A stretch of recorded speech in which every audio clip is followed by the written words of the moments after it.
In a desolate, war-torn desert of a certain eastern region, within the dimly lit cavern of the Ten Commandments gang's stronghold, a white male gradually awakens.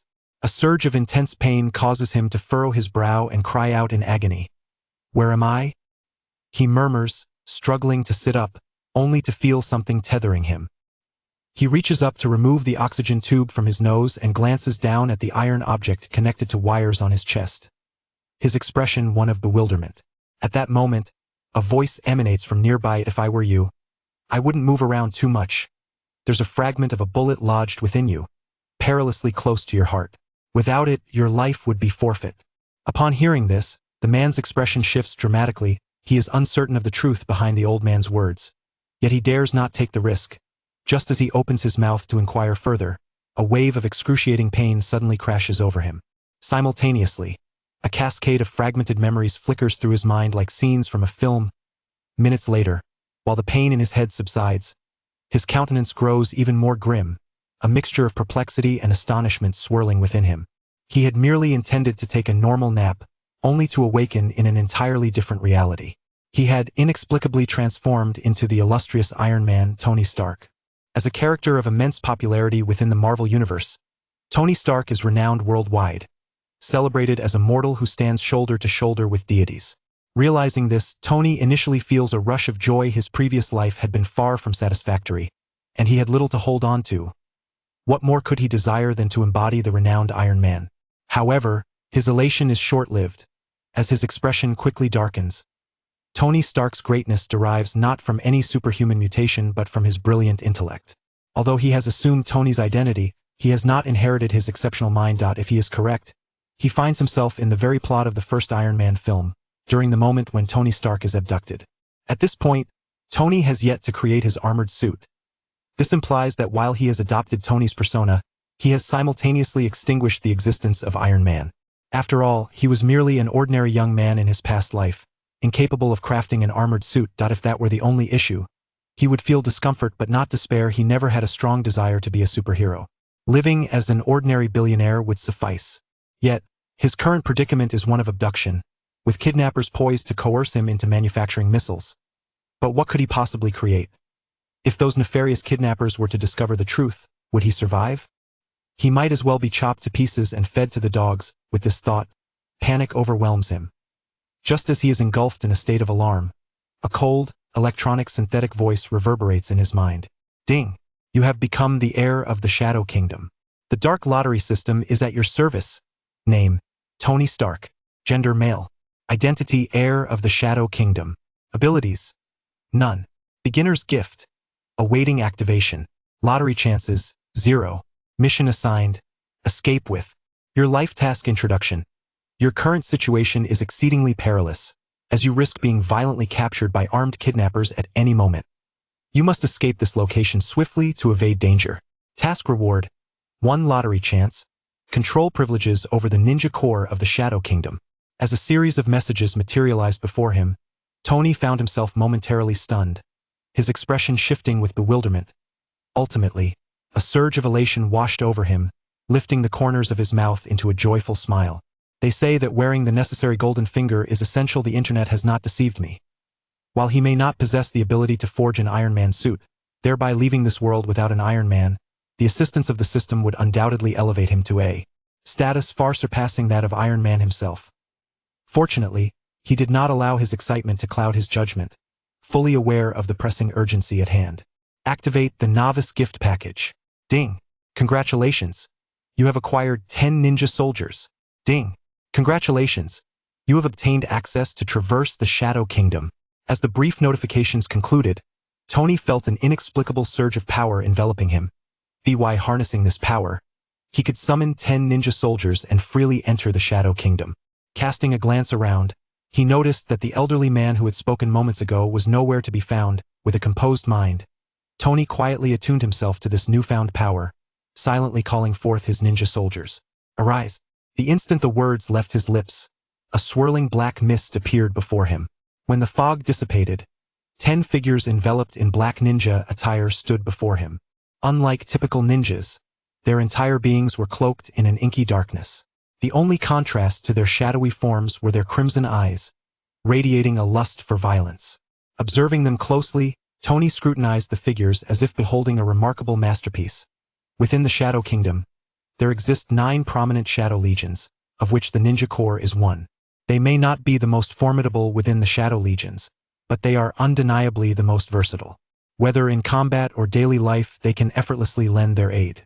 In addition to their combat prowess, the Shadow Legion possesses an even more extraordinary ability: immortality. Born from the depths of darkness, they are reborn within the Shadow Kingdom upon death. Moreover, their unwavering loyalty to their master makes them the finest subordinates one could ask for.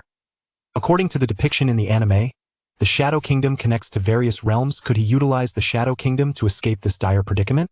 With this thought igniting his resolve, Tony immediately commanded, "Take me into the Shadow Kingdom." Upon uttering these words, 2 shadow ninjas approached him, each placing a hand on his shoulder, guiding him as they descended into the earth. As Tony vanished, the summoned shadow ninjas followed suit, sinking into the ground as moments ticked by. Suddenly, Tony reappeared within the cave, gasping for air, his eyes reflecting a hint of trepidation. He had considered the Shadow Kingdom's convenience, yet had overlooked its inherent dangers. In the realm of shadows, known as the Kingdom of Darkness, it is not solely the Shadow Legion that resides, but also formidable dark creatures. Although Tony is the heir to the Kingdom of Darkness, his title holds little authority. He remains a mere figurehead.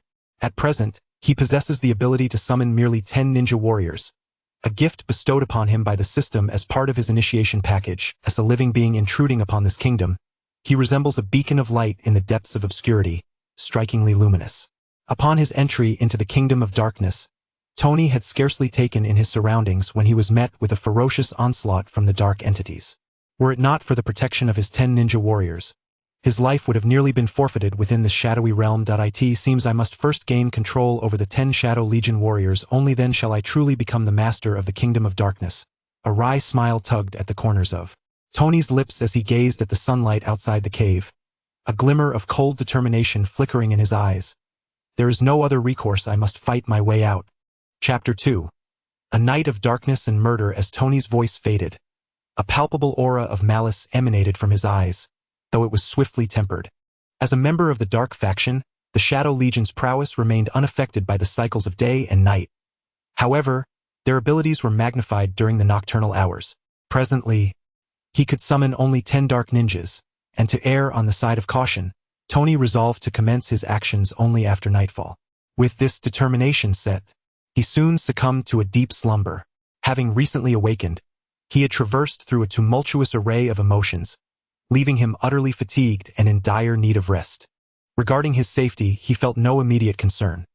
The armed kidnappers, intent on having him assist in missile production, rendered him temporarily secure and less susceptible to their whims. After 2 hours of slumber, Tony stirred once more, the sun nearing its descent. The waning rays of the setting sun illuminated the cave's entrance, casting a spell of twilight allure. Suddenly, footsteps echoed from outside, and the elderly man he had encountered earlier entered, bearing a meager portion of sustenance. Observing Tony seated upon the bed, the old man remarked, "You must be hungry. Have something to eat. Though the taste is rather unpalatable, I believe you require it." As he spoke, he placed the food before Tony and returned to his own endeavors. Gazing at the bowl of unappetizing fare, Tony grimaced. Had the old man not declared it food, he might have mistaken it for cement. The bowl contained a grayish, viscous substance, emanating a somewhat sour odor. Given a choice, Tony would resolutely decline to consume such a dish. Yet, having gone without nourishment for an extended period, he realized that failing to replenish his energy could hinder his ability to stand. After a prolonged moment of hesitation, he pinched his nose and consumed the contents of the bowl. Perhaps due to his hunger, the repugnant meal, though distasteful, did not prove insurmountable. Once he emptied the bowl, a flicker of strength returned to his body. At this juncture, he turned his attention to the old man. Within the narrative, this elder seemed to possess remarkable skills. It was his surgical expertise that had allowed him to survive and create the armored suit. After a brief silence, Tony inquired, "Hey, old man, what is your name? And how did you come to be here?" The old man, engrossed in a book, glanced at him and replied in a matter-of-fact manner, "I am Ensign Bogley. Like you, I am a prisoner, so do not harbor any illusions about my ability to facilitate your escape. Clearly, Ensign assumed Tony sought his assistance in fleeing, promptly quelling any such notions. Tony, however, bore no ill will and chose not to press further. Should the old man wish to accompany him upon his departure, he would not object. As time ebbed away, the darkness deepened. Outside the cave, a shroud of black mist materialized. 10 ninja soldiers appeared silently, and in an instant, they vanished like phantoms. Tony sat upon the bed, his gaze fixed upon the encroaching shadows outside, and he could not help but voice a lament. A night of darkness and murder.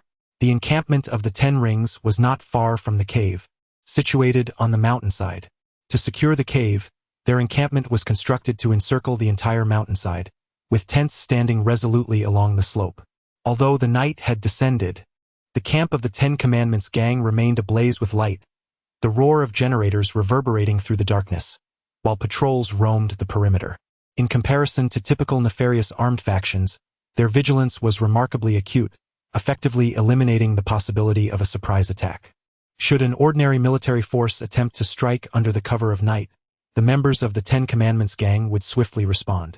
However, tonight they were not facing an ordinary army but rather a ninja brigade from the Shadow Kingdom. Despite their meager number of 10, each individual was a formidable force that had long surpassed human limits. The camp was brilliantly illuminated, yet it could not dispel all shadows. Before long, a patrol unit ventured into a darkened area.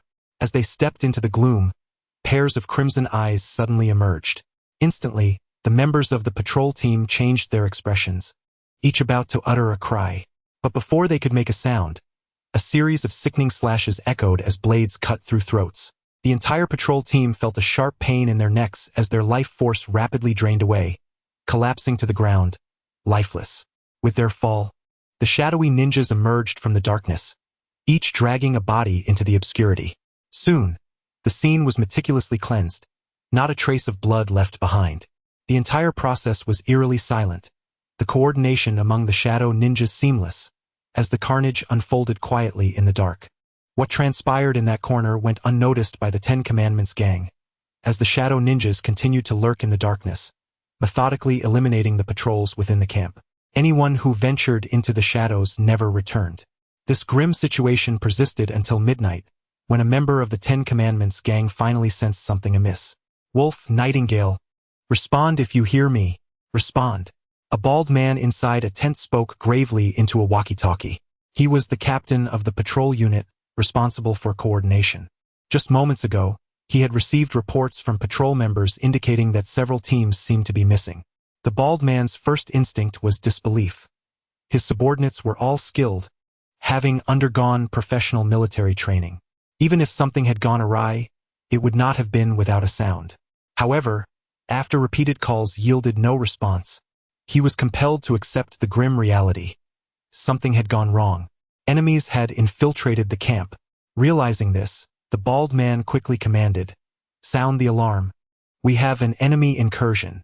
As he spoke, a nearby member promptly pressed the alarm button, and instantly, a shrill alarm resonated throughout the camp. The once quiet encampment sprang to life, a cacophony of noise erupting from various tents as the 10 Commandments gang members, roused from their rest, swiftly donned their gear and emerged from their shelters. At the same moment, the shadowy ninjas, who had been lurking in the darkness, dispersed as the alarm sounded. Without the need for any command, they unleashed a gruesome onslaught upon the camp.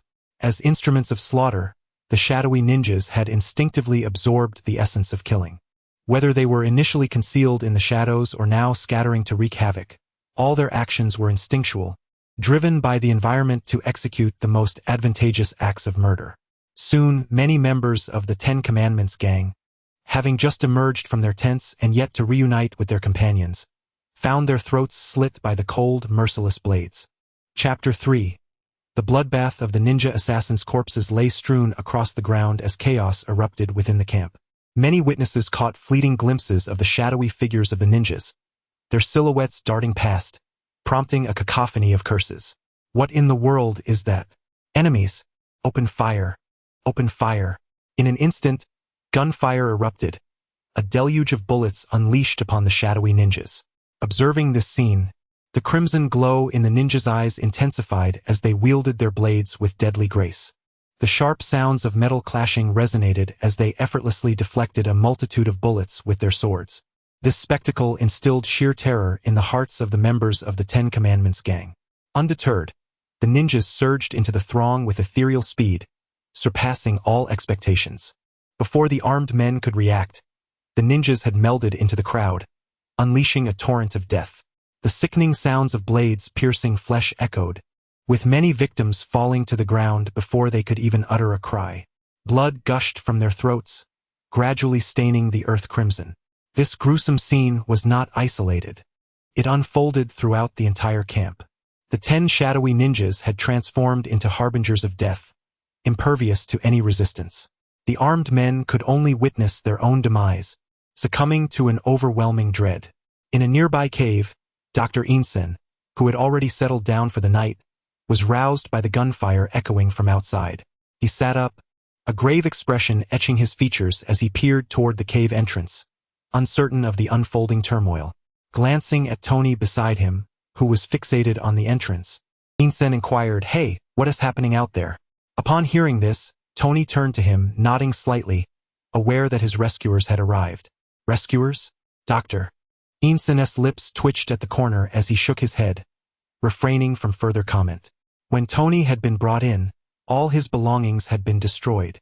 Even if he possessed a locator, it would be futile. No one except the Ten Commandments gang could possibly find this place. Therefore, he doubted Tony's assertion. Yet, he remained silent as Tony stood, unprompted, and declared, "Let us go. It should be ending soon, we can leave." "HM?" A flicker of skepticism crossed Dr. Insen's face. Tony ignored his doubts, clutching the battery before him as he slowly moved toward the cave's exit. Witnessing this, Insen's expression shifted instantly. He was a shrewd man, and that very acumen bred his distrust of Tony. However, as Tony boldly advanced outdoors, Insen began to waver. Being the head of Stark Industries, a renowned genius, he couldn't fathom Tony being a fool. In the midst of the evident chaos outside, Tony still dared to venture forth, lending credence to the possibility that his prior words were indeed true. Perhaps someone truly had come to rescue him. With this realization, Dr. Insen's demeanor transformed, and he hastily followed in Tony's footsteps. The two departed the cave, making their way toward the mountainside, where, amidst the silent night, the distant echoes of anguished cries could still be heard. As the two approached, the shrieks became increasingly scarce, until they were nearly inaudible. Thud! Dr. Insen swallowed hard, a sense of unease creeping into his heart. Initially, he had not paid much attention, but now it dawned upon him. The gunfire within the camp was not intense.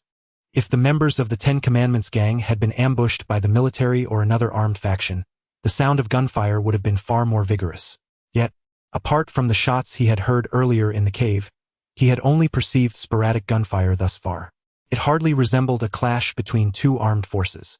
So, aside from armed groups, who could be attacking the Ten Commandments gang? What about the screams emanating from the camp? One's imagination can run rampant. Lost in thought, Dr. Insen, a devout Christian, was suddenly engulfed by fear. A cross had mysteriously appeared in his hand, gripped tightly as his gaze fixed upon Tony, seeking a semblance of safety from him. Thus, the two proceeded, one after the other, swiftly stepping into the camp. Gag! A wave of nausea erupted from Dr. Insen's throat. Standing at the edge of the camp, witnessing the remnants of severed limbs and the corpses strewn across the ground, the once absorbed researcher found himself unable to contain his revulsion. Shock painted his face. Even though the physiological reaction left him feeling uneasy, the scenes unfolding before him were utterly inconceivable. "How did you manage this?" Dr. Insen asked, his voice trembling. A smirk curled at the corners of Tony's mouth. "Guess," he replied, disregarding the lifeless bodies as he strode towards the center of the camp.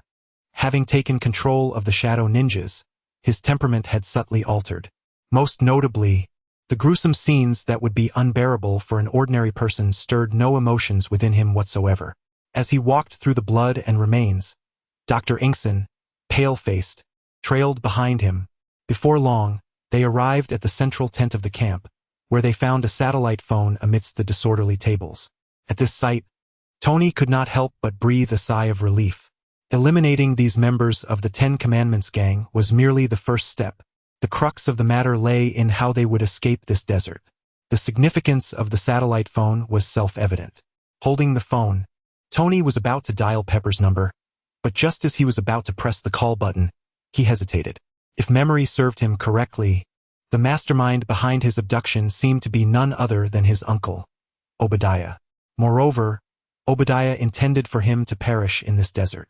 It was merely the gang's desire for missiles that had spared Tony's life. As the second-in-command of Stark Industries, should Pepper enlist the power of Stark Group, Obadiah would undoubtedly be informed.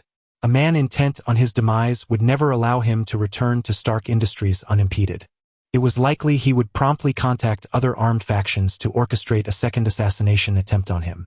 Naturally, Tony was not afraid. He simply recognized that this would be a colossal waste of time. He needed to leave this place swiftly and return home. Despite having eradicated the kidnappers, the system had yet to deem the mission accomplished.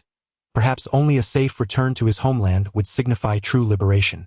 Thus, Tony deleted the previous number and input a new sequence of digits. Dialing out. Soon, accompanied by a series of beeps, the call was answered, and a slightly weary voice emerged from the other end. "This is Rhodes, what's the matter?" "It's me, Tony." "Goodness, where the hell are you?" Upon hearing Tony's voice, Rhodes instantly became animated. During Tony's period of disappearance, the U.S. military had been in disarray, and as both a protector and friend, Rhodes had scarcely slept for days. Now, to suddenly hear Tony's voice was nothing short of exhilarating. After distancing the phone from his ear to allow Rhodes to vent, Tony finally interjected, "I'm not sure of my exact location, but have someone trace this call to bring me in. And remember, be discreet, keep it under wraps." Listening to Tony's calm demeanor, Rhodes quickly regained his composure. "What do you mean?" he whispered. For having become a military colonel, his intellect was undoubtedly sharp, and he immediately discerned the underlying implications in Tony's words. Tony offered no further explanation, simply urging, "Let us discuss it in person. Move quickly." "Understood." With that, Rhodes terminated the call and, through the night, meticulously selected 50 elite personnel to track the signal deep into the desert. Chapter 4. Descending into hell was his only option. The night swiftly passed. As the sun rose the following day, Colonel Rhodes and his convoy, guided by the signal, arrived at the encampment of the Ten Commandments gang. Coughing, Colonel Rhodes waved his hand to disperse the swirling dust before him, regarding the desolate camp with a hint of caution. Armed soldiers promptly advanced to clear the way, their weapons drawn and expressions alert. Meanwhile, within the camp, Tony and his companion, having endured a sleepless night, emerged from their tent upon hearing the sound of approaching vehicles. Soon, the two parties encountered one another within the camp. "Shit, Tony, you're all right? How wonderful!" Upon seeing Tony, Colonel Rhodes, initially wary, approached with visible relief. 50 fully armed soldiers spread out, taking positions to maintain vigilance. Yet none detected anything amiss. Only Dr. Inson, who had been closely following Tony, felt a change in his demeanor. He recalled the previous night when the camp was strewn with corpses, blood pooling everywhere. A veritable scene from a hellish nightmare. But now it was all gone. The camp was pristine, devoid of any bodies or even the faintest scent of blood. How could this be? With a growing sense of dread, Dr. Inson cast a wary glance at Tony's figure. What secrets lay hidden within this man? Lost in his thoughts, Colonel Rhodes also noticed Dr. Inson lingering behind Tony and scrutinized him carefully, softly inquiring, "Tony? Who is he?" "A fellow unfortunate, much like myself." "Oh," Rhodes replied, though skepticism laced his voice. He did not press the matter further but shifted his focus to how Tony managed to escape. For this query, Tony offered little clarity, responding vaguely, "Last night, for reasons unknown, the terrorists vacated this place. I have no idea why." With a resigned shrug, Tony conveyed an air of ignorance. "Is that so? Truly, God must have blessed us. Let us depart from here," Colonel Rhodes remarked, casting a deep, scrutinizing gaze at Tony, suspicion evident in his eyes. However, out of respect for their relationship, he chose not to pursue the matter, acknowledging that Tony's survival was the most reassuring news. Without delay, the group boarded their vehicles. Due to their sleepless night, both Tony and Dr. Inson quickly succumbed to slumber once seated. Tony still clutched the massive battery in his arms, garnering repeated glances from Colonel Rhodes throughout the journey. 2 hours later, they finally returned to the American military base, the tension in Tony's mind beginning to ease. As a nation that prioritized capitalism, Tony found himself in a phase of amicable cooperation with the U.S. government, thus harboring no fears of any treachery against him. Without lingering at the base, Tony soon boarded a military helicopter with Dr. Inson, departing for New York. Colonel Rhodes, due to the demands of his mission, remained behind for a while longer and did not accompany them. After bidding farewell to Tony, Rhodes relayed the news of Tony's rescue back to the United States, detailing the peculiarities surrounding the entire incident. As a friend, he refrained from prying into Tony's hidden secrets. Yet, as a professional soldier, he could not overlook the suspicions that arose from the situation. It was unreasonable that the armed kidnappers went to such lengths to capture Tony, only to hastily retreat and abandon him in the desert. Tony remained unaware of Rhodes' actions. After 3 hours of travel, he finally returned from the desolate wasteland to the bustling Manhattan. Upon landing, Pepper and others swiftly received the news and rushed to the military base. Back in Manhattan, Tony no longer feared the threats posed by Obadiah and had no need to continue concealing his whereabouts. As Tony emerged from the military base alongside Dr. Inson, he immediately spotted a row of luxury cars parked at the entrance. A group of well-suited bodyguards stood respectfully nearby, led by a striking woman in a professional skirt suit, tall and beautiful. Upon seeing her, Tony's mind conjured relevant information. Virginia Pepper Potts, his former capable assistant and later love interest. With a smile gracing his lips, Tony strode toward her, and Potts quickly approached him. Without hesitation, Tony enveloped Potts in an embrace and kissed her deeply. The sudden gesture momentarily stunned Potts. Although she was overjoyed by his safe return, such a public display of affection caught her off guard. However, once she regained her composure, she did not resist but responded with equal fervor. She had always harbored feelings for Tony but had maintained a distance due to his demeanor. After his disappearance, her previous reserve vanished, and now, under Tony's initiative, she reciprocated without a hint of shyness. The onlookers, witnessing this scene, cleared their throats and quickly diverted their gazes, knowing better than to interfere in the affairs of their boss. After a considerable moment, Tony finally released Potts, waved cheerfully, and headed home. He then embraced Potts as they entered the car. Naturally, Inson could not join them in the same vehicle and had to ride with the bodyguards. Inside the car, Potts had already composed herself, regaining her image as a strong professional, and began to report on the situation at Stark Industries during Tony's absence. In earlier times, Stark would have grown impatient by now. However, Tony listened quietly, not interrupting her. Among the critical points she addressed were two major concerns. Firstly, Tony's disappearance had caused Stark Industries stock to plummet by nearly 20%. Secondly, Obadiah had garnered support from numerous shareholders during this period, significantly consolidating power within Stark Industries, indicating a clear intention to usurp Tony's position. Once Potts concluded her briefing, Tony finally spoke, reassuring her, "There is no need to worry about the stock decline. Now that I have returned, the stock will surely rebound. Regarding Obadiah, I, as a benevolent uncle, have indeed exerted considerable effort. However, now that I have returned, he shall have no opportunity. I shall gather evidence against him and convene a shareholders' meeting. I intend to oust him from his position." Upon hearing this, Potts's expression shifted, for Obadiah is, after all, the second largest shareholder and wields half the power of the group. To challenge him would likely send tremors throughout the entire organization. "You have only just returned, and the group requires stability. Should we not wait a while longer?" Potts's suggestion was quite reasonable.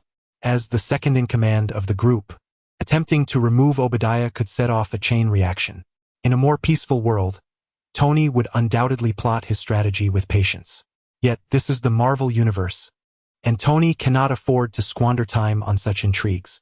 He raised his hand, interrupting Potts. "This matter is settled. We shall cut through the chaos decisively. As for any upheaval within the group, as long as I am here, the organization shall not falter." Tony had long since sentenced Obadiah to his doom in his mind. Hell is his only destination. The calm and confidence etched on Tony's face left Potts somewhat entranced. She realized that upon his return, Tony had undergone a transformation. While he had always been a genius, he had previously been a reckless playboy. Now, however, he exuded an air of dominance that was even more captivating than before. Chapter 5. Task Reward: The Horse Talisman in the coastal villa of Tony in Freedom City. He was indulging in the delectable dishes laid out before him with an almost ravenous appetite. Although his stay in the desert was brief, the longing for culinary delights had become overwhelming, and his foremost desire upon returning home was to satiate his cravings. Meanwhile, after their conversation, Potts promptly set out to gather evidence against Obadiah. Under his direction, Jensen had also settled into a villa to rest, leaving him alone in the spacious dwelling, accompanied only by the artificial intelligence, J.A.R.V.I.S. Sir, given your current physical condition, I must advise against such excessive eating. Furthermore, diagnostics indicate that the energy consumption of the device on your chest is substantial. If left unaddressed, your health will rapidly deteriorate. J.A.R.V.I.S. intoned within the villa. After savoring the last bite of steak, Tony contentedly set down his utensils. I am acutely aware of my condition. No need for reminders, he retorted. J.A.R.V.I.S. Please search for any potential solutions to address this iron lump on my chest. Understood, sir. I am currently seeking solutions for you. J.A.R.V.I.S. replied, falling silent. Tony gazed at the device affixed to his chest and the battery nearby, feeling a sense of resignation. In the original narrative, his predecessor had relied on a miniature arc reactor to sustain life and power the Iron Man suit. But what was he to do now? The arc reactor was currently a matter of research in various nations, far from being perfected, and the prospect of creating a device the size of a palm was an audacious challenge to his intellect. Moreover, lacking the brilliance of his predecessor, even attempting to fabricate an arc reactor by hand seemed utterly implausible. For the moment, he could only hope that J.A.R.V.I.S.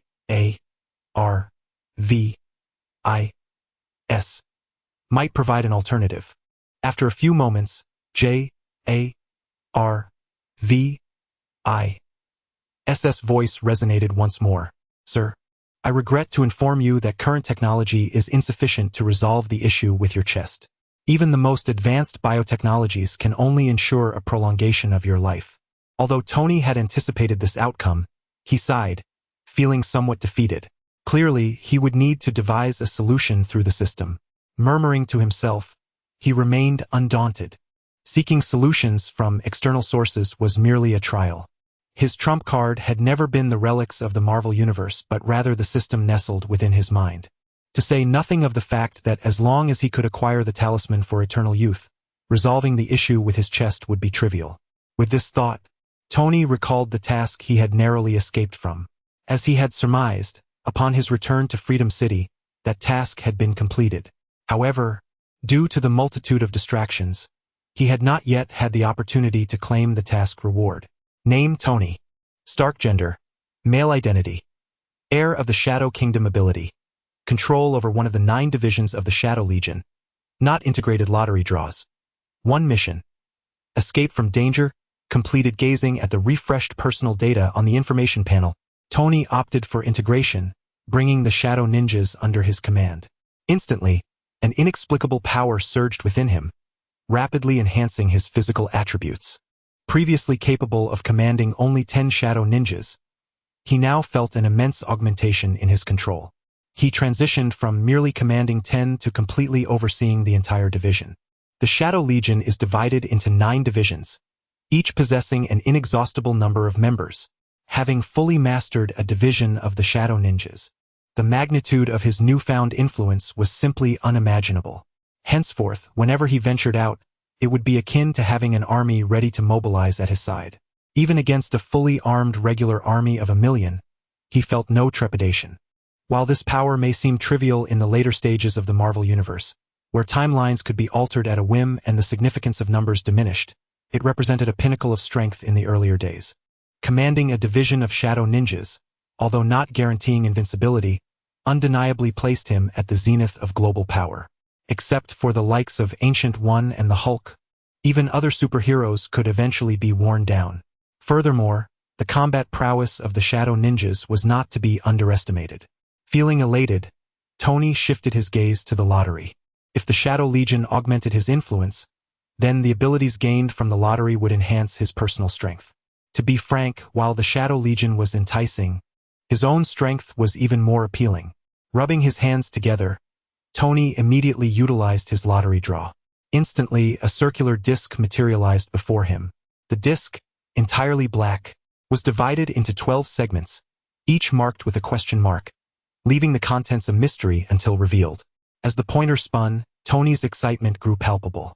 In a matter of seconds, the speed of the pointer became imperceptible to the naked eye.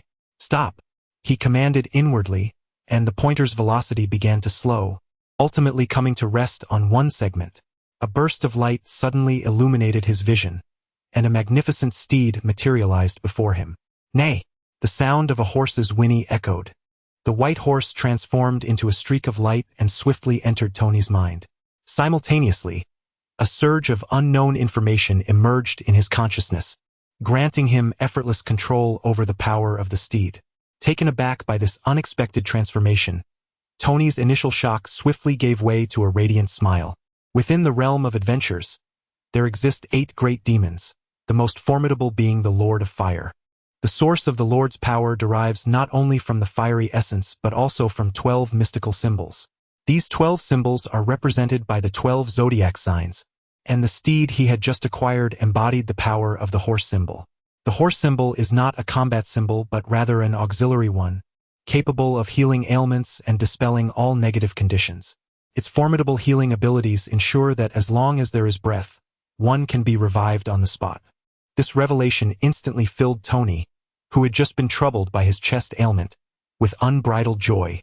Having mastered the enigmatic power of the talisman, he envisioned himself as the preeminent physician in the world. With this newfound ability, even those destined for death could be saved, should he so desire. This notion evoked a profound ancient saying from his previous life. "If the king of hell decrees your demise at the 3rd watch, who dares to extend your life to the 5th? Tony thought, "I dare," suppressing his inner exhilaration. He gazed at the iron lump affixed to his chest and, without hesitation, yanked it out with a swift motion.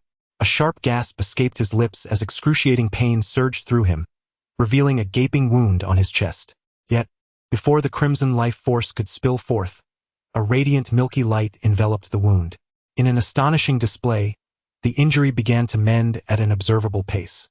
Within less than a minute, Tony's chest was restored to its former state, and the pallor of his complexion transformed into a vibrant hue. Chapter 6. To sell or not to sell, sir? What is the meaning of this? A peculiar biotechnological advancement? Why have I never encountered it? And why is there no record of it in the system? Just as Tony was recovering from his injuries, the voice of J.A.R.V.I.S.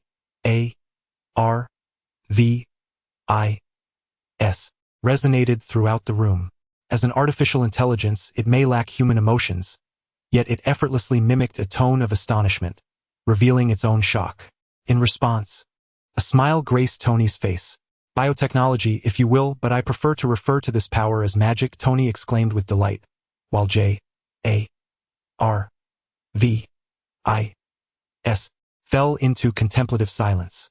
As a product of technology, it was entirely unfamiliar with the concept of magic. It favored scientific principles grounded in data over fantastical notions. Magic, you say? It seems the powers of humanity are far more intricate than I had imagined. J.A.R.V.I.S.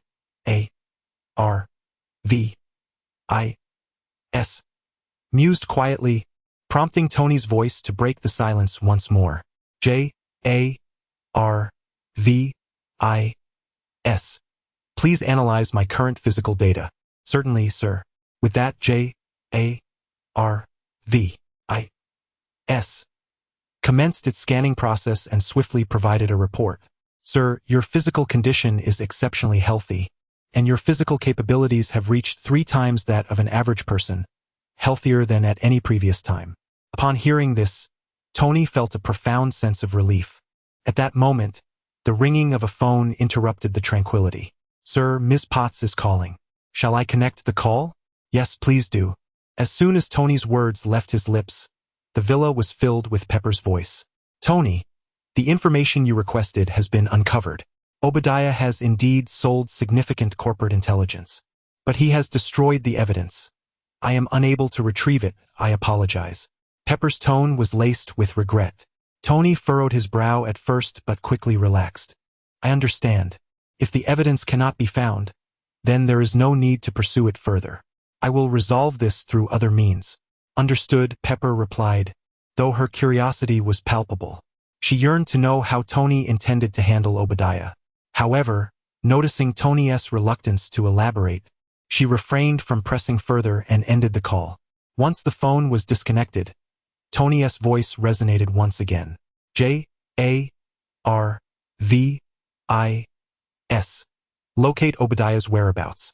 Certainly, sir. J-A-R-V-I-S.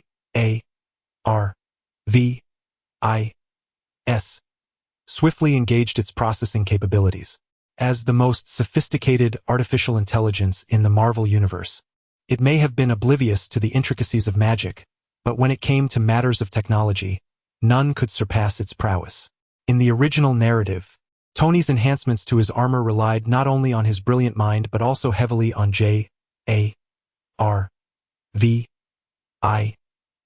contributions.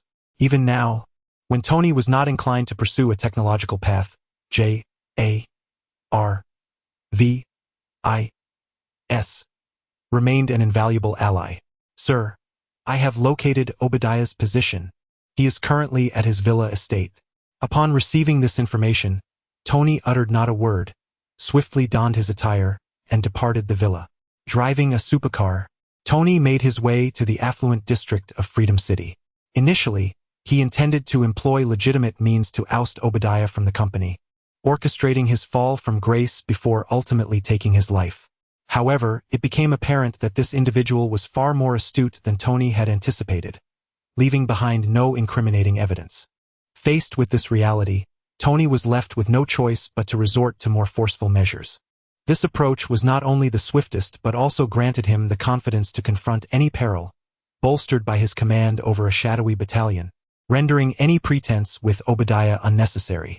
Although this man was the principal antagonist in the original narrative, without the ironmonger, he was inconsequential.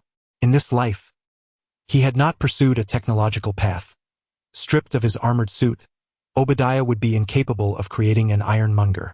After all, not everyone possesses the innate capability to forge an iron suit from rudimentary materials. Within a mere 20 minutes, Tony arrived at Obadiah's residence. Ding dong. The doorbell chimed, and the voice of a maid echoed from within the villa. Coming. Soon, the door swung open to reveal Tony standing at the threshold, prompting the maid to respectfully greet him, Mr. Stark. Is Uncle Stan home? I have a matter to discuss with him, Tony inquired with a warm smile. The maid promptly nodded and stepped aside to allow him entry. Yes, Mr. Stark, please follow me.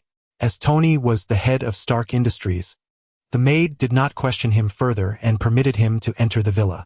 Upon reaching the living room, a balding white man in his 50s appeared before Tony. Obadiah Stane, the most powerful figure in the Stark Industries empire aside from Tony himself. Seeing Tony, a flicker of surprise crossed Obadiah's face.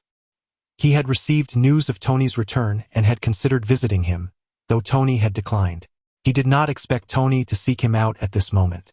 Nevertheless, Obadiah concealed his astonishment well. The expression vanished almost instantly, replaced by a welcoming smile. Tony, welcome back. Your disappearance had me quite worried. Thankfully, God has kept you safe. Observing Obadiah's seemingly sincere demeanor, Tony nearly fell for his fa. Had he not been aware of the man's true nature. By the way, you've just returned, and instead of resting at home, what brings you here? Obadiah inquired, his curiosity tinged with caution. As a notorious playboy, Tony would rather pursue romantic endeavors than spend time with him, let alone pay him an unexpected visit. It was as if the sun had risen in the west. Meeting Obadiah's puzzled gaze, Tony smiled slightly. Uncle Stan, I do indeed have something to discuss with you today. I hope you would consider selling your shares to me. After stating this, Tony placed a contract on the table. As the second largest shareholder of Stark Industries, Obadiah held a significant stake in the company. Though he harbored intentions of eliminating him, he also sought to secure the shares, which elucidates the reason behind his personal visit. Otherwise, he could have simply dispatched the shadow ninjas, rendering his presence unnecessary. Upon hearing this, Obadiah's countenance shifted dramatically. What do you mean by that, Tony? The Stark Industries we established together with your father, are you now attempting to oust me, a founding member? Obadiah questioned. Tony exhibited no hesitation, boldly nodding in affirmation. You are correct. I intend to remove you from the equation. I'm afraid my shares are not for sale, so I must ask you to leave.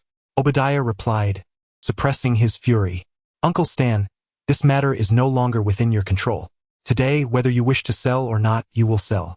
As he spoke, 20 shadow ninjas materialized within the villa. A gleaming katana swiftly pressed against Obadiah's throat. Instantly, Obadiah's expression transformed. Chapter 7.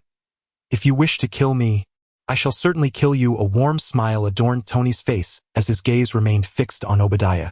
At that moment, Obadiah was also staring at the shadowy ninja that had suddenly appeared in the living room, his face twitching as his complexion soured. Tony, what do you mean by this? I am your uncle. Do you truly intend to kill me? Observing his demeanor, which was a facade of bravado concealing his trepidation, Tony swiftly waved his hand. Uncle Stan, you have misunderstood me. How could I possibly do such a thing? As long as you sell me your shares, I will not trouble you. Otherwise, Tony left his sentence hanging, yet Obadiah immediately grasped the underlying implication. Selling the shares would pose no issue, but refusal would leave him uncertain of what might ensue. Through Tony's coercion, Obadiah discerned even more. The Tony of yore had shown him a modicum of respect. The current shift in his demeanor was likely due to his awareness of Obadiah's transgressions. Yet how had he come to know? Furthermore, from whence had this peculiar assembly of individuals, clearly not of ordinary ilk, emerged? In a fleeting moment, thousands of thoughts raced through his mind. Ultimately, he resolved that a wise man does not succumb to immediate losses. Grimacing as he declared, "Very well, I shall sell. However, you must swear in your father's name that you will spare me afterward." Obadiah spoke, knowing that despite any rift with Tony's father, Tony held him in high regard and would never jest with his father's name. Without hesitation, Tony acquiesced to the condition. Agreed. I swear by my father's name that if you sell me your shares in the corporation, I shall spare you. Upon hearing this, Obadiah visibly relaxed, and without further hesitation, he signed the share transfer contract laid out before him. Once he completed the signing, Tony examined the document, then snapped his fingers and grinned. Done. Can we release them now? Obadiah's countenance darkened. Tony, I expect you to keep your word. Tony's face broke into a radiant smile. Of course, I said I would spare you, but I never claimed they would do the same. If you wish to kill me, I shall certainly kill you. Dispose of him. You scoundrel, you deceiver. Obadiah howled in outrage, but before he could continue, a cold blade swiftly sliced through his throat. Instantly, a spray of crimson blossomed at his neck. Obadiah's vitality ebbed rapidly, his lifeless body collapsing onto the carpet, his gaze fixed on Tony, unblinking in death. To spare you would be an affront to my predecessor. Tony mused with a knowing smile, then kicked Obadiah's head aside and began to exit the villa. As he stepped out of the living room, he caught sight of the maid who had earlier been carrying tea, her face awash with terror as she gazed at him. Clearly, she had witnessed everything that had transpired. Noticing her, Tony raised an eyebrow and snapped his fingers, commanding, "Eliminate her." Before the maid could comprehend the situation, the icy blade had already pierced through her chest, adding yet another lifeless body to the ground. With the maid's arrival, Tony became acutely aware that he needed to tidy up loose ends. He promptly commanded 20 shadow ninjas to search both the interior and exterior of the villa for any additional individuals. Once it was confirmed that no one else was present, Tony proceeded to destroy the villa's surveillance system and instructed the shadow ninjas to drag the two corpses into the Shadow Kingdom, feeding them to the dark creatures, before leisurely departing from the villa. Shortly after Tony's departure, a group of people arrived outside the villa. They were Obadiah's bodyguards, who had been dispatched earlier and were just returning. Standing at the entrance, the lead bodyguard, a burly man in a suit, rang the doorbell, but after a considerable wait, no one answered. The expressions of the group shifted, and they forcefully entered the villa. As elite bodyguards, their prowess was on par with that of military champions, and they swiftly made their way inside. After searching the premises and finding no sign of Obelia, the mood among them soured. Just then, a bodyguard searching the living room let out a startled cry. "Boss, come quickly." The lead bodyguard hastened to the living room, where he found his teammate standing atop the sofa. His gaze instinctively fell upon the sofa, and he immediately noticed the speckles of blood. Instantly, his countenance darkened. As top-tier bodyguards, safeguarding their employer was their paramount duty, and with their employer evidently in peril, their careers hung in the balance. A cadre of bodyguards who could not protect their employer would be deemed worthless. "Boss, what should we do?" one of the bodyguards inquired. The lead bodyguard remained silent for a long moment before finally sighing in resignation. "Call the police." Soon the police arrived, sealing off the villa and investigating the scene for evidence. Meanwhile, having left the villa, Tony made his way directly to Stark Industries, contacting Potts en route to convene a shareholders' meeting. The transfer of shares necessitated notification to the other shareholders for it to take effect. And Tony also saw this as an opportunity to assess whether he could expel all shareholders from the group, thereby privatizing Stark Industries. Of course, this notion was not urgent. It merely lingered as a thought. Tony held 75% of Stark Industries shares, while Obelia possessed 20%. The remaining 5% was divided among 3 minor shareholders who collectively owned 3%, with the remaining 2% circulating in the stock market. With Obelia's shares now in his possession, Tony's holdings had swelled to an impressive 95%, granting him absolute control, rendering the retrieval of the remaining shares inconsequential. Nevertheless, in comparison to 95%, Tony preferred the notion of achieving 100%. Before long, Tony arrived at Stark Industries and ascended to his office via a private elevator, an exclusive access point reserved solely for him. Seated in his office chair, Tony summoned Potts, and as the office door swung open, his gaze instinctively shifted toward the entrance. Only then did Potts appear in an elegant black ensemble, complemented by a pristine white shirt. Her slender, elongated legs were encased in sheer black stockings, and the sound of her black stilettos echoed rhythmically with each step, drawing Tony's gaze more than once.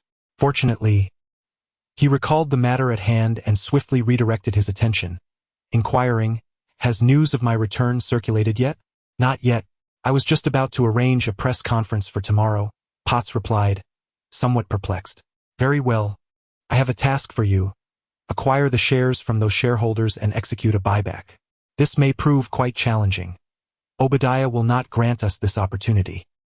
"He is already aware of your return," Potts remarked, her brow furrowing in concern. At her words, a smile broke across Tony's face as he slid a contract toward her. "Take a look at this." Instinctively, Potts picked up the document from the table, and as she discerned its contents, a look of astonishment immediately washed over her features. "How is this possible?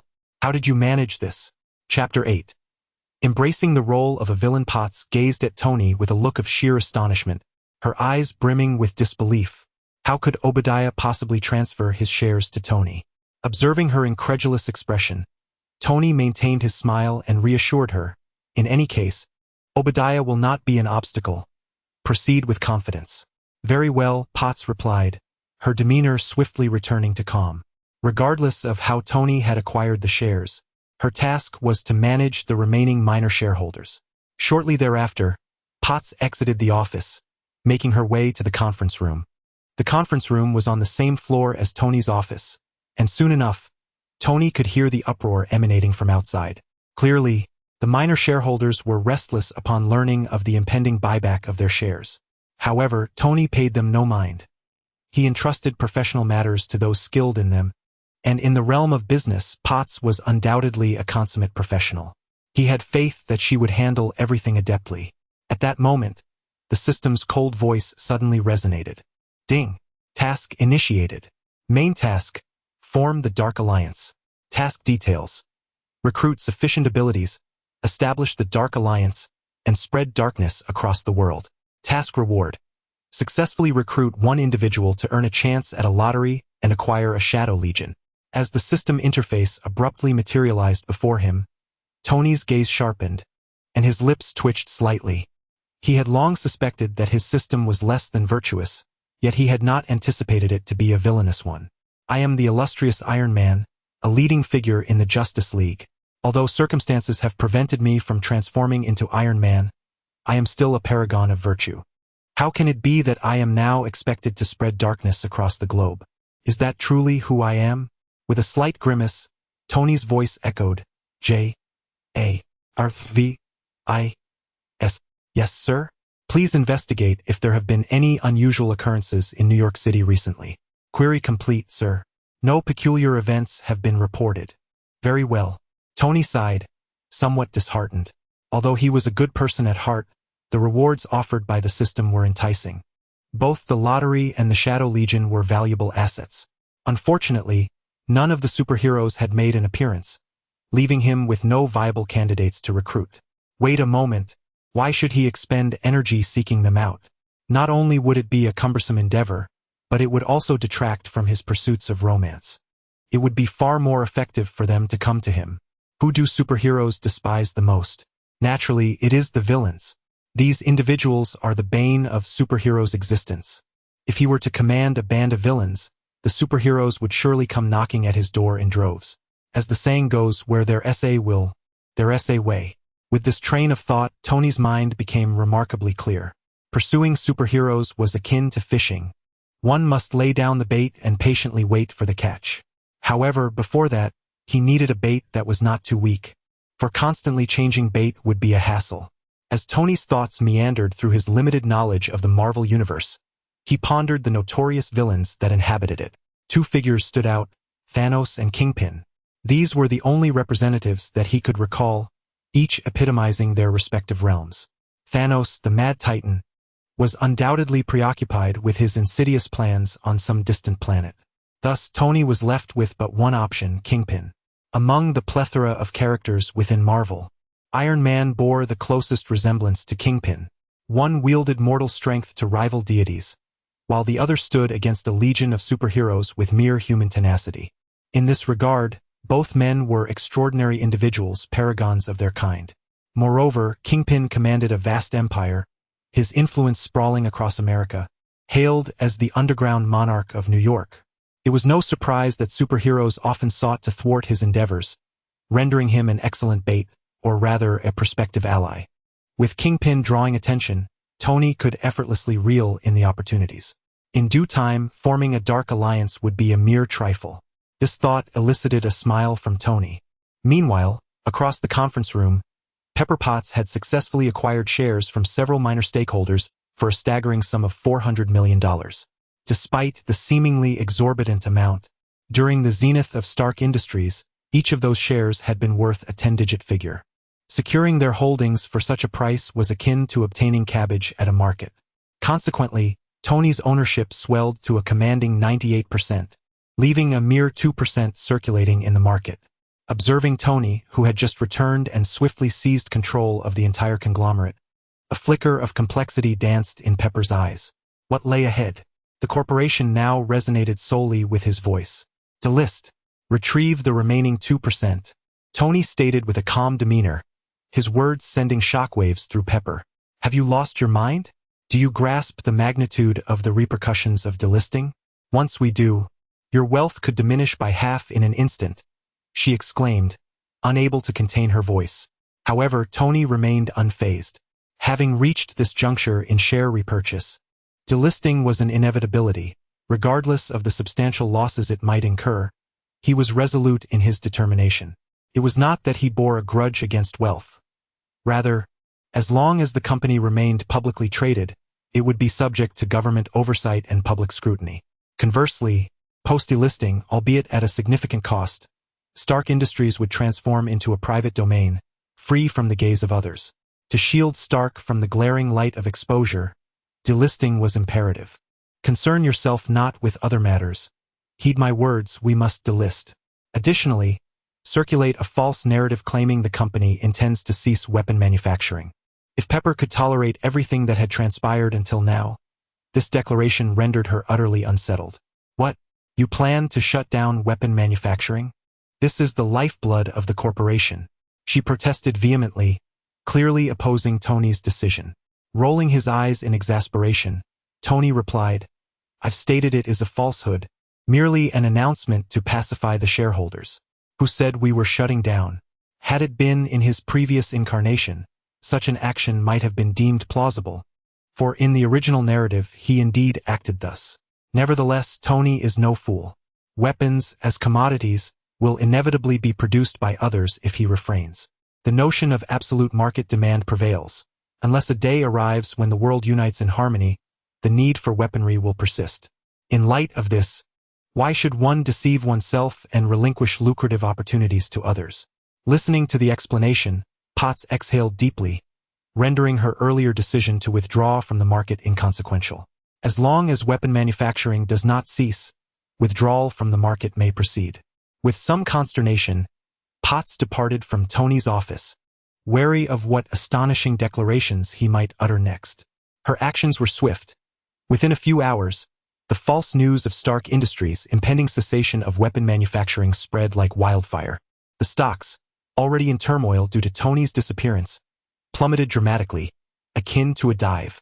Chapter 9.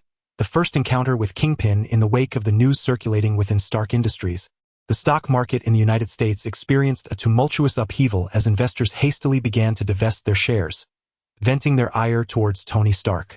They could hardly fathom how the once promising stocks had plummeted to such disarray in just a few days. In a desperate attempt to mitigate their losses, they felt compelled to sell. Meanwhile, as they unloaded their stocks, Potts had assembled a team to acquire all the shares being sold. However, this endeavor was destined to be a monumental task, not easily accomplished in just a day or two. After delegating the responsibilities, Tony chose to divert his attention from the unfolding situation and instead instructed J.A.R.V.I.S. to gather pertinent information on Kingpin for further study. Kingpin, hailing from the impoverished neighborhood of Hell's Kitchen, quickly ascended to a position of power due to his audacity and tenacity on the streets. However, when turmoil struck Hell's Kitchen, the faction he belonged to began to wane. Yet, driven by his ambitious nature, he ultimately consumed his former employer, orchestrating a complete resurgence. This singular act illustrates the inherent danger he embodies. To collaborate with such an individual is akin to courting peril. Had it not been for the presence of the system, Tony would have preferred to maintain a distance from someone of Kingpin's ilk. Nevertheless, he felt no trepidation towards Kingpin now. After thoroughly reviewing the materials, Tony requested J.A.R.V.I.S. to retrieve Kingpin's contact information. As the foremost artificial intelligence of the era, J.A.R.V.I.S.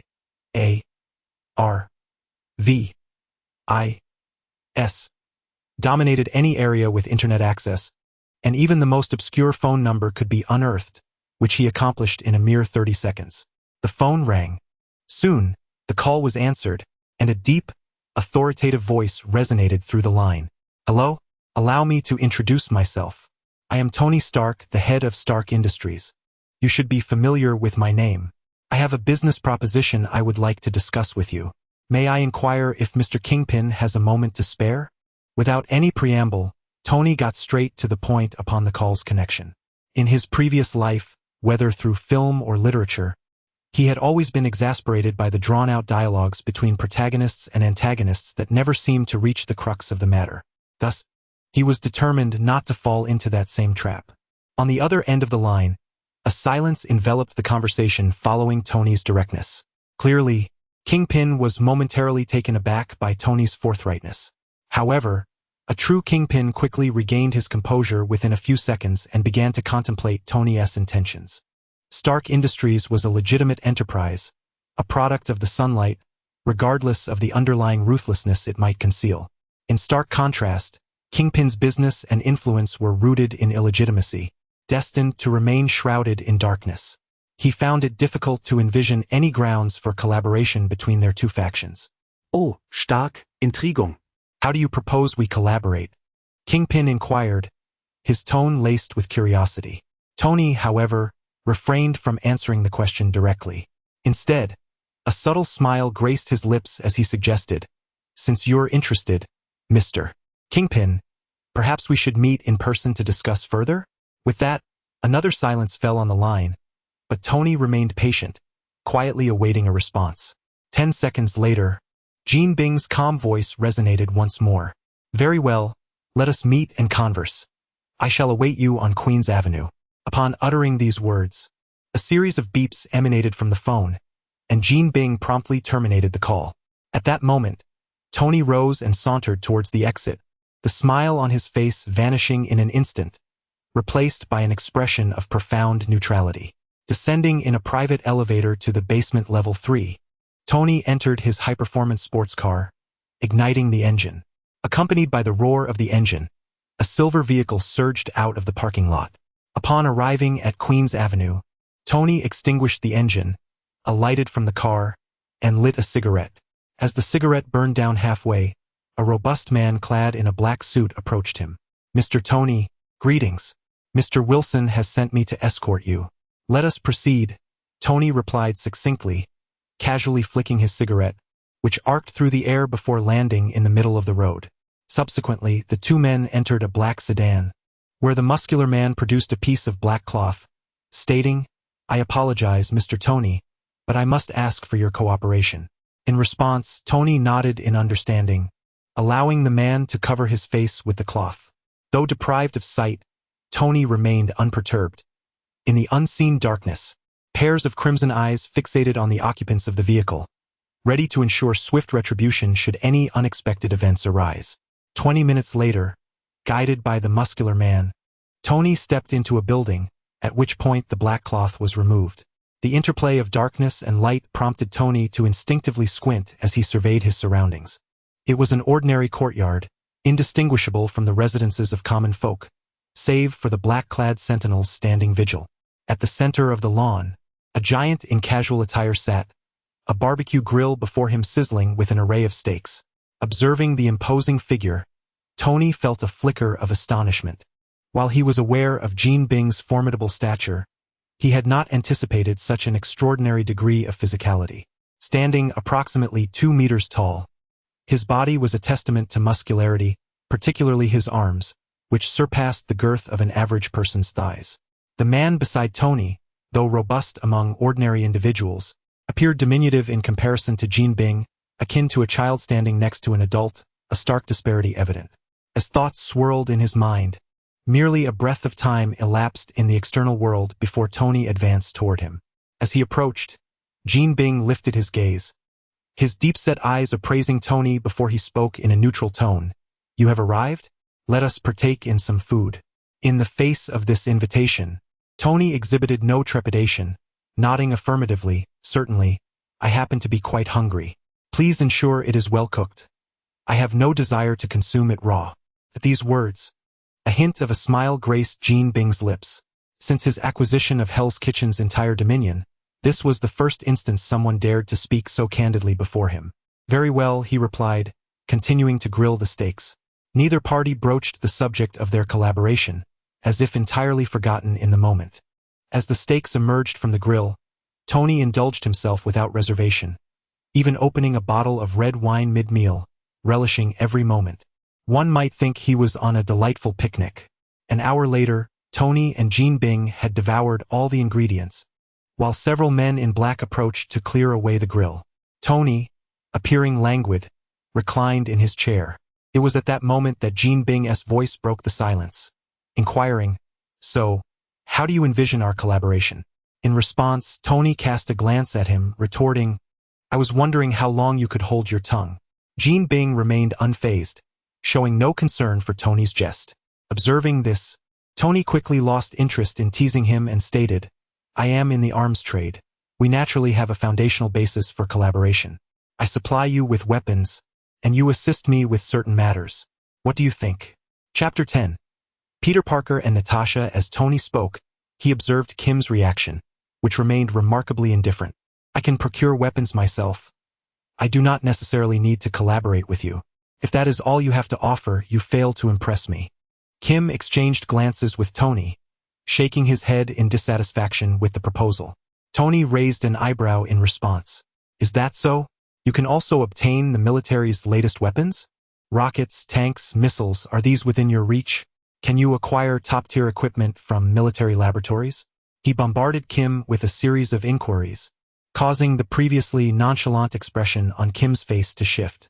What do you intend to do? Kim assumed Tony sought to partner with him on conventional weaponry. He was no insurgent and did not have an overwhelming need for arms. However, Tony's tone suggested he was prepared to offer advanced, cutting-edge weaponry.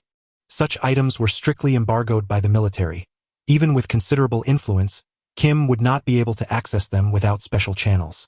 Thus, the facade of indifference he had maintained began to waver, and he could no longer suppress his earnestness. Noting Kim's response, Tony smiled knowingly, shaking his head as he stated, "I will provide you with weapons, and in return you will supply me with intelligence on certain individuals. Naturally, if you can deliver them directly to me, I would not object." What kind of individuals? Kim pressed for clarification. Individuals with special abilities. You will frequently engage with them, and in due time you will understand, Tony replied cryptically, confident that Kim would comprehend his meaning upon encountering those individuals. Kim, however, chose not to pursue further questions and fell into deep contemplation. Tony's terms were straightforward, perhaps even excessively so. Had the conditions been different, Kim might not have opted to cooperate, as he questioned whether Tony harbored ulterior motives. Yet, the opportunity to access advanced weaponry was too rare to relinquish, leading him to ultimately agree to the collaboration after considerable deliberation.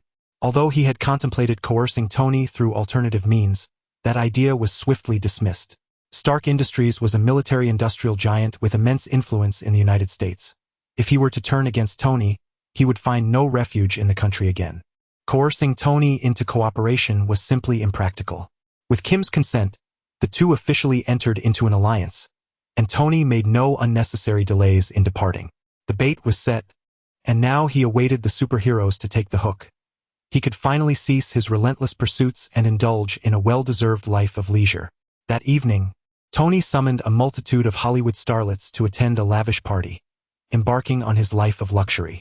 Meanwhile, on a different front, within an agency known as the Strategic Homeland Defense Attack and Retaliation Agency, Alexander Pierce was meticulously examining Tony's dossier, which included details regarding Tony's mysterious disappearance and sudden reemergence, as well as the peculiar circumstances surrounding Obadiah's death. Both matters, shrouded in an aura of mystery, piqued Pierce's interest. At that moment, a knock echoed through the office door, and a strikingly beautiful woman entered. With cascading waves of hair and clad in a sleek black leather outfit, she exuded allure and charm. "Director, did you call for me?" she inquired. Pierce promptly replied, "Natasha, you arrived just in time. I require your assistance with an investigation. Here are the details on the target." He slid the documents across the desk towards her. Natasha quickly leaned down to examine the material, and a palpable silence enveloped the office. Before long, she finished reviewing the documents, a flicker of intrigue crossing her gaze. "Tony Stark? What trouble has this playboy found himself in that requires our intervention?" As a frequent headline in the entertainment pages, it was difficult for Natasha not to recognize him. Thus, her curiosity was further aroused. After all, he was merely a notorious playboy, and despite his wealth, he hardly warranted their attention. In response to Natasha's bewilderment, Pierce wasted no time and handed her the documents directly. In the past, this playboy indeed did not merit much scrutiny, but that has changed. Recently, he went missing in the desert, and before any rescue could be initiated, he returned on his own. However, upon his return, Obadiah, the second-in-command at Stark Industries, vanished. The FBI has already surveyed the scene, but aside from some residual bloodstains, no other evidence was found. Moreover, on the very day of Obadiah's disappearance, there was a shift in the shares of Stark Industries. Tony acquired the stakes of other shareholders, including Obadiah's, and now he controls 98% of the company. As Natasha perused the documents, Pierce continued to elucidate, "Thus, I have reason to suspect that Obadiah's disappearance is intricately linked to Tony. It may even involve some form of arcane force. Therefore, your task is quite straightforward. Approach him and ascertain his true nature, or the power that lies behind him." With that, Pierce awaited Natasha's response in silence. After a considerable pause, she finally spoke, Understood. I will take on this mission. Shortly thereafter, Natasha exited the office, while Pierce retrieved his phone and dialed a number. I have initiated an investigation. Ensure you monitor him closely. Once you have results, take action. Understood, came the reply from the other end, and Pierce promptly hung up the phone. Having concluded this matter, his gaze fell upon Tony's photograph, revealing an air of contemplation. Meanwhile, in a residence somewhere in Brooklyn, a bespectacled young man lay on the ground, convulsing in agony. His name was Peter Parker, a university student who, after being inadvertently bitten by a spider at a biology exhibition earlier that day, had returned home to find himself transformed, a reality that, at this moment, remained unknown to all. A night swiftly passed, and as the sun rose the following day, Tony awakened amidst a throng of beautiful women. Gazing at the disarray of his bed, he stretched languidly, a look of contentment gracing his features. Donned in his pajamas, he descended the stairs, only to find Potts seated on the couch with an air of indifference. Upon seeing this scene, a fleeting moment of embarrassment crossed Tony's face, though it vanished almost instantaneously. "Hey, Potts, what brings you here?" he inquired. In response, Potts glanced at the pajama-clad Tony and, with a tone devoid of warmth, stated, "The stock acquisition is nearly complete. I came to ask when you plan to hold a press conference to announce your return to the public. Also, the tax authorities have requested a meeting to discuss your delisting." Her voice was imbued with palpable frustration, the weight of her arduous labor for this reckless man contrasting sharply with his indulgent revelry. Chapter 11. The indifference of the widow observing the displeasure etched on Potts' face. Tony cleared his throat and remarked, "I shall not be meeting with the IRS. I'm withdrawing from the market, and their affairs are of no concern to me. Let them attend to their own matters. As for the press conference, it shall occur this afternoon. Now that the situation has been settled, there is no need for further concealment. Oh, and do assist me in clearing the trash from upstairs shortly." With that, Tony nonchalantly retreated to the restroom to freshen up, while Potts, glaring at his retreating figure, muttered an expletive under her breath. "You scoundrel!" After venting her frustration, she begrudgingly ascended the stairs, swiftly evicting several ladies from the villa. Having shared breakfast with Tony, the two proceeded to the office together. As the head of the company, Tony delegated most responsibilities to Potts, yet certain documents required his personal signature to take effect. Furthermore, during his absence, a considerable backlog of paperwork had accumulated. Consequently, for the next few days, Tony found himself tethered to the office, toiling diligently.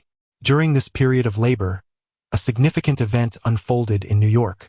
A figure known as Spider-Man emerged, combating crime within the city.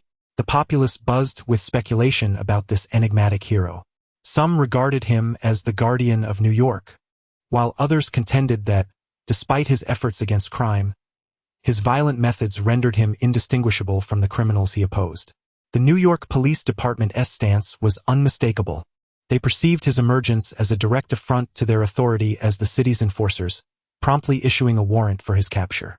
However, the most incensed by Spider-Man's actions was undoubtedly Wilson Fisk. As the kingpin controlling 80% of New York's underground dealings, Spider-Man directly threatened his enterprises, leading to losses amounting to tens of millions of dollars. While such a sum was trifling for Fisk, he could not allow anyone to undermine his authority. Within a towering building, Fisk sat composedly in his office chair, facing Daniel Brown, his loyal confidant and the man responsible for managing his various businesses in the city. "What progress has been made? Have we uncovered the identity of this individual?" Fisk's voice, devoid of discernible emotion, sent a chill through Daniel's spine. The more tranquil Fisk appeared, the more furious he was likely to be. Cautiously, Daniel replied, "Mr. Wilson, I regret to inform you that I have yet to ascertain his true identity. His speed is extraordinary, and we have been unable to keep up with him. Each appearance is devoid of warning, and despite mobilizing much of the city's surveillance, we have failed to capture any footage of him prior to his transformations." With that, Daniel bowed his head in trepidation, fearing Fisk's wrath might be directed at him. Fortunately, Fisk did not erupt in anger. Instead, he turned his gaze towards the view beyond the floor-to-ceiling windows, murmuring, "Is this truly the person you seek?" After speaking, Gene picked up his phone and dialed Tony's number. At Stark Industries Tower, a busy Tony heard the phone ring. Jarvis, accept the call. Very well, sir. In the next moment, Jin's voice echoed in the office. I believe the person you are looking for has appeared. Hearing this, Tony paused his paperwork. So soon? Where is he? I don't know. Gene replied nonchalantly, causing Tony's lips to twitch. What is his name? Spider-Man. Upon hearing this name, Tony raised an eyebrow, though he displayed little surprise. He was not well versed in the order of superhero appearances, but given the context of New York City, he had always felt that this little spider was the first he should encounter. He had once tried to locate him, but New York was vast, with a population of millions. Searching for someone by name, even with Stark Industries at his disposal, was akin to finding a needle in a haystack. At that moment, Jin's voice resonated again. What do you plan to do? Tony smirked. It's simple. You arrange for someone to conduct an illegal transaction to draw him out. The rest, I shall handle. All right, then tonight it is. I will arrange the transaction in Manhattan, which is where he often frequents. Gene readily agreed and subsequently hung up the phone. At that moment, Tony set aside the documents, rose, and approached the floor-to-ceiling window, gazing at the bustling world outside, his eyes shimmering with intrigue. The transformation of a once great superhero into a dark villain should prove quite fascinating, he mused, a smile involuntarily spreading across his face. Just then, a knock echoed through the room, and a graceful figure entered. She was Tony's new secretary, Natasha, while Potts had ascended to the role of CEO of Stark Industries and no longer served as his secretary. Initially, Potts intended to assign Tony a male secretary, but this decision was staunchly opposed by Tony, leading to Natasha's successful rise to her current position. Mr. Stark, these documents are from Ms. Potts and require your signature. Natasha, adorned with glasses, exuded an intellectual charm that was quite captivating. However, Tony, standing before the window, didn't spare her a glance and merely waved his hand dismissively. Just leave them. In response, Natasha placed the documents down, her expression tinged with confusion as she observed Tony's back. This scenario was not as she had envisioned. Wasn't he supposed to be a womanizer? Having been employed for several days, why hadn't he made any advances towards her? Was it that she lacked beauty and allure? Unthinkable. Natasha resolutely dismissed that possibility. After contemplating for a moment, she stepped forward and gently placed her hand on Tony's shoulder. Mr. Stark, are you feeling tired? I have learned massage techniques from China that can alleviate fatigue. Would you like to try? As she spoke, her delicate hands began to massage Tony's shoulders. At this moment, the distance between the two bodies was no more than a centimeter. Tony could even detect the alluring fragrance emanating from her, igniting the desires nestled deep within his heart. Suddenly, Tony turned to Natasha, whose large eyes sparkled with captivating brilliance. The neckline of her attire, whether by design or happenstance, offered a glimpse of the scenery within. However, the scene she had envisioned did not materialize, and Tony's brow furrowed in discontent. What are you doing? He inquired. Natasha's expression froze momentarily, unsure of how to respond. Wasn't her implication sufficiently clear? Tony continued, understand your role, focus on your work, and refrain from indulging in such distractions. Leave, now, immediately. Oh, all right, Mr. Stark, Natasha replied hurriedly, exiting the office. Once outside, her mind buzzed with confusion. Had she truly been dismissed? Chapter 12. No path to heaven, no door to earth. In the office, Tony observed Natasha's departing figure, a subtle smile gracing his lips. Upon encountering Natasha, he had immediately recognized her identity. After all, as a renowned figure within the Marvel Universe, the Black Widow's fame was undeniable. This recognition prompted his dramatic demeanor. After all, who could resist temptation? It was merely that the allure came with its own dangers, necessitating caution before indulging. Disregarding Natasha entirely, he resumed his work, diligently processing documents. Time slipped away swiftly amidst his busyness, and soon the night enveloped the city. Tony departed from Stark Industries, driving towards 13th Avenue in Manhattan.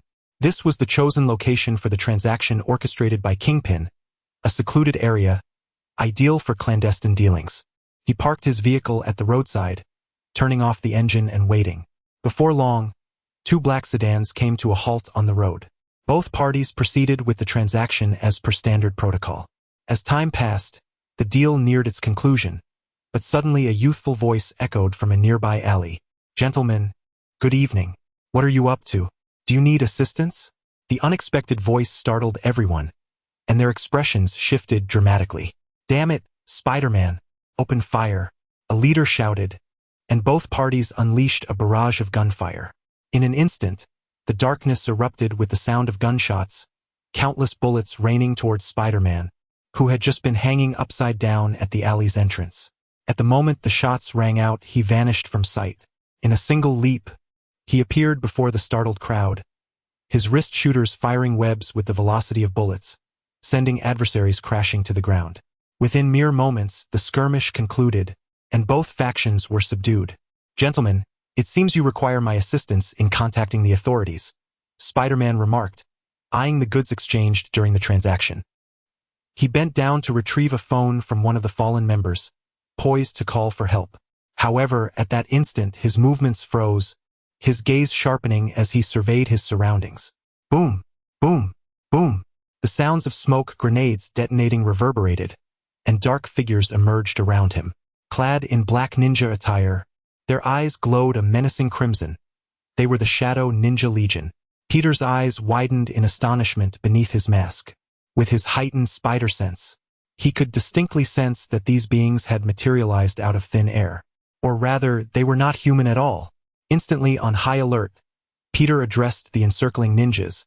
"Hey guys, who are you?" But the Shadow Ninjas remained silent, the sound of drawn blades slicing through the air in the darkness. In the next moment, they charged toward Peter in utter silence, causing his heart to race. Yet, there was no time for contemplation. His wrist shooters fired rapidly, launching webs at the approaching ninjas at a speed rivaling that of bullets. However, the Shadow Ninjas were far from being inept. They deftly evaded the onslaught of webs, skillfully maneuvering to Peter's side. In an instant, the sound of a katana slicing through the air resonated, accompanied by a series of piercing shrieks aimed directly at Peter's vital points. The urgency caused Peter's eyelids to twitch as he swiftly leaped and dodged, narrowly escaping the assault. His speed was extraordinary, far beyond that of an ordinary individual, yet the Shadow Ninjas were evidently not mere mortals. As Peter continued to evade, numerous Shadow Ninjas swiftly pursued him, their shuriken whirling through the air, expertly tearing through Peter's spider suit. Initially hesitant to retaliate, upon witnessing this scene, Peter abandoned restraint and launched a counterattack. Transformed by mutation, his strength and speed had reached a terrifying level, capable of halting a train with sheer force. Although formidable, the individual prowess of the Shadow Ninjas could not withstand his might. Consequently, as Peter unleashed his full power, many Shadow Ninjas were obliterated in the fray. Yet, despite this display of strength, Peter's expression grew increasingly grim. He realized that the number of Shadow Ninjas was escalating. After dispatching a dozen, their ranks had swelled to hundreds. Even more emerged from the periphery, one after another. Though powerful, Peter found himself perilously outnumbered. At this moment, his spider suit lay tattered, with numerous wounds marring his body. As time passed, his stamina waned, leaving him breathless. Sensing imminent danger, he dared not linger, shooting webs from his wrist and propelling himself into the air, escaping the encirclement of the Shadow Ninjas. Once free from their grasp, Peter finally exhaled in relief. However, just as he believed he was safe, a horrifying sight unfolded before him. On the rooftops ahead, a multitude of Shadow Ninjas, their eyes glowing crimson, emerged, fixated upon his form. Peter's countenance froze, a wave of terror surging within him. The recent encounter with hundreds of Shadow Ninjas had already pushed him to the brink. Now, the number before him was far beyond that. While he could not ascertain the exact figure, a mere glance revealed no less than 1,000. If he were to be surrounded by such a throng, Peter could not guarantee his survival. Instinctively, he pressed on, weaving through the high rises, rapidly disappearing from sight. Yet, as he advanced, a segment of the Shadow Ninjas pursued relentlessly. Although they could not swing through the air like Peter, their formidable leaping ability allowed them to traverse the rooftops with comparable speed. This left Peter in a state of exasperation as he attempted to shake them off. Soon, an even more despairing situation arose. From the heights above, shadow ninjas leaped down towards him, an overwhelming barrage of shuriken hurtling his way, closely followed by those wielding katanas. Although he skillfully evaded the majority of attacks with his extraordinary spider sense and agile movements, a few strikes still managed to land upon him. Blood erupted from his wounds, eliciting a series of muffled groans from his lips. Simultaneously, a crossbow bolt sliced through the webbing on his hand, causing it to snap instantly, and Peter plummeted to the ground from his previously airborne position. The sudden turn of events sent a jolt of fear through him. In desperation, the webbing from his wrist shot forth wildly, attempting to slow his descent, but ultimately, he crashed heavily into a narrow alleyway, gasping for breath. Meanwhile, from the shadows, the figure of a ninja emerged, surrounding him completely. At this moment, he found himself utterly trapped, with no escape in sight. Chapter 13. I want you to help me kill someone. A wave of trepidation washed over Peter as he surveyed the surrounding shadowy figures of ninjas, instinctively swallowing hard. He had only donned the mantle of Spider-Man for a mere few days. Prior to this, he had been an ordinary, unremarkable individual, often subjected to bullying at school. At his core, he embodied a certain timidity, which was counterbalanced only by the newfound confidence granted by his formidable powers. Yet now, with that strength rendered ineffective, his inherent weakness surged forth once more. What do you want? Stay back, he shouted, suppressing the fear that threatened to consume him. The encroaching ninjas abruptly halted in their tracks at the sound of his voice. This unexpected development left Peter momentarily stunned, grappling with confusion. However, the sound of footsteps emerging from the darkness quickly roused him, clarifying that it was not his words that had halted them, but rather the arrival of someone significant. His gaze instinctively pierced through the circle of ninjas, focusing on the entrance of the alleyway, where a figure emerged. Clad in a suit and exuding an air of languid confidence, the newcomer wore a smile that suggested he had everything under control. As he approached, the ninjas parted to create a path, bowing their heads in deference, as though honoring a monarch. Witnessing this spectacle intensified Peter's inner dread, his eyes fixated on the approaching figure. Good evening, Spider-Man. Allow me to introduce myself. I am Tony Stark. Tony stepped closer, casting a downward glance upon Peter. Upon recognizing Tony's face, Peter's heart raced, a sense of disbelief washing over him. Tony Stark, the notorious playboy of New York City, a source of endless amusement for its citizens. His exploits had undoubtedly supported numerous tabloids and entertainment journalists. Peter had admired many of his illustrious achievements and even harbored dreams of working for Stark Industries. He never anticipated encountering the legendary playboy under such circumstances, nor did he foresee the terrifying aura that lay beneath his charismatic facade. For a moment, Peter found himself at a loss for words. It seems our Spider-Man has recognized my identity, Tony remarked with a smile playing at the corners of his mouth. Peter jolted at this revelation, a torrent of conspiracy theories flooding his mind. According to the tropes of cinematic narratives, knowing his identity could very well spell doom for him. Gathering his wits, Peter hastily replied, Mr. Stark, let's discuss this calmly. I'm curious about why you sought me out. If there's any way I can assist you, I will certainly oblige. Ah, delightful. I appreciate conversing with forthright individuals, Tony responded, snapping his fingers. In truth, it is not a matter of great consequence. I simply require your assistance in eliminating someone. What do you think?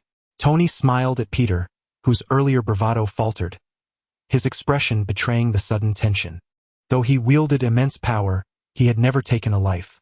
The death of his uncle had instilled in him the principle that with great power comes great responsibility, and he had strived to embody the role of a good person. Tony's request undoubtedly presented him with a perplexing dilemma. For a moment, he could not help but grimace and cautiously utter, Sir, might we consider an alternative request? There are myriad ways to resolve matters without resorting to murder. You lack the luxury of bargaining. You now face but two choices. Either you perish or another does. The decision rests with you. Tony interrupted, his tone casual, rendering human life seemingly inconsequential in his discourse. Realizing he was devoid of options, Peter's expression fluctuated between despair and determination. Taking a life was antithetical to his principles, yet to abstain might cost him his own. If he adhered to his original convictions, he would rather embrace death than harm an innocent soul. However, life offers no what-ifs. Having donned the mantle of Spider-Man only days ago, he had yet to fully transform from an ordinary citizen into a true superhero. In the grand scheme, his own survival overshadowed the lives of others. Thus, after a prolonged moment of hesitation, Peter finally inquired, "Whom does the Sir wish me to eliminate?" At this, a brighter smile illuminated Tony's face. "Ivan Vanko. Upon my return, I shall provide you with his details. Your task is to eliminate him. Is there a problem?" Peter silently shook his head. "Then you shall wear this bracelet." Tony casually tossed a bracelet to Peter, who instinctively caught it. "This serves as a communicator. I will contact you through it, and the information will be relayed to your bracelet as well. Moreover, do not entertain thoughts of evading your task. This bracelet is explosive." With that, Tony observed Peter don the bracelet, smiled, and turned to leave the alley. As he departed, the surrounding shadowy figures melted into the darkness, leaving behind a despondent Peter. Outside the alley, upon entering his silver sports car, Tony was immediately greeted by Jarvis's voice. "Sir, you have undergone quite a transformation."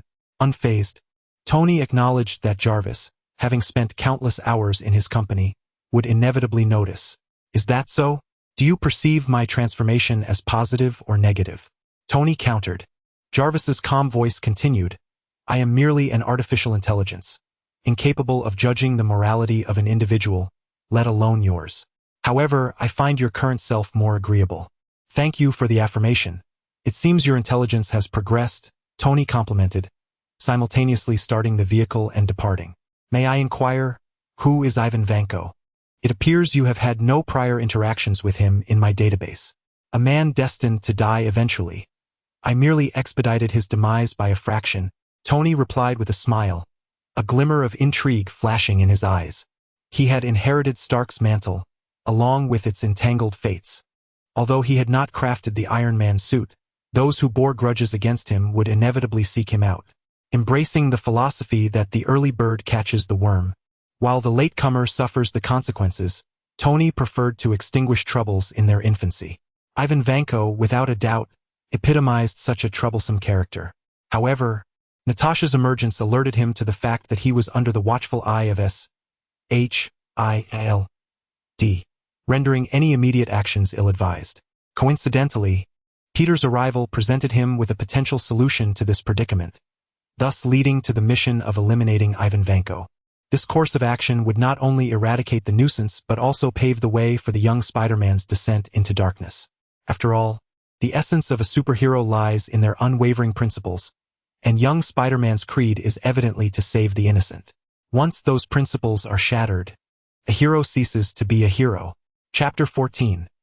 The gathering of the three major defense giants after a night devoid of events. Tony arrived at the company the following day, once again ignoring Natasha's flirtations as he diligently reviewed documents. After 2 exhaustive hours, he finally completed the plethora of paperwork requiring his signature, letting out a long sigh of relief. Who claims that being a boss is a comfortable endeavor? Step forward, and I shall prove them wrong. Over the past few days, Tony had calculated that the weight of the documents he had reviewed exceeded 100 pounds. These were tangible papers, not the bamboo slips of ancient times, which illustrates the multitude of matters he had to address daily. For a fleeting moment, he found himself regretting the demise of Obadiah. The former management had allowed him to revel in a life of indulgence, serving as a hands-off proprietor. Now, having eliminated Obadiah, the burden of the company's affairs rested squarely on his shoulders, which was undeniably vexing. As he momentarily drifted into thought, the office door swung open. Pepper Potts entered, and upon seeing her, Tony instantly felt a surge of apprehension. "Beautiful Miss Potts, I believe I require a respite. I hereby grant you full authority over company matters. What say you?" Observing Tony's unspoken lament, Pepper rolled her eyes but recognized his recent exhaustion and refrained from further chastising him. "Very well, handle one more task, and then you may take your leave. No more complaints." "Really? What task? Do tell." Tony exclaimed, his excitement palpable. He was eager to escape the confines of the office. This was undeniably splendid news. The military's procurement invitation has arrived, commencing at 3 o'clock this afternoon. You should attend and strive to secure additional orders. With that, Pepper handed Tony an invitation before hastily exiting the office. As the president, her responsibilities far surpassed Tony's. While he was preoccupied with significant matters, Pepper managed the entirety of the group, a workload of an entirely different magnitude. Watching her retreating figure, Tony shook his head, pondering the source of her fervent work ethic. Returning to his thoughts, he opened the invitation, perusing its contents, which, while lacking in substantive detail, piqued his curiosity enough to absorb it eagerly. The military procurement was the primary source of profit for major arms companies. Each annual procurement event was akin to a grand feast for these defense enterprises. Everyone sought to partake more lavishly, resulting in fierce competition. In fact, past procurement events had witnessed executives from various conglomerates engaging in physical altercations, rendering the atmosphere quite lively. At 2 o'clock, Tony departed the group amidst a throng of bodyguards, boarding a Rolls-Royce en route to the procurement venue. Upon arrival, the clock neared 3, signaling the imminent commencement of the event. Happy, flanked by 2 bodyguards, accompanied him into the venue, while the remaining guards remained on standby outside. Upon entering, he was greeted by a cacophony of voices, as hundreds engaged in animated discussions within the hall. Here, nearly 80% of the arms dealers from the United States are gathered. However, as Tony walked in, nearly everyone turned their heads to look at him, their eyes filled with awe. As a titan of the military-industrial complex, renowned not only in the United States but across the globe, it was nearly impossible for Tony to enter unnoticed. Ignoring the majority present, he made his way to the front row of the venue. In contrast to the crowded rear, the front row was occupied by only a handful of individuals, each backed by conglomerates that rivaled Stark Industries. Among them was Hammer Industries, led by Justin Hammer, a formidable competitor in the arms sector who had long collaborated with the Department of Defense. Then there was Pym Technologies, founded by Hank Pym, specializing in research on Pym particles that could alter the size of objects, although their involvement in weaponry was minimal. Oscorp, a family-run enterprise helmed by Norman Osborn, focused on biotechnology and had made significant strides in the military industry, subtly threatening to outpace Hammer Industries. Lastly, there was Venture Technologies, founded by Killian, primarily engaged in genetic engineering, with a negligible footprint in the arms industry, merely present as an observer. While Hammer Industries and Oscorp were represented by their leaders, the others sent vice presidents, recognizing that this procurement meeting was primarily military-focused, and their core businesses did not revolve around arms. Even if they attended, they could not contend with the dominance of Stark Industries, Oscorp, and Hammer Industries. Thus, sending a vice president was deemed sufficient. Upon Tony's arrival, several vice presidents from different groups nodded at him in acknowledgement. Hammer, smirking, remarked, "Tony, I heard you nearly met your end in the desert. I had champagne ready to celebrate your demise, but here you are again. What a disappointment." Given the long-standing rivalry between Stark Industries and Hammer Industries, Hammer's words were devoid of any courtesy. In response, as Tony settled into his seat, he retorted sarcastically, "Is that so? That must truly disappoint you. However, do not waste your champagne. I see your position as the perennial second is becoming increasingly precarious. When you inevitably drop to third, I shall drink it for you." With that, Tony glanced at Osborn, smiling as he nodded. Osborn's expression darkened. What began as a contest between Hammer Industries and Stark Industries had now drawn Oscorp into the fray, and it was no wonder he wore a frown. Indeed, Hammer, who had been focused on Tony, now cast a discreet glance at Osborn. Oscorp's share of the military procurement market had steadily increased over the past 2 years, posing a threat to Hammer Industries. Originally intent on competing with Tony, Hammer now abruptly shifted his strategy, choosing to undermine Oscorp first.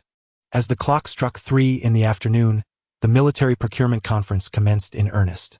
Under the auspices of the military procurement officials, prominent defense enterprises present eagerly secured their orders.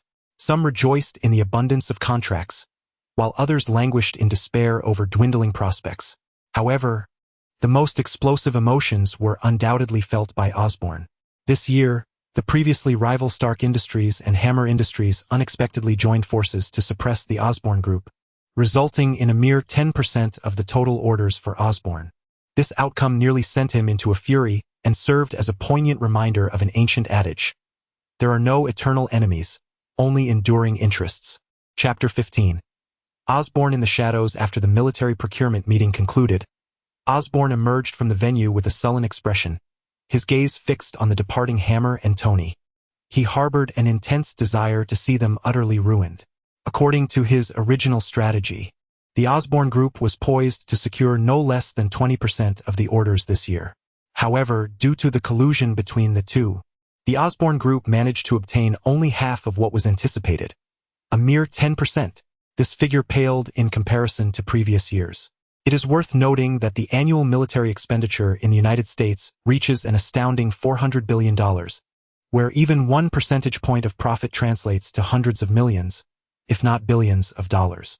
Thanks to the joint suppression orchestrated by Tony and Hammer, the Osborne Group suffered a staggering loss of 10 points or more, amounting to losses exceeding $100 billion. Such colossal setbacks could drive anyone to madness. Furthermore, the recent circumstances surrounding the Osborne Group were far from favorable. In a bid to secure a greater share of military contracts and outpace Hammer Industries and Stark Industries, they had devoted significant resources to the development of military products such as flying hoverboards, individual battle armor, and human enhancement agents, investing a total of $100 billion. The company was already in dire straits, and the discontent among major shareholders was palpable. Osborne had pinned all his hopes on this year's military procurement to calm the shareholders' unrest. But now, it all lay in ruins, and the mere thought of it made his heart bleed. Taking a deep breath, he suppressed his anguish and climbed into his car, returning to the office. Simultaneously, the details of the procurement meeting rapidly disseminated through various channels. Upon Osborne's return, his secretary hurried into his office. "Mr. Osborne, this bad news. All the shareholders have gathered and are currently waiting for you in the conference room." At these words, Osborne's previously stabilized emotions surged violently once more. "Damn it, who invited them?" he growled, his expression contorted with fury, instilling fear in his secretary, whose voice trembled as she replied, "Mr. Osborne, they came on their own accord. It seems they received the specifics from the procurement meeting, and their faces do not bode well." Hearing this, Osborne's heart sank. His worst fears had indeed come to pass. "You may leave now," he said dismissively, and the secretary fled the office as if granted a reprieve. Once alone, the pent-up rage within him erupted. "Fuck! Bastards!" A cacophony of noise erupted from the office as it descended into chaos. After what felt like an eternity, Osborne finally composed himself and made his way to the conference room. As he approached the door to the conference room, he pushed it open.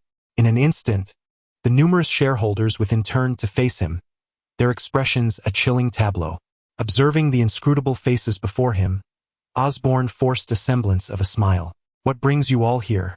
At this, the shareholders, filling the room, wasted no time in voicing their grievances.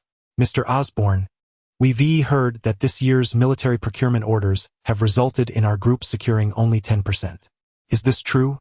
As soon as the shareholder spoke, pierced straight into Osborne's heart. He yearned to counter, yet he recognized the futility of such an endeavor. These individuals were formidable, undoubtedly informed, or they would not have gathered here. Reluctantly, he nodded and admitted, "Indeed. However, this is due to the collusion between Stark Industries and Hammer Industries to suppress us. Otherwise, our procurement orders would certainly not be this scarce." Osborne fervently defended his position, but the shareholders were unmoved. Their focus lay solely on profit. His previous insistence on researching individual combat gear and human enhancement had already irked them, and the stagnation of research, which failed to yield optimal results, had escalated their dissatisfaction to its peak. The recent decline in military orders had drastically reduced the profits of Oscorp, ultimately becoming the final straw that led them to sever ties. "Mr. Osborne, there is no need for further explanation. Our investment in Oscorp was predicated on profit, and it is evident that Oscorp can no longer provide that for us. Therefore, we, the shareholders, have collectively decided to withdraw our investments."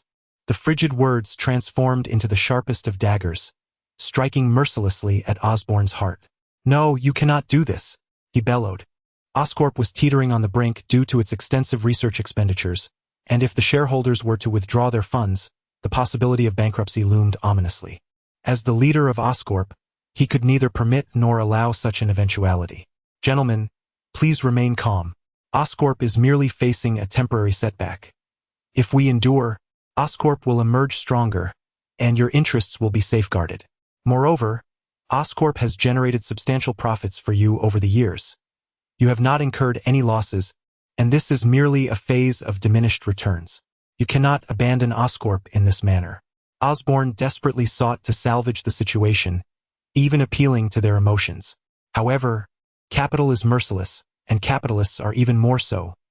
In their eyes, only profit matters, and emotions are worth little more than their weight in gold. Thus, no matter how fervently Osborne pleaded, the attendees remained resolute. "Mr. Osborne, spare your efforts. Prepare the contracts. We shall return to sign them." With that, the shareholders rose in succession, vacating the conference room, leaving Osborne despondently seated in his place. Had it not been for Tony's intervention, the shareholders' withdrawal would have transpired a year later. However, Tony's interference hastened Oscorp's descent into the abyss of bankruptcy. As time trickled by, Osborne sat in the conference room for an extended period, remaining until dusk, when the employees began to leave for the day. Finally, his secretary cautiously entered. "Mr. Osborne, it's time to go." Upon hearing this, Osborne, lost in thought, suddenly regained focus. He glanced at the secretary with a neutral expression and calmly replied, "You may leave. I will stay a while longer."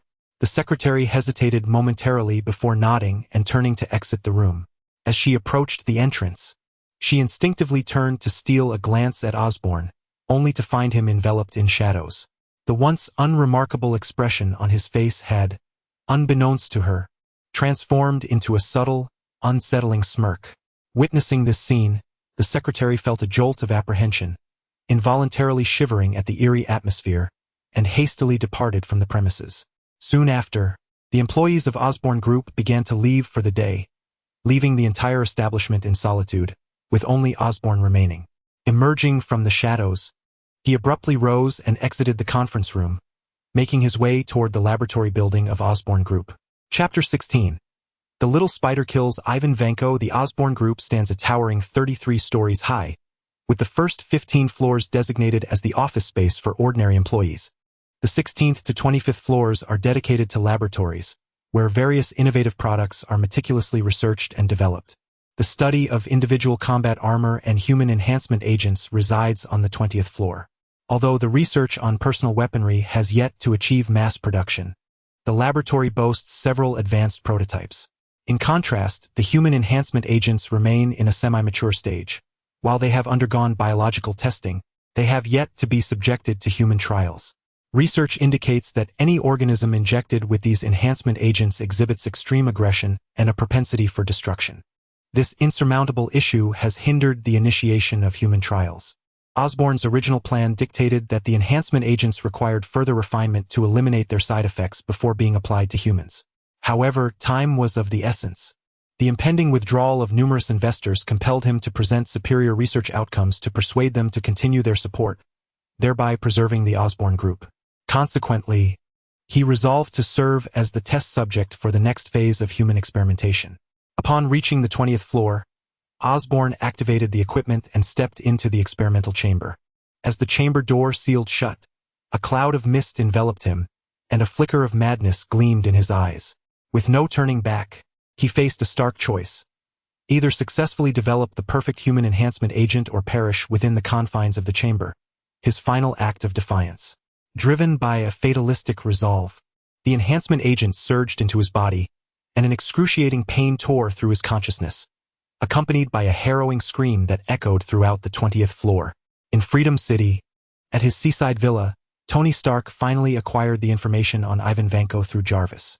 After receiving the dossier, he promptly transmitted it to Peter while dialing his number. "Hello, little spider, good evening. Have you received the information? I hope to witness this individual vanish tonight. Do not let me down," he stated, and without awaiting Peter's response, he abruptly ended the call, instructing Jarvis to display Peter's location. The wrist device not only tracked Peter's whereabouts, but also monitored his movements in real time. Stark was prepared to witness the tragic descent of a superhero. Meanwhile, at Peter's residence, he stared silently at the screen projected from his wrist, reflecting on the information he had just received.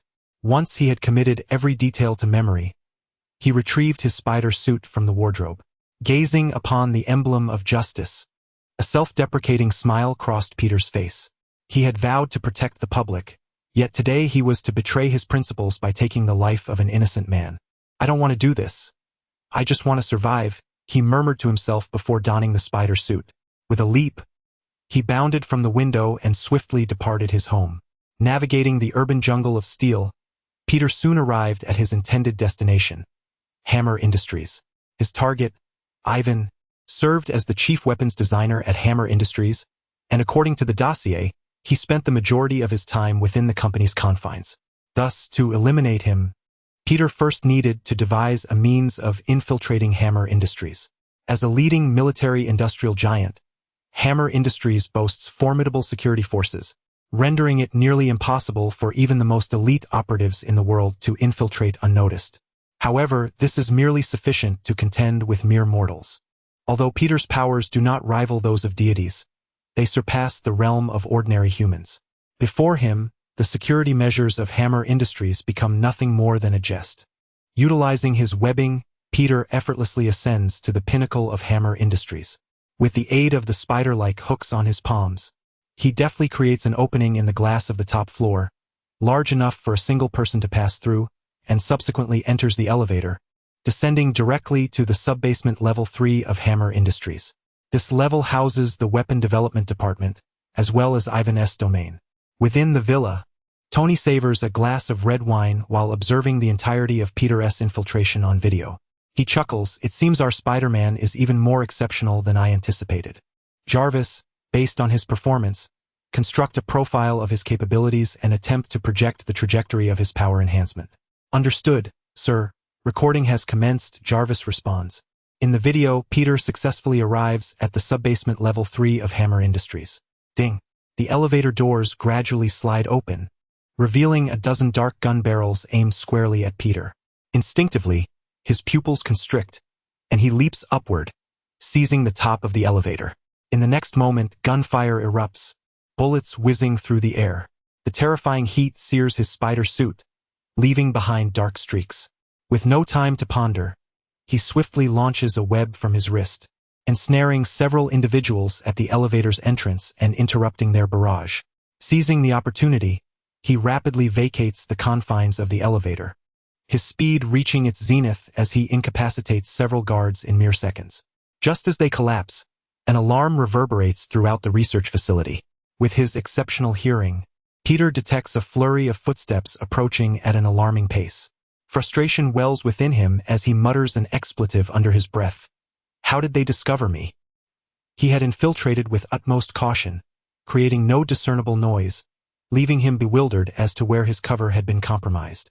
Unbeknownst to Peter, the security measures in this advanced weapon development area exceed those outside by more than threefold. The elevator entrance is manned around the clock, with constant surveillance of its interior. Despite his considerable prowess, his lack of experience blinds him to this critical fact. Thus, the moment he entered the elevator, he was already detected, leading to the present scene of chaos. With no time to dwell on how he was exposed, Peter agilely ventures deeper into the research facility. Along the way, he deftly evades a swarm of guards, quickly locating his target, Ivan Vanko. As the antagonist of Iron Man 2, while he possesses notable intellect, his inability to develop the whiplash armor renders him only marginally stronger than an average human. When Ivan beheld Peter's sudden appearance before him, his expression was one of utter astonishment. He had certainly heard the alarms from the research facility, and to him, it seemed likely that some faction had been discovered attempting to steal the blueprints for the new weaponry, an affair in which he believed he had little involvement. However, he could never have anticipated that the intruder's true objective was none other than himself, leaving him utterly unprepared. Wait, Ivan attempted to utter something, But Peter granted him no opportunity. He advanced swiftly, seizing Ivan by the throat and twisting with force. With a sharp crack, Ivan met his untimely demise. Chapter 17. The Green Goblin arrives and then departed. Prior to this encounter, Peter had engaged in various psychological preparations, envisioning scenarios where he might falter in his resolve. However, when he found himself discovered and faced with the imminent threat of a multitude of guards, he suddenly realized that all his anticipations had transformed into mere folly. In order to evade the onslaught of the guards, he did not hesitate for a moment before snapping Ivan's neck. This turn of events left him momentarily bewildered, questioning whether it was Tony's coercion that led him to commit such an act without remorse or if he inherently possessed a lack of aversion to taking a life. His confusion did not linger for long. Upon being startled awake by the sound of footsteps, he cast aside all thoughts and began his escape. Meanwhile, within the villa, Tony's expression was one of astonishment. He had not expected the situation to conclude so effortlessly. He had prepared himself for a dramatic internal struggle within Peter. To his surprise, Peter exhibited even more decisiveness than he had imagined. "Jarvis, have I been deceived by this fellow? He appears so resolute, not at all like a novice at murder," Tony mused, somewhat at a loss for words. Jarvis's emotionless voice promptly responded, "Sir, research indicates that within every individual resides a demon, a collective embodiment of their negative emotions. Some individuals confine this demon, appearing as virtuous in the eyes of society, while others unleash it, becoming deemed as malevolent. Based on my observations, the Peter in the video is currently in the phase of restraining his demon. Absent your intervention, he would likely have continued to confine it and remain a good person. However, you provided him with a key, enabling the release of his demon. Therefore, sir, this outcome is entirely a consequence of your actions." Jarvis's analysis ultimately placed the responsibility upon Tony, who couldn't help but grimace at the implication. "Good grief, are you still on my side?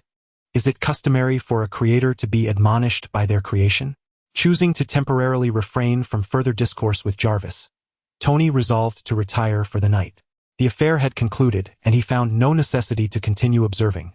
Although the security forces of Hammer Industries were competent, they could hardly ensnare the young spider, and he was disinclined to linger any longer.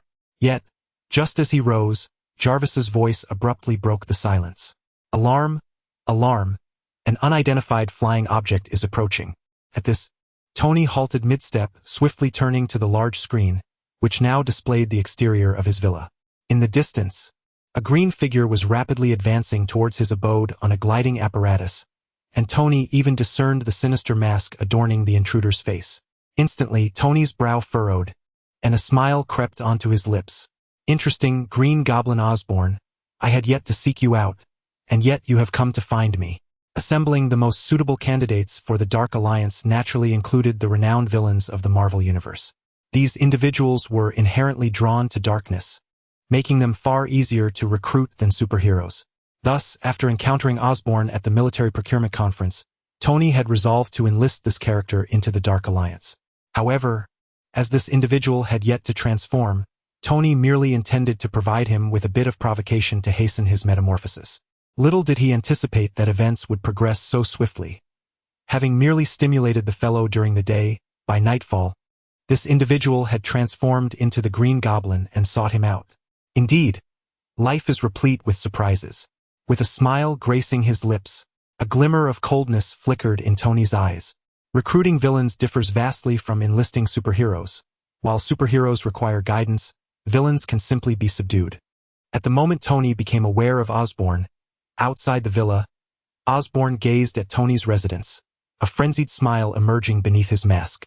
To preserve Oscorp, he had no choice but to conduct personal human experiments. The trials proceeded unexpectedly smoothly, resulting in a flawless enhancement of his physique. However, he too was affected by the serum, leading to a profound alteration in his personality. One might even say he had split into two personas. One was the composed leader of Oscorp, Osborn. The other was the ruthless Green Goblin Osborn.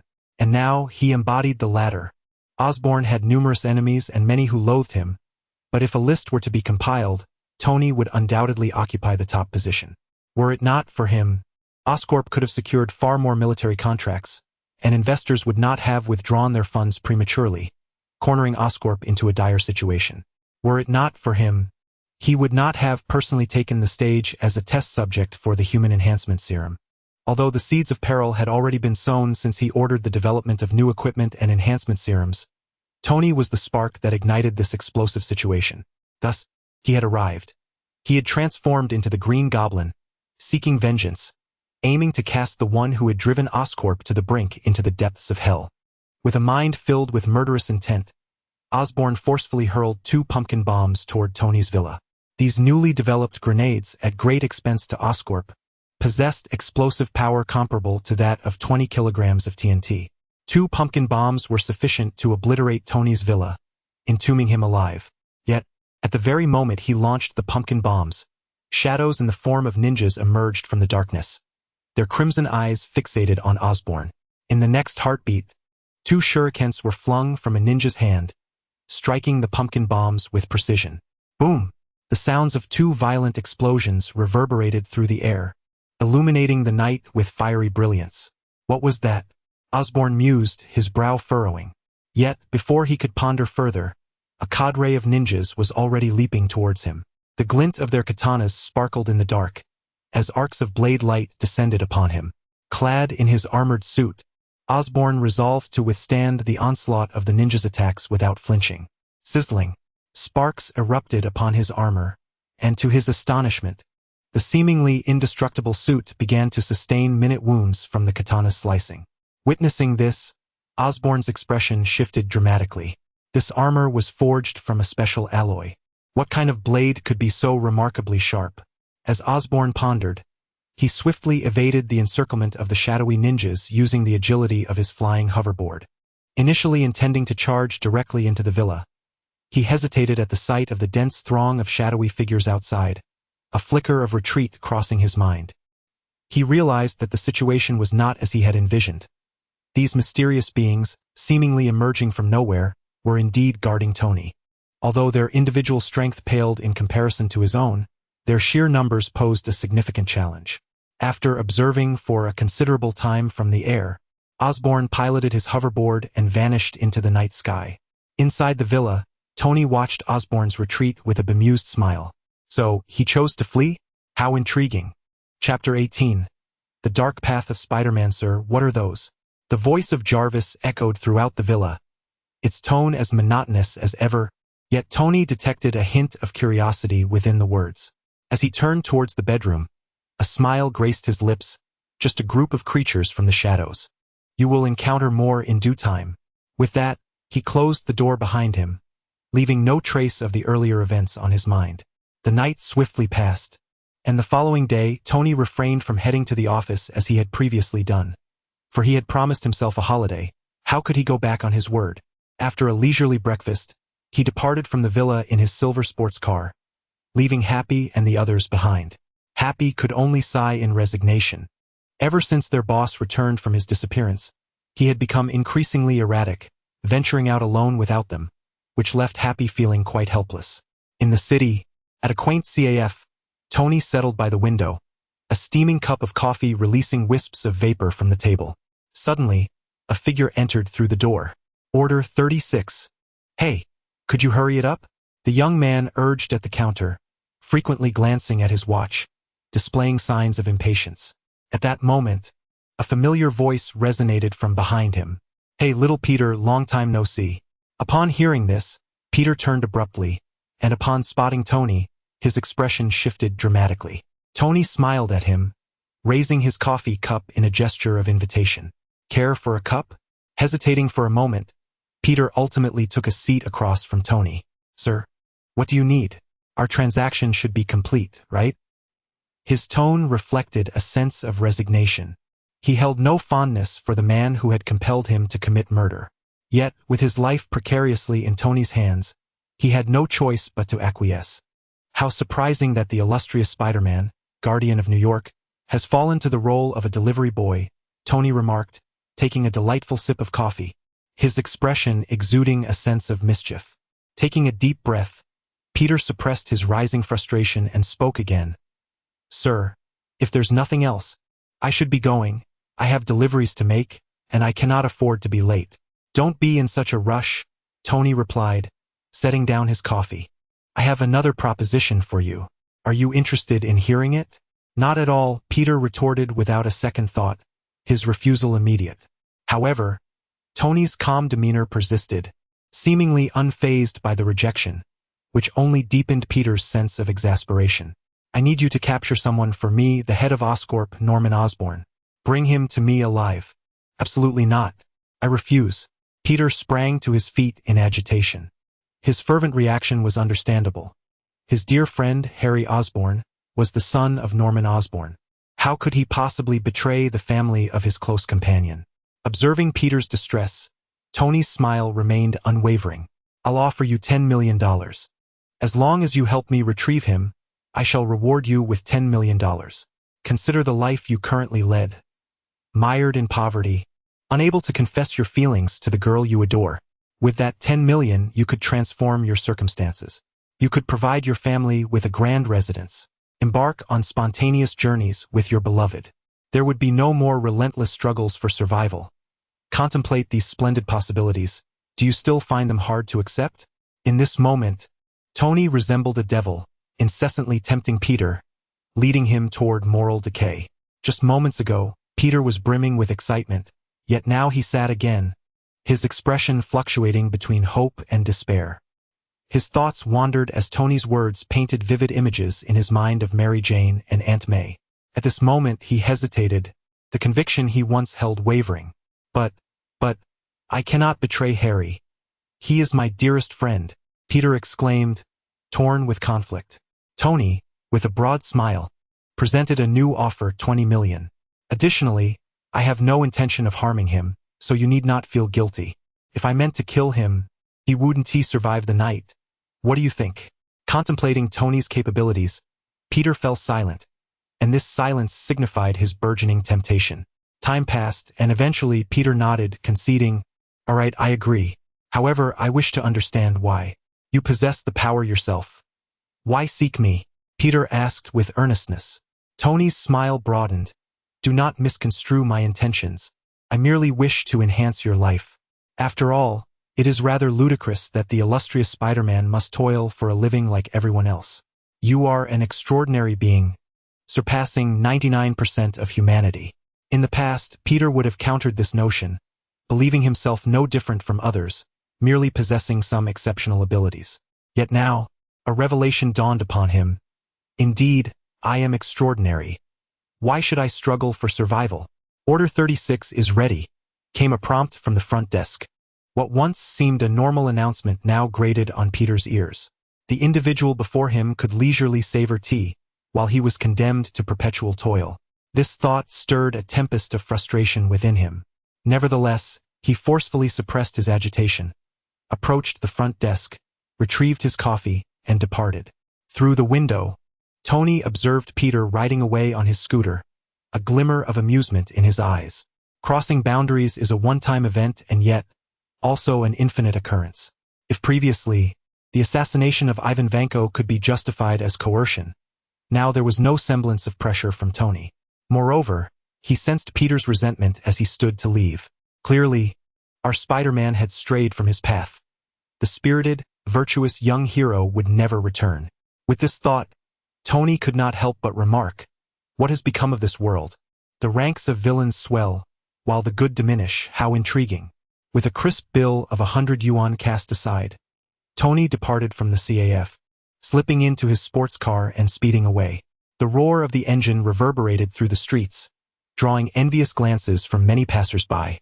Some assert that a person's character is inherently bestowed. However, Tony firmly believes that it is shaped by the environment one encounters. The experiences one endures inevitably mold their character. After Peter faced trials he had never encountered before, whether by choice or circumstance, it was clear he could no longer reclaim the mantle of Spider-Man. Thus, his descent into darkness was assured. The question now lingered, who would be his next target? As Tony navigated the road, a multitude of familiar faces flickered through his mind. Chapter 19. A fortuitous encounter with the green behemoth cruising through the vibrant streets of New York City in his sleek sports car. Tony contemplated where to indulge himself on this rare day off. It was imperative that he made the most of such a splendid opportunity. However, as fate would have it, while passing by a towering edifice, a deafening explosion erupted. Boom! Countless shards of debris plummeted from the heights, raining down upon the throngs of unsuspecting pedestrians. The once bustling and serene thoroughfare was instantly transformed into a scene of carnage. Numerous dismembered bodies were scattered, and some unfortunate souls were crushed into a gruesome pulp by the falling rubble, a sight most horrifying. Screech! The sound of tires screeching echoed as Tony's vehicle came to a sudden halt.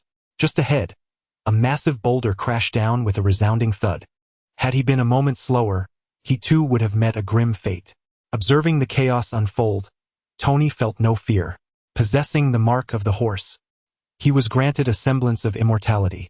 As long as he did not perish instantaneously, the mark would allow him to recover. Thus, he remained largely unperturbed, his curiosity piqued by the unfolding events. As he exited his car and gazed upward at the towering structure, a colossal figure caught his eye, causing his pupils to constrict in shock. Boom! The ground shook with a thunderous roar as a green figure descended from the sky, creating a shock wave that rippled outward for hundreds of meters, cracking the pavement like a spider's web. The giant, wearied by rage, threw back its head and howled into the heavens. A terrifying sound wave reverberated throughout Manhattan, causing those who had narrowly escaped disaster to faint under the weight of the roar. Only Tony remained unaffected, calmly observing the scene. After the cacophony subsided, the giant paid no heed to the chaos it had wrought and sprinted deeper into the city, obliterating any obstacles in its path. Watching the behemoth's retreating form, a sardonic smile crept across Tony's face, a wave of incredulity washing over him. The green giant had chosen this moment to make an appearance, jeopardizing his plans for leisure. As a character often deemed a bug in the Marvel universe, the green giant's presence rendered the balance of power precarious. Not remaining in a state of daze, Tony gathered his thoughts and swiftly resumed his pursuit.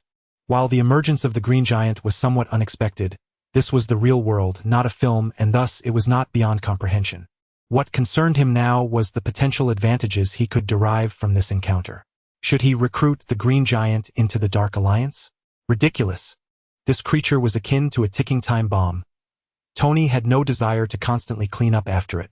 In its later stages, the giant might exhibit a semblance of control, but presently, it was a complete lunatic, indiscriminately attacking friend and foe alike.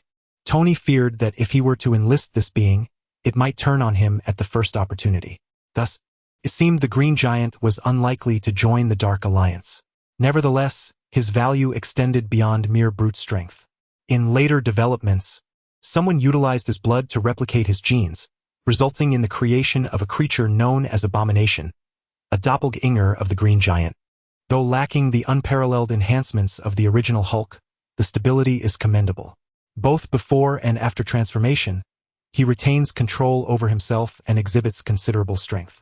Thus, Tony found himself intrigued, realizing he need not seek out superheroes. He could create one himself. As thoughts raced through his mind, his speed remained undiminished, and he drove his car swiftly through the desolate cityscape. Approaching the area where the Hulk resided, he was already met with the creature's unrestrained roars. As the saying goes, the heavens may unleash rain, and man's arrogance may invite calamity.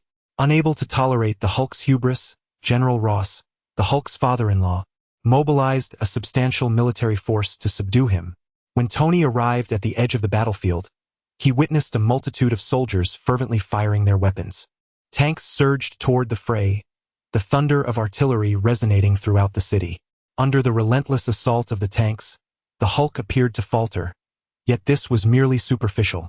As the smoke cleared, he remained unscathed and vibrant, even tearing apart a tank for good measure. Observing this scene, Tony prudently sought refuge in a towering building to watch from above, having no desire to engage in the fray. With his slight frame, he knew he could not withstand even a single blow from the Hulk, and he had no intention of testing that theory. The battle raged on, and the soldiers suffered grievously. Under the Hulk's iron fists, these well-trained elite troops were as defenseless as children. The Hulk struck down foes with ease, leaving a gruesome scene in his wake.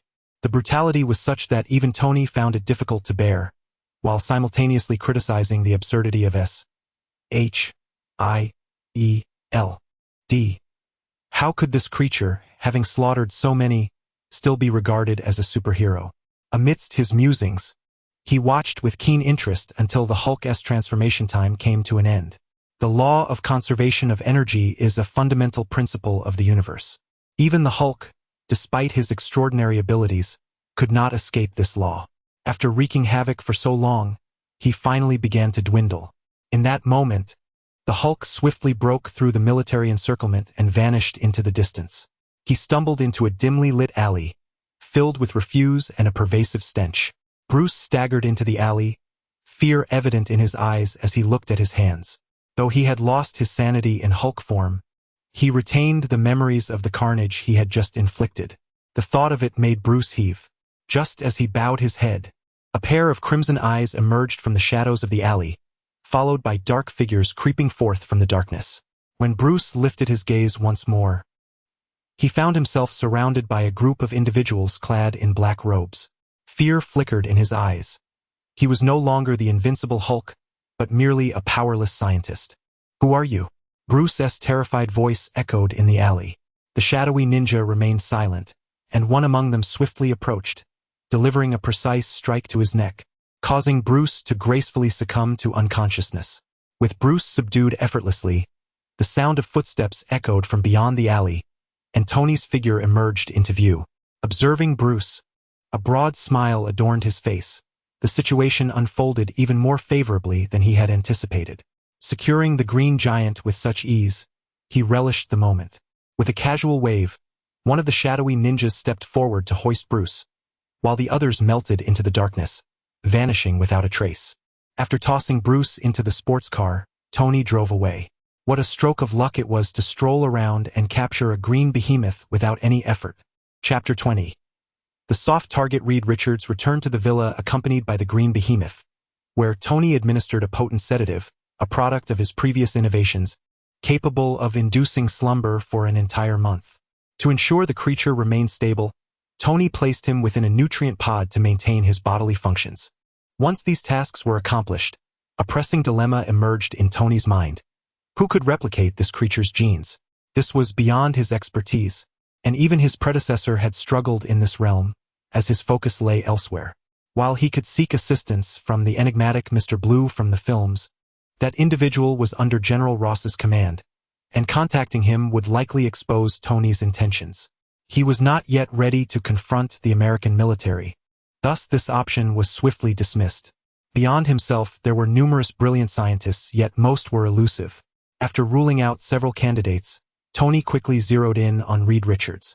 Richards was a genius even surpassing that of his predecessor, mastering disciplines such as mechanics, engineering, artificial intelligence, extraterrestrial biology, physics, genetics, and genomics. His annual patent applications were countless, with each invention residing at the forefront of contemporary technology. Additionally, he would later assume the mantle of a superhero, Mr. Fantastic. With his extraordinary abilities, he could undoubtedly assist in replicating sufficient green behemoth genes. Moreover, Tony's choice was influenced not only by Reed's exceptional capabilities but also by the fact that he was currently in a vulnerable position. An undeniable genius, Reed was driven by his pursuit of unraveling the mysteries of human genetics.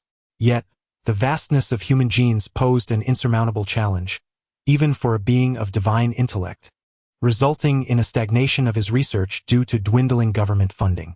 According to Tony's recollection, Reed was currently seeking investors for his project, but alas, major corporations remained skeptical. The field appeared devoid of hope, and capital was fixated solely on profitability. Despite Reed's brilliance, if he could not yield returns, his genius was of little concern to the financiers. Coincidentally, Tony found himself lacking in many areas, yet wealth was not one of them, making Reed an undoubtedly suitable target. Furthermore, once Reed underwent his mutation, Tony could seamlessly integrate him into the Dark Alliance, achieving two objectives with one stroke. With his target firmly established, Tony declared, "Jarvis, initiate contact with Reed Richards." "Very well, sir." "Connecting now," Jarvis replied. Meanwhile, in a distant office, Reed sat wearily in his chair. His research had hit a deadlock, not due to a lack of intellect but rather a lack of funds. The study of human genetics was an insatiable financial abyss. Despite having sold numerous patents and acquiring substantial wealth, it was but a drop in the ocean for his research needs. In his quest for investment, he had scarcely slept well for nearly a month, yet his efforts bore little fruit. No corporations were willing to invest in him. Was he truly destined to abandon his pursuits? Reed pondered to himself, yet the surge of unwillingness within him made it impossible to relent. Just as he found himself engulfed in agitation, the telephone on his desk suddenly rang. The sound echoed through the office, but Reed seemed oblivious, not even glancing at it. For the sake of his research, he had mortgaged his property, and during this period, the bank's incessant calls for repayment had caused him to develop a phobia of ringing phones. Thus, he had no inclination to answer. However, this particular call was insistent, ringing continuously for 10 minutes, as if determined to persist until he picked up. Reluctantly, Reed answered the phone, bracing himself for the anticipated demand for repayment. Yet, contrary to his expectations, he was met not with the voice of a creditor, but with a rather bemused tone. "Mr. Reed, are you so busy that you cannot spare a moment to answer the phone?" Tony remarked, his voice dripping with incredulity. Reed sensed that Tony was on the verge of irritation. How could he ignore a call from a significant investor? Were it not for Reed's genius, Tony might have made him experience the harsher realities of capital. "Who are you?" Reed asked, his tone laced with confusion. "I wish to invest in your research. Do you have time to discuss it?" As those words hung in the air, Reed was momentarily rendered speechless. Tony's proposition was akin to a divine revelation. He had labored tirelessly to secure funding, convinced that all hope was lost, only for a sudden turn of fortune to present itself. In that instant, Reed's voice trembled with astonishment. "May I inquire your name, sir?" Though elated, Reed understood that the investment he needed was substantial, far beyond the means of an ordinary individual. "Tony Stark," came the reply. At once, Reed erupted into silent laughter. He may have been consumed by his research, but he was well aware of Tony's illustrious reputation, the largest arms dealer in America, a titan of the New York elite. Indeed, the name Tony Stark was synonymous with wealth. I have time, Mr. Stark. Wherever you wish to meet, I will come immediately," Reed exclaimed, his voice brimming with urgency, as if fearing that Tony might change his mind. Tony, unceremoniously, provided his address before promptly ending the call. Half an hour later, outside Tony's seaside villa in Freedom City, Reed, clad in a suit, arrived at the door. Before he could knock, the villa's entrance swung open, and Jarvis's voice resonated. "Welcome, Mr. Reed. Mr. Stark is awaiting you on the balcony. Please proceed straight ahead." Following Jarvis's guidance, Reed exhibited no signs of surprise. He too possessed an artificial intelligence and found nothing remarkable about it. Perhaps this was the standard for prominent researchers, each equipped with their own AI. On the balcony, Tony lounged in casual attire, basking in the sunlight, a bottle of Roman e Conti resting on the table. The sunshine, sea, and gentle breeze combined to create an atmosphere of unparalleled comfort. Upon Reed's arrival, Tony gestured towards a seat beside him. "Please, have a drink and let us converse at leisure." "Thank you for the invitation," Reed replied. Reed smiled and took a seat beside Tony. At that moment, he did not exhibit the impatience he displayed over the phone. Rather, he appeared composed and unhurried.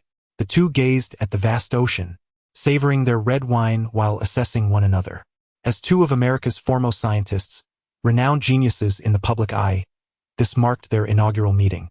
One exuded an air of carefree charm, while the other possessed an elegant and courteous demeanor, creating an atmosphere reminiscent of a royal encounter.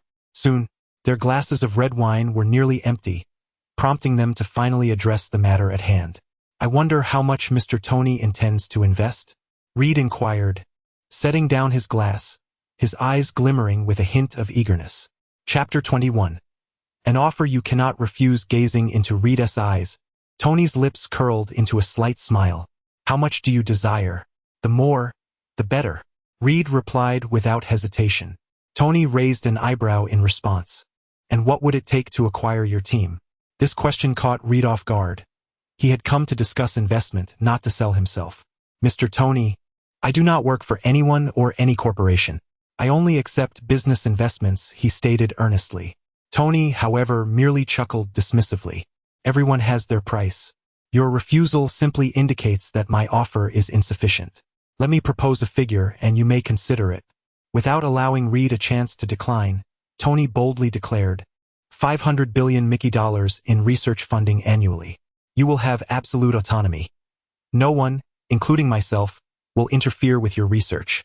Moreover, you and your team will enjoy half of the profits from your discoveries. What do you think of this offer? Tony smiled broadly at Reed, who remained stoically silent. It was not that he lacked a reaction. He simply did not know how to respond. Despite his previous resoluteness, the magnitude of Tony's offer was staggering.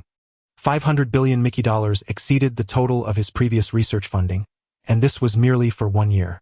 Absolute autonomy ensured that his research would not face any external interference, much like his current situation. Sharing half of the research profits, albeit with his entire team, would still yield significantly more than he currently received. Other conglomerates investing in his research typically took 80% of the profits, leaving only a fraction for him and his team. A 30% increase in profits represented billions, even hundreds of billions of Mickey dollars. He longed to emphatically reject the offer, to stand firm in his principles, yet the words of refusal caught in his throat, unable to be voiced. Thus, he fell into silence. Tony, for his part, was not surprised by Reed's reaction. Life is a pursuit of fame and fortune. This is a tangible world, not a film from a past life. Superheroes are human too. They require money and sustenance. Do you truly believe everyone can be motivated solely by love to protect humanity? Please, everyone is quite busy. It is plausible for a few individuals to possess lofty ideals, but a collective of extraordinary beings, merely serving as caretakers for others, especially without compensation, seems improbable. One could say that the films of the previous life artificially imbued numerous heroes with noble aspirations for the sake of plot development. In truth, they are merely ordinary individuals, albeit with a touch of extraordinary ability. Who does not appreciate wealth, status, or beauty? Can one truly expect everyone to become saints? What must I give in return? Reed inquired, his tone dry, relinquishing any thoughts of refusal. With such immense benefits, he could not fathom receiving without offering something in exchange. Quite simply, you will work for me. Additionally, there are certain matters I require your assistance with, which you cannot refuse, Tony replied. Is there anything else? Reed pressed for further clarification. Tony shrugged, indicating that there was nothing more to say. With that, Reed fell silent once again, deep in contemplation. Undoubtedly, should he accept this contract, he and his team would be irrevocably tied to Tony for the rest of their lives. Hence, was it worth it? This was a question worthy of reflection, and he needed to consult his team members. With this thought in mind, Reed apologized. Mr. Tony, I need to return and ponder this matter. No problem, take 3 days. When you've made your decision, come find me, Tony replied. Reed nodded in acknowledgement and then rose to depart from the villa. As he made his way back, Reed's mind swirled, the allure of immense profit clouding his usual composure. Upon returning to his company, he promptly summoned his team. Soon, 2 men and a woman, who would later become members of the extraordinary quartet, appeared in the conference room. Susan Storm, Johnny Storm, and Ben Grimm.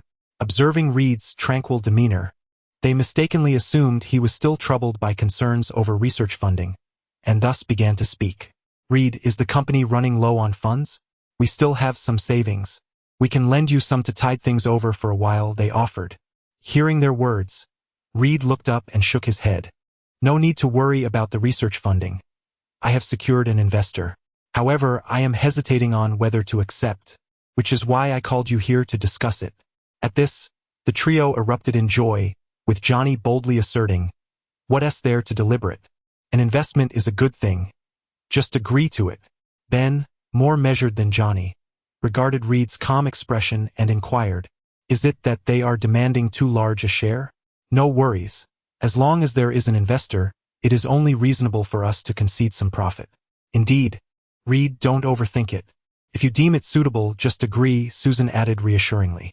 Clearly, she and Ben shared similar sentiments. As Reed observed their concern for his well-being, a faint smile graced his face. "No, the terms are quite lenient. However, it is not merely an investment in a project. He wishes to invest in our team." With that, Reed articulated Tony's conditions and the sacrifices they would have to make. After he finished, a heavy silence enveloped the room. There was no need to elaborate on the terms. It was hard for anyone not to be tempted. Yet, the prospect of being tethered to one individual for the foreseeable future left them hesitant. After a prolonged silence, it was Johnny who finally broke the quiet. Ahem. Everyone, I wonder if you are aware of something significant. Stark Industries has gone private. Huh? The others looked at him, puzzled. Johnny continued, recently, Stark Industries completed its privatization, meaning our investor, Tony, now holds 100 of the shares. As a military contractor, do you think Stark Industries could face an overnight collapse? At this point, everyone began to grasp the implications of Johnny's statement. After the privatization of Stark Industries, the company is unlikely to collapse unless it faces significant operational issues that lead to a rupture in its financial chain and eventual bankruptcy. The defense industry is one of the most lucrative sectors globally, and with the U.S. military consistently allocating substantial budgets for the procurement and replacement of equipment each year, Stark Industries is fundamentally secure. Essentially, unless the United States were to face cataclysmic downfall, the likelihood of Stark Industries' demise is virtually non-existent. While this is not an absolute certainty, the probability of encountering problems due to other factors has diminished to an extreme degree. Thus, should they still harbor concerns about the future? With this realization, the expressions of everyone present lightened noticeably, their countenances visibly relaxing. Chapter 22. The weeping spider. I find it rather agreeable to acquiesce to this condition. Initially, it was suggested by Ben. Unlike the other three who remain single, he has already established a family. Upon learning about the stability of Stark Industries, his concerns dwindled significantly. Following his lead, Johnny promptly concurred with the terms laid out by Tony. Susan, however, refrained from immediately voicing her opinion, choosing instead to gaze at Reed. Their relationship is still that of a couple, and she tends to heed Reed's thoughts. At that moment, Reed glanced at her, a smile gracing his face as he jested. Truth be told, I was already intrigued after hearing his terms, but I hesitated to agree, fearing you might disapprove. With that, laughter ensued among the group, and thus, everyone unanimously endorsed the decision to work for Tony. The following day, Reed returned to Tony's villa. It seems you've made up your mind, Tony remarked with a smile. Reed nodded affirmatively. Now that he had resolved to proceed, there was no need for further hesitation. From now on, you shall be my employer. When shall we sign the contract? Let us do so now. Tony produced a contract he had prepared in advance. After Reed meticulously reviewed it and confirmed that all terms were satisfactory, he swiftly inscribed his name. Once the contract was signed, Reed's demeanor shifted. Boss, when will our research funding be dispersed? Observing Reed's eagerness, Tony replied, it will require a bit of preparation time. The funds will be available in 3 days. However, I need you to assist me with something first. What is it? Reed inquired, puzzled. Without elaborating, Tony rose and instructed, follow me. He led the way to the underground laboratory within his villa, and Reed quickly kept pace, soon arriving in the research facility. There, Reed beheld a figure suspended in a nutrient pod, Bruce. His expression shifted, a mixture of surprise and uncertainty crossing his face. Boss, who is this?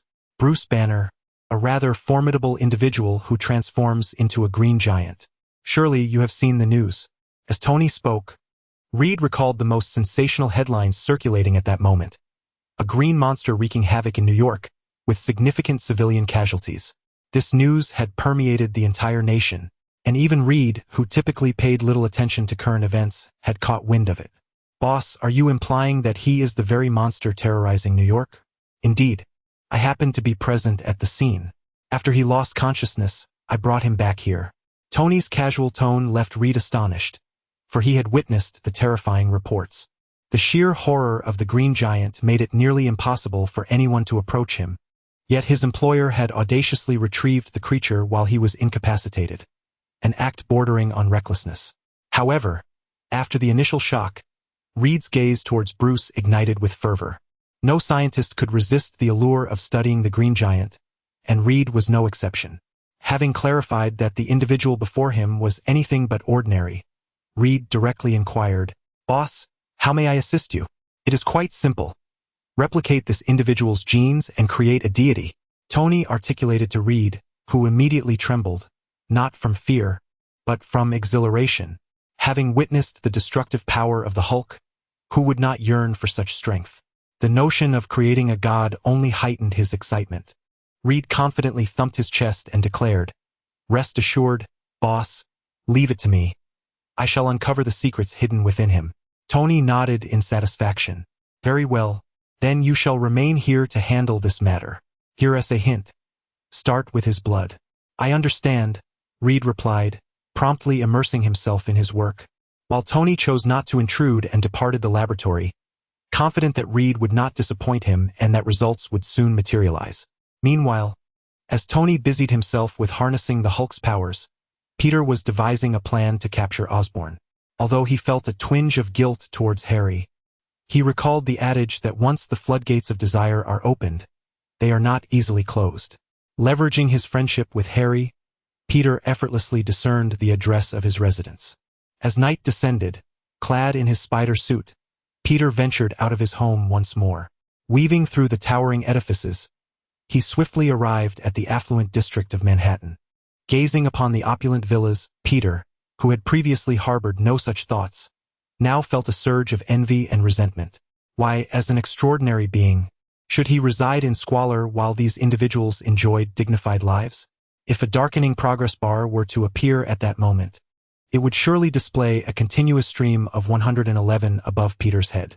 Based on the intelligence gathered during the day, Peter successfully located Harry's villa. Utilizing his webbing, he hung upside down from a tree outside the mansion, quickly surveying the interior. Inside, he spotted a middle-aged man in pajamas, several servants, and Harry was conspicuously absent. Without hesitation, Peter fixed his gaze upon the middle-aged man, Norman Osborn, who was seated on the sofa, engrossed in a newspaper. Without a moment's pause, Peter launched a surprise attack. Bang! The glass shattered as he believed Norman to be an ordinary man, opting for a forceful approach to breach the villa. As Peter burst into the mansion, the servants screamed in alarm. He swiftly approached Norman, seizing his collar in an attempt to drag him away. However, at that moment, a fist unexpectedly collided with his chest. Caught completely off guard, he had no time to react, and his body was sent flying like a projectile. Crash! A cacophony echoed throughout the villa as Peter hunched over on the ground, surrounded by shards of glass. At that moment, his mind was clouded with confusion. Who am I? Where am I? What am I doing? Wasn't he supposed to be an ordinary person? Wasn't this supposed to be effortless? Being sent soaring several meters by a single punch. Was this truly what constituted an ordinary person? A barrage of questions surged through his mind as he grit his teeth against the pain and turned his gaze towards Norman. Norman, who had been seated on the sofa just moments ago, had inexplicably vanished. Peter cast a swift glance around, searching for any trace of Norman. At that instant, a chilling laughter echoed through the villa. In the next moment, a figure clad in a devilish mask and riding a green skateboard barreled toward Peter. Witnessing this scene, Peter's pupils dilated, and he swiftly contorted his body, yet it was a fraction too late. The flying skateboard collided with his waist. With a gasp, Peter tasted blood, the metallic tang flooding his mouth. There was no time for contemplation. He gritted his teeth against the pain and charged toward the villa's exit. The information was wrong. This individual was no ordinary foe. Peter dared not linger any longer, swiftly fleeing the villa and disappearing into the night. Chapter 23. Peter joins the Dragon Talisman as the night enveloped the borough of Queens in New York City. Peter's figure flickered into a residence from the second floor. He hastily removed his hood, and a mouthful of blood spilled forth. "Damn it, bastard!" A torrent of curses erupted from him as he swiftly grasped his phone and dialed Tony's number. Beep, beep, beep. The call connected promptly, and before Tony could utter a word, Peter, suppressing his fury, declared, "Damn it, that guy is no ordinary person. Your intel is flawed. Are you trying to get me killed?" On the other end, Tony swirled a glass of red wine in his hand, a smirk creeping onto his lips as he listened to Peter's outraged voice. "If I wanted you dead, you'd have been gone long ago. And I never claimed that fellow was just an ordinary person. What exactly do you intend to do?" Peter retorted angrily, "I told you, I want you to capture that guy alive. That is my objective. Impossible. That fellow's strength is formidable. I am no match for him. As he spoke, a note of despondency crept into Peter's tone. Although he never voiced it, he felt a sense of elation after his transformation. However, since encountering Tony, he had realized that everything had changed. Even the most mundane individuals seemed stronger than he was. In summary, everyone, be they human or otherwise, was showcasing their prowess, while he was merely enduring the blows. Noticing the disheartenment in Peter's words, Tony's smile widened. Do you wish to grow stronger? I can assist you. At this, Peter's caution heightened. There is no such thing as a free lunch, especially when dealing with Tony. What are the terms? He inquired cautiously. Quite simple. I intend to form a dark alliance and am extending an invitation for you to join, Tony stated, taking a leisurely sip of his wine. I am a good person. After all, Peter exaggeratedly exclaimed, I never claimed you weren't a good person. I merely said you should consider joining the Dark Alliance. Upon hearing this, Peter fell into a prolonged silence. The Dark Alliance, by its very name, suggested it was not a favorable place. However, recalling his own humiliating escape from a recent confrontation ignited a fresh wave of anger within him. Finally, gritting his teeth, Peter declared, I agree to join. The moment those words escaped his lips, Tony burst into laughter, having schemed for so long to secure this alliance. Congratulations, you have made a wise decision. Come to see me tomorrow morning, and I shall provide you with what you desire. With that, Tony eagerly hung up the phone and opened the system panel. Name, Tony Stark. Gender, male. Identity, heir of the Shadow Kingdom. Abilities, mastery of the Horse Talisman, control of Shadow Ninja, control of Shadow Dagger. Lottery chances, 1 Dark Alliance member. Spider-Man gazing at the information on the system panel, a smile curled at the corners of his mouth, and at that moment his thoughts shifted. Instantly, shadows began to rise from the ground, appearing before him and standing respectfully at attention. Unlike the Shadow Ninja, the Shadow Blades possess unique steel claws resembling those of Wolverine. While their abilities are not as comprehensive as those of the Shadow Ninja, their combat prowess surpasses that of their counterparts, marking them as beings forged specifically for battle. After a meticulous observation of the Blade Ninja, Tony nodded in satisfaction, instructing them to return to the Shadow Kingdom while he opened the lottery panel. It was once again a moment of exhilarating anticipation. Despite Tony's considerable growth in composure, he still felt a twinge of anxiety before the spinning lottery wheel. Lottery, he silently urged, as the pointer whirred rapidly. Stop! The pointer's pace gradually slowed, and Tony gazed intently, fervently wishing for a powerful ability. Soon the pointer came to a halt. In the next instant, a dragon-shaped emblem materialized on the wheel, accompanied by a resonant roar. Before Tony's astonished eyes, the dragon surged forth from the wheel and instantly melded into his being. Heat, an overwhelming heat surged through him. Tony felt his internal temperature skyrocket, and a dragon-shaped aura appeared on his skin, emanating an astonishing warmth. Minutes later, the dragon emblem vanished, and Tony returned to his usual state. Sir, are you all right? Jarvis inquired. I'm fine, no need for concern, Tony replied with a smile. The Dragon Talisman, an ability granting him the power of dragon eruption, capable of dissolving all things in existence. This information suddenly flooded his mind after acquiring the talisman. To test its true might, Tony ventured into the underground laboratory. Spotting Reed, who was visibly excited, Tony retrieved a piece of titanium gold alloy from the material storage. This alloy is one of the hardest metals in the Marvel Universe, typically utilized in aerospace applications due to its high and low temperature resistance. Records from his previous life indicated that this very alloy was used in crafting the Iron Man suit. After leaving the laboratory, Tony sat on the balcony, gazing at the palm-sized titanium gold alloy. With a swift motion, a flame ignited in his palm. Instantly, the alloy began to transform, melting at a visibly rapid pace.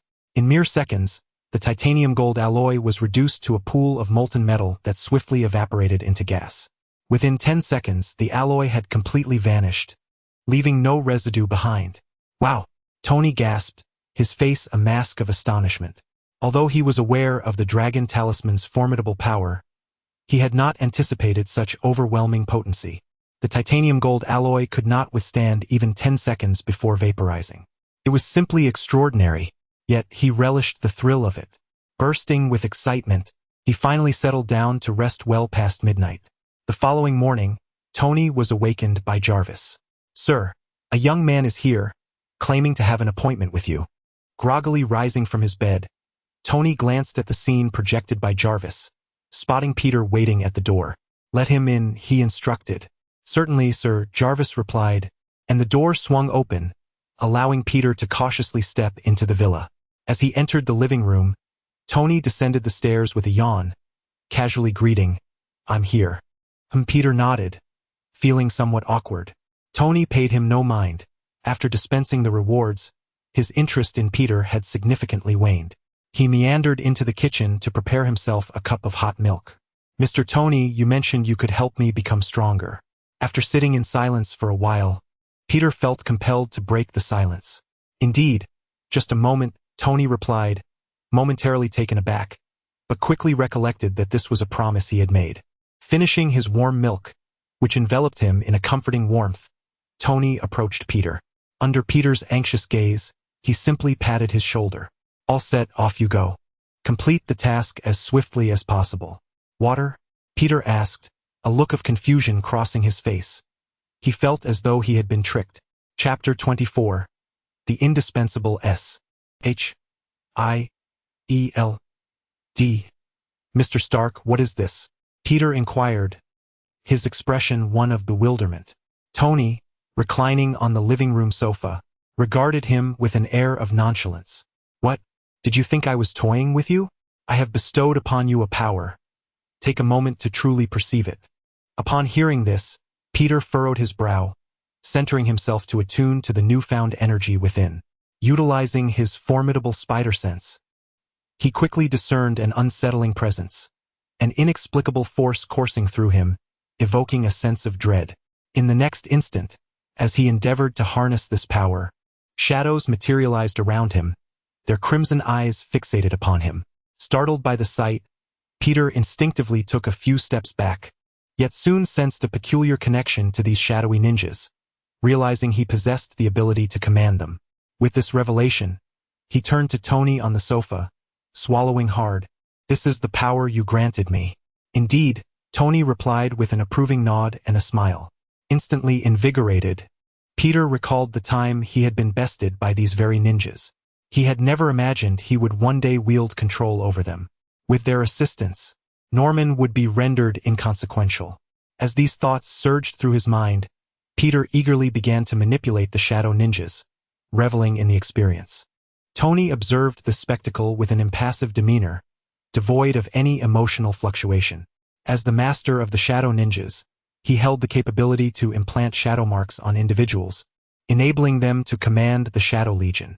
However, the ultimate authority remained with Tony. Peter was merely a conduit. Should Tony choose, the Legion could be severed from Peter's control in an instant. This arrangement not only augmented the strength of the Dark Alliance but also ensnared Peter entirely within Tony's surveillance. A flawless strategy. "All right, off you go. Remember to bring Norman back to me without delay," Tony instructed. "Understood, Mr. Stark," Peter replied enthusiastically, nodding before departing the villa. Once Peter had left, Tony too vacated the villa, promptly contacting a few companions to indulge in some leisure. After such a prolonged period of exertion, he felt the need to unwind. Meanwhile, in the S.H.I.E.L.D. conference room, Pierce occupied the foremost seat, flanked by a cadre of elite agents seated along either side of the room. At this moment, all present were engrossed in the documents before them, the expansive conference room echoing only with the rustling of papers. After a considerable interval, Pierce rapped the table and cleared his throat. "I trust everyone has finished reviewing the materials. What are your thoughts on Tony Stark? Mysterious, highly dangerous. There exists a possibility of anti-government inclinations, a succession of S.H.I.E.L.D. agents articulated, having drawn these conclusions from their review. Since the Obadiah incident, Pierce had been vigilant regarding Tony, initiating an inquiry into his activities. In addition to deploying Natasha to infiltrate Stark Industries, He had orchestrated a substantial force to monitor him continuously. In this age dominated by pervasive surveillance, the formidable power of S.H.I.E.L.D. renders the task of monitoring an individual nearly effortless. Consequently, under the meticulous watch of S.H.I.E.L.D.,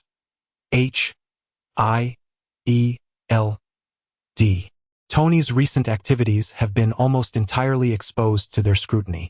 Whether it involved mobilizing the Shadow Legion or engaging with Peter, all actions have been meticulously documented by S.H.I.E.L.D. However, it is particularly concerning that the incident involving Tony taking Bruce has also caught the attention of S.H.I.E.L.D.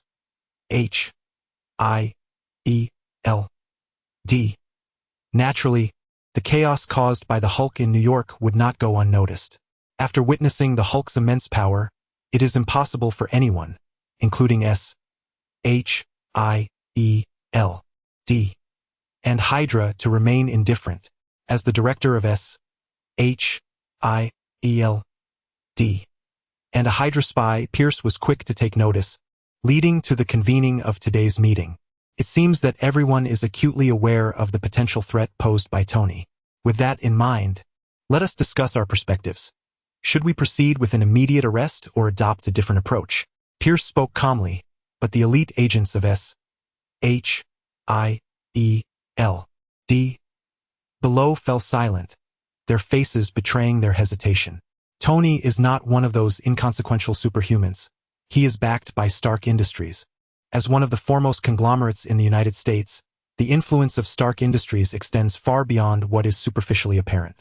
Behind Stark Industries stands a considerable number of legislators, and the connection between Stark Industries and the military is exceedingly close. Rumor has it that the current president of the United States rose to power with the financial backing of Stark Industries. Thus, taking action against Tony is not a decision that can be made lightly. The implications are vast, and even S.H.I.E.L.D. may not withstand the repercussions from Stark Industries. Observing the silence of the gathered agents, Pierce understood their concerns. He tapped the table and asserted, "Tony is Tony, and Stark Industries is Stark Industries. Our target is not Stark Industries but Tony himself.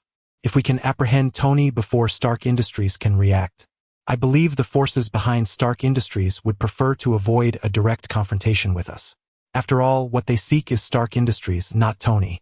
As he concluded, the expressions of the assembled agents shifted, comprehending Pierce's intent. An overt attempt to capture Tony would indeed be unfeasible. The resistance from Stark Industries would be formidable. However, a clandestine capture of Tony could allow them to act before Stark Industries could intervene. Ultimately, the absence of one Tony would not hinder the operations of Stark Industries, which would continue to function and provide support. At that moment, a robust African-American man in the conference room stood up and added, "Yet, this alone may not suffice. Should the situation be exposed, S.H.I.E.L.D. alone may not withstand the pressure from above. Tony currently holds 100% ownership of Stark Industries, and those in power will not easily permit any harm to come to him. Even if we manage to capture him, we may be compelled to release him." Upon hearing this, the group quickly realized the gravity of the situation. Stark Industries is indeed a dictatorial enterprise. Pierce furrowed his brow. "So, Nick, what is your suggestion?"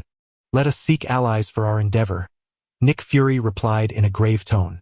As the future director of S.H.I.E.L.D.,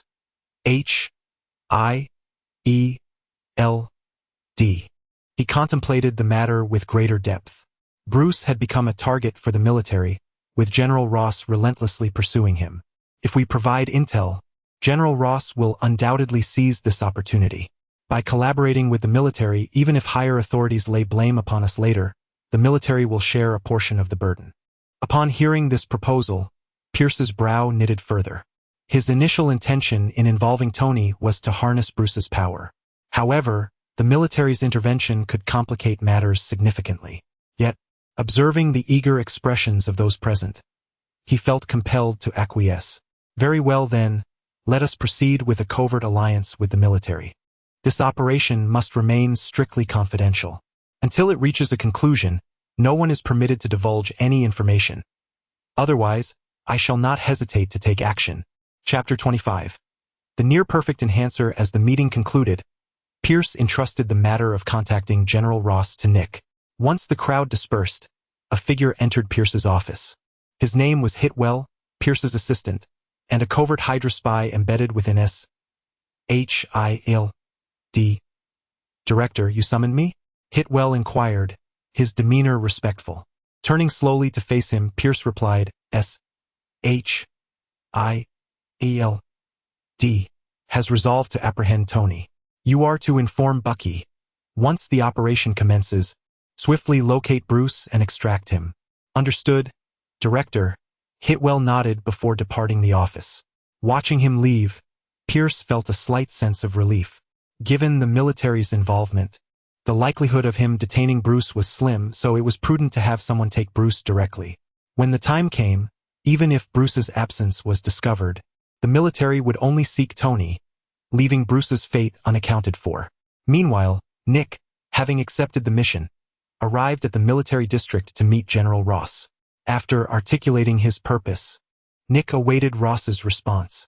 Knock, knock, knock. General Ross rapped his fingers on the desk, his piercing gaze fixed intently on Nick. Is what you say true? Bruce is in Tony Stark's custody? Indeed, General. The information has been verified. There is no doubt, Nick Fury affirmed. So, you intend to act against Tony? Do you realize how many weapons Stark Industries supplies to the military each year? If you move against Tony, do you think the military will remain passive? Ross spoke in a calm yet chilling tone, seemingly poised to defend Tony. Observing this, Nick remained unfazed, a subtle smile gracing his lips. General, as far as I know, you have long sought to capture Bruce, and I have heard that you are not on favorable terms with Stark Industries? At this juncture, Nick chose not to elaborate further, yet his implication was unmistakable. They shared a common goal, and Ross should drop the pretense. Wherever there are people, there are conflicts, and the military is no exception. The U.S. military is divided into two factions, Hawks and Doves. Those with amicable relations with Stark Industries belong to the Dove faction. As adversaries of the Dove faction, the Hawks naturally harbor disdain for any forces allied with them. While this animosity may be dormant during peaceful times, they harbor no reservations when events take a turn. The Doves, too, are equally capable of such maneuvering. This is one of the reasons Nick felt emboldened to approach General Ross so openly. Raising an eyebrow slightly, Ross's expression remained impassive. If that is the case, let us speak plainly. What do you require of me? Assist us in mitigating the pressure from the military, and afterward, Bruce will be handed over to you. Not sufficient. Ross shook his head decisively. I can dispatch my own agents to apprehend Bruce. Your assistance is unnecessary. If you wish for my support, you must demonstrate sincerity. Ross's firm rejection elicited an inward curse from Nick. The old fox was proving to be quite the challenge. Fortunately, he had prepared well before his arrival. Thus, after General Ross's refusal, Nick continued to negotiate the design blueprints for the laser gun. Upon hearing this, General Ross's pupils constricted, and even the action of pounding the table ceased. The laser gun was exclusive equipment of S.H.I.E.L.D., boasting immense power, and the military had long coveted such a weapon. However, as it was developed independently by S.H.I.E.L.D., they had no means to compel its surrender. Nick's unexpected offer struck at Ross's vulnerability. Very well, it's a deal, but I require the blueprints first. Agreed. The two swiftly finalized their terms, and Nick did not linger, rising to take his leave. With concerns alleviated, S.H.I.E.L.D. promptly initiated action. A contingent of elite agents dispersed, establishing a perimeter around Tony's villa, awaiting the opportune moment to strike. Simultaneously, after bidding farewell to Nick, General Ross quickly summoned his elite team, instructing them to collaborate with S.H.I.E.L.D. to ensure Bruce's capture. While S.H.I.E.L.D. and the military were mobilizing, Tony remained blissfully unaware, indulging in the pleasures of life. Stars, models, and a bevy of beauties became his conquests. In just 3 days, Tony dined with numerous lovely companions, treating himself lavishly. Consequently, Pepper's gaze towards him grew increasingly resentful over these days. However, after several days of hedonism, Tony's idyllic existence was abruptly interrupted by Reed's groundbreaking progress in his research. In the underground laboratory, Tony strode in, and upon hearing the commotion, Reed turned to see him. A look of excitement illuminated Reed's face upon spotting Tony. "Boss, you're here. Come quickly." He beckoned, and Tony hurried to the lab table, where a biological chamber housed a small white mouse. The mouse was gnawing on a hollow iron ball filled with food. Reed, brimming with enthusiasm, began to explain. "I have eliminated the violent factors from that creature's blood, leaving only the enhanced genes.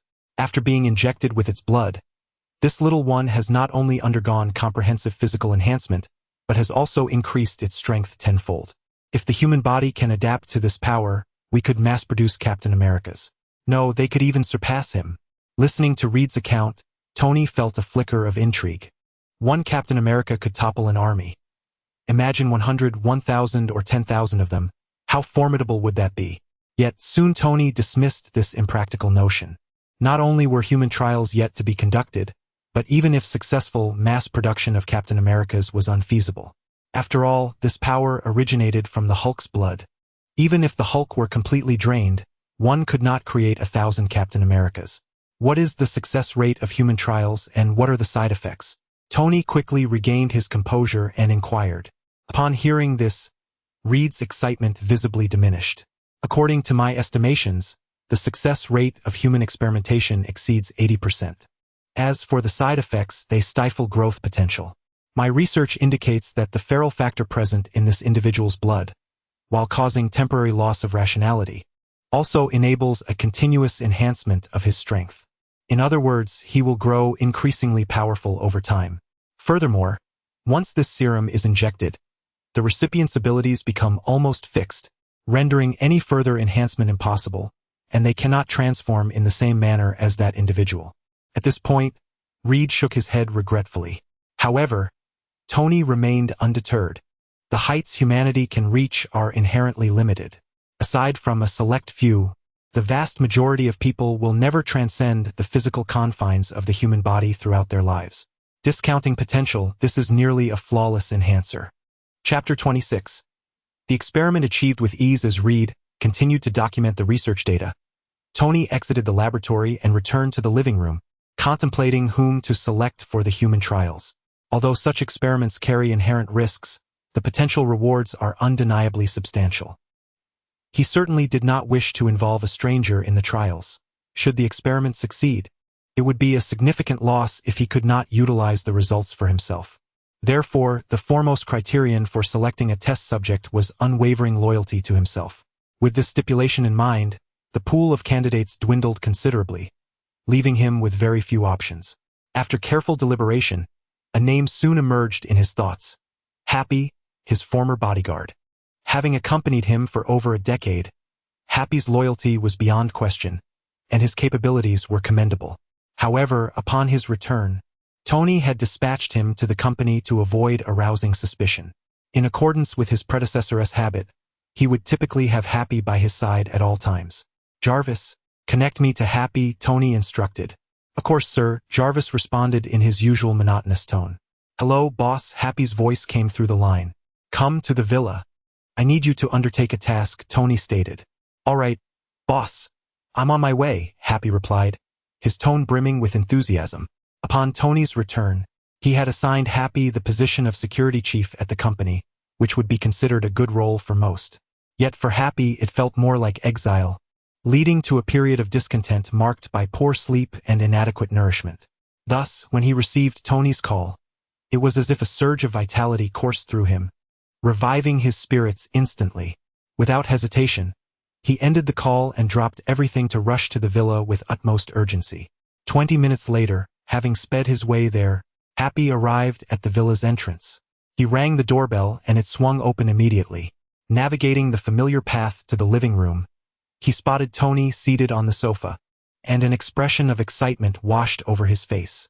"Boss, I thought you had forgotten about me," Happy exclaimed, his voice tinged with an almost tearful note, reflecting his sense of profound grievance.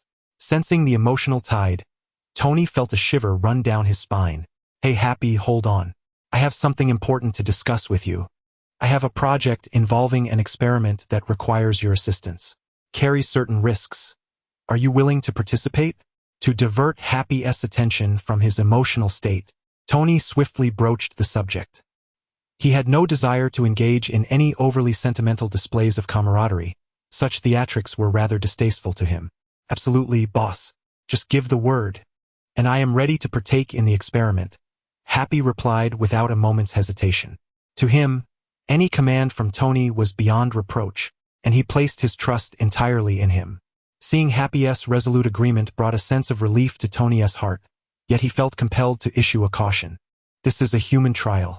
While the success rate is high, it is not guaranteed, and unforeseen circumstances could arise. You might wish to reconsider. No need for that, Happy interjected. If something were to go awry, I would accept the consequences. Boss, when do we begin? Observing Happy, who appeared more anxious than himself, Tony's lips twitched slightly. He decided against further persuasion and simply waved his hand, saying, "Follow me." With that, he led Happy into the underground laboratory. Inside, Reed glanced at the returning Tony and the anxious Happy beside him, a flicker of surprise crossing his features. Boss, are you really planning to commence human trials now? Isn't it a bit premature?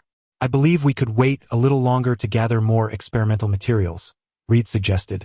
Tony shook his head resolutely. No need for that. Matters such as this are best addressed promptly. Let's begin right away. After speaking, he nudged Happy, who, despite his slight heft, turned serious and addressed Reed. I am ready. Let us proceed.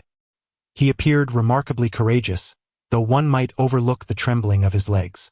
After all, this was an affair concerning his very life, and he could not maintain an air of indifference. Yet he trusted Tony implicitly. Tony was not jesting with Happy's life. His decision to initiate the human trials stemmed from confidence. Even in the event of failure, he believed he could save Happy. Let us not forget, he had acquired the ability of the horse talisman, which would allow him to heal Happy in case of an unforeseen mishap.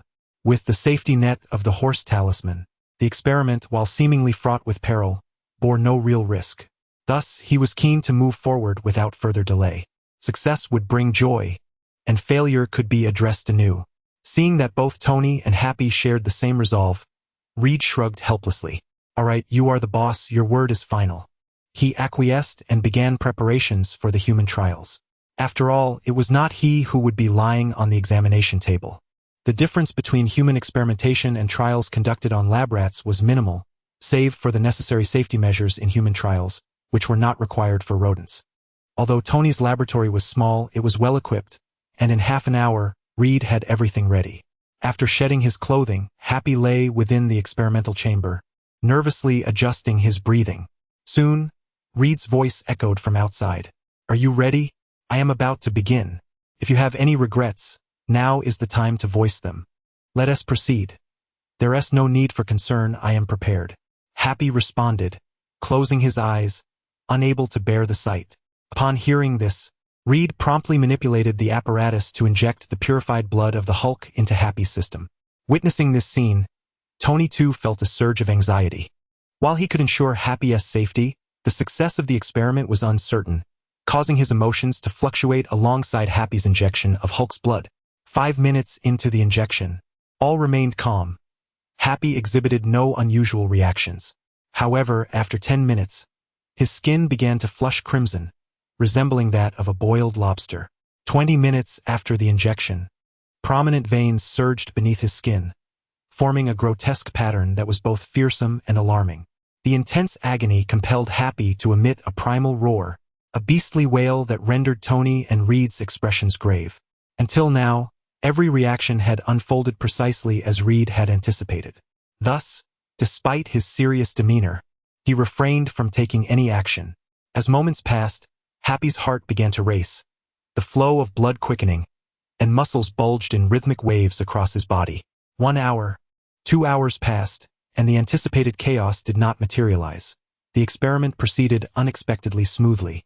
After 3 hours, the hatch of the experimental chamber swung open, revealing a towering figure, a muscle-bound colossus standing at 2.5 meters. The experiment was a resounding success. Chapter 27. Annihilate them upon arrival. As Reed gazed at Happy, his eyes sparkled with admiration akin to that of a man beholding a strikingly beautiful woman, his gaze roaming over Happy, rendering the latter somewhat uncomfortable. However, This fleeting discomfort paled in comparison to the elation swelling within him. Following the enhancement, he could distinctly sense the elevation of his prowess. An overwhelming power, unparalleled speed, extraordinary perceptive abilities, and a physique as resilient as iron. Although untested, he felt confident that his current physical fortitude could withstand a hit from a high-caliber sniper rifle without a scratch. Just as doubts crept into his mind, a gunshot suddenly reverberated through the air. Bang! The thunderous sound echoed through the laboratory, startling Reed, while Happy merely felt a slight sting in his chest, akin to a mosquito bite. The two immediately turned towards the source of the noise, discovering Tony brandishing a modified handgun, the muzzle still emitting smoke. A clear indication that he had just fired. Indeed, disregarding all else, this resilience marked him as a commendable shield. Upon hearing this, Reed snapped back to reality, his lips twitching as he remarked, "Boss, I believe you ought to exercise caution. What if the enhancement fails to achieve the desired effect and you inadvertently kill someone?" In response, Tony waved his hand dismissively, stating, "As long as they are not dead, I can save them. It's no issue." Such was the audacity derived from wielding the power of the talisman. As for Happy, he harbored no significant thoughts, but upon hearing Tony's praise, he broke into a broad grin, assuring, "Rest assured, boss, I shall be your steadfast shield from now on." Before Tony could respond, Reed, standing nearby, shook his head in bemusement. One was as astute as a monkey while the other was as foolish as a bear. He had no words left to express. "Very well. Continue being my personal bodyguard then," Tony acquiesced, prompting Happy to scratch his head and chuckle. Disregarding Happy, Tony turned to Reed and said, "We should strive to produce more of this enhancement serum. I plan to dispose of this fellow." "Why?" Reed questioned, puzzled. Keeping this individual around meant a continuous supply of enhancement serum. Why would they want to cast him away? Moreover, he was an excellent subject for research, and Reed had numerous experimental ideas he wished to explore. To this, Tony merely shook his head, offering no explanation. Reed, unaware of how this individual had come into their possession, could not fathom that Tony had intercepted him from the military. Keeping him temporarily should pose no problem, but in the long run, he would inevitably attract attention. In such a case, Bruce would become an incessant source of trouble, and Reed had no desire to invite that chaos. Furthermore, even without external complications, this individual was a ticking time bomb. Keeping him here would necessitate constant vigilance. Otherwise, should he inadvertently awaken, the ensuing chaos would be monumental. Although Reed had been administering copious amounts of anesthetics daily to ensure this individual remained in a state of slumber, one could never be too cautious. Anesthesia could not suppress him indefinitely. Thus, it was prudent to expeditiously rid themselves of this troublesome entity. In any case, all the benefits that could be gleaned from this individual have been exhausted. One cannot genuinely expect to forge an army of extraordinary beings solely from his blood. Such an expectation would border on madness, particularly since Tony is unable to find a sufficient number of suitable candidates. Having arranged matters, Tony departed the basement with Happy, and by now, the sky outside had completely darkened. They had spent nearly 5 hours in the underground laboratory, with merely 2 hours remaining until midnight. Stretching his limbs, Tony glanced at the transformed Happy and casually remarked, "Let us stay here for the night. Find yourself a room." "All right, boss, understood," Happy acknowledged. Tony paid him no further heed and proceeded directly to the second-floor quarters. After several days of toil, he felt quite fatigued and was in dire need of rest. However, this night was destined to be sleepless. No sooner had he returned to his room than Jarvis's voice rang out. "Sir, a large contingent of unidentified armed forces has been detected approaching the villa. Please prepare accordingly." At this, the weariness in Tony's eyes vanished instantaneously, and he fixed his sharp gaze out the window. Yet, shrouded in darkness, he could discern nothing. "Bring up the surveillance footage around the villa and project it onto the wall," he commanded. Jarvis promptly complied, displaying the external monitoring visuals. The image revealed a considerable number of armed individuals clad in black, advancing swiftly towards the villa, all equipped with state-of-the-art weaponry, fully armed to the teeth. Observing them, Tony's brow furrowed as he began to speculate on their identities. The 10 Rings? Impossible. Given their gear, they possessed the most advanced weaponry in the world, which the 10 rings do not have. Aside from the 10 rings, he had not offended any other factions since returning to New York. Could it be him? Suddenly, a vision of Bruce flashed through Tony's mind. If there were to be a significant source of trouble in his proximity, Bruce would undoubtedly rank foremost. Although he had ensured to take Bruce from a secluded alley without any surveillance, if someone were determined enough, they could still ascertain that Bruce had been taken. After all, the direction of Bruce's disappearance coincided precisely with Tony's appearance. An uncanny coincidence, indeed. However, by his calculations, even if the military had taken note of his actions, it would not be at this moment, indicating that someone must have witnessed his abduction of Bruce, prompting this swift visitation. The only entities capable of noticing such details in real time would be those who have been monitoring him closely. In New York, the factions with the capacity to surveil his movements are few. The Kingpin is one, the military another, yet neither had any reason to watch him.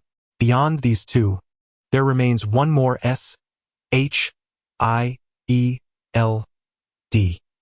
Reflecting on Natasha's appearance at the company, it is likely that S-H-I-E-L-D had commenced its surveillance upon his return to New York. Contemplating this, Tony raised an eyebrow, pondering where he might have exposed himself. Although the implications were extensive, in a mere instant, Tony had woven all the events into a coherent narrative within his mind. Although he lacked concrete evidence, he was 80% certain that those outside were undeniably affiliated with S-H-I-E-L-D. And perhaps even the military had a hand in this affair. Go eliminate them all. The cold words escaped Tony's lips. Though he had surmised the identity of the intruders, he showed no inclination for mercy. When he first traversed into this realm, he had been weak and sought to conceal his true self. However, now he commanded both allies and formidable strength, bolstered by the formidable presence of Stark Industries. Anyone who dared to challenge him would find themselves swiftly dealt with. Moreover, the current S-H-I-E-L-D was far from the all-powerful entity it would become in the future. Since they had the audacity to target him, they should not be surprised by his ruthlessness. Chapter 28. A great humiliation. As Tony's voice faded, shadows began to swirl across the ground, surging towards the villa's exterior. Jill, a level 6 operative of S-H-I-E-L-D, belonged to the elite ranks, having successfully executed numerous assassination missions against foreign dignitaries without a single failure. Now, he stood just one level shy of becoming a level 7 operative, and upon receiving orders from above, he eagerly volunteered for this operation, hoping to accrue merit for a swift promotion. Though their target was the infamous Tony in New York, Jill felt no trepidation. With so many elite agents collaborating, he believed that capturing a mere playboy would pose no challenge, not even against the President of the United States. Thus, in his eyes, this mission was merely an effortless acquisition of accolades. With a relaxed demeanor, Jill swiftly approached the villa, having meticulously planned his route of entry. He envisioned himself breaking through a window, proclaiming, "You are under arrest," for a dramatic effect. As he entertained this thought, a slight smile crept upon his lips, and he could almost see the accolades beckoning him. Before long, he reached the villa's periphery. Just as he prepared to enter, an ominous shadow suddenly obscured the light behind him. What was that? Murmuring in confusion, Jill instinctively turned to look over his shoulder. In an instant, a figure cloaked in black robes, with limbs resembling sharpened blades, materialized before him. "Who are you?" Jill swiftly inquired, simultaneously redirecting his weapon towards the shadowy figure. As an elite operative, he was confident he could subdue the intruder before they could react. However, he soon sensed something amiss. Why was he suddenly airborne? And why did his limbs no longer obey his commands? Had he been poisoned? Lost in a haze of confusion, his gaze drifted downward, and a familiar form came into view. Who was this? Why did they seem so familiar? Where was their head? Why was only a body left? A torrent of questions flooded his mind, but it dawned on him that the headless corpse was indeed his own. No wonder it appeared so familiar. With this realization, his consciousness swiftly plunged into darkness. Though this tale seems lengthy, it all transpired in an instant. As Jill approached the villa, the order was given, and the blades of the Shadow Clan launched their assault. A claw sliced through the air, severing his head in one swift motion. The speed of the assailants and the sharpness of their claws rendered him utterly unaware of any pain until his head hit the ground, awakening him to the grim reality of his demise. What unfolded was merely a microcosm of the chaos occurring. As the Shadow Clan struck, S-H-I-E-L-D. Agents had already suffered significant losses, having barely approached the villa. The elusive Shadow Clan had perfected the art of assassination, with most of S-H-I-E-L-D's operatives perishing before they even had the chance to react. However, the elite remained elite, and after sustaining such heavy casualties, S-H-I-E-L-D. Agents finally began to respond. In the present moment, individuals can no longer afford to conceal their whereabouts, and they hasten to alert those around them. Following these warnings, the assassination efforts of the Blade Legion have become significantly more challenging. However, as a faction forged for combat, assassination is merely one of the strategies they employ in the execution of their missions, not the sole option. Recognizing the hindrance of their assassination plan, the Blade Legion decisively altered their tactics, opting for a frontal assault. One by one, shadowy figures emerged from the darkness surrounding the villa, their crimson eyes radiating a terrifying intent to kill as they fixated on the agents of S-H-I-E-L-D. Under the watchful gaze of the Blade Legion, the so-called elite agents of S-H-I-E-L-D felt an inexplicable surge of dread. Once self-proclaimed as fearless, they now found themselves confronting the Dark Legion, feeling as though they had plunged into the depths of hell, their bodies chilled, trembling, their prowess diminished by twofold. As beings of darkness, their very existence instills fear, particularly in ordinary individuals. The aura of darkness they emanate is sufficient to strip away any will to resist. Nevertheless, the agents of S-H-I-E-L-D managed to retain a semblance of combat readiness, a testament to their elite status. Yet, even with this residual capability, it proved futile. Once encirclement was complete, the Blade Legion launched their assault. Each Blade Ninja moved with the swiftness of a cheetah, and under their relentless assault, the members of S-H-I-E-L-D resembled lambs awaiting slaughter, helplessly awaiting the arrival of death. Though they did not refrain from resistance, at the moment the Blade Legion initiated their attack, all S-H-I-E-L-D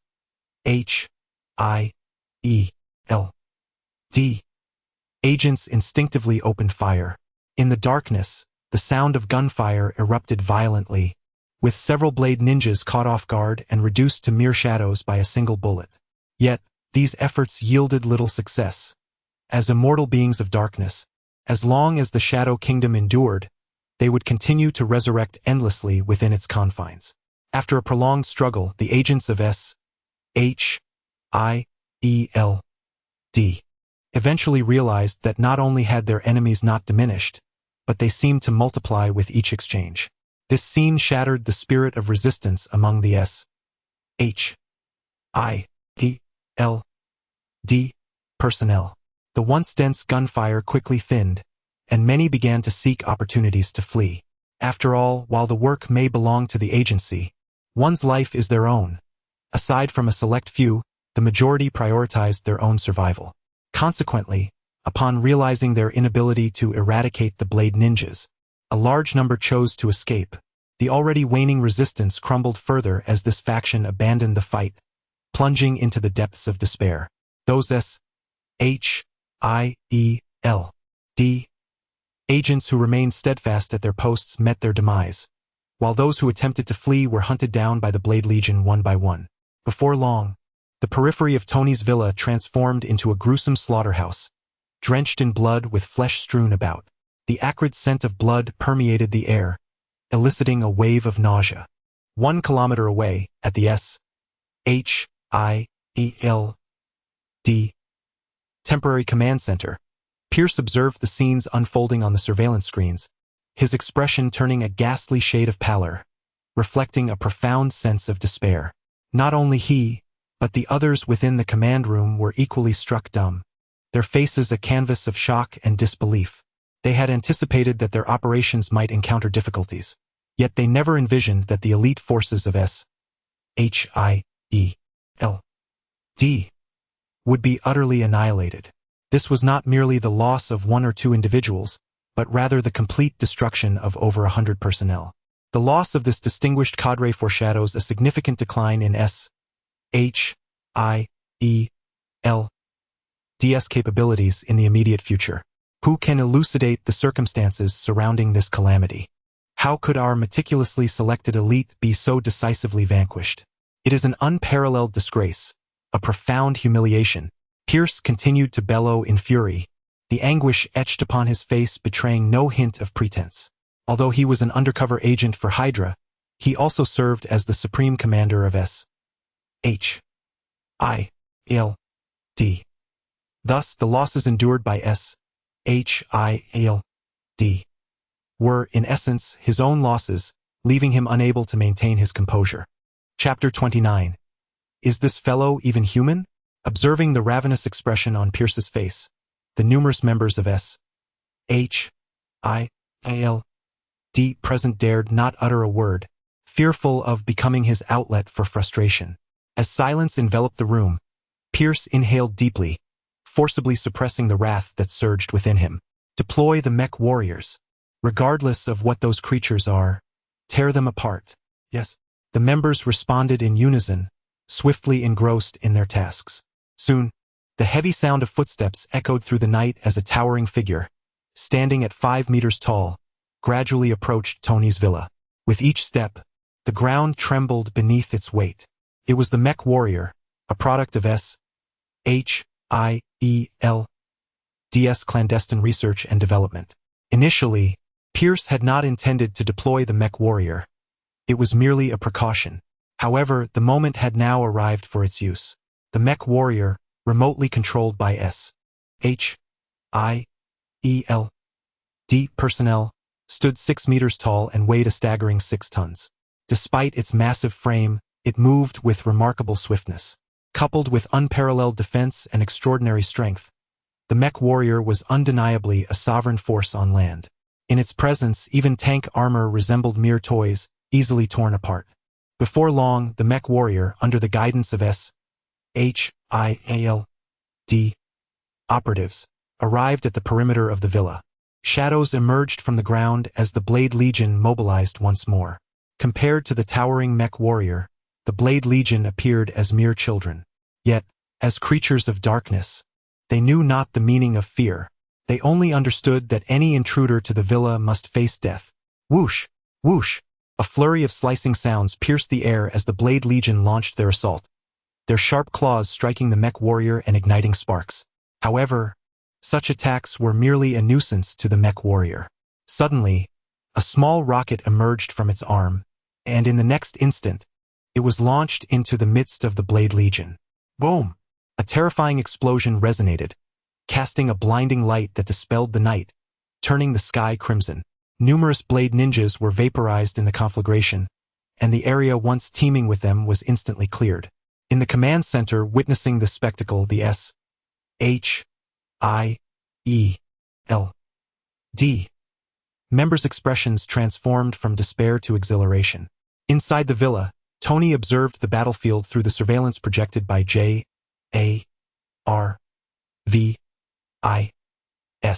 Upon witnessing the performance of the mech warrior, an intrigued eyebrow arched. Interesting. It seems S.H.I.E.L.D. possesses some level of competence to develop such a formidable weapon. I wonder how this mech stacks up against Happy. As he pondered, a playful smile crept upon Tony's lips. Happy. Boss, I'm here. What's up? The sound of footsteps approached from outside, and soon, Happy's tall figure appeared in the room.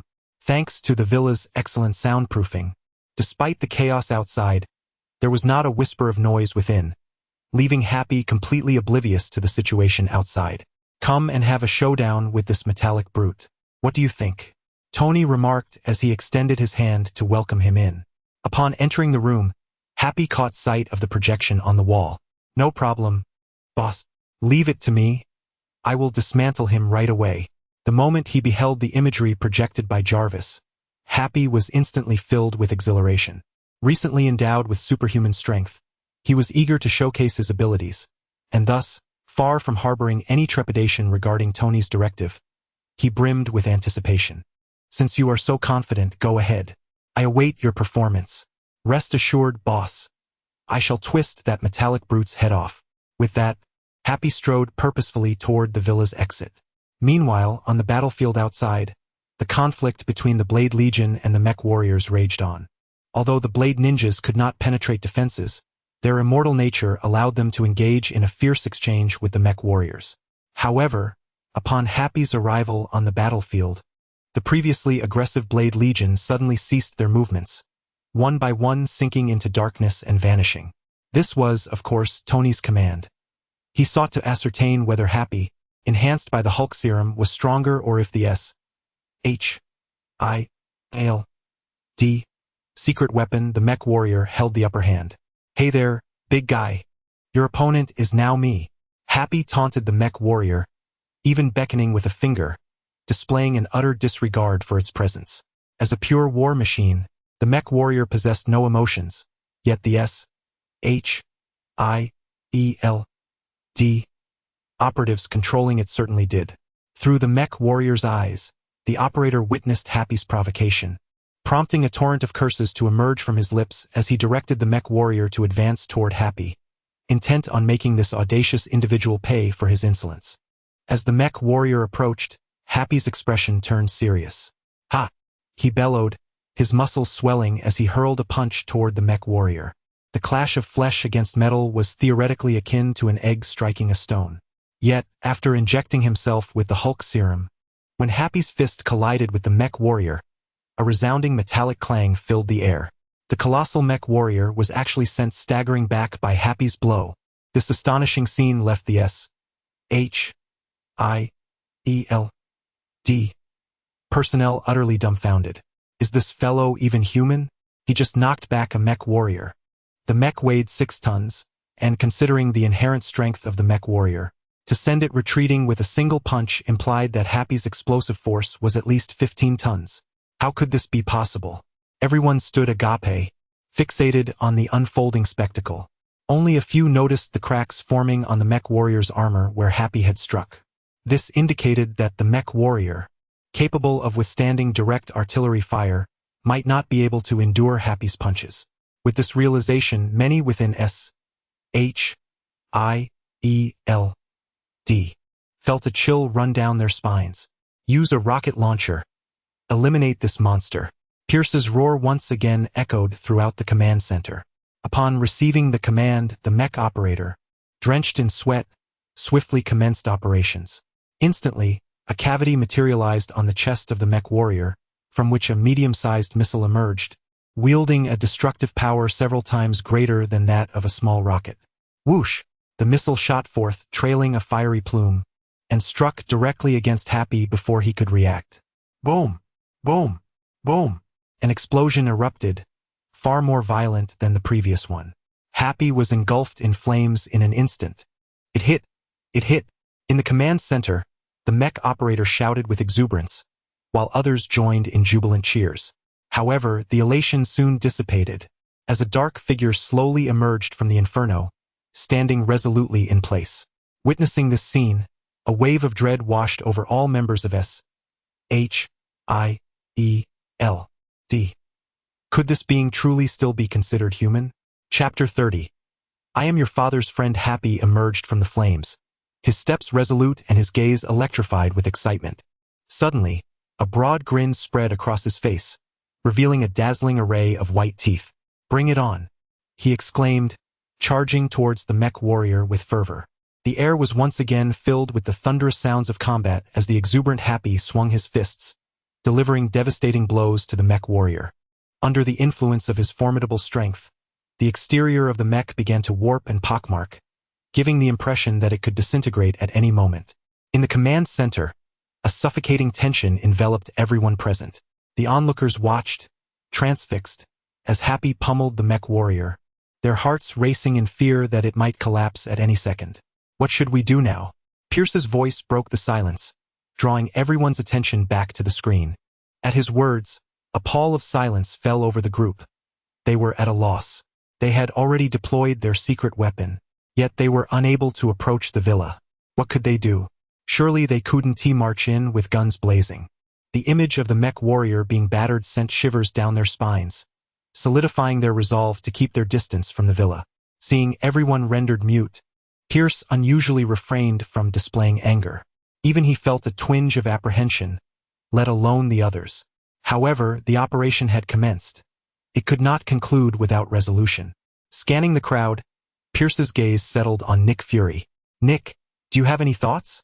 he called out. Nick, caught off guard by the direct address, was undeterred by the anxiety that plagued the others. Collecting his thoughts, he spoke decisively. "I believe we have misjudged our priorities. Our target this time is Tony and the bruise he has taken, not engaging in a futile contest with that oversized brute. Since the mech warrior cannot breach his defenses, let it occupy him while we infiltrate the villa from another angle and capture Tony. According to our intel, that brute serves as Tony's personal bodyguard.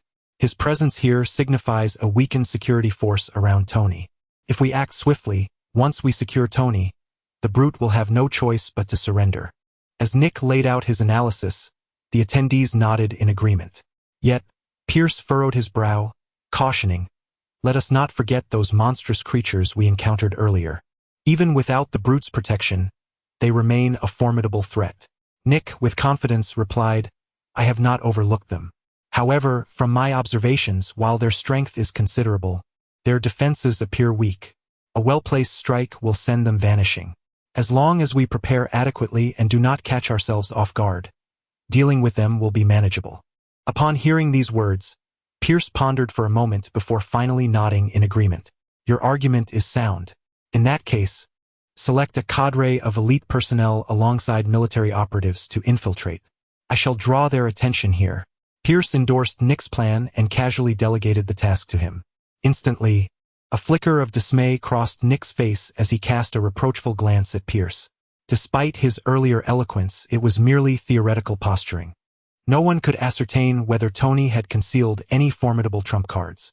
Much like Happy, who, according to the records, was merely an ordinary bodyguard, the reality was starkly different as he now subdued a mechanized warrior with remarkable ferocity. "Director, I believe we could deliberate further on the selection of operatives." Nick attempted to salvage the situation. Yet, before he could finish his sentence, Pierce had already turned his gaze towards the screen, adopting an expression of willful ignorance. Realizing the futility of his plea, Nick sighed in resignation and departed the command center to assemble the team. After Nick's departure, Pierce composed a text message on his phone and sent it forth. There exists an ancient Chinese proverb: "The mantis stalks the cicada," unaware of the oriole behind. Today, he intended to embody that oriole. He would allow Nick to lead a reconnaissance mission with the military while he arranged for others to follow in their wake.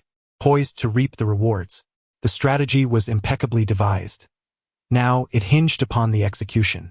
At the entrance of Tony's villa, the brawl between Happy and the mechanized warrior raged on. However, having learned from previous encounters, Happy adeptly evaded whenever he noticed any part of the mechanized warrior's armor opening. Although he could withstand cannon fire, he had no inclination to endure explosions. Meanwhile, after selecting a team of elite members, Nick swiftly joined forces with a specialized squad dispatched by General Ross to infiltrate from the rear of the villa. This brings us to the architectural layout of Tony's villa. Perched precariously on the edge of a cliff, the entrance faced the land while the balcony overlooked the sea. Consequently, the surveillance systems had not accounted for the coastal view. As the sheer cliffs below soared dozens of meters high, who could possibly ascend from such depths? Thus, it became a blind spot in the surveillance network, undetectable by J.A. RVIs. Having meticulously studied the villa's layout, Nick naturally recognized this oversight and chose it as the infiltration point. However, he was not inclined to scale the cliff in darkness, so he deployed a silent helicopter. The group boarded the helicopter, circled around, and hovered above the villa's balcony before descending via rappelling ropes. At that moment, Tony, engrossed in the spectacle of Happy battling the mechanized warrior from his second-floor room, remained blissfully unaware of the uninvited guests breaching his domain. Without making a sound, Nick and his team utilized thermal imaging to detect the heat signatures on the second floor and advanced directly toward it. As they set foot on the second floor, Tony received a notification from J.A.R.V.I.S.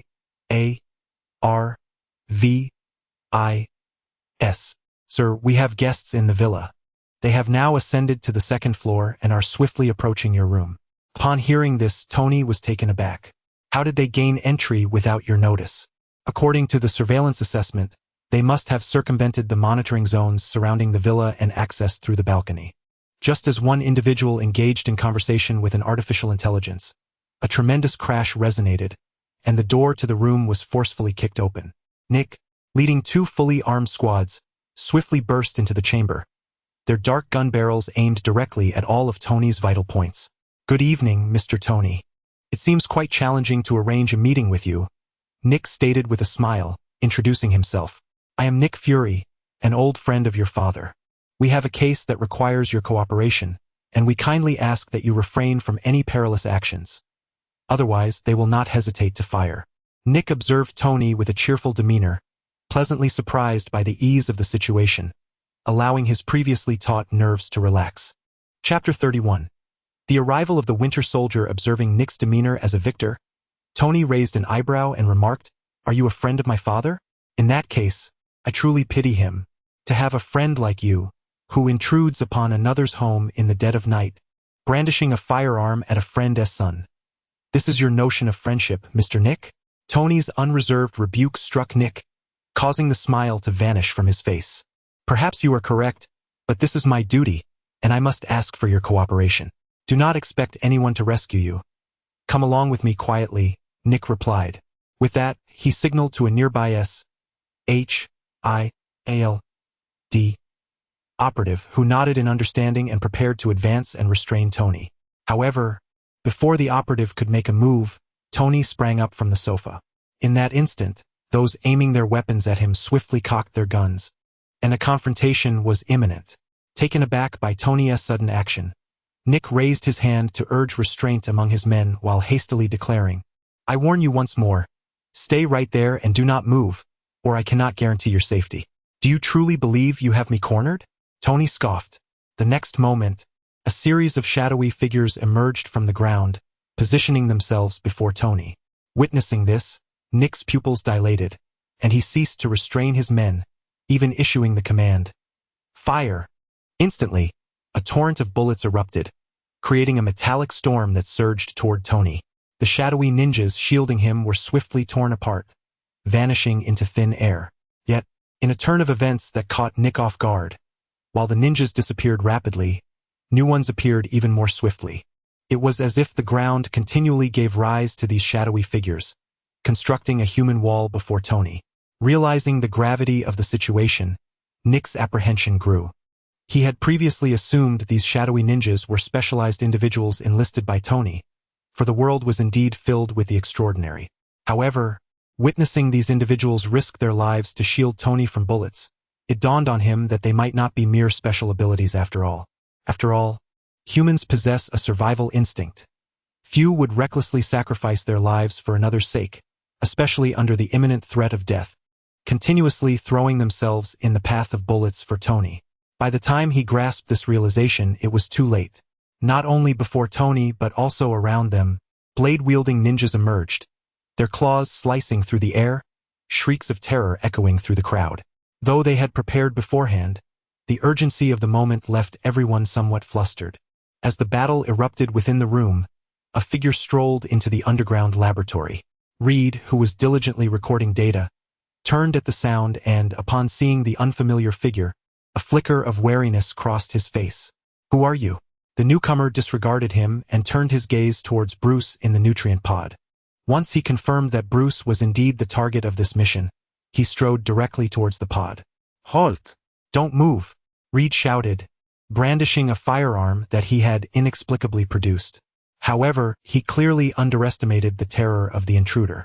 In an instant, the figure appeared before Reed with a speed almost imperceptible to the naked eye, delivering a punch to his abdomen. Instantly, Reed was propelled like a cannonball, crashing into a pile of experimental equipment. After completing this act, the intruder turned to open the nutrient pod, retrieving Bruce and slinging him over his back as he made his way outside. Unbeknownst to him, the moment Bruce was extracted from the pod, his eyelids fluttered slightly.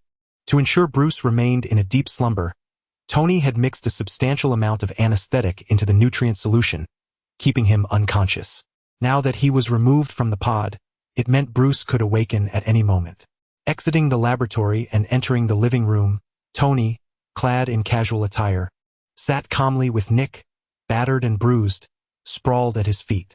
Observing the figure emerging from the lab, Tony remained unperturbed, showing no sign of surprise.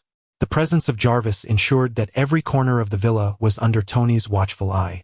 Upon seeing the figure from the lab, Nick gasped in astonishment. Bucky. Hearing this name, Tony cast a longer glance at the newcomer. Bucky, full name Bucky Barnes, was a close friend of Captain America, brainwashed by Hydra and transformed into the Winter Soldier. Interesting, Tony mused. S-H-I-A-L-D. The military, and now even your Hydra has joined in. Today is indeed lively. Bucky regarded the two men with an expressionless face, showing no hint of panic at the revelation of his identity.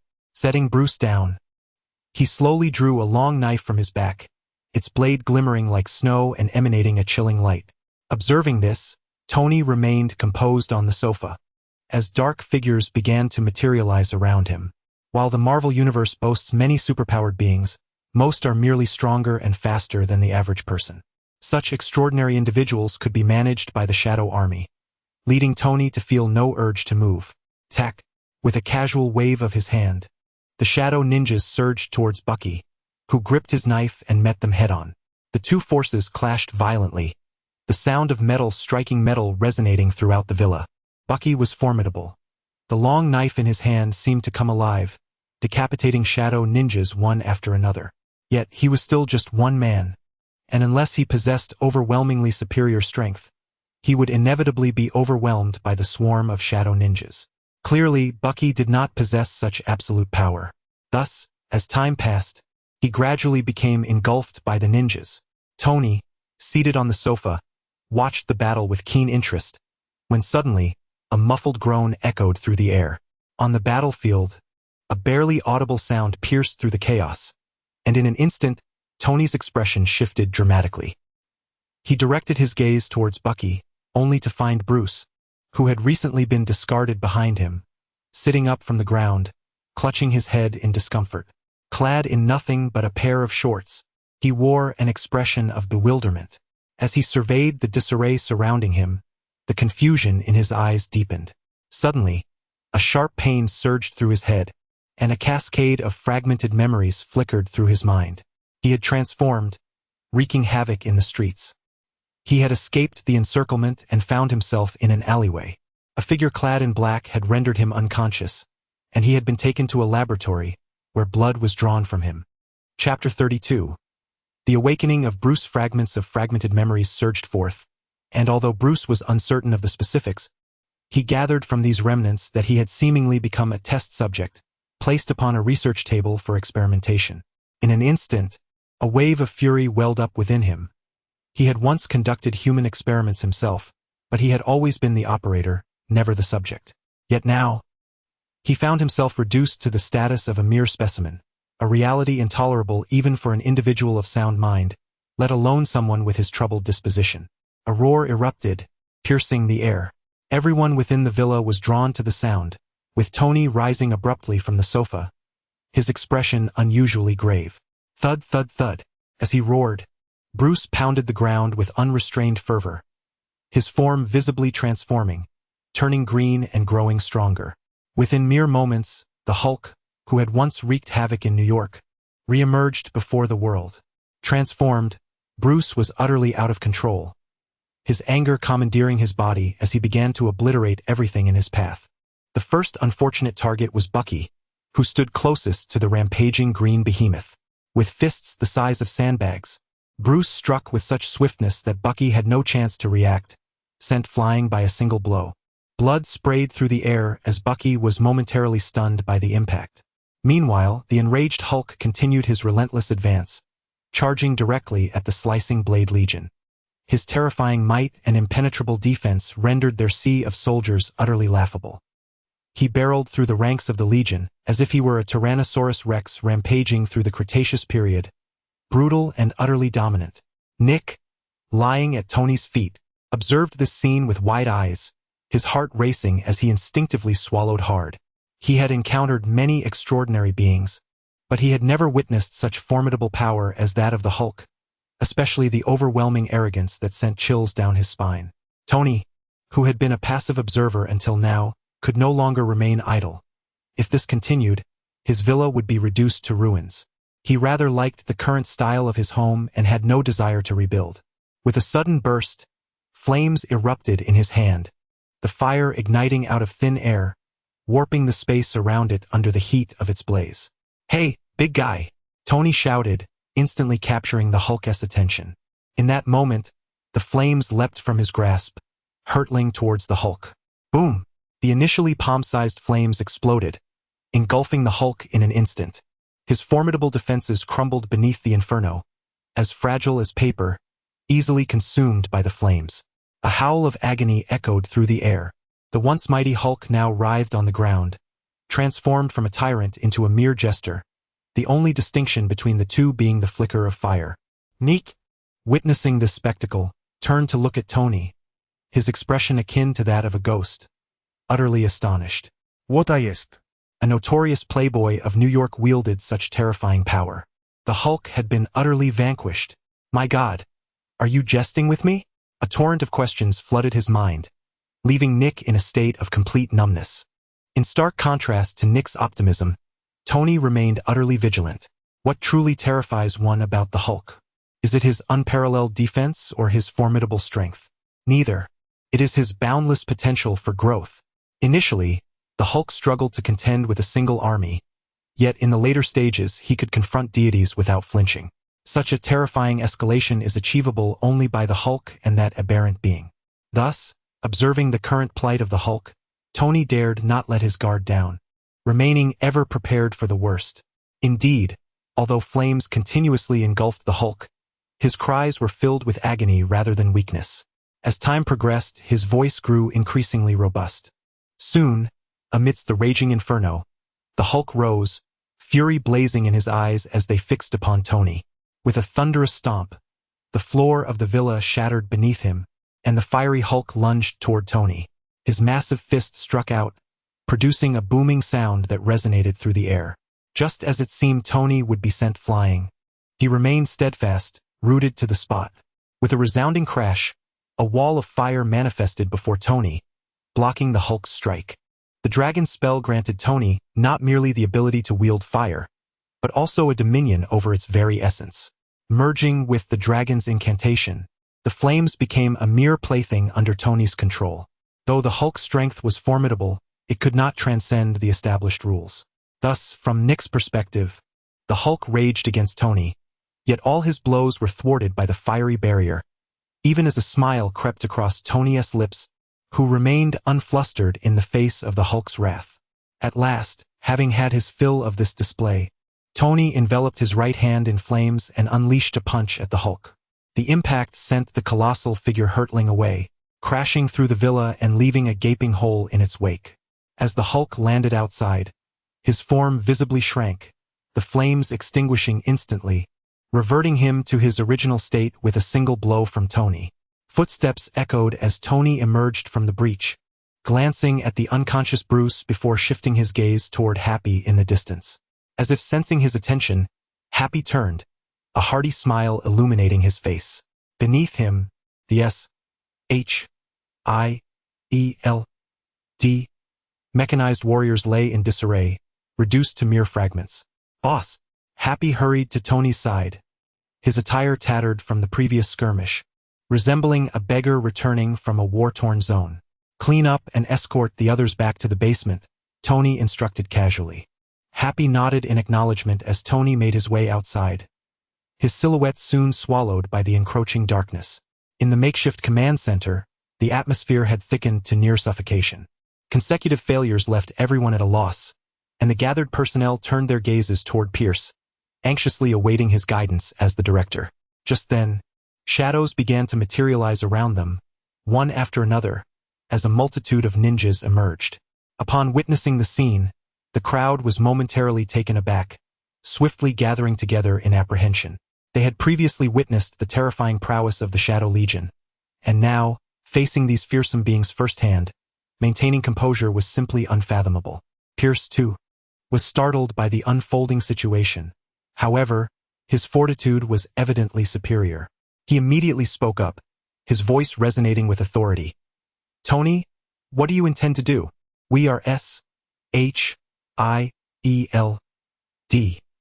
under the auspices of the United States government. Surrounding us now constitutes a crime, do you understand?" As he spoke, Pierce's gaze shifted towards the doorway, eagerly anticipating Tony's entrance. At that moment, footsteps approached from outside, and Tony leisurely strolled into the makeshift command center. Chapter 33. The cowardice before action. The appearance of Tony elicited a collective sigh of relief from those present, as they had feared he might recklessly order their demise, knowing full well there was no evidence to implicate him. Thus, Tony's presence signified that their anxieties would not materialize. "Allow me to introduce myself. I am Alexander Pierce, Director of S.H.I.E.L.D. Pierce tidied his attire and stepped forward, asserting his identity. Observing the outstretched hand, Tony's lips curled into a slight smirk as he inquired, "So, you are the one who commanded them to apprehend me at my residence?"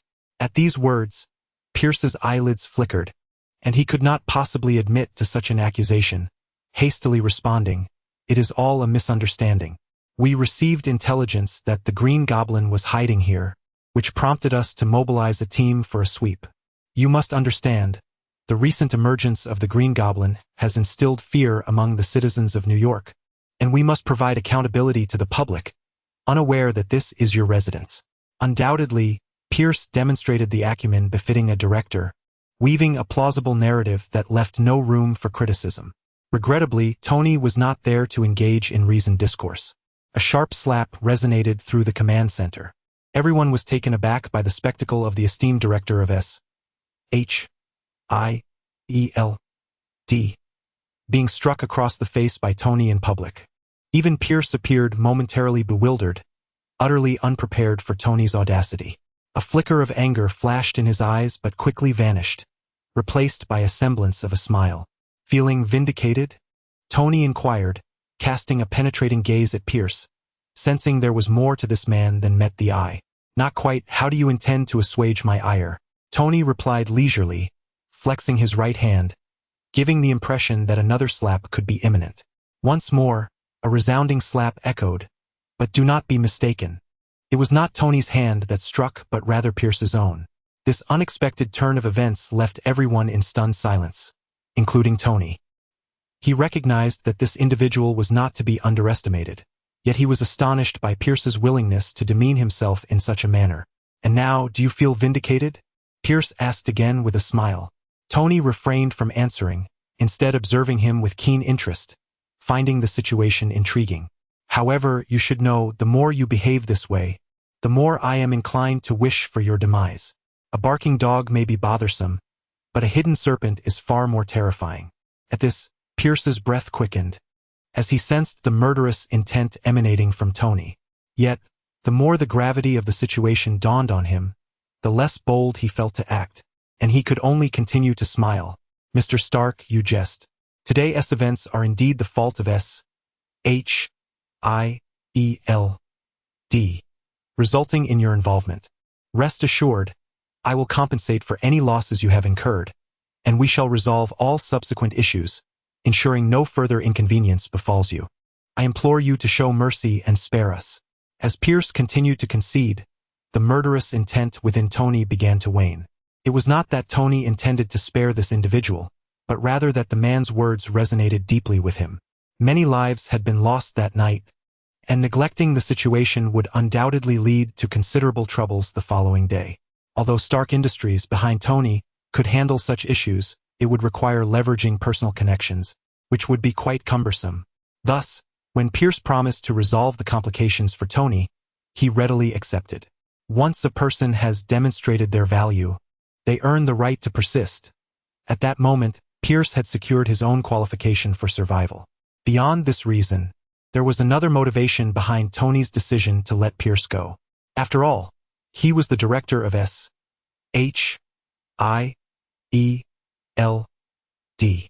a high-ranking official in the United States and a senior member of Hydra. It was not yet the appropriate time to eliminate him. It seems you are a man of prudence. Thus, I entrust tonight's matters to you, with the hope that you manage them adeptly. Otherwise, Tony refrained from completing his thought, yet both parties understood the implications. At that moment, Pierce exhaled sharply, and in his newfound relaxation, he realized his shirt was drenched in cold sweat. Surveying the S.H.I.E.L.D. personnel in the command center, Tony turned to depart. His intention was merely to deliver a warning to S.H.I.E.L.D. Yet he had not anticipated Pierce's acute awareness of the situation. Before he could take action, Pierce had already capitulated. With the matter concluded, there was no reason for him to linger. Following his exit, the shadowy ninjas that had surrounded the S.H.I.E.L.D. agents also vanished into the ground. Once the ninjas disappeared, a series of gasps filled the hall. Everyone, filled with trepidation, cast anxious glances toward the entrance, their expressions fraught with fear. They had narrowly escaped losing their lives. Had Pierce not yielded in time, several among them would have surely perished. Reflecting on this, the respect in their gazes toward Pierce deepened. Yet at that moment, Pierce felt anything but well. In fact, he was profoundly troubled. He understood that while the immediate crisis had been averted, it was merely the beginning. With dawn approaching, the subsequent complications would truly unfold. Attacking the leader of a conglomerate in a nation that prioritizes capital was not a matter that could be easily resolved. However, such concerns were for another time. It was imperative to address the current situation first. With this in mind, Pierce swiftly turned and commanded, "Everyone, immediately clear the scene and retreat. Ensure that all traces of the battlefield are thoroughly cleaned up. Move quickly." "Yes, Director." The team responded in unison, and S.H.I.E.L.D. sprang into action. The remains of the mech warriors were removed, the remnants of the explosive chaos were tidied, and the damaged lawn was restored. Even the gaping hole in Tony's villa was swiftly being repaired. As night gave way to day, when Tony emerged from his guest room the following morning, everything within the villa had returned to its former state. All traces of the previous night's battle had been meticulously eradicated. The wall that had been breached was restored, and astonishingly, even the furnishings that had been damaged in the room were returned to their original condition. Had it not been for Tony's vivid recollection of the battle that transpired in the villa the previous night, he might have believed that the entire episode was merely a figment of his imagination. In light of this, he couldn't help but silently commend S.H.I.E.L.D. Although their strength was somewhat lacking, their efficiency was commendable. After pouring himself a glass of milk and preparing a sandwich, Tony settled onto the sofa to relish his breakfast. Just then, the voice of Jarvis echoed through the room. "Sir, it seems you may have forgotten something." "Forgotten what, Mr.?" "Reed is still lying in the underground laboratory." With that, Tony paused mid-bite, an expression of embarrassment creeping onto his face. Chapter 34. It seems the treatment was overdone last night was tumultuous, and Tony subconsciously forgot about Reed, who had been ensconced in the underground laboratory. As he nibbled on a sandwich, Tony made his way toward the lab. Upon entering, a chaotic scene unfolded before his eyes. Clearly, this space was not accessible to S.H.I.E.L.D. personnel, and consequently no one had tidied up. Glancing around the disordered laboratory, Tony did not spot Reed, but rather noticed Bruce still slumbering in the nutrient chamber. J.A.R.V.I.S. Where is Reed? He is beneath the experimental apparatus to your left. At this, Tony swiftly directed his gaze toward the toppled equipment, using both hands and feet to sift through the debris, revealing Reed's figure. There he lay, pallid and breathless, so faint that had Tony not felt the faint thrum of his heartbeat, he might have mistaken Reed for a corpse. Having endured a punch from Bucky, Reed, being an ordinary human, had nearly been punctured through. To withstand such severe injuries for an entire night was a testament to his physical resilience. In such a state, had he been transported to a hospital, the doctors would undoubtedly have declared him deceased. Fortunately, Tony had drawn the talisman of the horse, or else he would have truly been at a loss in this predicament. A radiant white light emerged from his hand, enveloping Reed entirely. In a matter of moments, the wounds on Reed's body began to heal at a visibly rapid pace. His previously sunken chest returned to its rightful position, and Tony even heard the audible crack of bones realigning. In less than 10 seconds, the near-dead Reed was revived, and even the pallor of his face had taken on a healthier hue. Such miraculous abilities were attributed to the talisman. Otherwise, even the likes of Ancient One could not have accomplished it so effortlessly. With a slight tremor of his eyelids, Reed gradually opened his eyes, focusing on Tony, who was within arm's reach. His consciousness regained clarity swiftly. "Hey, buddy, are you all right?" Tony inquired with concern. Reed shook his head to indicate he was fine, then rose from the ground, surveying the chaotic surroundings. "What time is it? Is everything over?" he asked instinctively. It's 9 in the morning, Tony replied, somewhat sheepishly. Indeed, upon hearing the time, Reed's expression momentarily stiffened. As a genius, his intellect extended beyond mere scientific pursuits. He quickly processed his environment and Tony's words. He realized that surviving this ordeal was truly a blessing from the divine. However, he did not dwell on the matter. After all, he was alive, indeed, thriving, so other concerns paled in comparison. Casting a glance at Bruce in the nutrient chamber, Reed suddenly turned to Tony and asked, "Boss, may I use that enhancement serum?" Hearing this, Tony regarded Reed with a smile and nodded affirmatively. "Of course, but it would be best if you called for me when you use it. I feel safer keeping an eye on you." "All right, boss, just give me a moment." With a quick response, Reed sprang into action, displaying no inclination for rest. Until yesterday, he had always regarded himself as a researcher, and despite witnessing Happy's terrifying power after the enhancement, he had not given it much thought.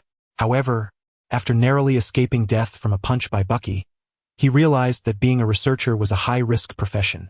Without some measure of strength, one could meet an untimely end at any moment. This realization fueled his urgency.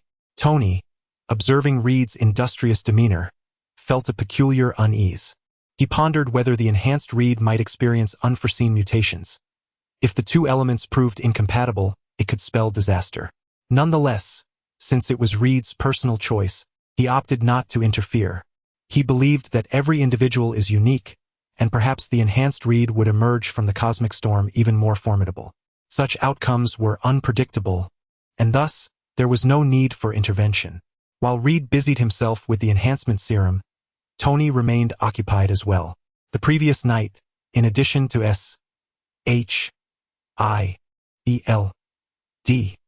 and the military, Bucky had also attacked his villa. While he could not afford to sever ties with S.H.I.E.L.D.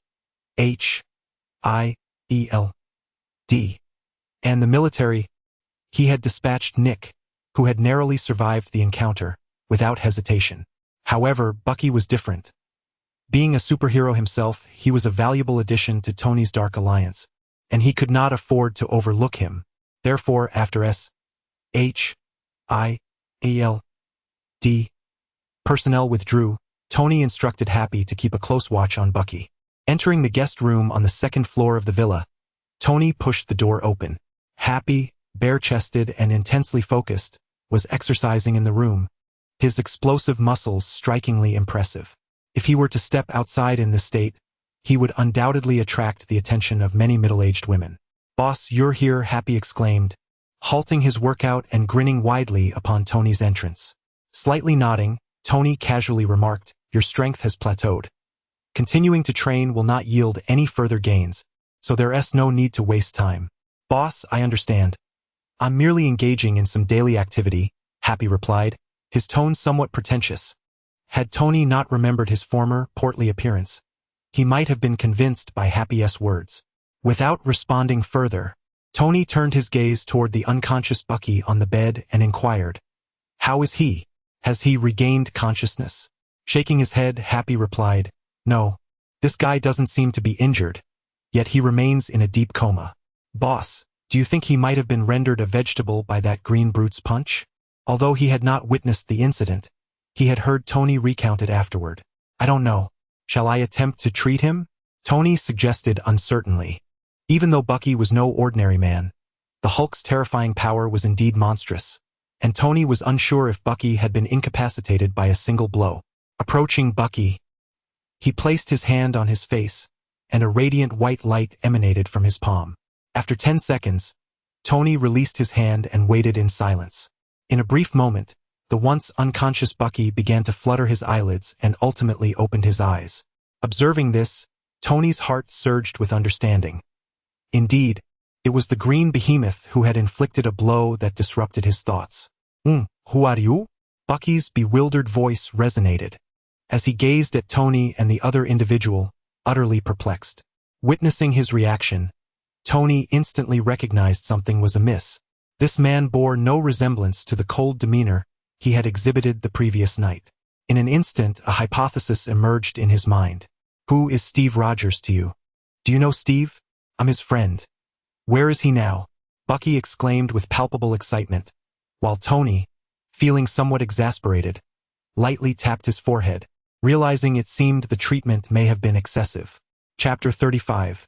The Alliance of Light and the Sheep Amulet. Last night, the individual I encountered was likely Bucky after his amnesia.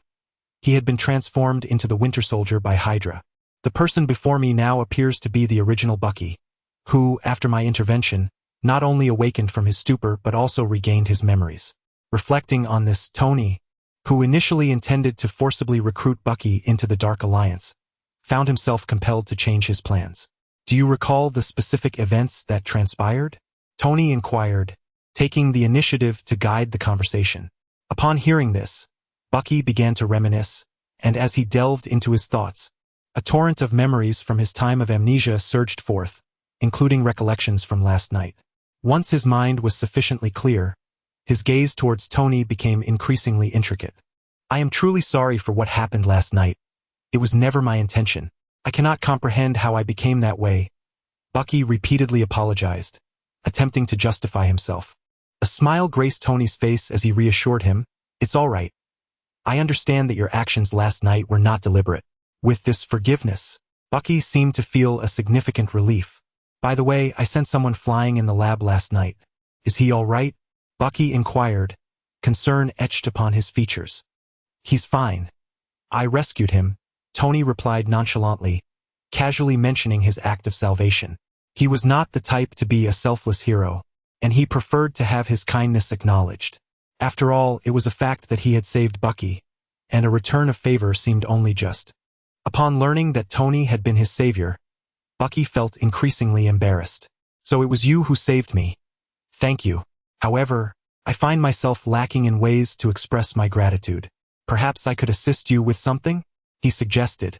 Of course, it must be within legal bounds, he added, demonstrating his newfound moral compass. It was evident that the restored Bucky had transformed into a person of integrity. Goodness, I greatly appreciate good-hearted individuals, Tony said, a smile dancing on his lips. As it happens, I require assistance with a matter. I have established an alliance of light, dedicated to aiding others, but as it is still in its infancy, we are in dire need of personnel. You seem quite suitable. Would you consider joining my alliance of light? In doing so, you would effectively repay your debt to me. What do you say?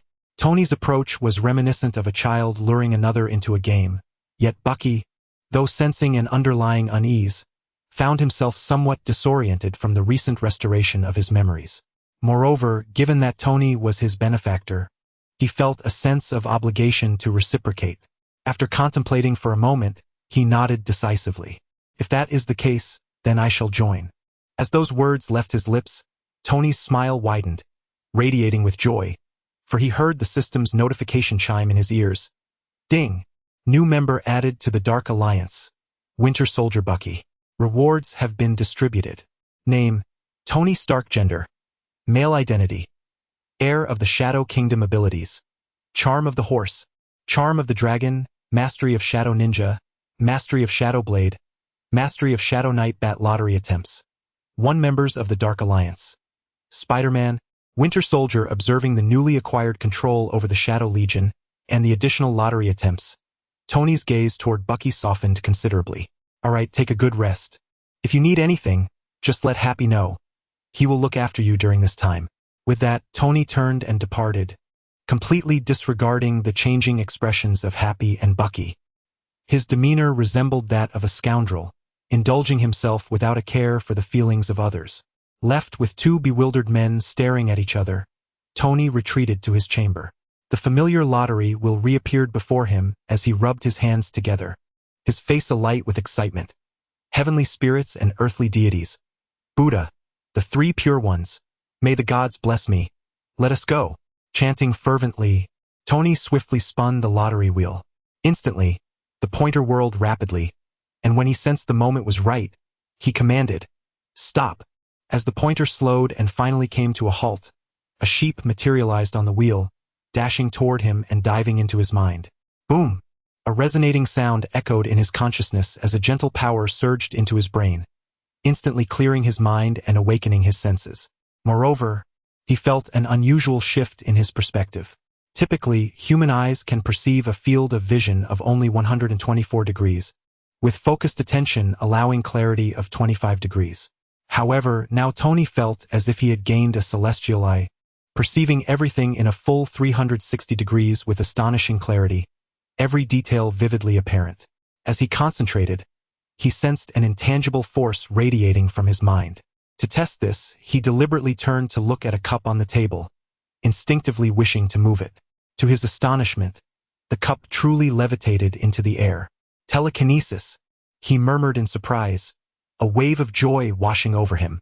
According to the information flooding into his mind, the power of the sheep charm enhanced mental strength and allowed for out-of-body experiences.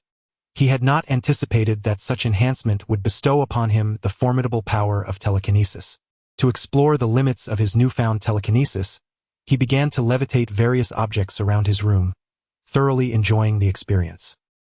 His mental energy felt boundless.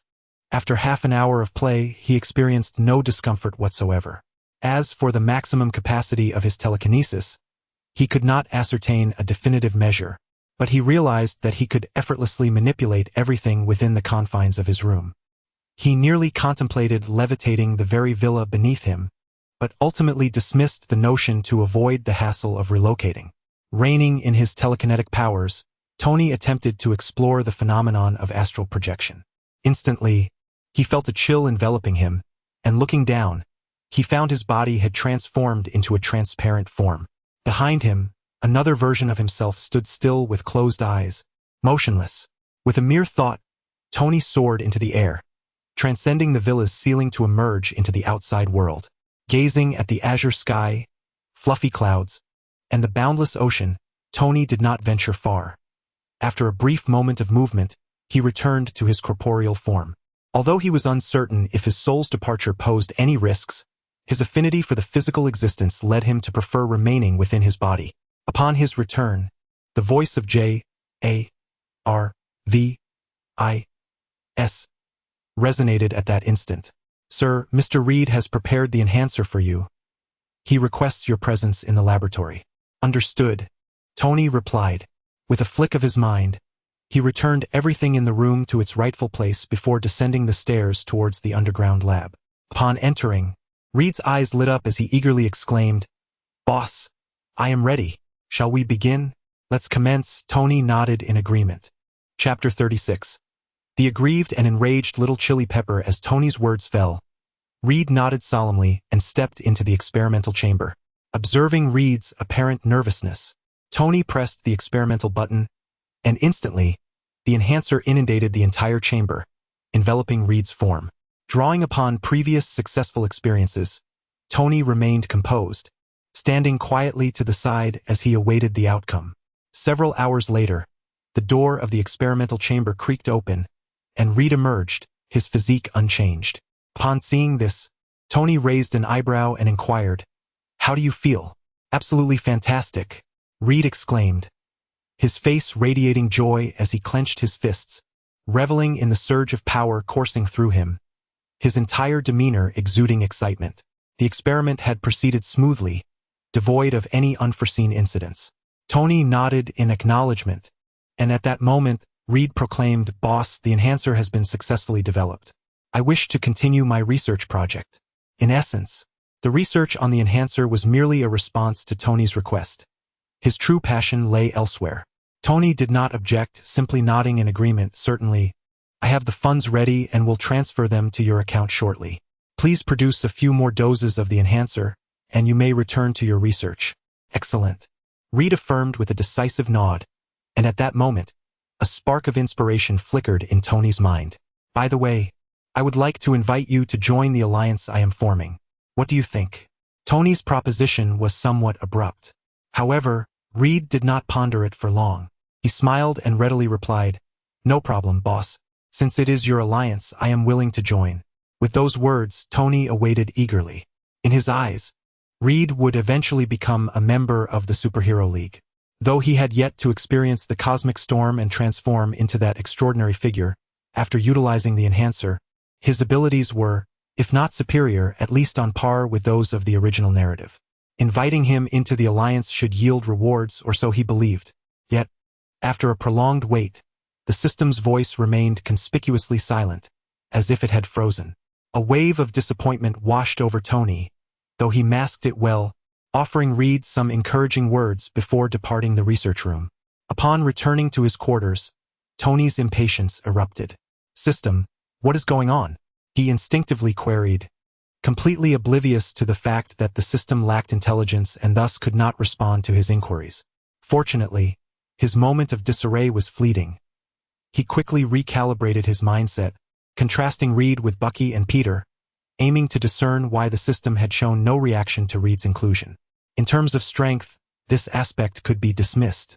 After the enhancer, Reed's power was comparable to that of the two members of the Dark Alliance. So what was the underlying difference? Furrowing his brow, Tony's thoughts swirled as he meticulously compared the distinctions among the three individuals. After eliminating numerous uncertainties, he swiftly discerned the disparities between them. Both Peter and Bucky had gained external recognition. One was Spider-Man, the other the Winter Soldier, and anyone who had encountered the extraordinary would generally possess some knowledge of the two. Reflecting on Reed, despite his renowned reputation, it is primarily that of a scientist. As for the so-called Mr. Marvelous, only Tony is privy to this knowledge. The outside world remains oblivious to it. Thus, must one be a well-known superhero or villain to gain entry into the Dark Alliance? Uncertain thoughts swirled in Tony's mind, leaving him unsure if his speculation held any truth, necessitating further validation.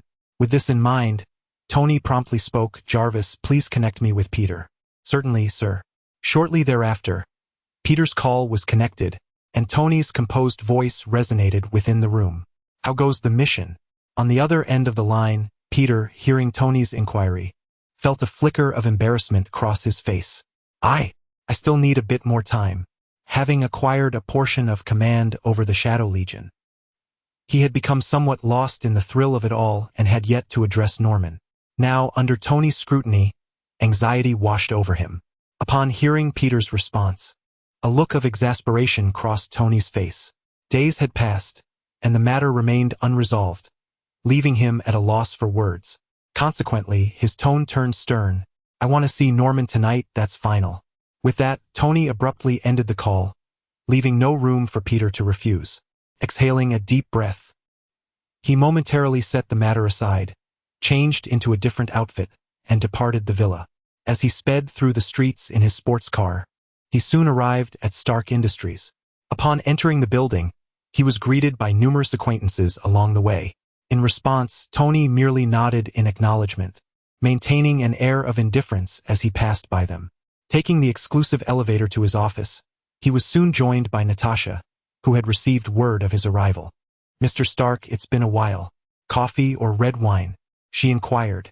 "Just a cup of tea for me," Tony replied casually, shedding his suit jacket and tossing it onto the sofa. Natasha paused for a moment, slightly taken aback, but quickly nodded, "Of course, sir." Before long, she returned with a cup of green tea. Tony took a delicate sip and stated flatly, "Please summon Potts." "Understood, sir." Natasha turned to leave once more. Not keeping Tony waiting for long, Potts soon entered the office, adorned in professional attire, her legs elegantly clad in black stockings and perched upon high heels. After a few days apart, she appeared even more alluring. "What do you need, Tony? I have a mountain of documents awaiting my attention," she remarked, her tone tinged with mild irritation, her gaze directed at Tony filled with discontent. Tony, feeling somewhat sheepish due to the circumstances, cleared his throat awkwardly and replied, "No need to be upset. I was merely delayed by other matters. What could possibly be so urgent? Are you not just busy wooing beautiful women?" Potts quipped, her eyes reflecting a hint of resentment. In response, Tony's embarrassment deepened, yet he found solace in the fact that this time, he had a legitimate reason for his distractions, leaving him unperturbed. "I have not engaged with any beautiful women. Rather, I was assaulted last night." As he recounted the events of the previous evening, the expression on Potts' face shifted dramatically. "Damn it! How audacious of them to dare attack you. Just wait. I shall make them pay for this." With that, Potts rose and departed, her face radiating fierce determination. Tony is her Achilles heel. Despite her seemingly indifferent demeanor towards him, anyone who dares to harm Tony would face her wrath without hesitation. Meanwhile, Natasha, who had been standing quietly to the side, felt a twinge of awkwardness on her face. As a member of S.H.I.E.L.D., her purpose was to get close to Tony and uncover his secrets, but she had not anticipated that S.H.I.E.L.D. would take such drastic action. If her true identity were to be discovered, would she be able to leave Stark Industries unscathed? With this thought, Natasha cast a furtive glance at Tony, only to find him looking at her with a knowing expression, which startled her deeply. Chapter 37. "You owe me an explanation, Mr. Tony. It's nothing. I will take my leave now." Natasha felt a twinge of guilt under Tony's scrutinizing gaze and attempted to exit. Observing this, Tony remained silent, merely extending his hand to pull her into his embrace. "Ah!" Natasha gasped, caught off guard. "Don't rush to leave.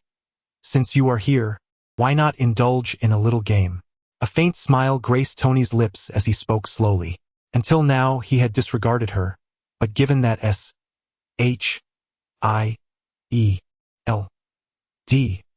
had initiated action, it was only fitting that he collect some interest. He was not one to suffer losses without retaliation. As he spoke, his hand began to wander. Sensing the shift in the atmosphere, Natasha's expression altered, her complexion swiftly reddening.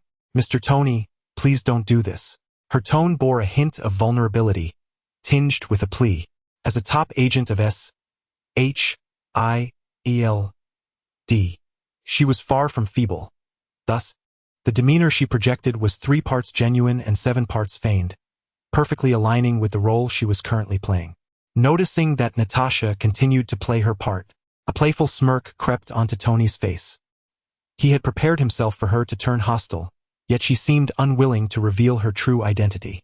With this in mind, Tony relished the opportunity to take advantage of the situation. "What is it? Am I not discussing work with you?" he inquired. "Have you heard the saying?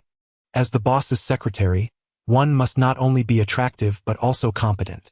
He emphasized the last 2 words, leaving much to the imagination.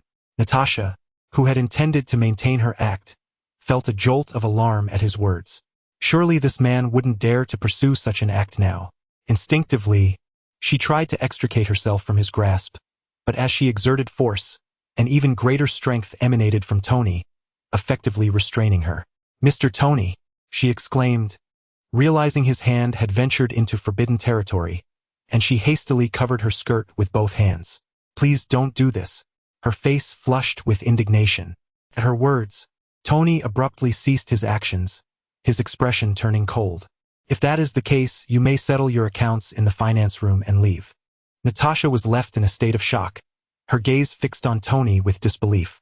Is a true man akin to a dog, able to turn on a dime? For a moment, she found herself at a loss for words. However, one thing was certain. She could not afford to be dismissed. She had come with a mission, and being expelled before its completion would spell disaster upon her return. Her mind raced, though mere seconds had passed in the external world. As Tony's hand began to withdraw, Natasha instinctively pressed down on his palm. "Mr. Tony, please don't. The words were the same, yet her tone had shifted entirely. Observing Natasha's capitulation, a smile once more curled at the corners of Tony's mouth.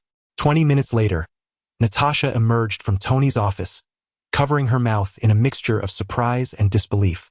Indeed, Natasha is remarkably capable. After her departure, a refreshed Tony instructed J.A.R.V.I.S. to connect him with Rhodey. "Hey Tony, what's up?" Rhodey's voice resonated through the phone.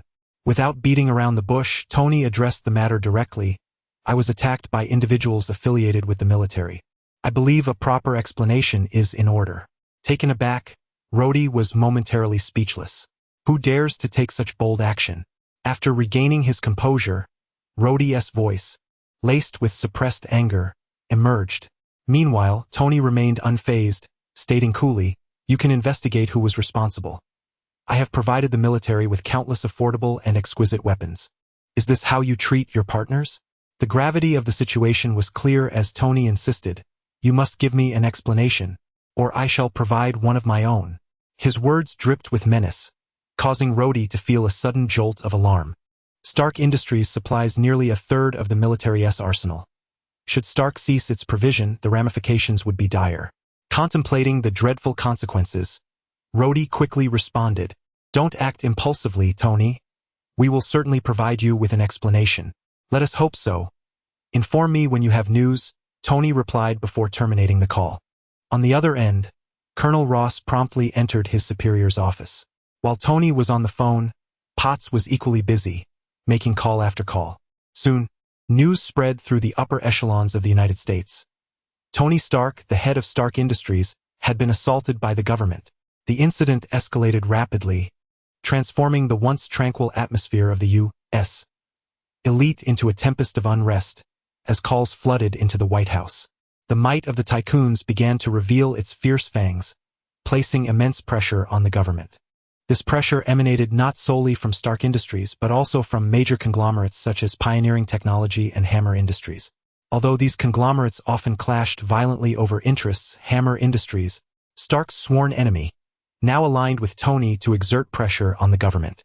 They had violated an unspoken rule, not to protect any single individual, but to safeguard all tycoons. If they dared to assault Tony today, who could assure them they would not be targeted tomorrow? Thus, this matter transcended right or wrong.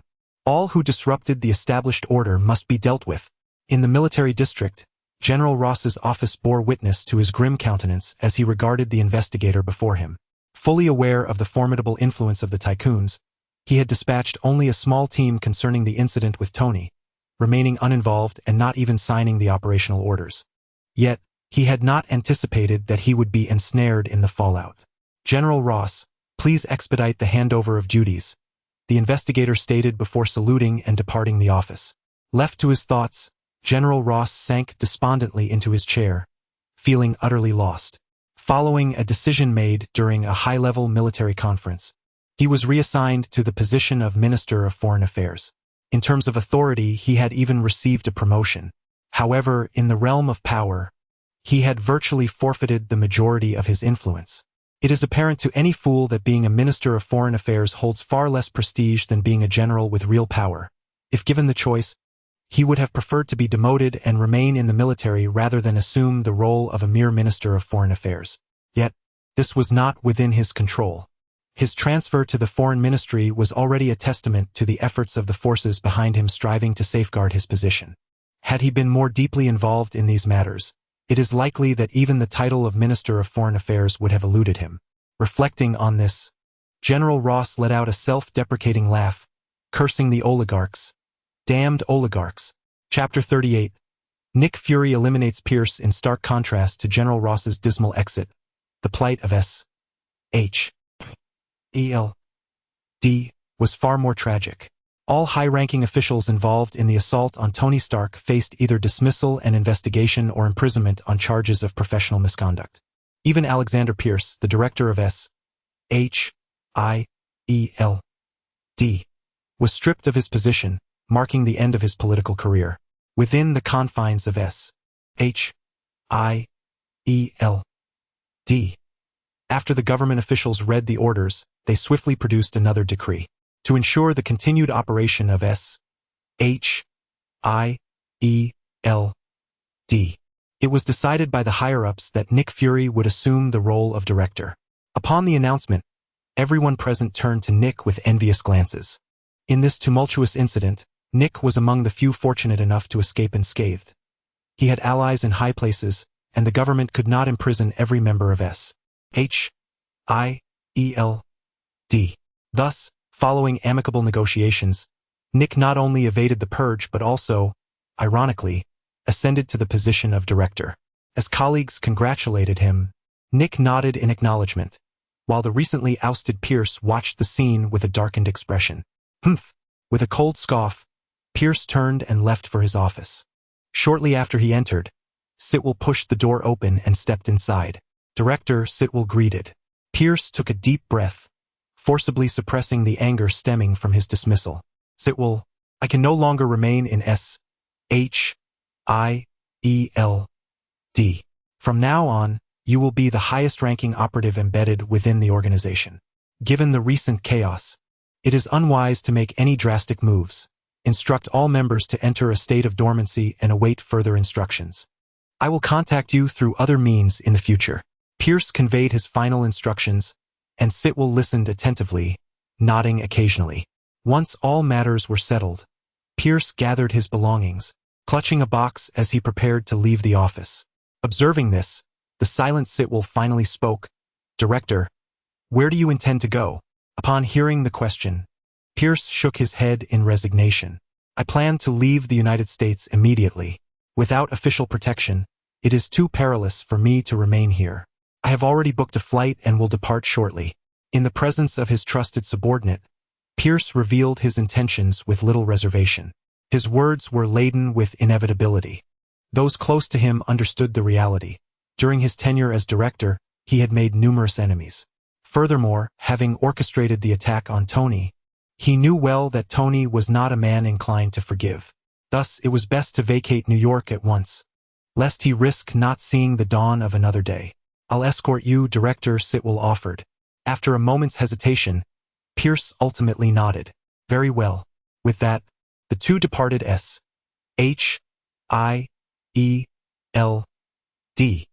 embarking on a drive to the airport. Throughout the journey, Pierce kept his eyes closed, while Hit drove the vehicle towards the airport. Occasionally, he would glance at Pierce in the rearview mirror. As time passed and they drew closer to their destination, the sound of approaching cars suddenly pierced the air. Several black sedans appeared, aligning themselves alongside Pierce's vehicle, one of which accelerated to block their path. With a screech, the brakes were applied, forcing Pierce's car to halt abruptly. The moment he was jolted awake, Pierce opened his eyes, and upon witnessing the scene outside, his previously calm demeanor darkened. Soon, Nick, the newly appointed director of S.H.I.E.L.D., emerged from one of the cars, flanked by several S.H.I.E.L.D. agents. An unsettling premonition gripped Pierce's heart as his gaze shifted to Hit behind the wheel. Aside from Hit, he had confided his travel plans to no one. It was evident that someone had betrayed him. Why? Pierce's voice was laced with a chilling intensity. He could scarcely fathom that a trusted confidant would turn against him. I had no choice before, but now I wish to be a good person. Surrender, Hit stated calmly. Pierce, consumed by rage, burst into laughter laced with fury. Surrender? I will never accept it while this traitor lives. With a roar, he reached into his coat and drew a firearm. Anticipating this, Hit swiftly opened the car door and rolled out. With no target in sight, Pierce followed suit. Exiting the vehicle, the agents surrounding them raised their weapons. Pierce, your time has come. I am arresting you for espionage. Disarm yourself immediately and cease your futile resistance, or I will be compelled to eliminate you on the spot. Nick warned loudly, while Hit took cover behind the S.H.I.E.L.D. agents. Realizing his predicament, Pierce understood that his chances were slim, yet surrender was out of the question. Hail Hydra, he shouted, unleashing a volley of gunfire aimed directly at Hit. As the traitor, Hit was the object of Pierce's utmost hatred. He disregarded everyone else and focused solely on him. At that moment, the agents of S.H.I.E.L.D.,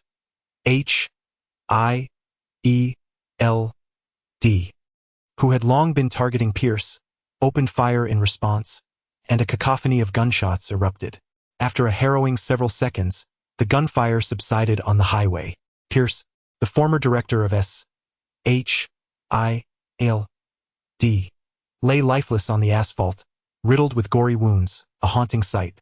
Alongside him, another casualty was hit, struck by a bullet that pierced his forehead, his eyes wide with disbelief. As a spy trained by Hydra, Pierce was also an exceptionally skilled agent with remarkable marksmanship. In his relentless pursuit of vengeance, he ultimately sealed Hit's fate, ensuring that death was the only escape from his wrath. After eliminating Pierce, Nick and his associates holstered their firearms, while two members of S.H.I.E.L.D. swiftly approached to assess Pierce's condition. The report confirmed his demise. Understood. Proceed with the cleanup, Nick instructed before turning back to the vehicle, as several S.H.I.E.L.D. agents promptly began to clear the scene. Sitting in the car, Nick wearily rubbed his temples. During his tenure under Pierce's command, he had harbored suspicions regarding Pierce's true identity. Yet, being his superior, he felt compelled to remain silent. Even without Zola's treachery, Pierce would have been unable to leave the country today. Thus, Zola's betrayal merely validated Nick's suspicions. Consequently, the deaths of the two men elicited no sorrow. The only regret was that they perished too swiftly, leaving behind some rats within S.H.I.E.L.D. yet to be unearthed. Fortunately, the upper echelon of Hydra had been entirely eradicated, and the remaining minor players posed little threat. Chapter 39. The little spider confronts the Green Goblin as thoughts flowed through his mind. Nick swiftly cast aside any concerns regarding Pierce and turned his attention to the image of Tony. This figure, equally as unpredictable, was a source of considerable vexation for him, particularly due to the formidable power Tony exhibited. The current capabilities of S.H.I.E.L.D. were woefully inadequate to contend with Thor, presenting a significant predicament for the agency. While Tony's identity assured that he posed no immediate threat akin to Pierce, who might orchestrate assassinations of high-ranking officials, S.H.I.E.L.D. nonetheless required a mechanism to balance his influence. They could hardly afford to ignore him entirely. With a heavy sigh, Nick exhaled, wrestling with the weight of his thoughts. Meanwhile, at Stark Industries, Tony was attentively listening to Happy's report. So Pierce is dead? Yes, boss.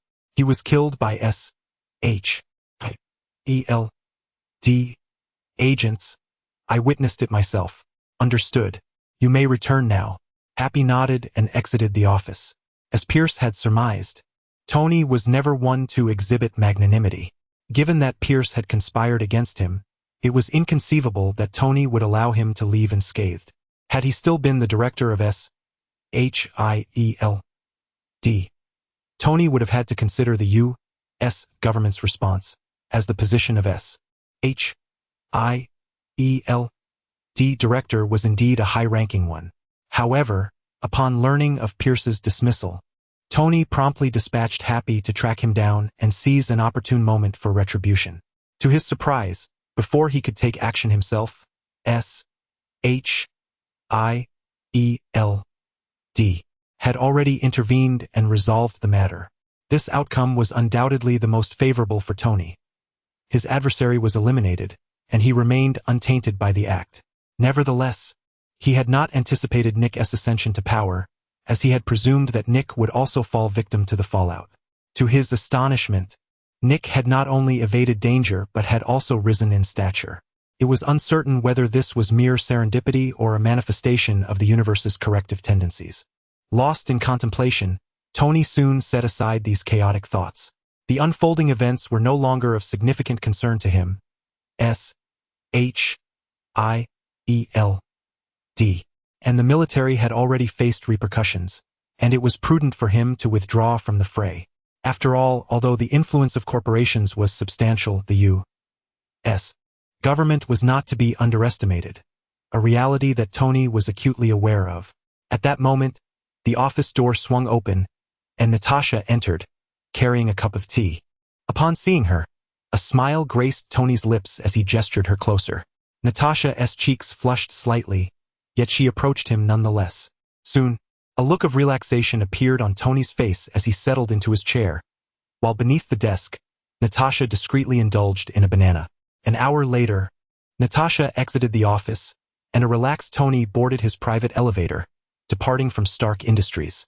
With most matters at Stark Industries being handled by Pepper, he found himself with little to occupy his time and had no desire to linger any longer.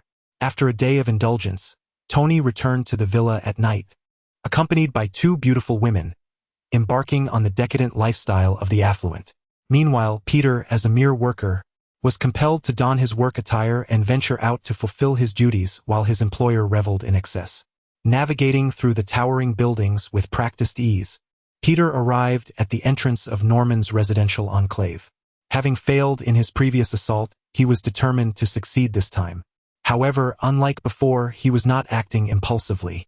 He now had subordinates, alleviating the need for him to lead the charge personally. Summoning an inexplicable power within him, shadowy figures swiftly materialized around Peter. Through a period of exploration, he had become familiar with this shadowy battalion, understanding them to be emotionless killing machines. With no time for unnecessary chatter, he issued a direct command: subdue everyone in the villa. If anyone resists, eliminate them. Upon his words, the shadowy legion surged toward the villa, seamlessly blending into the night, virtually undetectable.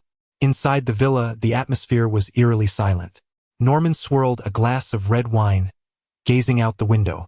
Following the previous attack, he had recognized his precarious situation and dismissed all the staff, relocating his son Harry to another residence, leaving himself alone to await the impending confrontation. Unaware of Peter's true identity, he understood that if his adversary had found him, they would not relent easily. To eliminate Peter, he had chosen to serve as bait, neglecting any thoughts of revenge against Tony. Soon, the silhouettes of shadowy ninjas infiltrated the villa, encircling Norman in the grand hall. Observing this, Norman's previously calm demeanor shifted dramatically. He recognized the ninjas. These were the very individuals who had thwarted his attempt to assault Tony's villa. They had returned. The attack on him was orchestrated by Tony. As thoughts raced through his mind, the ninjas launched their onslaught. With a cold snort, Norman donned his green goblin armor, having prepared all necessary equipment in advance, allowing for swift readiness. Blades sliced through the air, clashing against his armor, producing a cacophony of sparks. With a derisive laugh, Norman, confident in the armor's defense, charged directly into the fray of ninjas. Each punch and kick unleashed tremendous force, shattering several of the shadowy assailants. Yet, as the age-old saying goes, the ninja's advantage lay not in individual strength but in sheer numbers. Regardless of Norman's prowess, unless he could suppress the ninjas with overwhelming force, he would merely exhaust himself against their relentless tide. Quickly, Norman recognized this reality. Activating the thermal sensor, he scanned his surroundings. Realizing he could not entirely eradicate the ninjas, he resolved to capture the mastermind controlling them. Soon, Peter's thermal imaging appeared within Norman's line of sight. Aha! Found it! With a light chuckle, a skateboard shattered through the villa's wall and landed before Norman. He leaped onto it, soaring out of the villa and charging toward Peter. Initially intending to let the shadowy ninja wear himself out, Peter, upon witnessing this scene, chose not to evade but to confront it head-on. The last time he had been repelled could be dismissed as mere misfortune, an unexpected blow that caught him off guard. This time, however, he was thoroughly prepared. If he were to be pushed back again, he might as well abandon all pretense. Did they truly believe he had no sense of pride? Boom!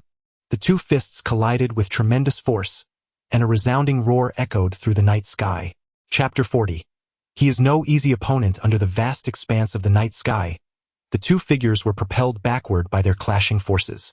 One glided effortlessly on a skateboard, suspended in midair, while the other, with limbs firmly anchored against the wall, maintained a steadfast grip on the surface.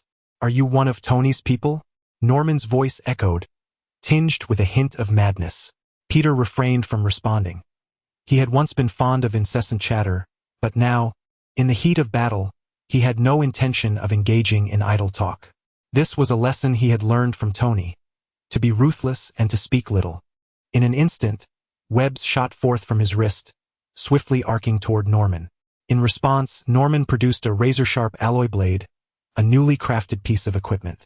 The glint of the blade sliced through the air as Peter's webs were severed in two, and Norman closed the distance with alarming speed, the alloy blade cleaving the atmosphere with an ominous whistle. However, just as he neared Peter, the shadowy ninja appeared, interposing himself between them. Witnessing this, Norman's expression shifted to one of disgust beneath his mask. He had not anticipated Peter's audacity in employing the shadowy ninja as a human shield. It was utterly repulsive. With a swift motion, Norman's blade cleaved through the ninja, ending his life in an instant. Seizing the opportunity, Peter unleashed a powerful punch. Boom! The forceful blow struck Norman's chest, sending him crashing toward the ground. A fit of violent coughing erupted from his mouth. Despite the enhancements from the serum he had taken, he was far from invulnerable. Peter was no ordinary opponent. His punch bore the weight of several tons. Even after the Green Goblin's armor had mitigated some of the impact, the residual force still dealt him a significant blow. Damn it! Norman cursed, gritting his teeth against the pain as he launched himself skyward once more, hurling two pumpkin bombs that swiftly found their mark beside Peter. Unfazed, Peter stood his ground, summoning the shadowy ninja to form a protective barrier around him. Boom! A tremendous explosion resounded, vaporizing the surrounding ninjas. Yet, at the very center, Peter emerged unscathed, not even a thread of his spider suit marred.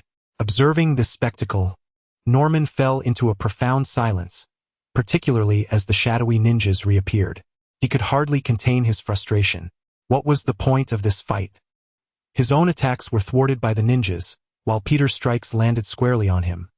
Such tactics were exceedingly shameless. In that moment, thoughts of retreat began to creep into Norman's mind. After all, a battle with no chance of defense held little meaning, with only him bearing the brunt of the consequences. Just as he contemplated withdrawal, Peter surged forward once more. In stark contrast to Norman's dismay, Peter was reveling in the thrill of battle. The joy of being able to strike while remaining untouched was unparalleled. His enthusiasm soared. The sounds of fists meeting flesh echoed continuously as the shadowy ninjas provided support, attacking and defending, leaving Norman in a state of profound discomfort. At last, the skateboard beneath him propelled him skyward. He intended to make his escape. Witnessing this scene, Peter's eyes gleamed with determination. He could not allow this individual to slip away. Instantly, he launched a web from his wrist, which ensnared the flying skateboard.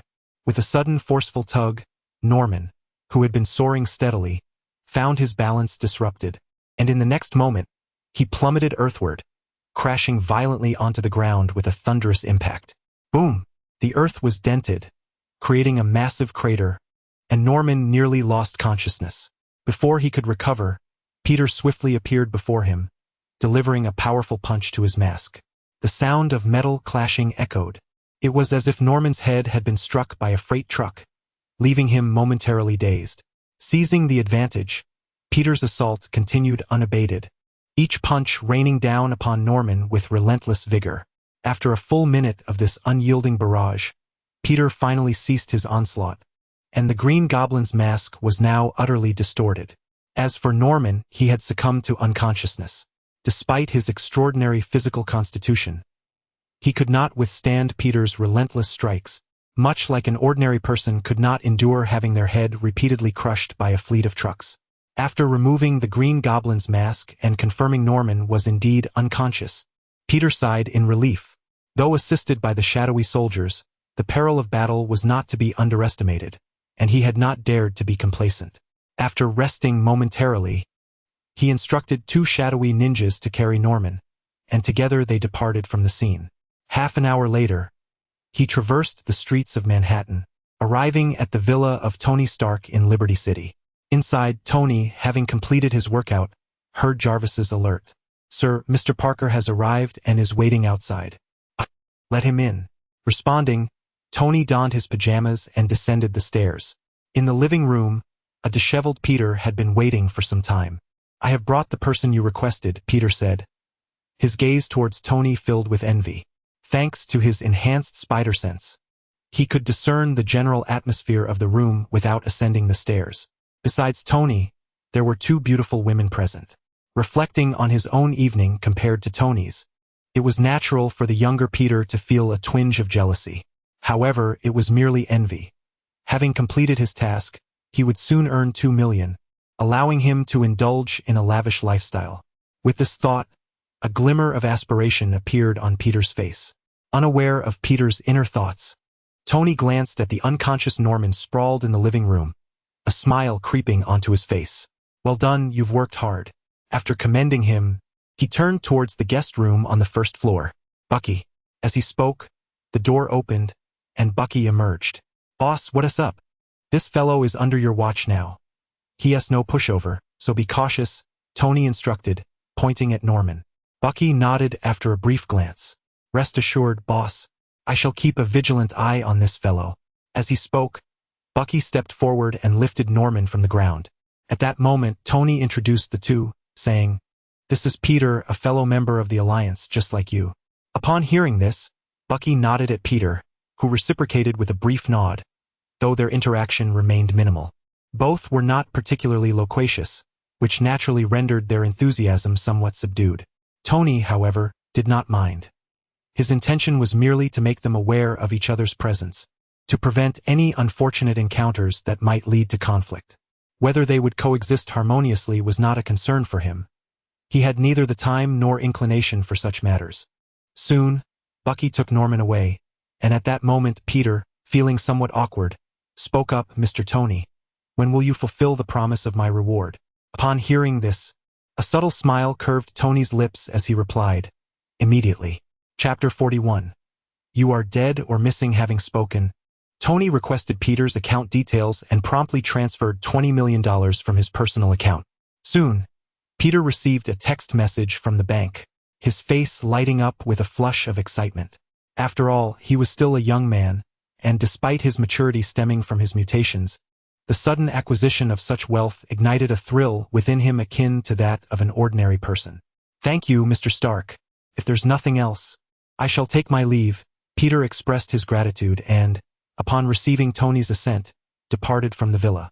It was evident, even without thought, that Tony knew Peter's intention. He was likely to indulge in this newfound fortune. Tony, however, felt no inclination to deter him and instead turned his attention to Bucky's room. Upon entering, Bucky greeted him, "Boss." With a nod in response, Tony's gaze shifted to Norman.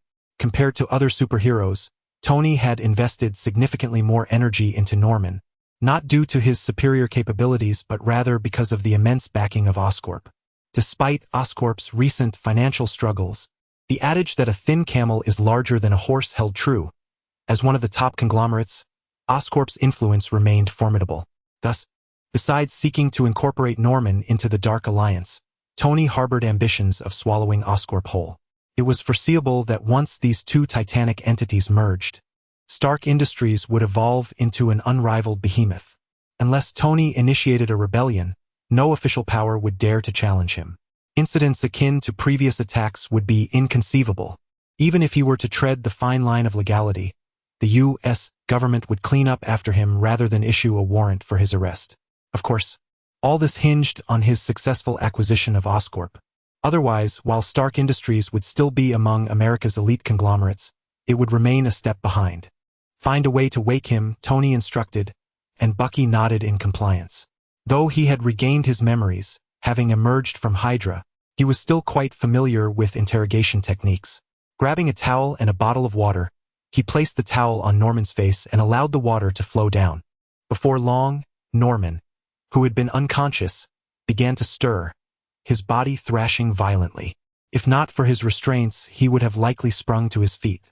Stopping the water, Bucky removed the towel from Norman's face. Huff, huff, huff. A series of labored breaths filled the air, as Norman gasped for air like a drowning man finally surfacing. His eyes swiftly scanned the room, and upon fixing his gaze on Tony, they locked onto him with recognition. "Indeed, it is you," Norman croaked, his voice hoarse. A smile crept onto Tony's lips. "Mr. Osborn, it has been a while. I never anticipated encountering you in such a circumstance. I must express my apologies." "What exactly do you intend to do?" Norman growled menacingly. "That question should be posed to you, should it not?" It appears you initiated the assault against me first. Tony shrugged, causing Norman to momentarily pause. Very well, I concede that I am at fault. I find myself in your grasp now. You may as well articulate your intentions. Of course, if your sole purpose is to exact revenge for my prior attack, then consider my words null and void. As the head of a conglomerate, Norman was undoubtedly competent and possessed a remarkable composure. Even though his current predicament seemed dire, he was still capable of maintaining clarity of thought, unlike the ordinary person who might resort to shouting. Engaging in conversation with an astute individual is indeed a pleasure. The reason I summoned you today is that I have heard that the O Group has been experiencing financial difficulties lately, and the major shareholders are contemplating divesting. Coincidentally, I find myself with an abundance of capital that requires investment. How about I lend you a hand? Tony remarked with a smile, his white teeth gleaming ominously under the light, resembling a predator poised to feast, ready to open its gaping maw. Absolutely not, Norman erupted, his voice echoing throughout the room. He could accept any investor, but could not tolerate a conglomerate. As a fellow member of the elite, he was acutely aware of their nature. They were insatiable beasts, devouring without remorse. Once they held shares in the O Group, the risk of being swallowed whole became imminent. Moreover, he harbored a personal vendetta against Tony. He had not forgotten that it was Tony who had significantly contributed to the O Group's current plight. Yet, Tony, undeterred by the rejection, maintained his smile and calmly responded, "Do you truly believe you still have the luxury of choice? I understand your desire to preserve the integrity of the O Group, but if you were to vanish, who do you think could uphold the organization? Your ineffectual son? Or perhaps those heartless capitalists? The O Group is barely clinging to life as it is. As long as you remain, there is still a chance for survival. However, should you pass away or go missing, the vast O Group would disintegrate in an instant. Therefore, allowing me to invest is not an insurmountable proposition. I could even pledge not to interfere with the day-to-day operations of the O Group. You would still retain your position as its leader. So what do you say? Consider it." Tony's words, though not incisive, pierced Norman's heart like a series of sharp blades. At this moment, his mind was torn between rationality and emotion. Rational thought urged him to accept Stark's investment. There was still hope for the O Group, yet his emotions warned him that he was being deceived. Conglomerates were ruthless demons that devoured without remorse, and he could not allow Tony to enter the arena, lest the O Group change hands. These two conflicting ideologies clashed violently in his mind, leaving his expression a tempest of uncertainty. Upon observing his demeanor, Tony decided not to linger in the room any longer. He understood that Norman would not arrive at a decision anytime soon, so after ensuring that Bucky would keep a vigilant watch, he turned and departed. Returning to his own quarters, he beheld two sleeping beauties upon the bed. Discarding his nightwear, he approached them. The night still stretched long before them. How could one squander such a splendid moment? Soon, the room was infused with the essence of spring, once again brimming with vitality. The following morning, after requesting the disposal of last night's refuse, Tony sat quietly in the living room, savoring his breakfast. At that moment, Bucky emerged from the room and entered the living area, saying, "Boss, that fellow wishes to see you. He wants to have a word." Chapter 42. You lack the qualifications to negotiate. As Tony strode into the room, he encountered Norman once more, who appeared markedly more composed than the previous night. "So, have you given it careful thought?" Tony inquired with a smile. In response, Norman glanced up at him, declaring, "I agree to let you invest in Oscorp, but you must promise me one thing. I want to exchange shares." This was the only solution he had conjured after a night of contemplation. Oscorp's survival hinged on accepting Tony's capital infusion. To safeguard against Tony potentially taking control and ousting him, Norman required a measure of security, namely shares of Stark Industries. Currently, all shares of Stark Industries resided in Tony's hands. Thus, even if he held shares, they would not pose a threat to Tony. Conversely, Oscorp had numerous shareholders, and Tony's entry would grant him the eligibility to acquire shares, potentially leading to a change in ownership.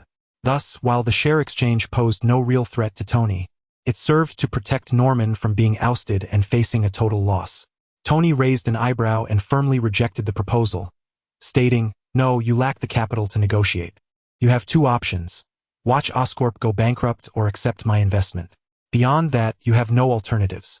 Upon hearing this, Norman's previously stable demeanor erupted into madness. Impossible. I know you intend to swallow Oscorp whole. I tell you, even if it costs me my life, I will never allow you to succeed. As he spoke, Norman struggled violently once more. After injecting himself with a human enhancement serum, his emotions had already been unstable, and Tony's provocation only exacerbated his frenzy. Tony silently observed, his expression remaining as calm as ever. After a prolonged moment, the frenzied Norman regained his composure. It was then that Tony, who had been silent, spoke again. Have you thought it through? The same question, the same tone. It was as if he had forgotten that he had just been rebuffed. Seeing this, a bitter smile crept onto Norman's face. Are you convinced of your victory? Do you not fear that I might truly destroy Oscorp and refuse your proposal? His tone bore a sense of resignation. Though he had indeed lost control moments ago, he was still the head of Oscorp. Therefore, his so-called madness was largely a performance for Tony, aimed at securing greater benefits. However, Tony's demeanor was not just more composed than Norman had anticipated. It was also remarkably indifferent. Oscorp is merely that, if it were to perish, so be it. It does not belong to me, so why should I lament over something that is not mine? Yet for you, it is different. Oscorp is your life's work. If it truly goes bankrupt, could you bear it? Tony countered with a smile, prompting Norman to lower his head in defeat. He understood that he had lost. Not because he was inferior to Tony, but because the disparity between them had been imbalanced from the very beginning. You have won. I accept your investment, and I hope you can revive the Aoshi Group. Upon uttering these words, Norman appeared as though all his vitality had been drained, his demeanor aging considerably. Observing his state, Tony furrowed his brow. I have stated that I shall not interfere with the operations of the Aoshi Group. You shall continue to oversee the entirety. While capital may often be untrustworthy, I, Tony, am a man of my word. As these words fell, Norman abruptly lifted his head. His gaze fixed intently on Tony, bracing himself for the possibility of being ousted. Yet, Tony seemed genuinely inclined to uphold his promise. Is that truly the case? Norman inquired, uncertainty lacing his voice. Tony shrugged. If you know me well enough, you should realize that I despise dealing with corporate matters. At this, Norman recalled Tony's notorious playboy reputation, the corners of his mouth twitching slightly. Although rendered somewhat speechless, the prospect of continuing to lead the Aoshi Group was undoubtedly a fortuitous development. Thank you, Norman murmured softly, his words barely audible without Tony's keen senses. With a nonchalant smile, Tony turned and exited the room. Upon reaching the living room, Tony's voice echoed. Jarvis, connect me to Potts. Certainly, sir.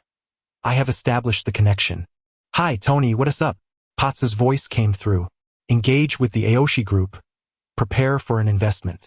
Additionally, seek out the shareholders of the Aoshi Group and acquire all their shares.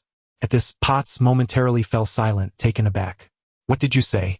Has the Aoshi Group agreed to our investment? Potts questioned incredulously. As fellow titans of industry, it was improbable for major conglomerates to accept another competitor's investment without prior business exchanges. Thus, Potts's tone was laden with astonishment. Rest assured, I have already negotiated the concerns you had. Simply follow my instructions. Tony replied confidently. On the other end, Potts nodded emphatically. All right, you can count on me. I will set things in motion. Without waiting for Tony's consent, Potts swiftly ended the call. After hanging up, Potts immediately mobilized, assembling a negotiation team to approach the Aoshi Group.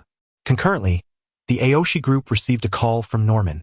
Due to their prior discussions, the entry of Stark Industries into the Aoshi Group proceeded at a pace far swifter than the norm for such investments. Within a mere afternoon, all particulars were finalized, with Stark Industries securing 10% of the Aoshi Group for a sum of 10 billion yuan. Following this agreement, Potts diligently sought out several major shareholders of the Aoshi Group, aiming to acquire their full stakes. Given the Aoshi Group's ongoing financial losses, these shareholders had long wished to divest, and Stark Industries' involvement was undoubtedly a lifeline for them. Thus, negotiations proceeded amicably. Over the course of 3 days, Stark Industries successfully acquired 55% of the shares of the Osborne Group, thereby becoming its largest shareholder. At this moment, Norman, the head of the company, retained only 43% of the equity, while the remaining shares circulated in the stock market. It can be said that, should Tony desire, he could initiate a takeover and forcibly acquire the shares held by Norman, thereby swallowing the Osborne Group whole. However, as he himself remarked, he is a libertine, with little inclination towards corporate management. Furthermore, Pepper's capacity to manage Stark Industries is already at its limit.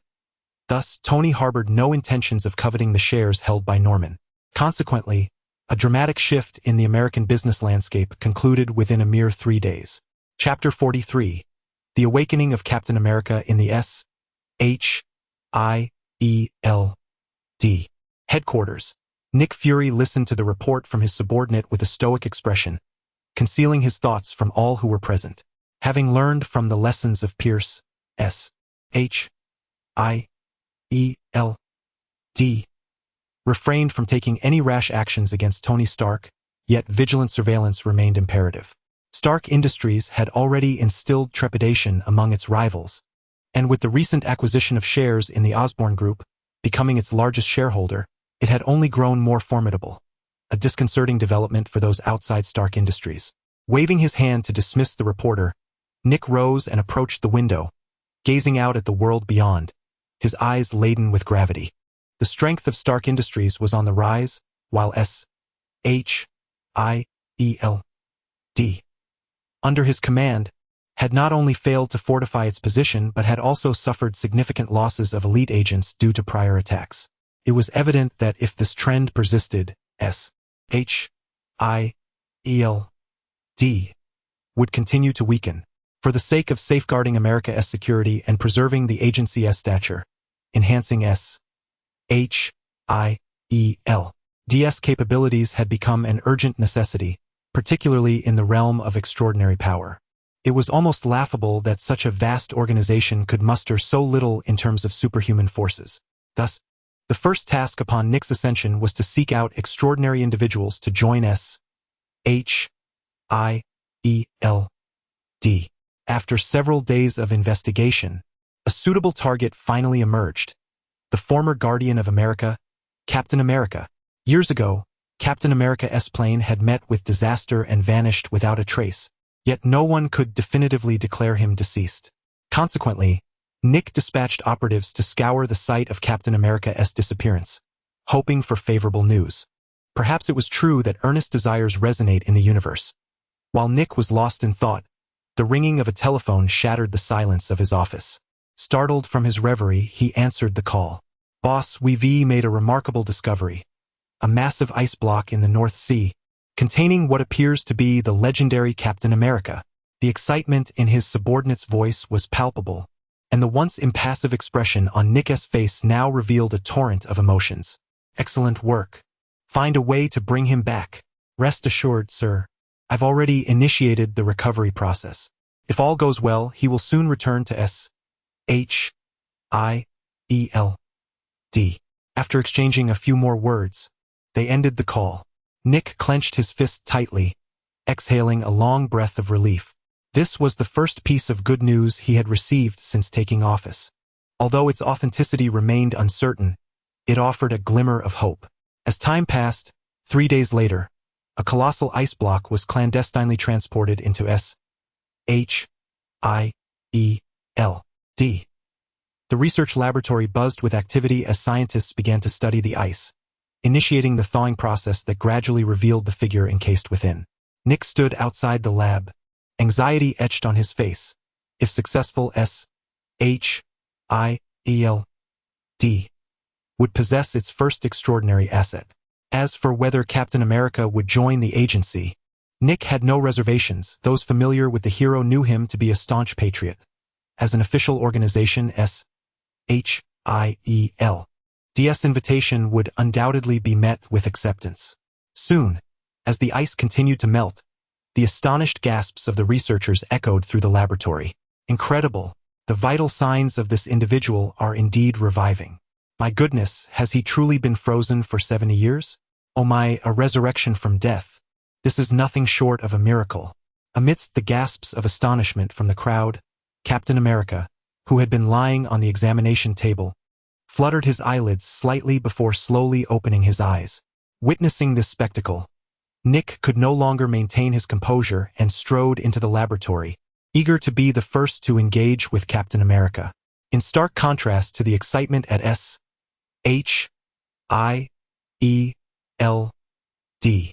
Tony's villa exuded an air of tranquility. At the dining table, Tony sat across from Norman, a spread of food laid before them.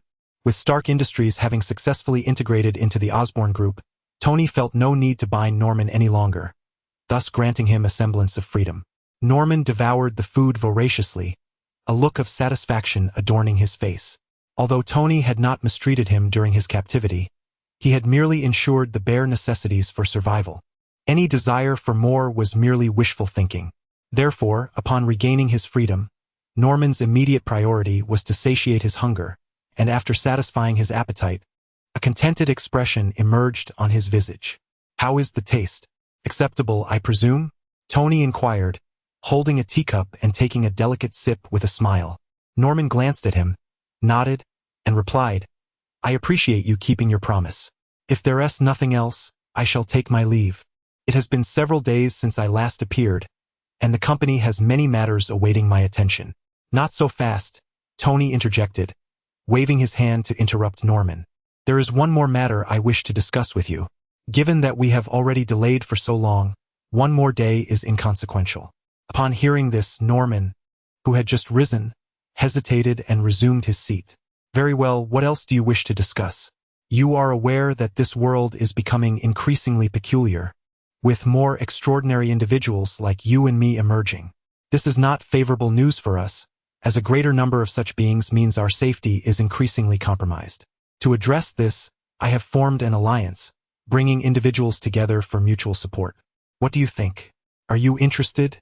Observing Tony's earnest expression, Norman's demeanor shifted to one of skepticism.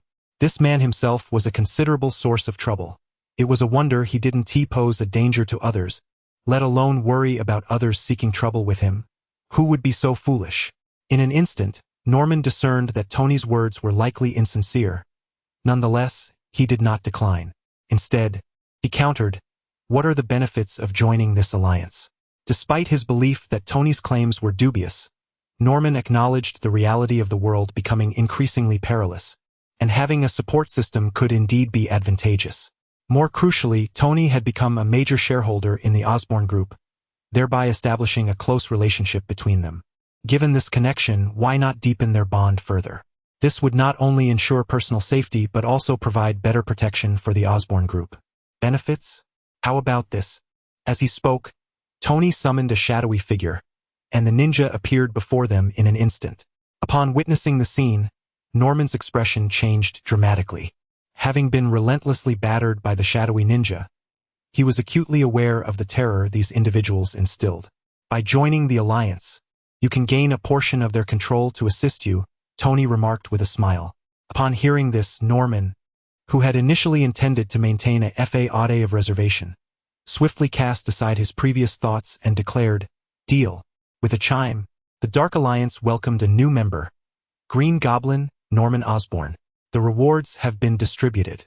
Listening to the prompt resonating in his mind, Tony's smile grew ever brighter, congratulating him on making a sagacious choice. Chapter 44. The Rabbit Talisman and the Escaped Prisoner. Having extracted all possible value from Norman, Tony granted him a portion of control over the Shadow Legion before dismissing him. He then turned back to his chamber to initiate a lottery. Although this was not his first experience, each lottery filled him with an inexplicable thrill. The pointer spun incessantly, and mysterious symbols flickered before Tony's eyes until it finally came to a halt. With a silent exclamation in his mind, he observed as the pointer on the roulette slowed to a discernible crawl and ultimately ceased. In that instant, a docile little rabbit appeared before him, swiftly burrowing into his consciousness. A resounding echo filled Tony's mind. The rabbit symbolized speed, embodying a velocity that surpassed light itself. With the power of the Rabbit Talisman, even the Flash would pale in comparison to Tony. Name: Tony Stark. Gender: male. Identity: heir to the Shadow Kingdom abilities.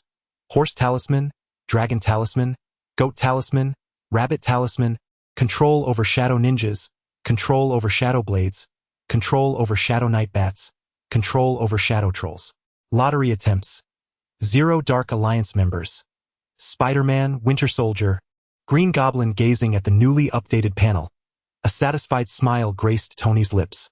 In an instant, he vanished from his original location, reappearing in the downstairs living room, having taken less than a second to do so. Having tested the formidable powers of the Rabbit Talisman, he summoned the newly controlled Troll Legion. Suddenly, imposing figures materialized before him. Each shadow troll stood at an impressive 3 meters tall, resembling diminutive giants.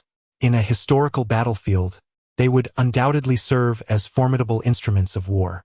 Moreover, the defensive capabilities of the shadow trolls were unparalleled among the Legion, making them ideal frontline shields. As Tony pondered his newfound abilities, a prison break was unfolding in New York. Flint Marko was awkwardly navigating through the sewers, still clad in prison garb and visibly fatigued. After lingering in a concealed spot for an extended period, he quietly emerged from the sewer only after nightfall.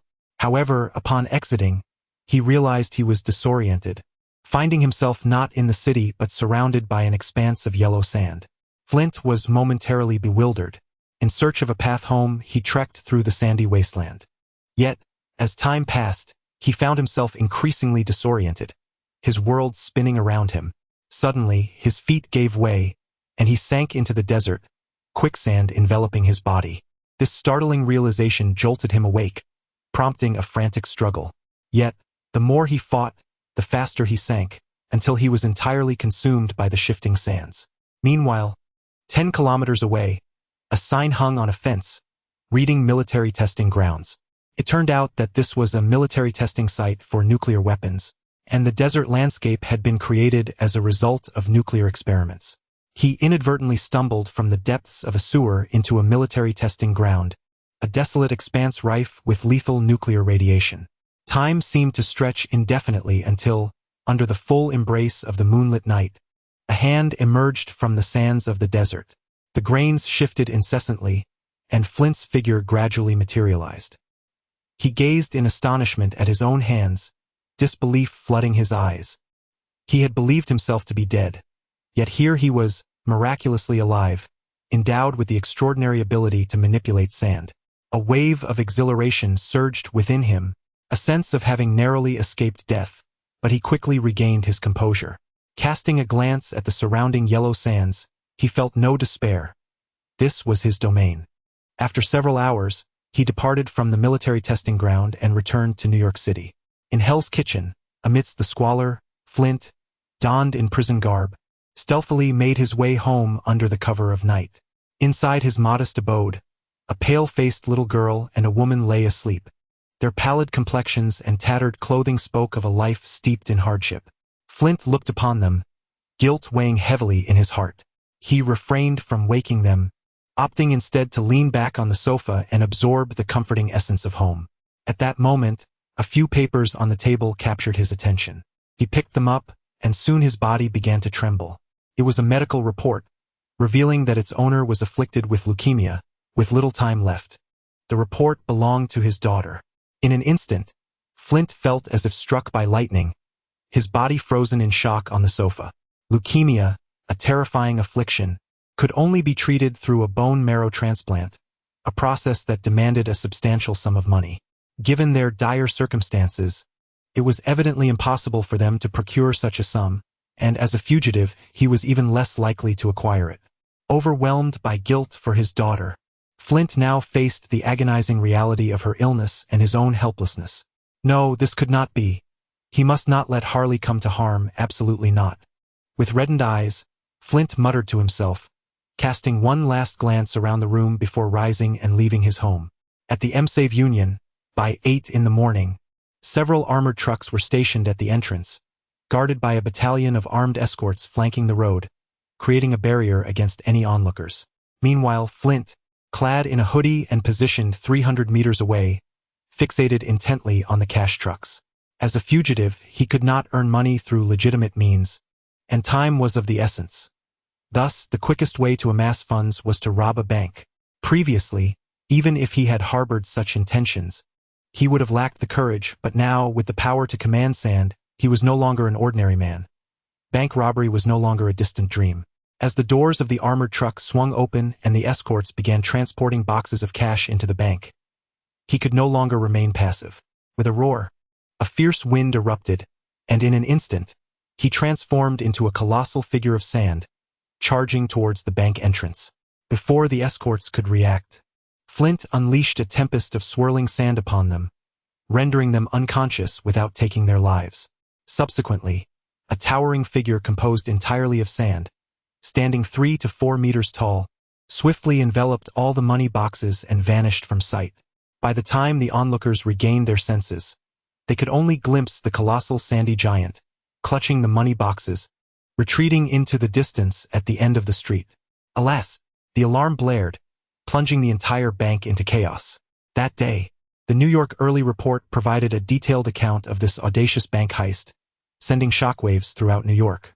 The American Police Department was instantly beset with immense pressure, particularly as the Federal Reserve, backed by the authorities, issued an ultimatum demanding a swift resolution to the case and the recovery of the lost funds. Chapter 45, Transforming Enemies into Allies in the Office of S.H.I.E.L.D. Nick received an unexpected call directly from the White House. Upon seeing the caller ID, his expression shifted dramatically as he swiftly answered, "Sir, how may I assist you? Have you seen the morning news? What is S.H.I.L.D.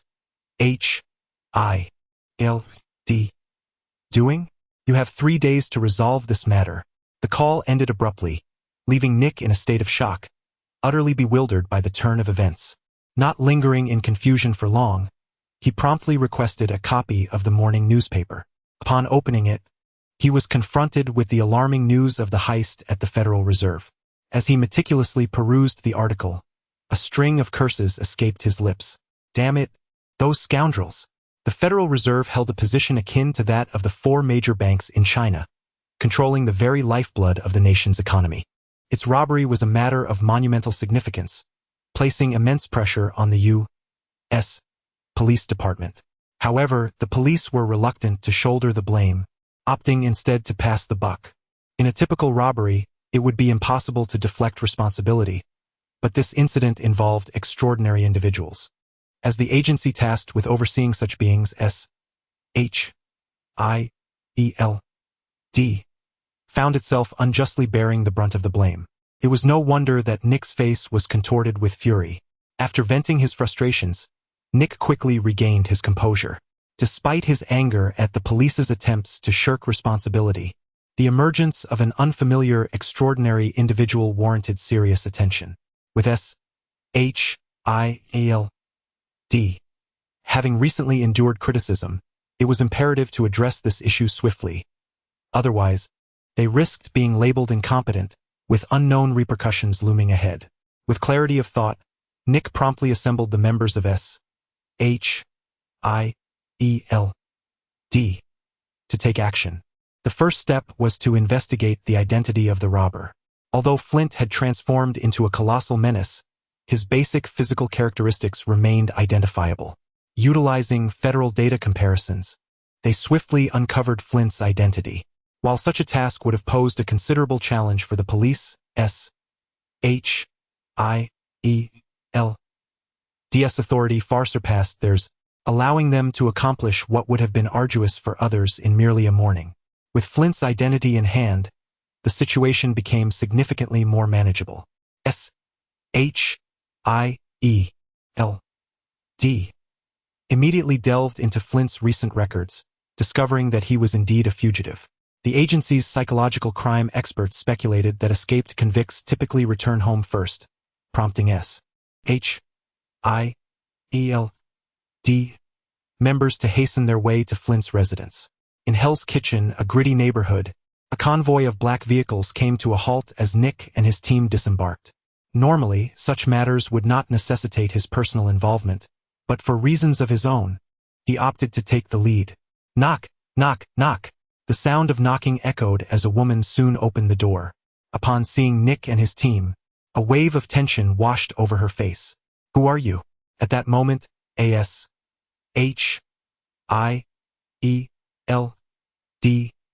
member beside Nick was about to speak, but Nick raised his hand to halt them. Please wait outside. I will handle this myself. Greetings, madam. I am a friend of your husband, Flint. Might he be at home? Upon hearing this, the woman shook her head, stating, My husband has been arrested and is currently in prison. If you wish to find him, you may go directly to the jail. With that, she attempted to close the door. After all, as a woman facing a group of robust men, she was understandably overwhelmed with pressure. Wait, Nick interjected, halting her movement. He then produced a business card from his pocket. This is my number. If your husband returns, please have him call me. Also, let him know that hiding is futile. The matter will eventually be resolved.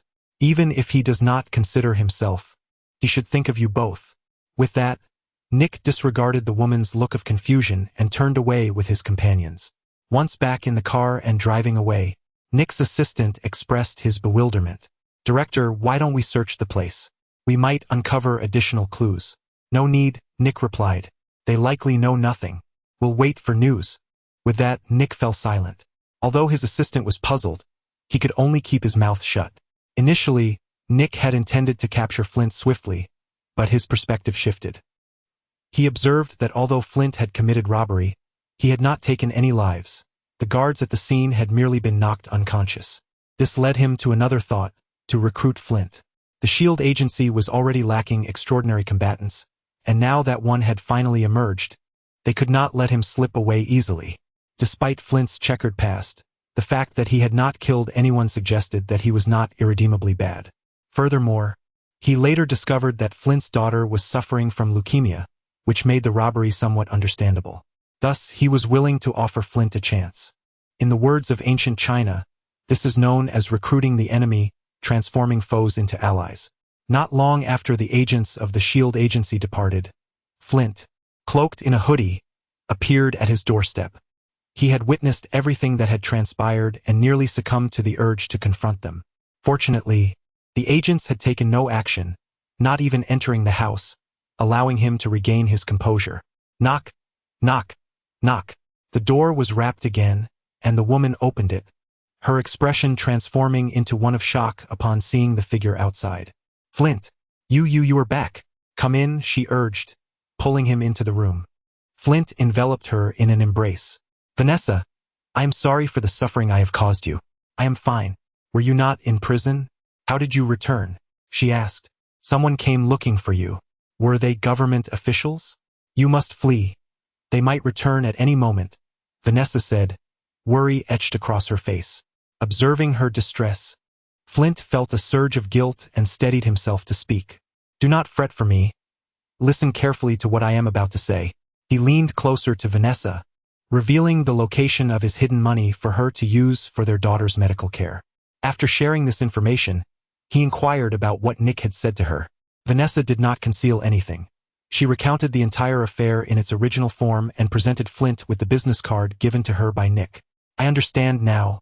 You need not concern yourself with this matter any longer. I shall take care of it. Your daughter's illness is now in your hands. I cannot remain here any longer, so I shall take my leave. With that, Flint embraced Vanessa, stealing his heart before turning away. As he navigated the chaos of the calamity, Flint found himself incessantly toying with the business card in his hand. He was unaware of Nick's true identity, yet he recognized the wisdom in Nick's words. Even if he could escape, what would become of his wife and daughter? This situation demanded resolution. Otherwise, his family would inevitably suffer the consequences. With this thought in mind, Flint resolutely decided to call Nick. Chapter 46. The press conference of Dr. Octopus in the charming CAF of Manhattan. Nick sat quietly in a corner by the window, awaiting his meeting. Soon, a figure clad in a hoodie, with their face obscured beneath its cover, entered the establishment. Upon spotting him, Nick's lips curled into a faint smile as he raised his hand in greeting. Over here, he called out. Hearing this, Flint cast a glance in his direction. After a moment's hesitation, he approached and took a seat opposite Nick. Allow me to introduce myself. I am Nick Fury. It is a pleasure to receive your call, Nick said warmly, his demeanor exuding enthusiasm. Flint regarded him, pursing his lips before responding slowly, "You must work for the government. Why do you wish to meet with me?" This query had long puzzled him, considering the stark contrast in their lives. One a lawman, the other a criminal. Yet Nick had offered his assistance over the phone. "It's quite simple. Your abilities afford you value," Nick replied. "I have reviewed your file. While your past is far from pristine, you might be considered a decent individual among unsavory company. I cannot bear to witness someone with your talents veer further off course. Therefore, I propose that you join us in service to the government. If you agree, I can facilitate the destruction of your previous records, allowing you to reclaim your life and bask in the sunlight once more. Naturally, you will need to return the money you stole." "Impossible." Flint's emotions surged, his agitation palpable. Unfazed, Nick maintained his smile, fully aware of Flint's background. "I understand that you require funds for your daughter's treatment. Rest assured, if you align with us, her condition will no longer be a concern. I will assist in finding a suitable bone marrow donor and arrange for the best hospital and physicians to conduct her surgery. What do you think?" At this, Flint's demeanor shifted to one of calm contemplation. His criminal activities had been driven by the desperate need to secure medical care for his daughter. If Nick could fulfill his promises, repaying the money would not pose an issue. However, he was no fool. "I can agree to your terms, but only if you ensure my daughter's surgery is completed first." "Very well," Nick replied with a smile, nodding in affirmation. Their conversation flowed effortlessly, and he had nearly effortlessly persuaded Flint to join his cause. It was hardly surprising. With Flint's call, the likelihood of recruitment had soared to a staggering 99%. Given the opportunity to resolve his troubles, why would he refuse? Thus, Nick successfully recruited an extraordinary individual, while at that very moment, Tony was attending a scientific press conference. The event was spearheaded by Otto Gunther Octavius, more commonly known as Dr. Octopus. Interestingly, Dr. Octopus's research project was underwritten by the Osborne Group, and Stark Industries had recently become a major stakeholder in the Osborne Group. Consequently, Tony felt compelled to investigate the research initiatives of the Osborne Group. In doing so, he stumbled upon the study on mechanical arms, which is why he found himself present at this press conference. Observing the figure of Octavius, who bore an 8/10 resemblance to the cinematic portrayal, Tony feigned earnestness as he listened to his speech, while secretly contemplating how to bring him under his influence. After all, Dr. Octopus possessed commendable prowess. To draw a comparison with Peter, one Dr. Octopus could easily overpower 3 lesser spiders. In the film, had it not been for Dr. Octopus's eventual moral awakening, the young spider would have surely met his demise at his hands. However, Tony was not in a hurry. Dr. Octopus was currently affiliated with the Osborne Corporation as a scientist, and as a major stakeholder in the company, he effectively belonged to Tony's cadre of scientists. Such a prize, already in the proverbial bowl, was not one that could easily escape his grasp. Nonetheless, given the situation with Dr. Reed, Tony resolved to remain a passive observer until Octavius transformed into Dr. Octopus. Otherwise, the system might not acknowledge his efforts, rendering any acquisition futile. With this determination set in his mind, the event swiftly progressed to the demonstration of the mechanical arms. A woman ascended the podium. Tony squinted, as his memories of Marvel had begun to fade, yet he vaguely recalled that Dr. Octopus's transformation was precipitated by a failed presentation. Was this woman destined for misfortune? A sense of foreboding stirred within him, although he had no intention of offering any warning. What he sought was the formidable supervillain Dr. Octopus, not the scientist Octavius. Soon, metallic mechanical arms were revealed to the audience, eliciting gasps of astonishment. Observing the expressions of the onlookers, Dr. Octopus appeared elated. He was confident that by the morrow, his invention would achieve global acclaim, securing his legacy. As he continued to unveil his research, the 4 mechanical arms connected to the woman's back, enabling her to manipulate them effortlessly, which further astonished the crowd. However, at that moment calamity struck. The woman's complexion abruptly soured.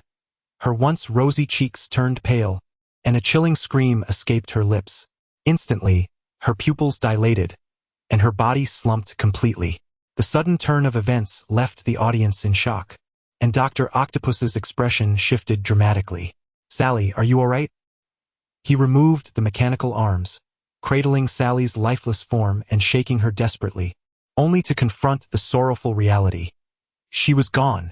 The scene erupted into chaos, with countless journalists hurriedly jotting down notes. A death at the press conference.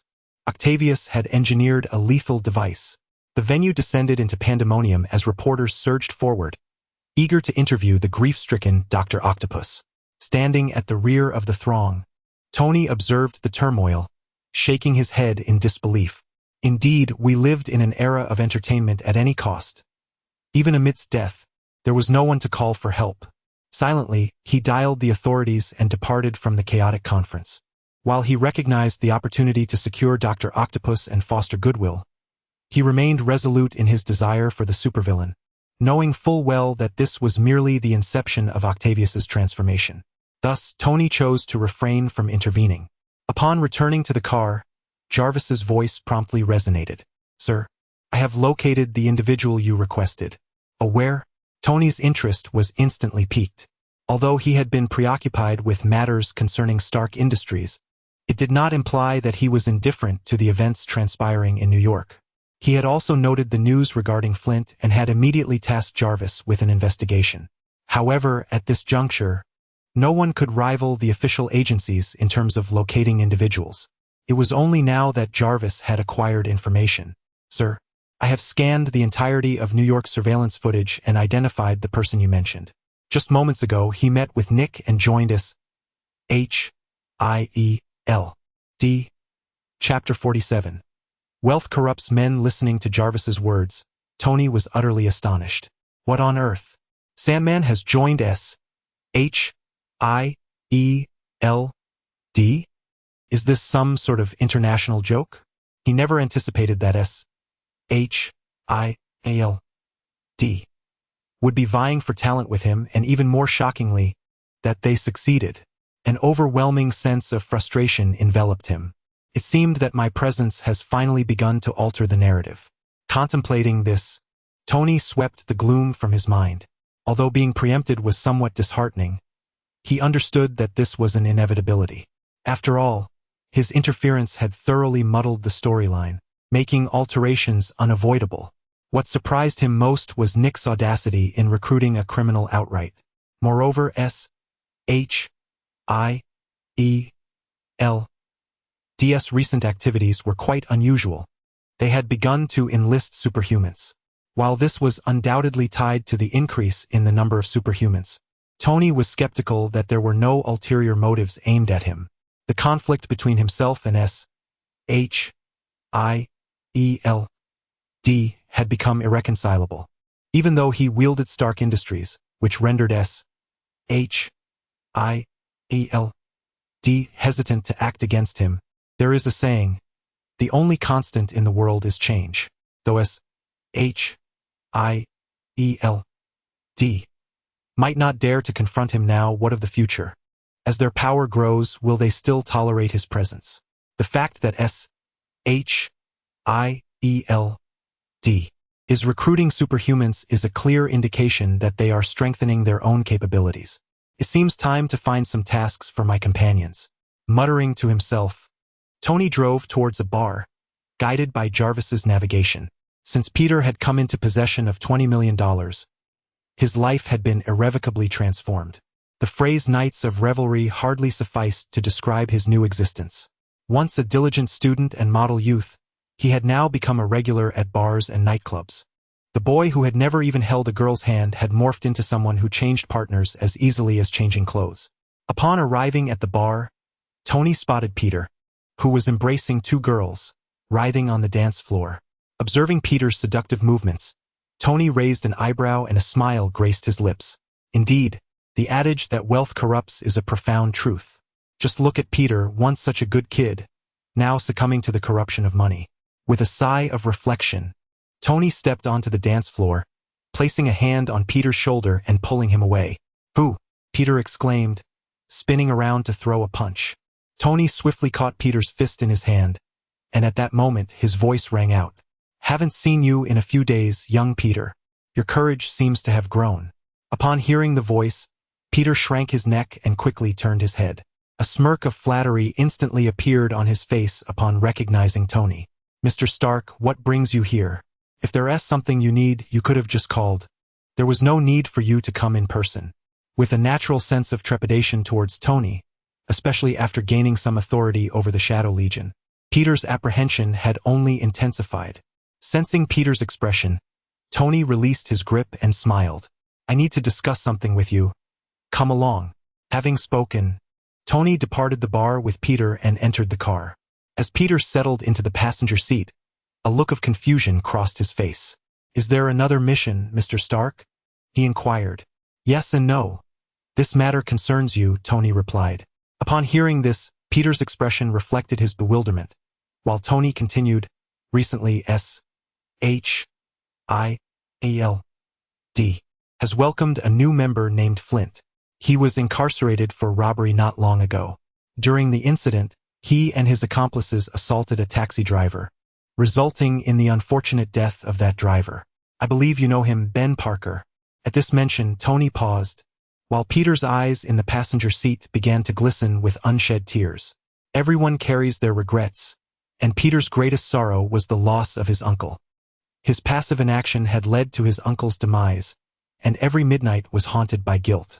Fortunately, he had managed to send the perpetrator to prison, providing him with a modicum of solace. Yet now, learning from Tony that the individual responsible for his uncle's death was not one, but two, and that one had been released and joined SHIELD. The anger buried deep within him erupted. "Where is he?" Peter rasped, his voice thick with emotion.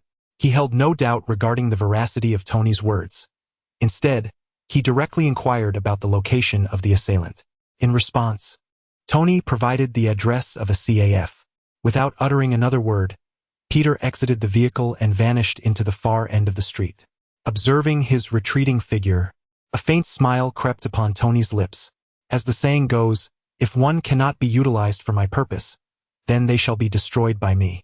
Knowing full well that SHIELD was destined to become his adversary, Tony could not idly observe them grow in strength. Thus, he ignited the fury within Peter, aiding him in severing SHIELD's grasp. In earlier days, Peter might not have resorted to violence even with such knowledge, but the Peter of now was no longer the naive boy who harbored simple ideals. In summation, he had matured, understanding that in the realm of adulthood, vengeance is often soaked in blood. At the CAF, Nick and Flint exited, engaged in jovial conversation. Nick felt elated at having recruited a formidable ally, while Flint was overjoyed at the prospect of finding a cure for his daughter's ailment. Both had achieved their desires, and satisfaction adorned their faces. However, just as they stepped outside the CAF, a dark speck rapidly enlarged in the sky, and a figure descended, delivering a powerful kick to Flint, who had just exited. Boom! The CAF's glass doors shattered. Flint was propelled through the air like a cannonball. Nick, standing by, stared in shock, unable to comprehend the scene unfolding before him. The extraordinary individual he had just recruited was unceremoniously dispatched before his eyes. In a moment of dazed disbelief, Nick turned to face the newcomer. Upon recognizing the figure clad in a spider-themed suit, he quickly regained his wits and exclaimed, "Wait." He had expected Peter to arrive as a do-gooder. After all, that was the persona he had adopted. Although Peter had been frequenting bars and nightclubs, causing the world to gradually forget him, Nick, as the director of SHIELD, would certainly not forget. However, Peter showed no intention of stopping, entirely disregarding Nick as he swiftly darted into the CAF. Soon, a series of violent explosions echoed within the establishment. The patrons of the CAF screamed in terror, fleeing in panic. Nick, witnessing this scene, was filled with anxiety. He wished to halt the impending conflict, yet his abilities paled in comparison to even an ordinary individual, let alone those of the extraordinary. Thus, he found himself utterly powerless, reduced to mere observation. Meanwhile, not far away, Tony, seated in his car, regarded Nick at the CF entrance with a hint of mocking amusement on his face. Chapter 48. Escalation of conflict. Boom. Boom. The air was filled with the sound of violent explosions, as the CAF lay in ruins under the inhuman clash between Peter and Flint. One could only imagine the owner had fainted in the restroom. Suddenly, shadowy ninjas emerged from below, surrounding Flint. Before he could react, long blades pierced his body. Thud! The sound of puncturing echoed as Flint was stabbed by a multitude of knives. Yet, the scene Peter envisioned, drenched in blood, did not materialize. Instead, grains of sand slowly trickled from Flint's form. Witnessing this, Peter's pupils dilated in disbelief. Damn it, is he even human? He cursed, charging forward without hesitation. At that moment, Flint roared and transformed into a being of sand, entering a state of physical immunity. Outside the CAF, Nick had been anxiously observing their battle, but upon the appearance of the shadowy ninjas, his expression shifted dramatically. Having suffered greatly at their hands, he was all too familiar with these foes. Initially, he had assumed Peter was pursuing Flint due to his identity, but with the ninjas' emergence, he realized the situation was far more complex. No longer focusing on the battlefield, Nick swiftly scanned his surroundings, searching for something. His gaze soon settled on the sports car driven by Tony, and he strode over purposefully. Knock! Knock! The window was wrapped heavily, and accompanied by the whir of machinery, it rolled down to reveal Tony's face. Hello, Mr. Nick. Long time no see. Oh, I almost forgot. You've become the director of S.H.I.E.L.D. Now, so I should address you as Director Nick. What brings you to seek me out? Tony exclaimed with exaggerated mirth, his expression dripping with mockery.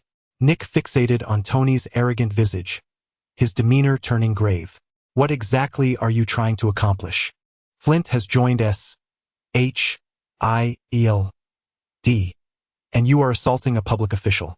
I could arrest you at any moment. Oh dear, I'm so frightened. Tony feigned terror. But one can indulge in a meal as one pleases, yet words must be chosen wisely. I am, after all, a law-abiding citizen. How could Director Nick so casually cast accusations? The assailant was Spider-Man, not me. I merely happened to pass by. Is passing by a crime now? Tony retorted with a sardonic smile. Nick found himself momentarily speechless. He was aware that the unfolding scene was undoubtedly linked to Tony, yet he lacked evidence. As long as Tony denied involvement, there was nothing Nick could do. Of course, having Peter identify Tony could be a viable option. But would Peter ever do such a thing? It was impossible to even consider.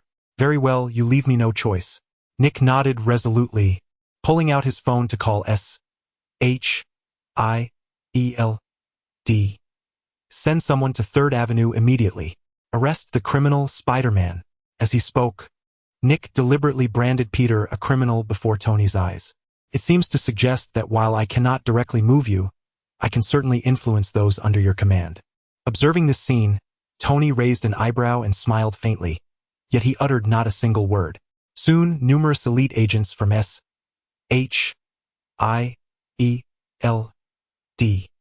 arrived, and Nick issued a direct command. Aim at Spider-Man and fire. Casualties be damned. Upon receiving the order, the agents sprang into action. Instantly, gunfire erupted, and countless bullets soared toward the CAF. Within the CAF, the two combatants remained engaged in their struggle. Flint, now in his Sandman form, remained indifferent to the bullets, completely immune to their threat. In stark contrast, Peter could not attain such invulnerability. Despite his formidable strength, he was still human, and a well-placed bullet could spell his demise. Thus, in the face of the barrage of bullets, he could only dodge desperately. This evasion, however, provided Flint with an opportunity. He seized the moment and delivered a powerful punch that sent Peter flying. Meanwhile, the agents of S.H.I.E.L.D. swiftly adjusted their aim, unleashing a torrent of bullets directly at Peter. Unless unforeseen circumstances intervened, Peter was mere moments away from being perforated by a hail of bullets. Even with his extraordinary capabilities, he would surely fall. Yet, at that critical juncture, enormous black figures suddenly materialized before Peter, forming a wall that shielded him from all incoming attacks. The whistling bullets struck their bodies, becoming lodged in their muscular frames, failing to penetrate. The agents of S.H.I.E.L.D. gazed in astonishment at the towering black giants that had appeared before them, their expressions shifting dramatically.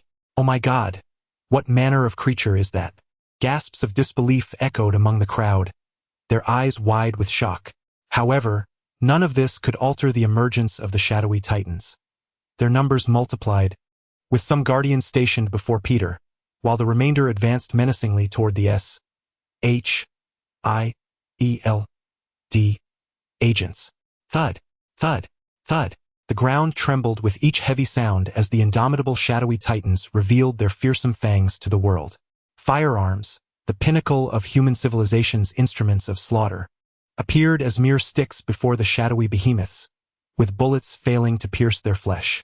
As the titans plunged into the throng, their colossal hands effortlessly transformed elite S-H-E-L-D agents into mere pulp. Such a horrifying spectacle sent tremors through the hearts of the onlookers, and Nick, in a moment of panic, turned toward Tony, his teeth grinding audibly, his face a mask of fury. Although he had never encountered the shadowy titans, he understood that this chaos was orchestrated by Tony. Yet, in his frustration, he found himself powerless against him. Before him lay two choices: either retreat and risk igniting a full-scale conflict with S-H-I-E-L-D. If Tony did not cease his onslaught, or grit his teeth and find a way to eliminate the shadowy titans before him. Leaving was not an option. Retreat would undoubtedly tarnish S-H-I-E-L-D's reputation and adversely affect the perception of the organization among the upper echelons of the United States. Furthermore, having painstakingly recruited a superhuman, abandoning the cause now would deter future candidates from joining S-H-I-E-L-D. In less than an hour since his arrival, he met his demise, leaving even the esteemed S-H-I-E-L-D unable to safeguard its own members. The agency cannot afford such a loss, and neither can Nick. Thus, the so-called two paths were predestined to converge into one. With this thought in mind, Nick gritted his teeth and declared, "Request aerial bombardment. I want this wretched lot obliterated." His assistant's expression shifted dramatically upon hearing this. "Director, this is Lyman Ha Shield." Nick retorted fiercely, "Follow my orders." Reluctantly, the assistant had no choice but to promptly contact the Air Force. Chapter 49. The spectacle is about to unfold. A deafening roar of helicopters reverberated through the skies above Manhattan, prompting countless citizens to gaze upwards in speculation about the unfolding events. Seated in his sports car, Tony cast a penetrating glance at Nick, acutely aware that this individual intended to stand firm against him. Contemplating this, a cold smile crept upon Tony's lips. If they were to engage in a contest, he would elevate the stakes and determine who would ultimately prevail. Today, he aimed to shatter the backbone of S-H-I-E-L-D, compelling them to retreat in his presence. As his thoughts crystallized, a wave of black figures began to materialize within a 3-kilometer radius surrounding Tony, with wings reminiscent of bats. These entities were none other than the aerial unit of the Shadow Legion, the Shadow Bats. As the helicopters drew nearer to the battlefield, the prepared battalion of Shadow Bats soared into the sky, presenting Manhattan with a scene that would be etched in their memories forever. Their numbers appeared boundless, obscuring the heavens and enveloping a third of Manhattan in darkness, rendering the sunlight utterly absent. Panic ensued as countless individuals found themselves in disarray, while some criminals seized the cover of darkness to commit their nefarious acts. With a thunderous boom, waves of energy emanated from the hands of the Shadow Bats, resulting in the immediate explosion of 3 helicopters that had approached Manhattan. Blinding flames illuminated the sky as the wreckage of the helicopters descended in a shower of fire upon the ground, igniting several residential buildings in a fierce blaze, plunging Manhattan, the political heart of America, into chaos. This turmoil transpired within the blink of an eye, and by the time Nick regained his composure, Manhattan was already ablaze. His complexion turned ashen, and a flicker of alarm surfaced in his eyes. The situation had escalated beyond control. If there had been any semblance of containment prior, the pandemonium now rendered it utterly unmanageable. Regardless of whether S-H-I-E-L-D could resolve this crisis, they would undoubtedly face scrutiny. Nick's body trembled slightly as his lips quivered. He had overestimated his capabilities while underestimating Tony's resolve. Yet, with the situation having reached this critical juncture, retreat was no longer an option. He could not afford to suffer such a significant setback while preserving his own safety. That would truly be a case of losing both the lady and the soldiers. Notify the military. We must enter the city and eliminate the threat. Nick's voice, laced with a chilling intensity, echoed like ice, capable of freezing those who heard it. His assistant, upon hearing the command, trembled slightly before nodding vigorously and swiftly initiating contact with the military. Meanwhile, Nick wasted no time and pulled out his phone to make a call. Captain, we have a situation that may require your assistance. On the other end of the line, a muscular Caucasian man nodded gravely in response. I'm on my way. With that, he promptly ended the call. On the battlefield, Nick let out a slight sigh of relief. Captain America, once a legend, remained his trump card. Though he preferred not to deploy this ace unless absolutely necessary, he was left with no alternative. Moreover, he wished to ascertain whether Captain America could confront Tony. With this thought in mind, Nick cast a penetrating glance at Tony, who was not far away. He understood that Tony was the source of chaos. If Tony could be dealt with, all matters would come to a resolution. However, having witnessed Tony's formidable prowess, capable of nearly incapacitating even the Hulk with a single blow, he hesitated to direct anyone against him, despite knowing that Tony was the root of the turmoil. Nevertheless, Captain America's arrival instilled a glimmer of confidence in him. After all, this was a legendary figure. Would he be able to subdue Tony? Nick was uncertain, yet he held a sense of anticipation. Just as Nick ended the call, a slight smile crept onto Tony's lips within his sports car.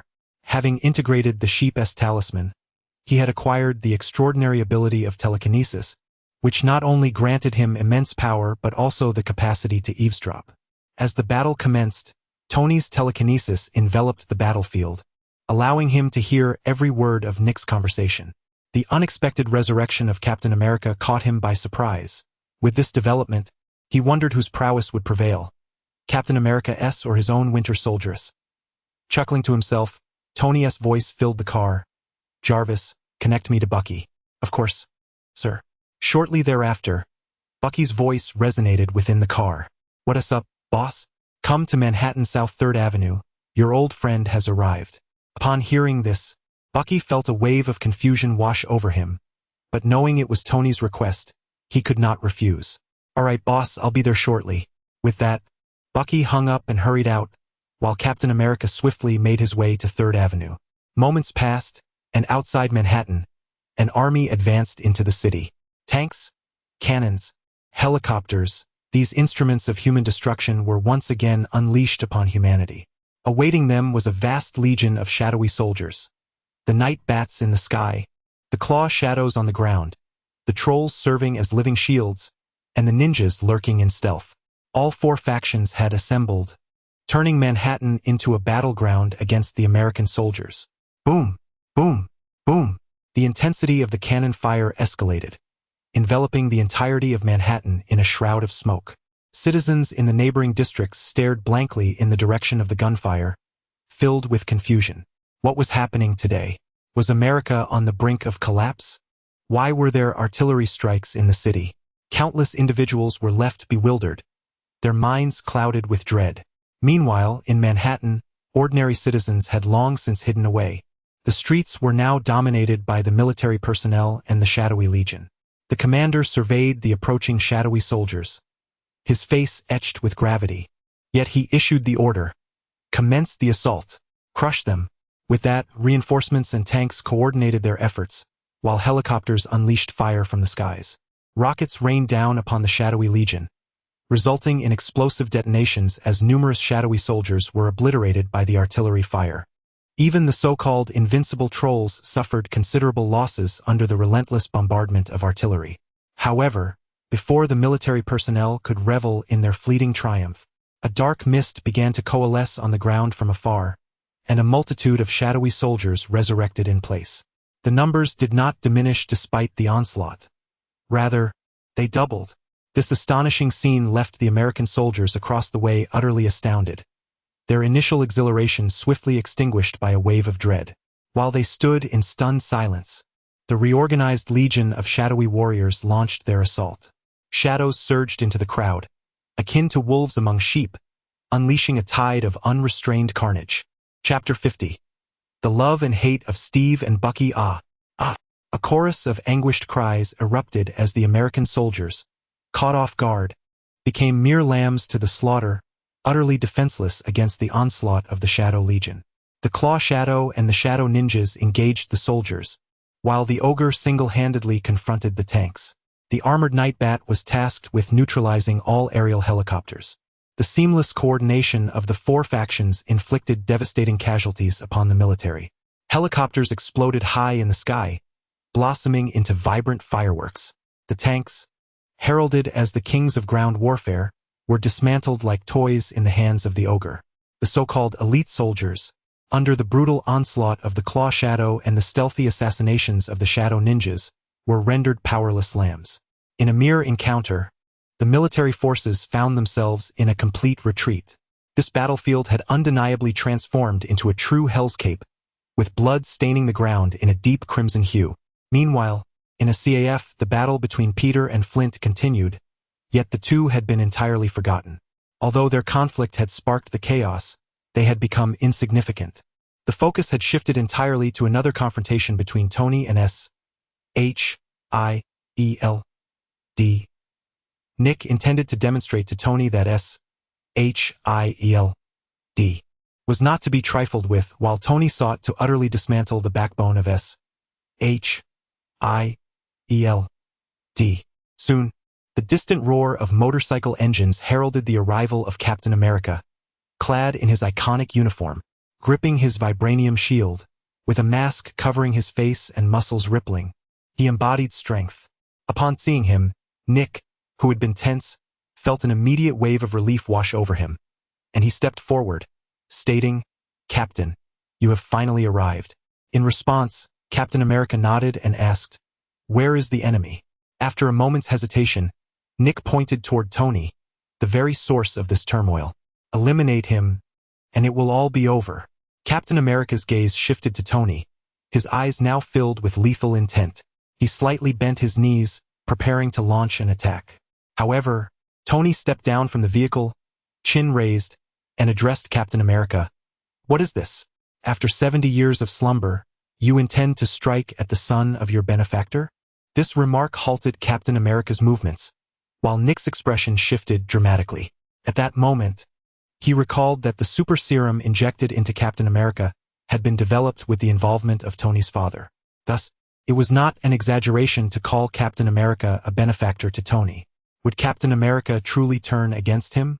Lost in a tempest of conflicting thoughts, Nick quickly urged, "Don't listen to his nonsense. Just take him down." With a laugh, Tony retorted, "What? The self-proclaimed righteous Captain America also intends to repay kindness with malice?" At this, Captain America completely ceased his actions. "Who are you?" "Howard Stark is my father," Tony replied, revealing the name of his progenitor instead of his own. Suddenly, Captain America's expression shifted dramatically, his brow furrowing deeply. Howard, his old friend, had been the one who aided him in his hour of vulnerability, providing him the opportunity to receive the super serum. Even the gear he donned had been meticulously crafted by Howard himself. He never anticipated that his first battle upon awakening would be against the son of his benefactor. Momentarily, Captain America stood frozen, unable to move. This scene elicited urgent concern from Nick, who exclaimed, "Steve, look around you. All of this is the doing of the man before you. Are you truly prepared to forsake your beliefs?" Those words jolted Steve from his reverie. As he surveyed the carnage surrounding him, his momentary hesitation dissipated. Regardless of one's lineage, adherence to law and order is paramount. America is a land of freedom, yet it will not tolerate chaos. With that, Steve assumed an offensive stance once more. Observing this transformation, Tony was not surprised. In fact, it was entirely predictable. Among the myriad of superheroes in the Marvel Universe, very few possess genuine conviction, and fortuitously, Steve is one of them. In his heart, belief holds the utmost significance, relegating all else to the periphery. Therefore, Tony's earlier remarks were not merely an attempt to forge connections, but rather a test to ascertain if Steve truly lived up to the rumors surrounding him. It appears, indeed, that he does. Of course, this does not preclude Tony from casting a shadow upon his character. TSK, not even sparing the son of your benefactor. You truly are heartless, he mocked. In the words of the Chinese, he was akin to a wolf raised by a shepherd, ultimately a treacherous creature. Despite the derision, Steve's countenance remained unchanged. Though he appeared youthful, he was, in spirit and antiquity, impervious to the influence of external words. However, not everyone shared this sentiment. After Tony's comments, the gaze of SHIELD agents towards Steve subtly altered. Prior to this moment, Steve's image in their minds had been exceedingly positive, akin to that of a saint. Yet now, his revered persona seemed to be shattering, as they witnessed the legendary Captain America, who once fought for his country and people, now preparing to strike against the son of his benefactor. This transformation was insidious, seemingly inconsequential at the moment, yet human nature is a curious phenomenon. A good person who commits one transgression can be deemed irredeemably wicked, while a nefarious individual may be seen as reformed upon performing a single act of kindness. Steve's current predicament mirrors this notion. The immediate repercussions may be negligible, but the future remains uncertain. Enough talk. Follow me. Steve huffed coldly, charging directly at Tony, this time without restraint. Witnessing this, Tony's smile remained intact, standing resolutely in place without any sign of retreat. Had Nick not been aware of Tony's true nature, he might have believed that Tony had resigned himself to surrender. As Steve approached Tony, a figure suddenly appeared before him with remarkable speed, obstructing his path. A dull thud resonated as Steve was forcefully repelled by a single punch from the newcomer. It was not that Steve was inferior in strength. Rather, he had been caught off guard by the unexpected assault and had momentarily tempered his power in anticipation of defense. Steadying himself, Steve lifted his gaze to the intruder, and instantly, a familiar visage came into view. His pupils constricted in disbelief. Bucky. At that moment, Bucky regarded Steve with a complex expression, softly uttering, "It's been a long time, Steve." A faint, bittersweet smile graced his lips, for he had not anticipated that Tony's first assignment for him would involve confronting an old friend. Truth be told, if given the choice, he would have preferred a different opponent. Chapter 51. The old pager, the air of slaughter surrounding Manhattan continued to permeate, yet the area where Tony and his companions stood felt oddly tranquil. Bucky and Steve faced each other, both enveloped in a profound silence. The reunion of old friends should have been a cause for celebration, but the imminent threat of violence left them at a loss for words. Tony, arms crossed and positioned behind Bucky, made no effort to urge them onward. Instead, he watched with keen interest, relishing this moment he had orchestrated. Observing the tension between the two, he pondered the outcome of their love-hate relationship with a hint of dark amusement. Meanwhile, Nick took a deep breath. The moment Bucky had appeared, he recognized that his plans had unraveled. Whether Steve could contend with Tony had always been uncertain, and now, with Tony bolstered by an ally, Steve posed an even lesser threat. As the battle reached this juncture, continuing seemed futile. The defeat of SHIELD was all but assured. Nick felt a profound sense of resignation. Thus, as Bucky and Steve remained locked in their standoff, Nick stepped forward from the crowd, approaching Tony. Noticing Nick's movement, Tony raised an eyebrow and remarked with a smirk, "Director Nick, do you have any advice for me?" As he spoke, he remained stationary, exuding an air of confidence that quelled any rebellious thoughts Nick might have harbored. Tony's audacity was disconcerting to Nick, who had always kept a close watch on him. In the past, Tony had been a mere playboy, albeit a genius, whom Nick did not regard highly. Yet, at some point, Tony had transformed into an enigmatic figure, perpetually adorned with a calm smile, never flinching in the face of adversity, rendering him inscrutable. In all honesty, Nick despised this sensation and loathed Tony's unwavering confidence. However, he recognized the futility of resistance in the face of superior strength. Thus, responding to Tony, Nick exhaled slowly. "Let us call it a day, Tony. Today's events have escalated enough. Continuing will yield no benefits for you. Do you truly intend to dismantle SHIELD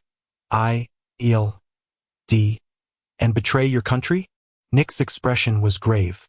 Tony's lips curled into a smirk. S-H-I-E-L-D. False, so be it. What of it? With enough capital, I could easily establish another such organization. He replied nonchalantly. Nick's mouth twitched at the harshness of Tony's words, yet he could not deny the truth within them. After all, this was a society driven by capital. Possessing Stark Industries and the Osborne Group elevated Tony's status to unprecedented heights within the United States.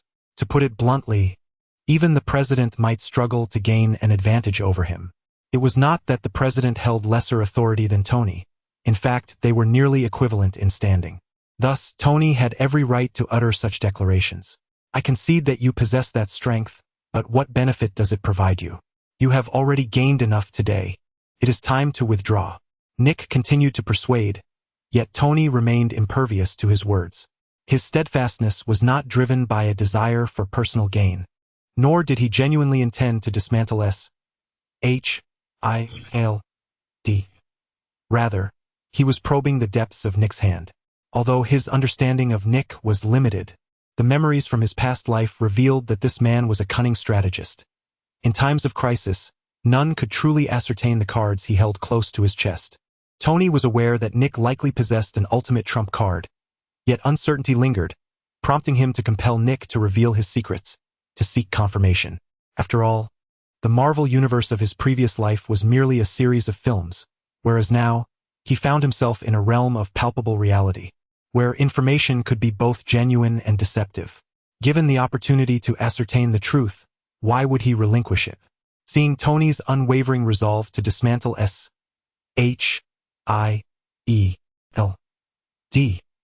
Nick felt a surge of frustration. He could not fathom why Tony was so obstinate. However, time was of the essence. With each passing moment, lives were lost. Exhaling a deep breath, Nick seemed to arrive at a momentous decision, fixing a serious gaze upon Tony. Tony, I concede that you are formidable, but S-H-I-E-L-D is not to be trifled with. If you are unwilling to relent, do not blame me for the consequences.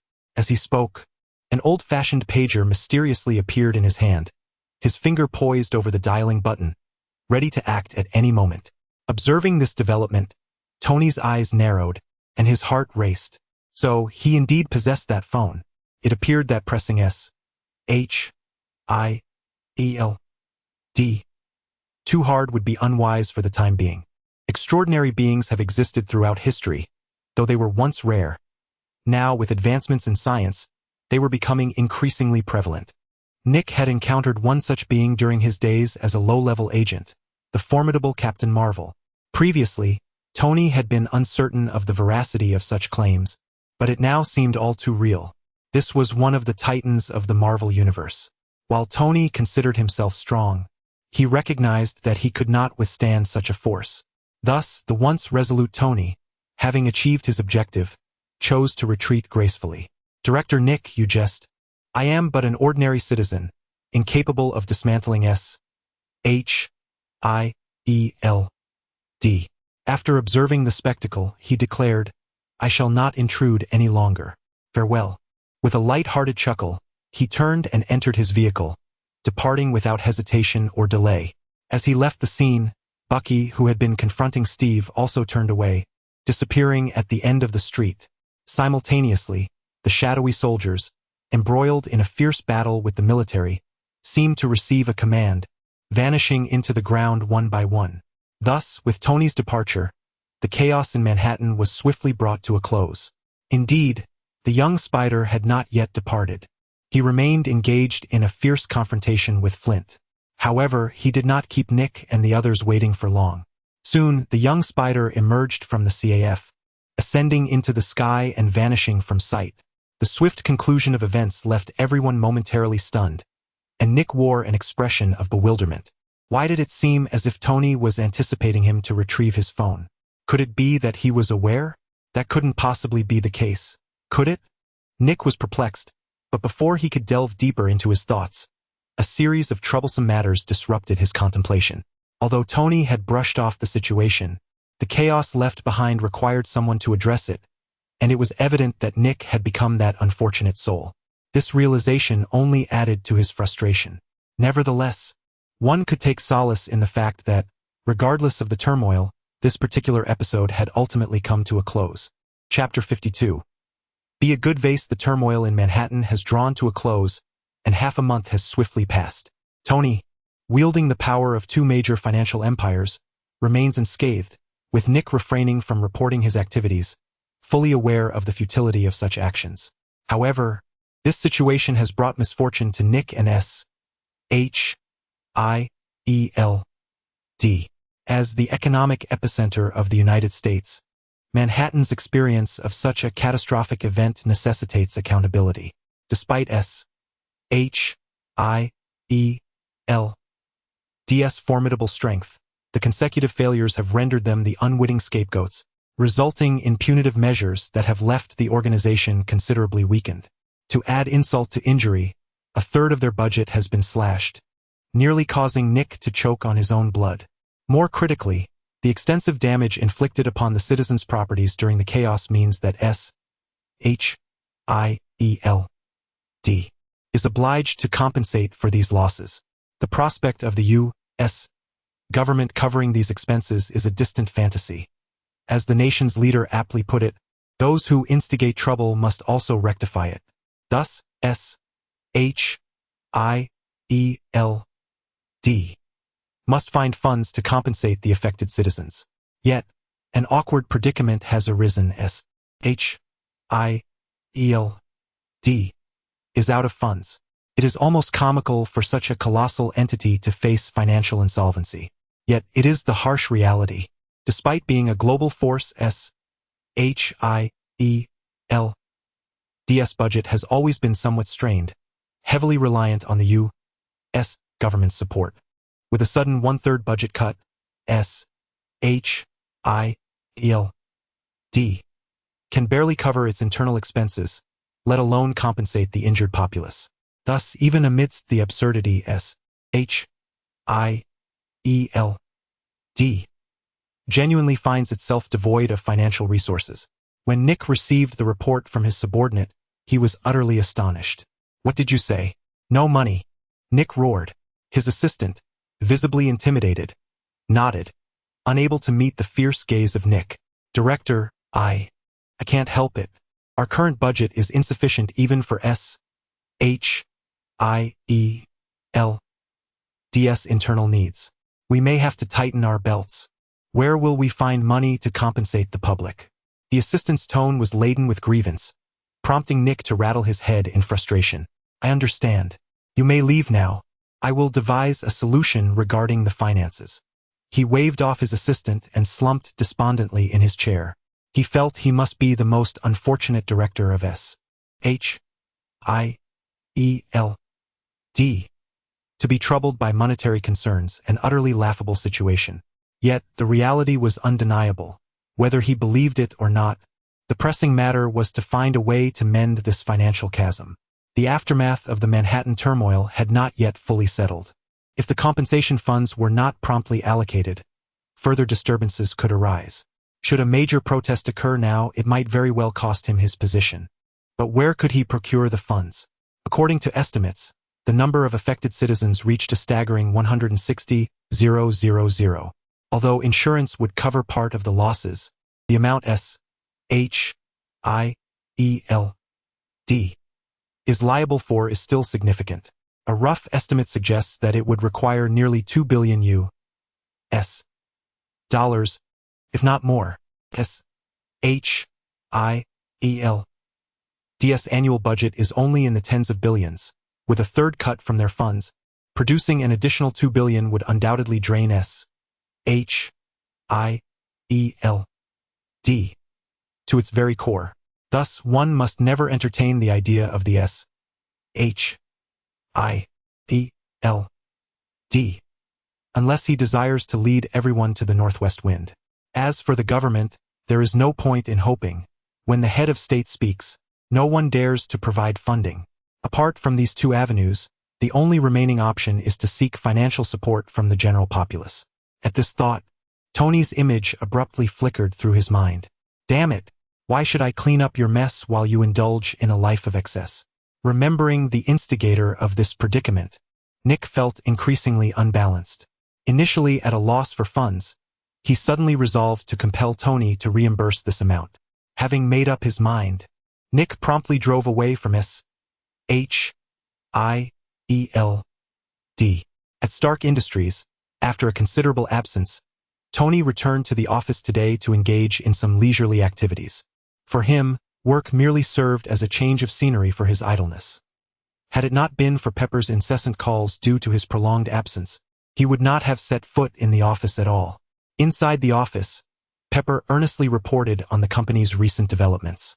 While Tony appeared to listen intently, his mind had already drifted elsewhere. Standing solemnly beside him was Natasha, the secretary, who seemed entirely serious. However, had Pepper taken a step closer, she would have discovered Tony's left hand resting on Natasha's lap. Before long, Pepper concluded her report and, noticing Tony's distracted demeanor, furrowed her brow. "Tony, can you please focus?" Upon hearing this, Tony snapped back to reality, quickly retracting his hand and smiling sheepishly. "Pepper, you know I have little interest in these matters. You are the CEO now. You can make the decisions without consulting me." While Tony could act ruthlessly outside, he found himself somewhat intimidated in the presence of this woman. Not out of fear, but rather from a sense of embarrassment. Throughout this time, Pepper had been managing the company, while he had been a mere figurehead. Although he had not actively overseen the company, he understood just how exhausting it was to manage a corporation as substantial as Stark Industries. Pepper had shouldered that burden entirely. It could be said that his current carefree existence was intricately tied to her efforts. Because of this, Tony felt no confidence when facing Pepper. It was not a matter of ability, but rather a psychological effect.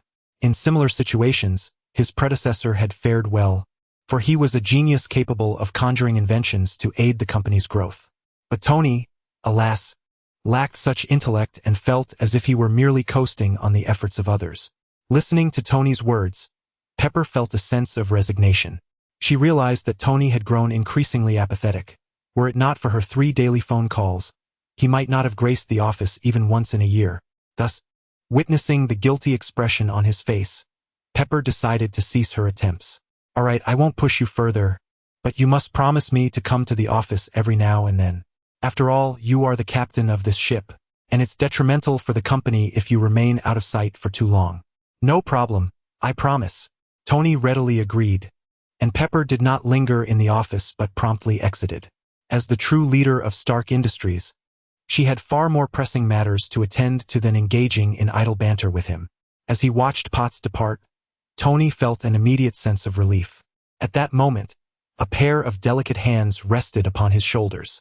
The very same Natasha, who had just exhibited an air of seriousness, now stood behind him, gently kneading his shoulders while softly murmuring in his ear, "I see that Miss Potts has been quite fatigued lately. Perhaps I should lend her a hand." As she spoke, an array of formidable instruments pressed against Tony's back, bringing him considerable enjoyment. However, in the next instant, a chilling remark escaped his lips: "Do remain a proper ornament, or you know the consequences." Natasha's alluring demeanor vanished, replaced by a flicker of apprehension in her eyes. Chapter 53. The Just Eddie Brock. During this period, although Tony seldom frequented the company, he occasionally invited her out, and their relationship had progressed significantly. Initially, she believed she had secured a certain standing in Tony's heart, but now it appeared she still paled in comparison to Potts, leaving her feeling somewhat aggrieved. Tony, however, remained indifferent. Even if Natasha were not affiliated with S.H.I.E.L.D.,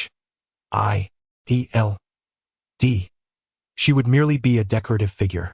Engaging in occasional leisure was inconsequential, but entrusting her with the management of the company would be a folly on his part. At that moment, a phone call came through. "Mr. Stark, a gentleman by the name of Nick Fury is seeking your audience." Upon hearing the receptionist's voice, Tony raised an eyebrow, a flicker of curiosity crossing his eyes. "Nick? What could he want? Show him up." "Certainly, Mr. Stark." After hanging up, Tony turned to Natasha, who was standing behind him, and remarked with a smile, "Your superior has arrived. Do you wish to meet him? At his words, a hint of embarrassment flashed across Natasha's face, and she quickly replied, "No, you two carry on. I will take my leave." With that, she briskly exited the office. She had been with Tony for some time now, and not only had she failed to gather any intelligence, but she had also invested herself in the endeavor. Thus, upon hearing of Nick's arrival, she felt no joy. Instead, she experienced a sense of unease and was naturally reluctant to encounter him. Tony did not press her on this, straightening his collar as he quietly awaited Nick's arrival, genuinely curious about the purpose of his visit. Soon, the office door swung open, and Nick stepped inside. Tony made no effort to greet him, casually reclining in his office chair as he said, "What a rare visitor. What brings Director Fury to my humble abode?" After this, a trace of curiosity danced in Tony's eyes. He truly had not anticipated Nick's intentions. Nick, however, wasted no time and showed no interest in pleasantries. "To be frank, I have come to solicit your assistance." Solicit? Tony's face registered a peculiar expression. This man was using vocabulary from his hometown. Is it true that S-H-I-E-L-D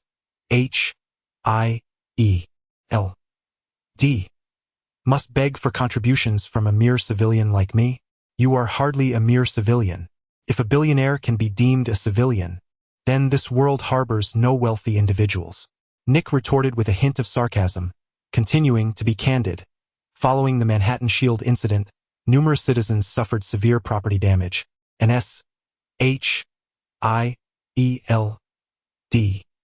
bears the responsibility for compensation. However, we are currently short on funds. Thus I hope you can provide some financial aid. I thought it was a matter of great importance. It turns out you have simply come to ask for money. I may lack many things, but money is not one of them. Yet why should I give it to you? Tony countered with a smile. Nick's brow furrowed in response.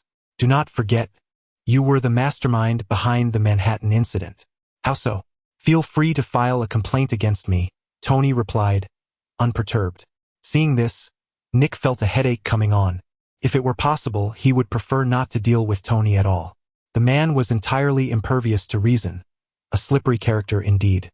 Yet there was no choice. Necessity dictated their engagement. Cut the nonsense and just tell me how much you're willing to pay, Nick said impatiently, prompting a chuckle from Tony. He relished conversing with intelligent individuals. As he often remarked, he had no shortage of wealth, yet he would not part with his money frivolously. The matter of compensation held little significance for him. However, despite his affluence, he found himself lacking in certain unique regulated materials. Although powerful, even magnates like him encountered obstacles that were not easily surmountable, particularly when it came to procuring special metals such as vibranium. Such materials were not only rare but also notoriously difficult to obtain, even for a titan like Tony. If he could acquire them directly from S-H-I-E-L-D, he would be more than willing to part with a substantial sum. While he had no immediate use for these special materials, storing them for future endeavors was an appealing prospect. Hear us the deal. Provide me with some unique materials, and I shall offer you $5 billion, Tony stated outright, leaving Nick somewhat taken aback. It was no wonder he held the title of the wealthiest man, casually proposing such an astronomical figure. Nick found the offer satisfactory, yet he wished to negotiate further. However, before he could voice his thoughts, Tony anticipated his intentions. He had no time for haggling and declared, "If you agree, nod your head. If not, the door to my office is right there. Walk slowly, and I won't see you out." Seeing Tony's unwavering confidence, Nick furrowed his brow, tempted to assert the authority of the S-H-I-E-L-D director. Yet, considering the compensation for over 100,000 individuals, he ultimately chose to relent. On one hand, Tony's price was indeed generous. On the other, it wasn't that Nick couldn't acquire those materials, but rather that it was a complicated process. Given this, whether he agreed or not would make little difference. It would merely require extra effort. Thus, he eventually capitulated. "I accept your terms. Please provide me with a list of the materials, and I shall deliver them to you shortly. Now let us proceed with the payment." Upon hearing this, Tony smiled and nodded, choosing not to press Nick further. One must allow others a semblance of dignity, after all. He made a phone call and promptly transferred $5 billion from the company's accounts. With this matter settled, Nick was eager to depart, rising to leave, while Tony feigned an attempt to retain him, albeit without genuine intent. At that moment, unbeknownst to them, a figure stealthily infiltrated a nearby biological research company. Within the Life Foundation laboratory, one of the most prestigious testing institutions in New York, Eddie Brock cautiously traversed the metallic corridors, his eyes filled with vigilance. As a journalist, he had heard rumors of the Life Foundation conducting horrifying human experiments. Driven by aspirations for a promotion and a quest for justice, he had chosen to infiltrate the facility on his day off, hoping to uncover a major story. Perhaps divine intervention was at play. He managed to enter the Life Foundation's laboratory without detection, and the entire process went remarkably smoothly. Nevertheless, he found himself disheartened, as he had not stumbled upon the news he had hoped to uncover. As he passed by a laboratory, he remained oblivious to the fact that a dark liquid was slowly descending from the ventilation ducts above, draping itself over his shoulder. It was not until the substance accumulated that he finally reacted, his face betraying a hint of terror as he attempted to tear it off his body. However, at the moment he made a move, the black liquid seemed to come to life, swiftly enveloping him, intent on merging with him. Excruciating pain coursed through his body, and Eddie let out a piercing scream, startling the security personnel in the laboratory. In an instant, a throng of guards rushed towards his location, and as they arrived, the dark liquid fully integrated with him. Before their eyes, a monstrous figure, entirely cloaked in black and possessing a long tongue, materialized. Chapter 54. The symbiote Dark Spider-Man Tick. Tick. The monster's saliva dripped incessantly onto the ground, its eyes emanating a terrifying glow as it beheld the approaching guards. The following day, the New York Morning Report announced a catastrophic explosion at the Life Foundation's research facility, resulting in numerous casualties. In Queens, at Peter's residence, despite acquiring a substantial fortune from Tony, Peter hesitated to relocate, uncertain of how to explain his newfound wealth to his aunt. Instead, he replaced various household items, stripping them of brand labels, rendering them indistinguishable from generic products. After the battle in Manhattan, his previously hedonistic lifestyle was rekindled with a sense of purpose. With his adversary looming in proximity, Peter, who had once held a robust self-image, began to confront the reality of his own limitations. He had been diligently training, albeit with minimal results, yet his efforts were preferable to inaction. Perhaps by fate or mere coincidence, as Peter engaged in his solitary workout, within a building mere hundreds of feet away, Eddie stood before a mirror, his visage marred by terror. After being engulfed by the black substance, he found himself unable to control his body, yet his consciousness remained intact, leading him to the harrowing realization that a monster now resided within him. This creature possessed its own consciousness, amplifying his dread. "Get out of me!" Eddie shouted at his reflection. Suddenly, a monstrous face emerged from his chest, its long tongue dripping with saliva, uttering in a strange voice, "Do not resist. We are one now. I am you and you are me. Shut up. I am not a monster." Eddie's rage surged and he lost control. His hands clawed desperately at the grotesque visage on his chest, pulling and tugging as he attempted to extricate it from his body. Yet, no matter how fiercely he struggled, the black entity clung to him like a parasite, utterly inseparable. Nevertheless, Eddie refused to surrender. He did not wish to transform into a monster, nor did he want to relinquish control of his own body. He continued to fight with unwavering determination. As time elapsed, his persistence yielded results, as he managed to tear away a small portion of the black substance. With a primal roar of release, he hurled the severed black mass out of the window. Instantly, the fist-sized blob vanished, yet a greater quantity of the liquid remained affixed to him. The scene shifted outside the window, where the black mass Eddie had discarded traversed through several buildings, fortuitously landing right outside Peter's window. Although Peter, engrossed in his workout, heard the commotion, he dismissed it as mere birdsong.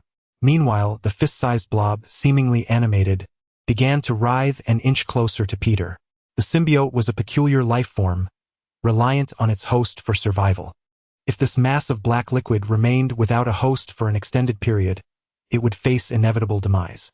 Thus, driven by the instinct of survival, the black liquid wriggled relentlessly, eventually creeping through the window and edging closer to Peter. At this moment, Peter, engaged in his workout, came to a halt. Possessing the extraordinary spider sense, he could keenly perceive everything around him. Thus, when the black liquid slithered into the room, his gaze fixated upon it. "What is this?" Peter mused, his expression one of perplexity as he regarded the dark substance. This writhing mass appeared almost as if it were a living entity, yet it bore neither head nor limbs. At that moment, Peter remained oblivious to any danger, believing it to be some unknown life form that had intruded into his sanctuary, and he watched it with growing intrigue. As the enigmatic entity inched closer, curiosity compelled him to extend a finger toward it. Instantly, Peter felt a surge of excitement emanating from the black liquid. The moment it made contact, it began to entwine around his fingertip. Had it been a typical individual in his place, they would likely have screamed and recoiled in terror. However, Peter, confident in his own prowess and driven by a reckless curiosity, observed the unfolding scene without a hint of hesitation. Thus, the nascent symbiote successfully completed its parasitic bond. In an instant, the black liquid enveloped Peter entirely, and his expression shifted dramatically as he finally sensed something amiss. But it was too late. The symbiote pierced his skin, swiftly merging with him. Consequently, due to Peter's inherent characteristics, a Spider-Man clad in a black suit materialized in the bedroom. Before the mirror, Peter's thoughts commanded the mask atop his head to dissolve. Gazing at his wholly darkened reflection, disbelief washed over him as he examined his own palm. He could feel his strength, speed, endurance, and even his spider sense had amplified several-fold. Furthermore, he discovered he could effortlessly control the black liquid with a mere thought. Previously troubled by his desire for enhanced abilities, he was astonished that such a small entity could double his power. In that instant, he forgot the terror of the symbiote's initial presence, a smile creeping upon his lips.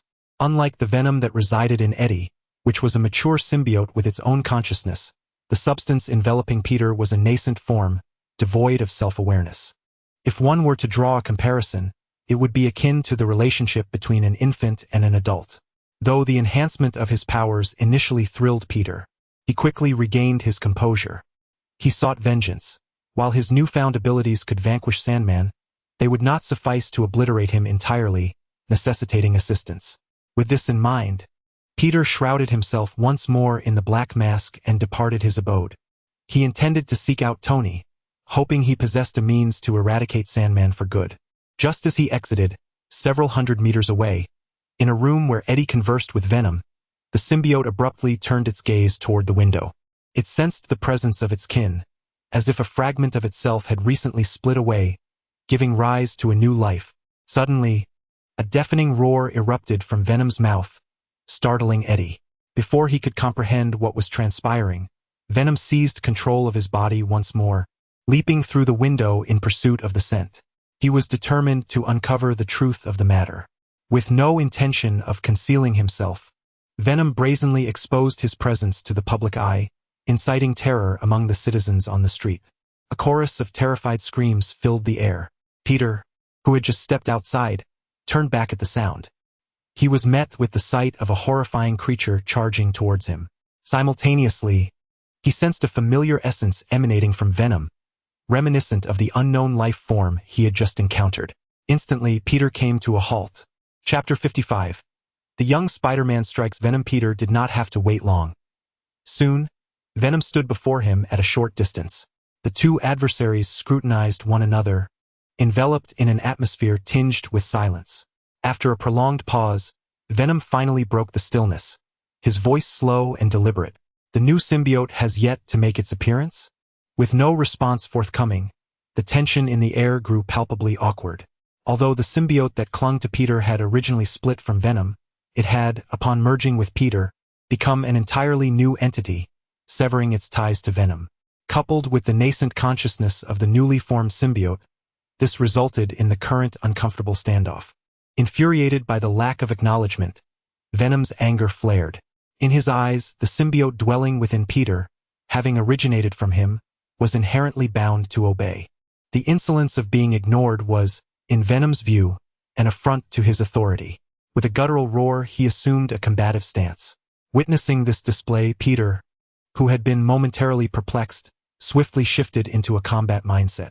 Initially, he had been curious to ascertain the nature of the creature before him, but seeing Venom's aggressive posture prompted a change of strategy. He resolved to subdue this foe before conducting any further inquiries. With a thunderous impact, the ground beneath them cratered as Peter vanished from his original position, launching himself at Venom with fierce intent. A fist materialized before Venom, a powerful gust of wind swirling as it struck Venom's face. This only served to stoke the flames of Venom's rage further. In his mind, the new symbiote possessed its own consciousness, and the audacity to attack him was a blatant act of rebellion. Without flinching, Venom roared and retaliated with a punch of his own, their fists colliding mid-air with a resounding crash. The force of the impact sent Venom staggering backward, caught off guard. How could it be that a symbiote that had merely split from him was now exhibiting greater strength? Venom was engulfed in disbelief. Unbeknownst to him, he was not battling the new symbiote but rather Peter himself. Unlike ordinary beings, symbiotes, despite their formidable nature, required a host to unleash their full potential. The host's own capabilities significantly influenced the symbiote's effectiveness. In this instance, although Venom was inherently powerful, his host was merely an ordinary human, limiting his potential. Conversely, the newly formed symbiote, while still feeble, thrived on Peter's inherent strength, leading to a potent synergy that greatly amplified their combined prowess. Thus, Venom found himself thoroughly outmatched. With explosive sounds echoing, the two engaged in an unrestrained brawl, resembling two human-shaped nuclear devices, transforming the entire street into a scene of utter devastation. The citizens on the street have long since retreated, with even the residents within their homes abandoning their abodes. Soon, a significant contingent of government officials arrived at the scene to impose a lockdown. Media outlets and television stations flocked to the front line, broadcasting this fierce confrontation live. In his villa, basking in the sunlight on the balcony, Tony Stark was suddenly alerted by the voice of Jarvis. "Sir, there is a news report that I believe will pique your interest. It concerns Mr. Parker." Upon hearing this, Tony opened his eyes. "Peter, what trouble has he gotten himself into now? Bring it up for me to see." "Of course, sir." With that, a virtual screen materialized before Tony's eyes, displaying the battle between Venom and Peter. Observing the ferocious clash between the two, akin to bears engaged in a deadly struggle, Tony's brow arched, and a hint of an inscrutable smile graced his lips. This world is becoming increasingly intriguing. All manner of strange creatures are emerging. With a hint of contemplation, Tony's gaze fixated on Venom. Although he had sensed that the timeline of this world was beginning to veer off course, he had not anticipated it would diverge to such an extent. The dark Spider-Man pummeling Venom. What further developments could unfold? The possibilities were indeed tantalizing. Lost in thought, Tony suddenly spoke. "Happy." At once, the imposing figure of Happy emerged from a room on the first floor of the villa. "What is it, boss?" "Head over here and keep an eye on Peter. Otherwise, I fear this young man may find himself in over his head." Indicating the virtual screen, Tony watched as Happy nodded and promptly departed the villa, without questioning how the seemingly dominant Peter could possibly falter. He understood that this was Tony's directive, and his role was merely to execute it. Under different circumstances, one might not worry about Peter, particularly as he was currently overpowering Venom. However, Tony comprehended that there was a life foundation lurking behind Venom. It was not that they were allies, but rather, should Venom attempt to escape, they would undoubtedly seek to recapture him. As someone who had also bonded with a symbiote, Peter was, without a doubt, a prime subject for research. If the Life Foundation were to discover him, they would not let him slip away. Thus, the ability to pummel Venom did not imply an absence of danger, for the threat did not originate from Venom himself. Meanwhile, as Tony suspected, within the Life Foundation, Dr. Drake was also observing the news coverage. He paid little heed to the battered Venom, instead focusing intently on Peter's performance. As Spider-Man, Peter held a certain degree of renown in New York, and observing his exhibited prowess filled Drake with intrigue. Previously, his experiments with symbiotes had involved ordinary individuals. He had yet to test them on extraordinary beings. To his astonishment, the power unleashed when an extraordinary individual merged with a symbiote was significantly potent. Consequently, he promptly issued orders. Bring them both back at any cost, especially our Spider-Man. He is an exemplary specimen for experimentation, perfectly compatible with the symbiote. Understood. A figure responded with a sound and then departed from the office. On the battlefield, the intense conflict finally drew to a close, culminating in an inevitable victory for Peter. Venom lay on the ground, gradually retracting back into Eddie, who could not fathom how this newly formed symbiote could possess such formidable power. Peter approached Eddie, whose expression was one of sheer terror as he regained control of his body. Don't come any closer. Don't come any closer. Seeing the fear etched on his face, Peter furrowed his brow, sensing a stark contrast in the man's demeanor. Equally, Peter was unaware that two distinct wills resided within him. Nevertheless, he resolved to act swiftly. Ignoring Eddie's pleas, Peter stepped forward and delivered a precise strike to Eddie's neck, rendering him unconscious. Chapter 56. Let us see who has more followers after incapacitating Eddie. Peter intended to carry him away, but suddenly, figures emerged from the shadows, monstrous beings encircling both Peter and Eddie. Witnessing this scene, Peter's demeanor beneath the mask shifted to one of solemnity, his vigilant gaze fixed upon them. They bore a resemblance to the earlier symbiote, yet were strikingly different, leading Peter to mistakenly believe they had come to rescue Venom. At that moment, the encircling creatures parted to reveal a man and a woman who stepped forward. The man cast a glance at Peter, then at the unconscious Eddie, a smirk playing upon his lips as he said, "Mr. Spider-Man, our boss wishes to meet you. We kindly request that you accompany us." "Who is your boss?" Peter inquired, eager to glean more intelligence. You will find out once you meet him. For now, we insist you come with us," the man replied, his tone inviting yet refined, reminiscent of a gentleman. Realizing he could extract no further information, Peter decided against wasting words and firmly declined. "I have no desire to meet him. If he wishes to see me, let him come himself. Step aside and do not obstruct my path, or I shall not be courteous." Peter's voice was frosty, yet the man remained unfazed. "Mr. Spider-Man, I advise you to reconsider. No one can refuse the boss's invitation." The man's smile persisted, yet his gaze turned frigid. "Are you threatening me?" Peter chuckled. Even if he had significantly increased in strength, he knew that behind him stood Tony Stark. Though uncertain of Tony's full capabilities, Peter was acutely aware that the man's prowess far exceeded his imagination. Thus, whether in the past or future, he felt emboldened to confront anyone.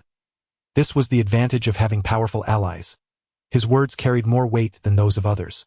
"Since you perceive it as a threat, then let it be a threat. However, you must accompany us today," the man declared, raising an eyebrow equally unyielding. In response, a glimmer of determination flickered in Peter's eyes, and in an instant, he vanished from sight. Observing this, the man remained undisturbed, as streams of azure liquid surged from within him, swiftly enveloping his form.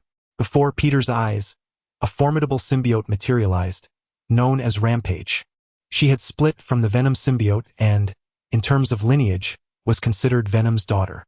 Her claws sliced through the air, colliding fiercely with Peter's fist, causing both to stagger back a few steps under the force of their clash. Simultaneously, the woman who had stood silently on the sidelines began to transform. A golden liquid flowed from her skin, enveloping her entirely, accentuating her figure to perfection. Her long golden hair billowed in the wind. Were it not for her face, she would undoubtedly be regarded as a celestial beauty. Her name was Scream, a symbiote birthed by the life foundation from Venom, equally formidable in her own right. With her joining the fray, the previously balanced confrontation suddenly shifted. Peter's strength is not inferior to that of any individual among his adversaries. However, when confronted with their combined might, he is decisively overwhelmed. After all, competing on an equal footing and hoping to prevail against two opponents is far from a simple endeavor. The sound of dull collisions reverberates continuously, while the surrounding symbiotes join the fray, driven by screams and chaotic commands. These symbiotes, products of failure, lack the formidable power of the two assailants, yet their involvement serves as the proverbial last straw that breaks the camel's back, rendering Peter utterly unable to retaliate. "Hey there, little spider, it's not too late to surrender. Otherwise, you will soon taste the bitterness of defeat," The frenzied one taunts, observing Peter, who is now on the ground. Summoning his strength, Peter forces himself to rise, his gaze sweeping across the multitude of symbiotes surrounding him. A cold statement escapes his lips. Do you think bullying the outnumbered is your only skill? It appears that is all you possess. However, I have never feared the odds.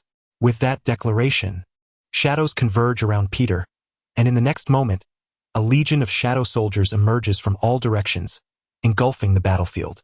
What was once Peter encircled by numerous symbiotes has now transformed into a scene where the symbiotes find themselves surrounded instead. The sudden shift leaves the two assailants momentarily stunned, and they furrow their brows in unison. As symbiotes, their senses far exceed those of ordinary humans, and after scrutinizing the newly appeared shadow soldiers, they both arrive at a shared conclusion. These beings are not human. A sense of caution wells up within them. Kill. Eliminate them. The command resonates from Peter, his expression concealed beneath his mask, yet emanating an icy demeanor. These creatures rely on their numbers to overpower the few. Today, we shall see who truly possesses the greater force. Filled with confidence, Peter reflects silently. Aside from Tony, he has had the longest exposure to the shadow soldiers, understanding their formidable nature better than anyone else. Their seamless coordination, terrifying will to kill, and indomitable essence render the Shadow Legion akin to the grim reapers roaming the earth, mysterious and fearsome. Soon, the cacophony of battle erupts once more. Yet this time, the numerous symbiotes find themselves at a disadvantage under the relentless assault of the shadow soldiers. Many symbiotes are brutally slain in the heat of combat. When the two assailants notice this turn of events, the initial calmness within them is swiftly replaced by a surge of terror. The strength of the symbiotes lies not only in their exceptional abilities but also in their formidable vitality. It is said that every symbiote possesses an indomitable life force, making their complete extermination a formidable challenge. However, everything has changed now. The shadow soldiers seem to possess an innate advantage over the symbiotes, targeting vital points without exploiting their weaknesses, effortlessly dispatching numerous symbiotes. Though those slain belong to the category of failed products, their terrifying life force is undeniable. Yet, their terrifying vitality appeared as mere decorations before the Shadow Legion, utterly ineffectual. In an instant, panic engulfed the two. If the Shadow Legion could annihilate other symbionts, they were certainly not exempt from the same fate. Although they could not comprehend the reasons behind it, a sense of retreat instinctively surged within them. They had no desire to sacrifice their lives in this place. At that moment, as they recognized the anomaly, Peter too became acutely aware of the situation. He had personally experienced the formidable life force of the symbionts. It could be said that unless they were obliterated in an instant, they would inevitably regenerate over time. However, with this thought, Peter cast his gaze upon the two screaming individuals, his eyes brimming with murderous intent. Chapter 57. The perfect miss of scientific talent. At the moment Peter directed his attention towards the two individuals screaming, they immediately sensed his gaze. Their expressions shifted simultaneously. Had it been before, they would have acted without hesitation, confident in their ability to subdue Peter even with the Shadow Brigade's assistance. After all, in a 2-against-1 scenario, their odds were significantly in their favor. However, now they hesitated, realizing that the Shadow Brigade could directly annihilate the symbiotes, an unforeseen development that escalated the threat they posed and filled them with trepidation. Thus, when Peter's eyes fell upon them, they instantly grasped his intentions. Without a moment's pause, both figures vanished from sight, leaving behind the symbiotes, whom they deemed inconsequential failures. Peter, who had initially planned to detain them and leverage the Shadow Brigade's power to eliminate them, was taken aback by this unexpected turn of events. He had not anticipated their swift and decisive retreat, abandoning even their own kind. A flicker of astonishment crossed Peter's features, yet he found himself powerless to act. The speed of the fleeing duo rivaled his own, and even if he pursued, it was unlikely he would catch up. Moreover, the commotion they had stirred had already attracted the attention of S.H.I.E.L.D., who were arriving on the scene. Consequently, he reluctantly abandoned the notion of capturing them. In collaboration with the Shadow Brigade, Peter swiftly eradicated the remaining symbiotes at the site before hastily escorting Eddie away. With both parties having departed, S.H.I.E.L.D. agents arrived belatedly to commence the cleanup of the battlefield. It was indeed a lamentable sight. Once a renowned agency, they had now devolved to the role of mere cleanup crew. Beyond the police cordon, Happy brought the car to a halt. Observing the battlefield, which had already concluded its turmoil, he scratched his head, realizing he had arrived too late. With no other recourse, he turned the vehicle around and headed back to the villa. In Liberty City, at a seaside villa, Tony sat on the balcony gazing out at the horizon, his mind awash in contemplation. The news footage of the incident had been brief, but Tony had managed to utilize JARVIS to review the entire battle through surrounding cameras. Consequently, he had taken note of the peculiar capabilities of the Shadow Brigade. He was astonished to discover their remarkable efficacy against the symbiotes, an unexpected revelation indeed. To delve deeper, he summoned a shadow ninja for meticulous examination. However, after an extensive period of study, he found himself at a loss for any underlying principles, prompting a self-deprecating smile.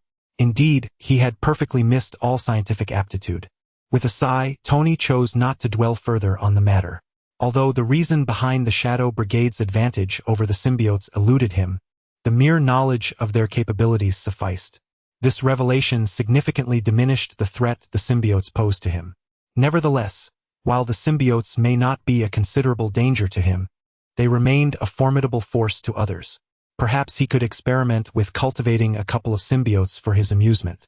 Deep in contemplation, Tony perceived a high feasibility in his thoughts, which suddenly sparked an idea within him. Meanwhile, within the confines of S.H.I.E.L.D.,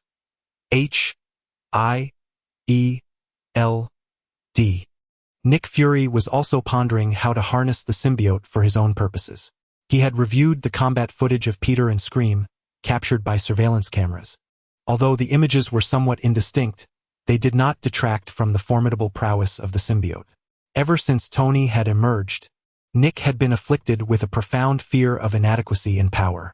He longed to recruit every extraordinary individual within his grasp, a sentiment clearly illustrated by his acceptance of Flint. In the past, Nick would never have considered integrating someone with a criminal record like Flint into S.H.I.E.L.D.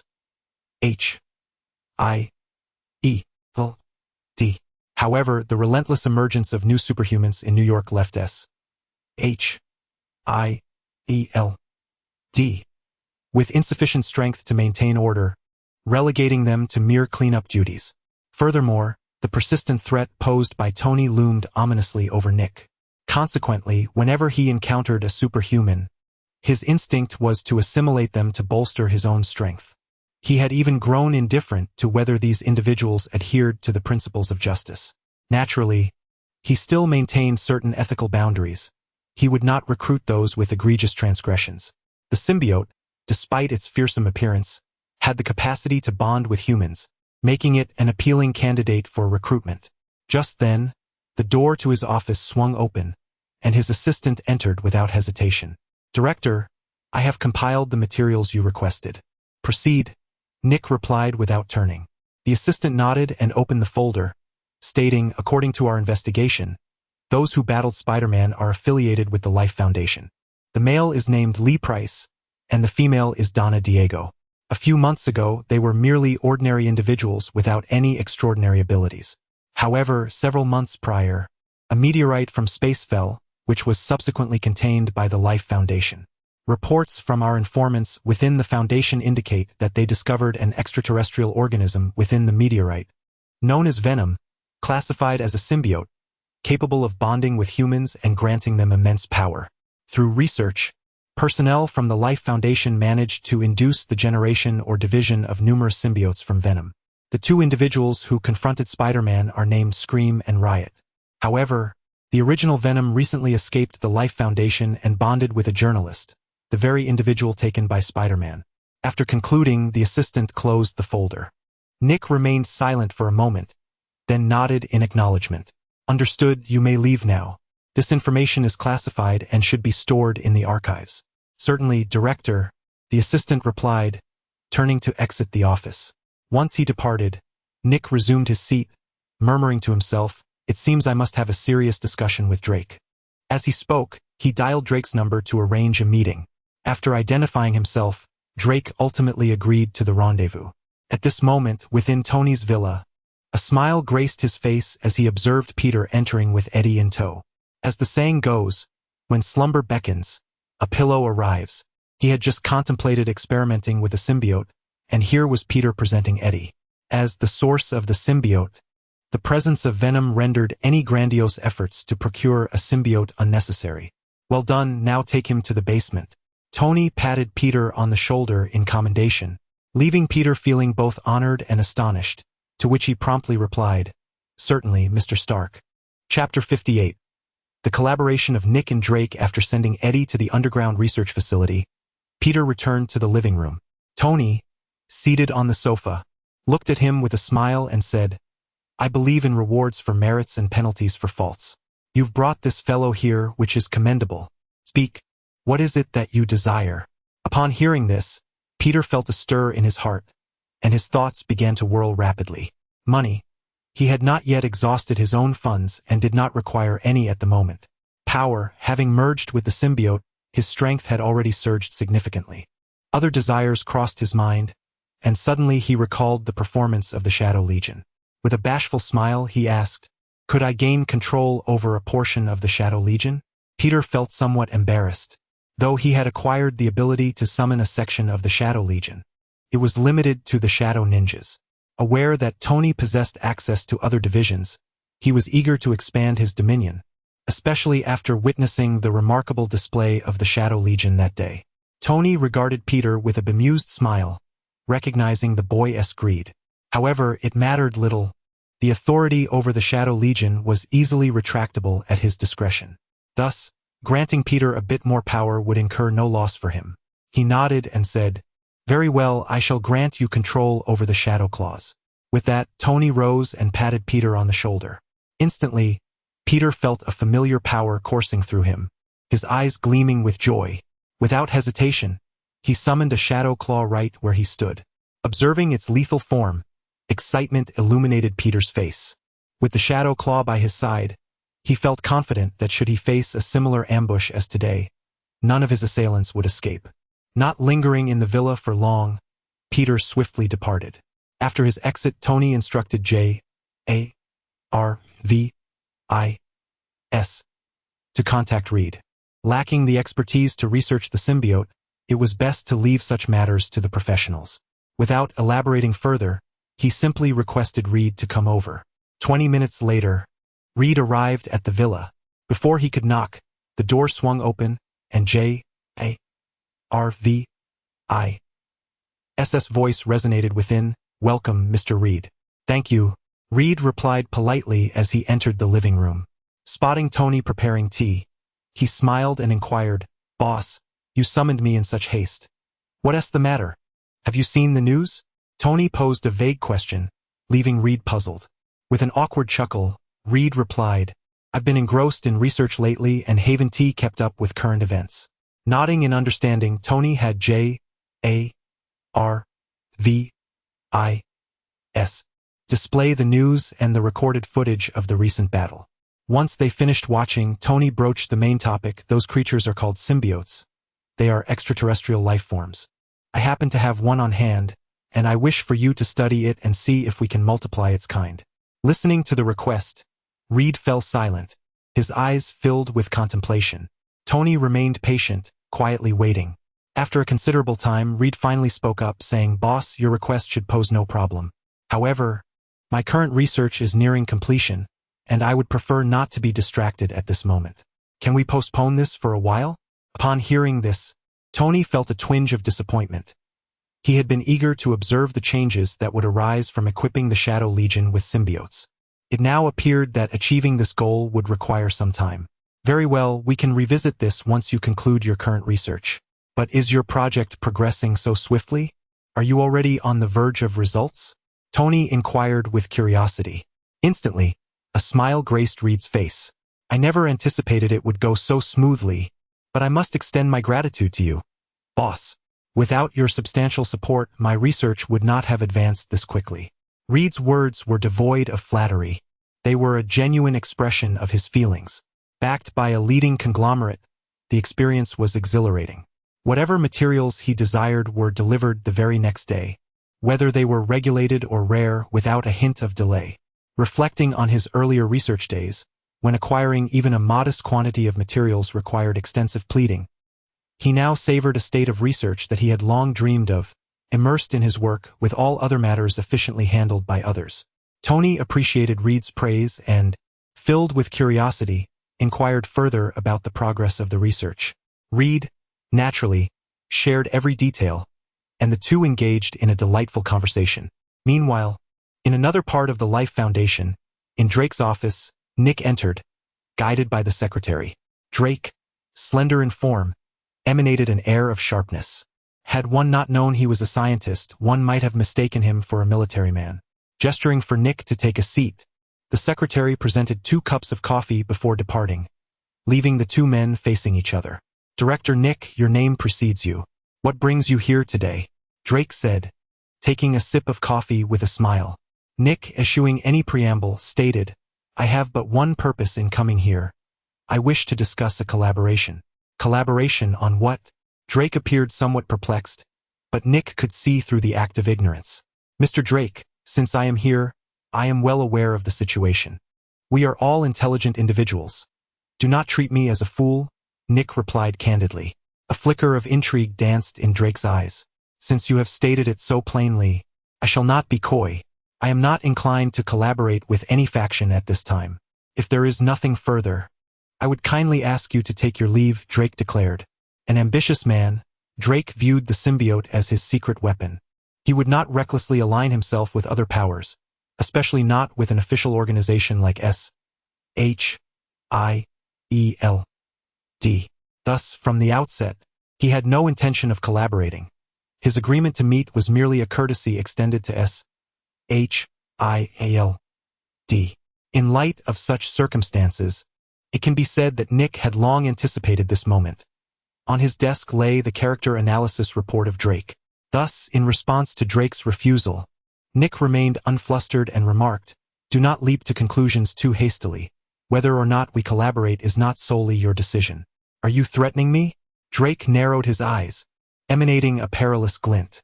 Nick then tapped the desk and replied in a grave tone, "It is not I who threatens you, but rather Tony from Stark Industries. Perhaps you are unaware that the Spider-Man who previously crossed paths with you is indeed one of his own." Chapter 59. An unusually large appetite. Nick's voice was neither too loud nor too soft, devoid of any emotion, merely stating a fact.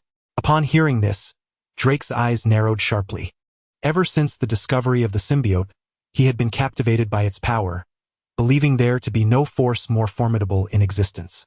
However, his perception was irrevocably shattered after his confrontation with Spider-Man, as the Shadow Legion had managed to vanquish the symbiote with mere conventional weaponry, which left Drake utterly astonished. It became apparent that the symbiote was vulnerable to the Shadow Legion, and when Nick informed him that Spider-Man was affiliated with Stark Industries, Drake became increasingly restless. This revelation implied that should Stark Industries turn its attention to them, the Life Foundation would likely incur devastating losses due to this newfound vulnerability. Consequently, Drake's thoughts began to shift unconsciously. "How do you envision our collaboration?" Drake inquired gravely, yet Nick did not provide a direct answer. Instead, he countered with a question of his own. "How is your research on the symbiote progressing? If you wouldn't mind, could you elaborate on its capabilities? After all, understanding both ourselves and our adversaries is crucial in formulating the most suitable collaboration strategy. Wouldn't you agree?" Nick smiled, immediately seeking the core information of the Life Foundation. Under normal circumstances, had the symbiote not been shown to be constrained, Drake would have outright dismissed him, telling him to leave. Yet now, with the looming threat of Stark Industries, he found himself unable to reject the cooperation with SHIELD. Despite his inner dissatisfaction, he understood that a constrained symbiote posed a minimal threat, but facing Stark Industries could lead to dire consequences. Suppressing his fury, Drake took a deep breath before responding in a cold tone.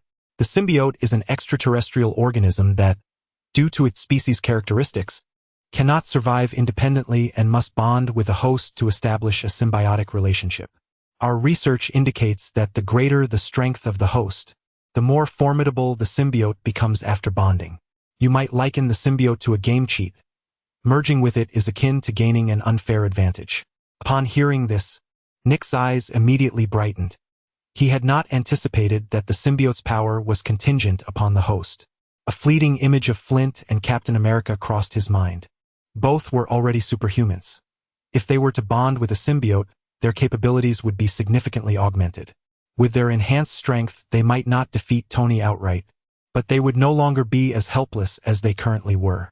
A myriad of thoughts raced through his mind, yet Nick maintained his composure, as there were still crucial details to ascertain. From my observations, symbiotes possess their own consciousness. Once bonded, which entity assumes dominance? This aspect is critical. If the symbiote were to dominate, I would hesitate to proceed, as should the symbiote be tamed by the Life Foundation. Bonding with individuals like Captain America could result in a fruitless endeavor. Upon hearing the question, Drake discerned the source of his concern but refrained from elaborating. Instead, he explained that typically, individuals who merge with a symbiote operate primarily under the host's will in daily life. Yet in combat, the symbiote's will takes precedence.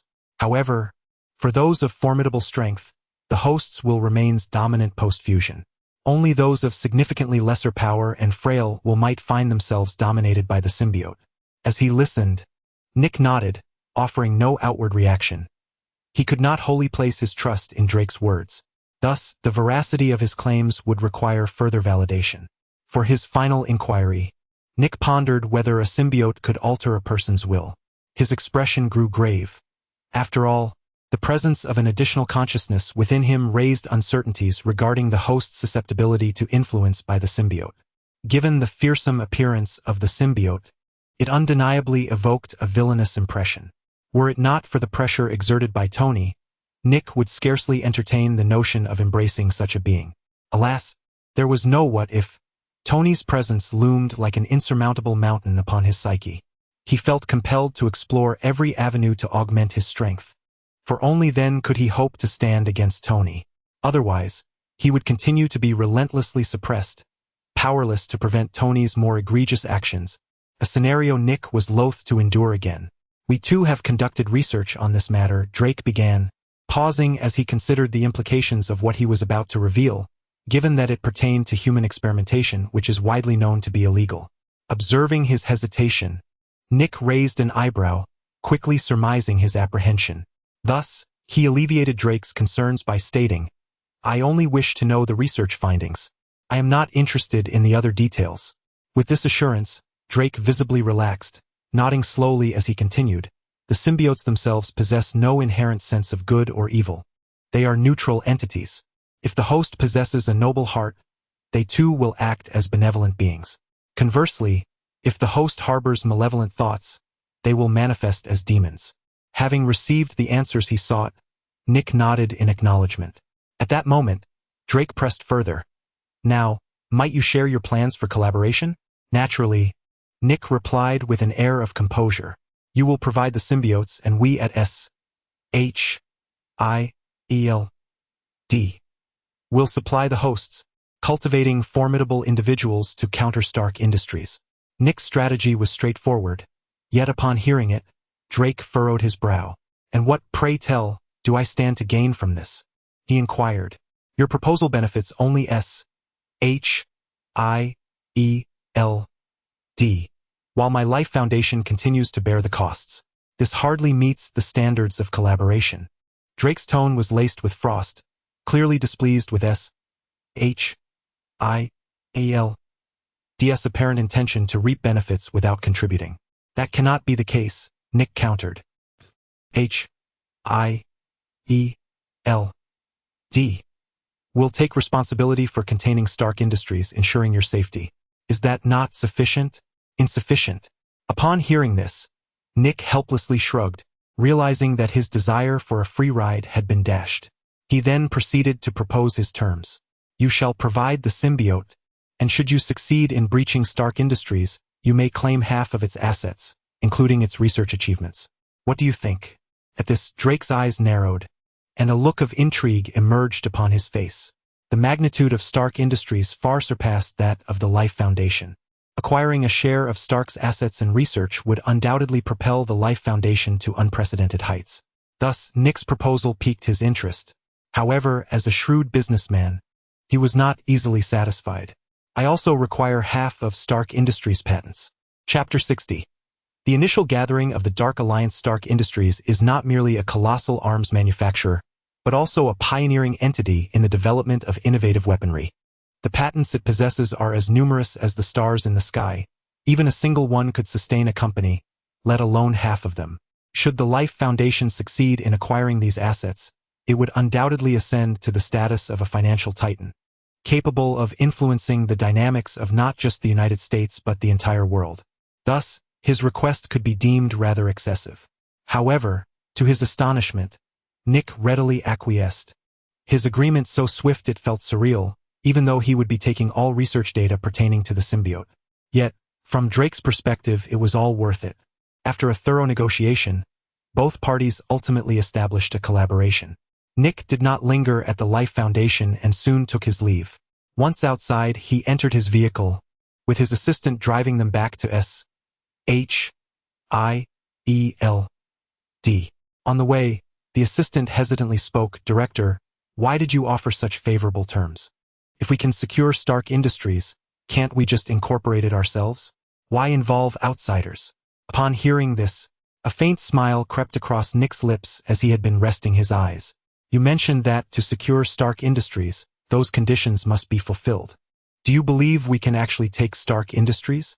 Nick's retort left the assistant momentarily speechless, as he suddenly realized that all of Nick's promised conditions hinged upon the successful acquisition of Stark Industries. If they failed to secure it, then those promises would be nothing more than empty pledges. Did S.H.I.E.L.D. possess the capability to seize Stark Industries? As this thought crossed his mind, the assistant envisioned Tony and recalled previous encounters between S.H.I.E.L.D. and him. After a comparison, despair washed over him. The prospect of claiming Stark seemed utterly unattainable. Firstly, they needed to deal with Tony, for as long as he existed, Stark Industries would remain unassailable. Regaining his composure, the assistant cast a peculiar glance at the smiling Nick and then regarded the Life Foundation outside the vehicle with a look of pity. They were likely still dreaming, oblivious to the fact that dreams are but fleeting thoughts, incapable of materialization. With his eyes closed, Nick felt a profound sense of contentment, though tinged with a hint of regret. Despite his promises being mere figments of hope, he genuinely wished to secure Stark Industries and neutralize Tony, for Tony's threat loomed large. Thus, while his assurances seemed bleak, they were not entirely devoid of hope. Shaking his head to dispel such distractions, Nick contemplated who should be integrated with the symbiote.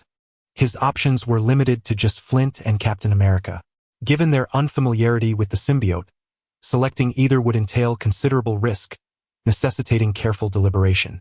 Meanwhile, within Tony's villa, as Nick and his counterpart solidified their collaboration, Tony had just concluded his conversation with Reed. As Reed departed from the villa to continue his research on his project, Tony withdrew his gaze and plunged into contemplation. Although Reed lacked the time to investigate the symbiotes, Tony was unwilling to squander precious moments. After all, if he could indeed cultivate more symbiotes, it would significantly enhance the power under his command. Thus, he was determined to act without delay. However, apart from Reed, who else could delve into the study of symbiotes? After much reflection, Tony despaired at the realization that he seemed to know no one with such expertise. Even the memories from his past life proved futile. His understanding of the Marvel Universe was already tenuous at best, and now, with his presence, the narrative threads of Marvel had been irrevocably altered, making it nearly impossible to identify a suitable scientist for symbiote research. Despite his disappointment, his objective remained steadfast. The proliferation of symbiotes must occur swiftly. To delay further was tantamount to wasting lives. Since he was unable to conduct the research himself, he resolved to seize the of others. After all, he was not the sole individual pursuing symbiote studies. Appropriating the findings of others would yield the same results and save him invaluable time. J.A.R.V.I.S. Please contact Norman and Peter. Having made his decision, Tony commenced assembling a team. It is often said that one must nurture an army for 1,000 days to utilize it for but a moment. The Dark Alliance had been established for some time yet had not undertaken a single mission, and this would serve as their inaugural task. Understood, Sir J. A. R. V. I. S. Responded, promptly dialing Norman and Peter. Soon, the two, having received the summons, made their way to Tony's villa, while Happy and Bucky were also called from their quarters to await in the living room. 20 minutes later, a dark figure leapt into the villa from the balcony office, having chosen the swiftest route. Moments later, a luxury vehicle pulled up at the villa entrance, and Norman, clad in a suit, strode directly inside. As the attendees gathered, Tony regarded them with satisfaction and nodded. "Ladies and gentlemen, it has been a while," he greeted with a smile. The others exchanged eye rolls. Peter had only seen Norman recently, whereas Bucky and Happy had practically taken residence in the villa, rarely venturing outside. Although Norman had not visited the villa in quite some time, Tony, as a major shareholder of Oscorp, frequently encountered him during inspections. Consequently, Tony's words felt somewhat superfluous, resulting in an awkward atmosphere. Clearing his throat, Tony quickly regained his composure. "The reason I have summoned you all today is to discuss a matter that requires your assistance. The Life Foundation has recently researched a creature known as a symbiote, and I require their complete research data, every last bit of it. Therefore, I need you to collaborate on this venture. Is there any dissent?" Upon his declaration, Bucky and Happy nodded in agreement without uttering a word. Having spent so much time with Tony, they had developed a habit of unquestioning compliance. Whatever Tony commanded, they executed, so naturally, they had no objections. Peter, having had exposure to the symbiote, understood that the Shadowy Legion could counter the symbiotes, and thus had no issues either. Regardless of the means of restraint at his disposal, even if victory eludes him, he harbors no fear. However, Norman is an entirely different case. As the leader of a prominent financial conglomerate, he contemplates matters more profoundly than anyone else. What is a symbiotic entity? It is a unique form of life. If we accomplish the task, will we reap any benefits? Norman inquired, and the atmosphere in the room immediately grew somewhat oppressive. The three members of Happy furtively cast glances at Tony, apprehensive of inciting his ire. After all, they were ostensibly under Tony's command, and it seemed audacious to seek rewards for a task assigned by their boss. Yet, the anger they anticipated did not manifest on Tony's face. Instead, a hint of a smile appeared, for the question Norman posed was precisely what Tony intended to address next. Chapter 61. The transformed Captain America. Tony has always held the belief that every endeavor in the world possesses its own intrinsic value, and that the bonds forged through mutual interests represent the most steadfast of relationships. This is not to suggest that emotional connections lack merit. For instance, in the case of Happy, even if Tony were to push him to the brink of death, he would likely hesitate little, reflecting the advantages of emotional ties. However, such relationships are ill-suited for the Dark Alliance. The individuals who join the Dark Alliance are predominantly villains, ruthless and unyielding. Even a paragon like Peter, after undergoing reconditioning, can become a formidable adversary. To lead a group of such individuals, one must not only command absolute strength to subdue them, but also provide corresponding incentives to ensure their commitment. Thus, from the very inception of the Dark Alliance, Tony had begun to contemplate a series of regulations and reward-punishment systems. In the current phase, when the number of members is limited, formal regulations may not yet be necessary, but with the impending assignments, it is imperative to establish a system of rewards and consequences. Rest assured, I will not allow anyone to toil in vain. Within the Alliance, a point system will be instituted, whereby points can be exchanged for various items, whether they be technological blueprints, monetary rewards, or enhancement potions. Furthermore, there will be additional resources to aid in augmenting one's abilities. The specifics of what can be redeemed will be revealed upon your return from the mission. For this particular undertaking, upon successful completion, each member shall receive 1,000 points. Naturally, should the mission fail, there will be corresponding penalties. I will outline all of this in due course for your consideration. Now, does anyone have any questions? After speaking, Tony's gaze swept across the group, and no one dared to voice an objection. their faces betraying a flicker of anticipation. Though they were uncertain of the items available for redemption, the sheer power of Tony instilled in them a sense of eager expectation for what he would unveil. Very well, since there are no objections, prepare for action. We will set our plans in motion tonight, and I hope for your safe return. Tony lifted the coffee cup from the table, a gesture of encouragement, and the group, in silence, began to disperse for preparations. Meanwhile, as Tony formulated the operational strategy, the Life Foundation welcomed the arrival of a host dispatched by S.H.I.E.L.D. After considerable deliberation, Nick ultimately selected Captain America, recognizing his formidable strength and unwavering resolve as the ideal candidate for the experiment. Steve, upon learning of this decision, expressed no dissent. After all, everyone seeks to enhance their power, especially following the Manhattan incident. Steve had come to realize that the threats of the present world surpassed those of his own era. His current capabilities were evidently insufficient to quell all dangers. Thus, he would not let the opportunity for enhancement slip away. At the Life Foundation Research Institute, outside the experimental chamber, Drake stood alone with only a few assistants present. The symbiote integration would be a novel experience for S.H.I.E.L.D. personnel, yet for the Life Foundation, it was a familiar undertaking, requiring no grand preparations. Had it not been for the desire to witness the extraordinary transformation in the capabilities of the merged symbiotic entity, Drake would not have found himself present in this place.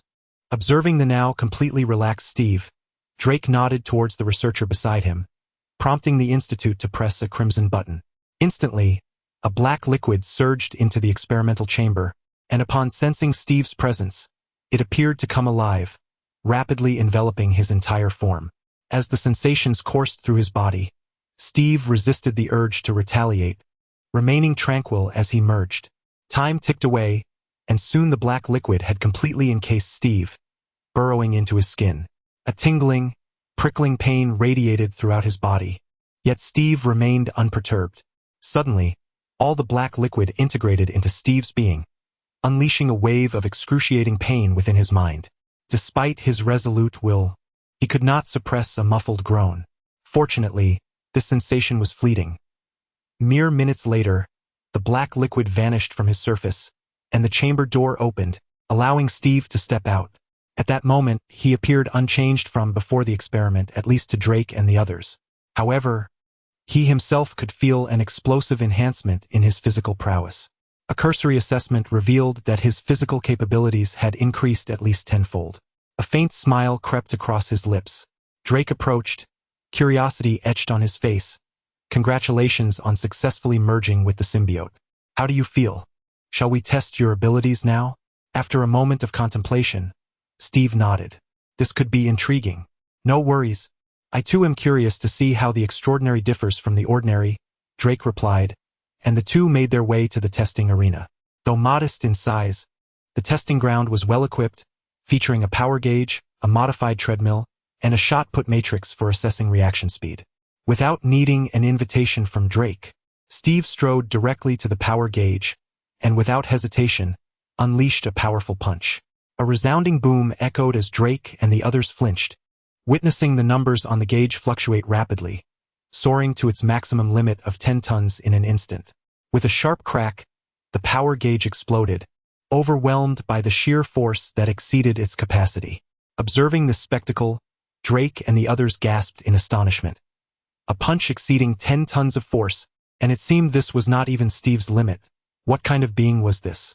Under the astonished gaze of the crowd, Steve proceeded to the modified treadmill, setting it to the highest level. In no time, he became a blur, moving so swiftly that he was barely discernible, leaving onlookers questioning their senses. A chorus of gasps erupted, as everyone swallowed hard, pondering, is this person even human? Learning from previous experiences, Steve brought his sprint to a halt, but upon stepping off the treadmill, the device began to emit smoke, signifying yet another machine rendered inoperative. In the final test of the lead ball matrix, there was no doubt that Steve once again passed with flawless precision. His reflexes were inherently rapid, allowing him to easily evade the lead ball matrix even without the aid of the symbiotic fusion. Given the current circumstances, his performance was all the more impressive. Overall, this test yielded no valuable data, leaving Drake somewhat exasperated. However, there was no longer any doubt regarding Steve's formidable prowess. For him, despite the lack of useful information from this test, it provided a more precise understanding of his own physique, leaving him with a sense of satisfaction. Chapter 62. The heroes stormed the Life Foundation as twilight descended and the moon cast its silvery glow upon the earth.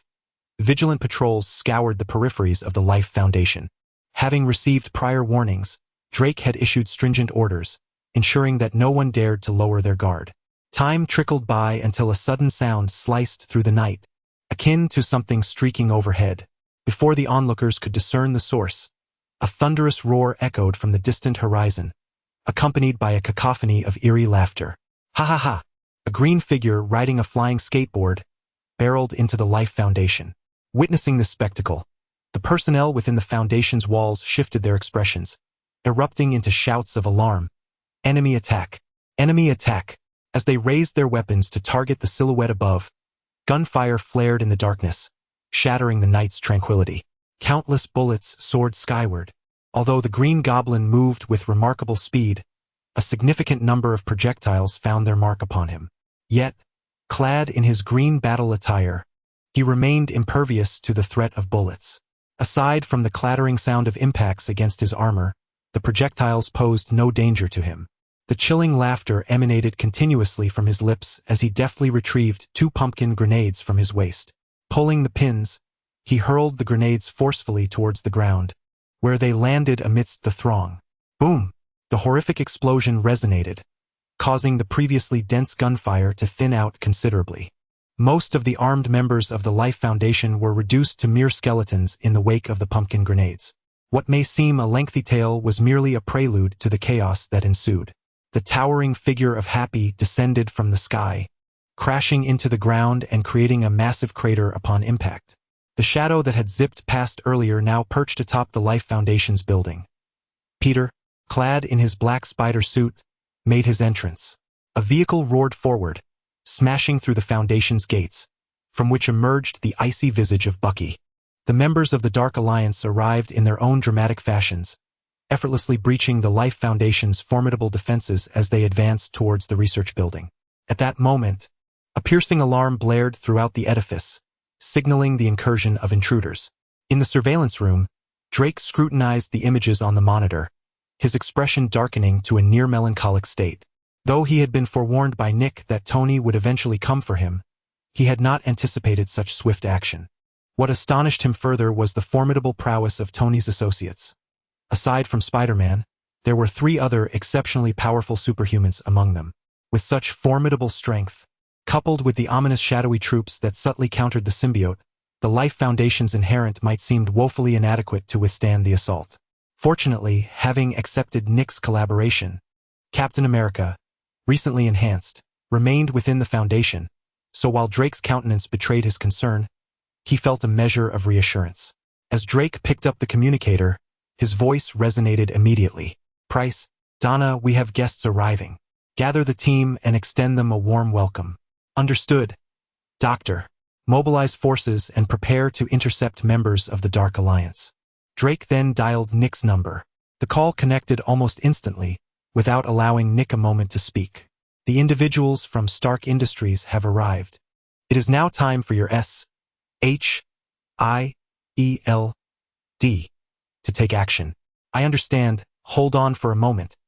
Reinforcements will arrive shortly. With that acknowledgement, Drake ceased the conversation, and Gigia hung up the phone, rising to make his way toward the training room. Compared to Nick, who was far away, Captain America, just within reach, was evidently a more suitable ally to seek assistance from. Steve, who had been adjusting to his surging powers, was evidently unaware of the external circumstances until Drake approached him. Is there an invasion? He asked, realization dawning upon him. I understand. Rest assured, I will intervene. Steve readily agreed to Drake's call for aid. Not only had he just received benefits from Drake, but even without that, his character would compel him to act rather than remain passive. Observing Steve's willingness to assist, Drake felt a sense of relief wash over him, allowing him to regain his previous composure. Meanwhile, within the research building, members of the Dark Alliance entered in unison. Shadows emerged in response to Peter and Norman's summons. The Claw Shadows were tasked with reconnaissance and combat, while the Shadow Ninjas focused on gathering information. They dispersed throughout the first floor, meticulously searching every potential location for data, determined to execute their mission diligently, whether for rewards or to fulfill Tony's directives. As they scoured the premises, members of the Life Foundation swiftly arrived on the same floor. A lithe figure, accompanied by a group of symbiotes, obstructed Peter's path. Having learned from their previous encounter, they were equipped with an array of gear, significantly enhancing their combat capabilities. Witnessing this scene, Peter's expression grew serious beneath his mask. He summoned forth the more combat-ready Claw Shadows without hesitation. On another front, the Green Goblin, while searching for information, was suddenly ambushed by a shadowy assailant. The frenzied, sharp claws sliced through the air, landing upon the Green Goblin and producing an unsettling sound. On the third floor, Bucky and Happy arrived to search, but at the stairway, Steve, clad in his patriotic attire, directly blocked their path. Bucky's expression shifted dramatically upon seeing Steve, his gaze laden with complexity. "You, how did you come to be here?" "That question should be posed to you, Bucky. How have you ended up like this? Have you forgotten our shared ideals? Why align yourself with these malevolent forces? Return. Let us unite to combat evil instead of making further mistakes." Their previous encounter had been brief due to the tense circumstances, leaving much unsaid.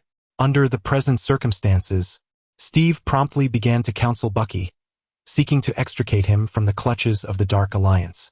Listening to Steve's entreaties, Bucky resolutely shook his head, asserting, "I have never forgotten our ideals.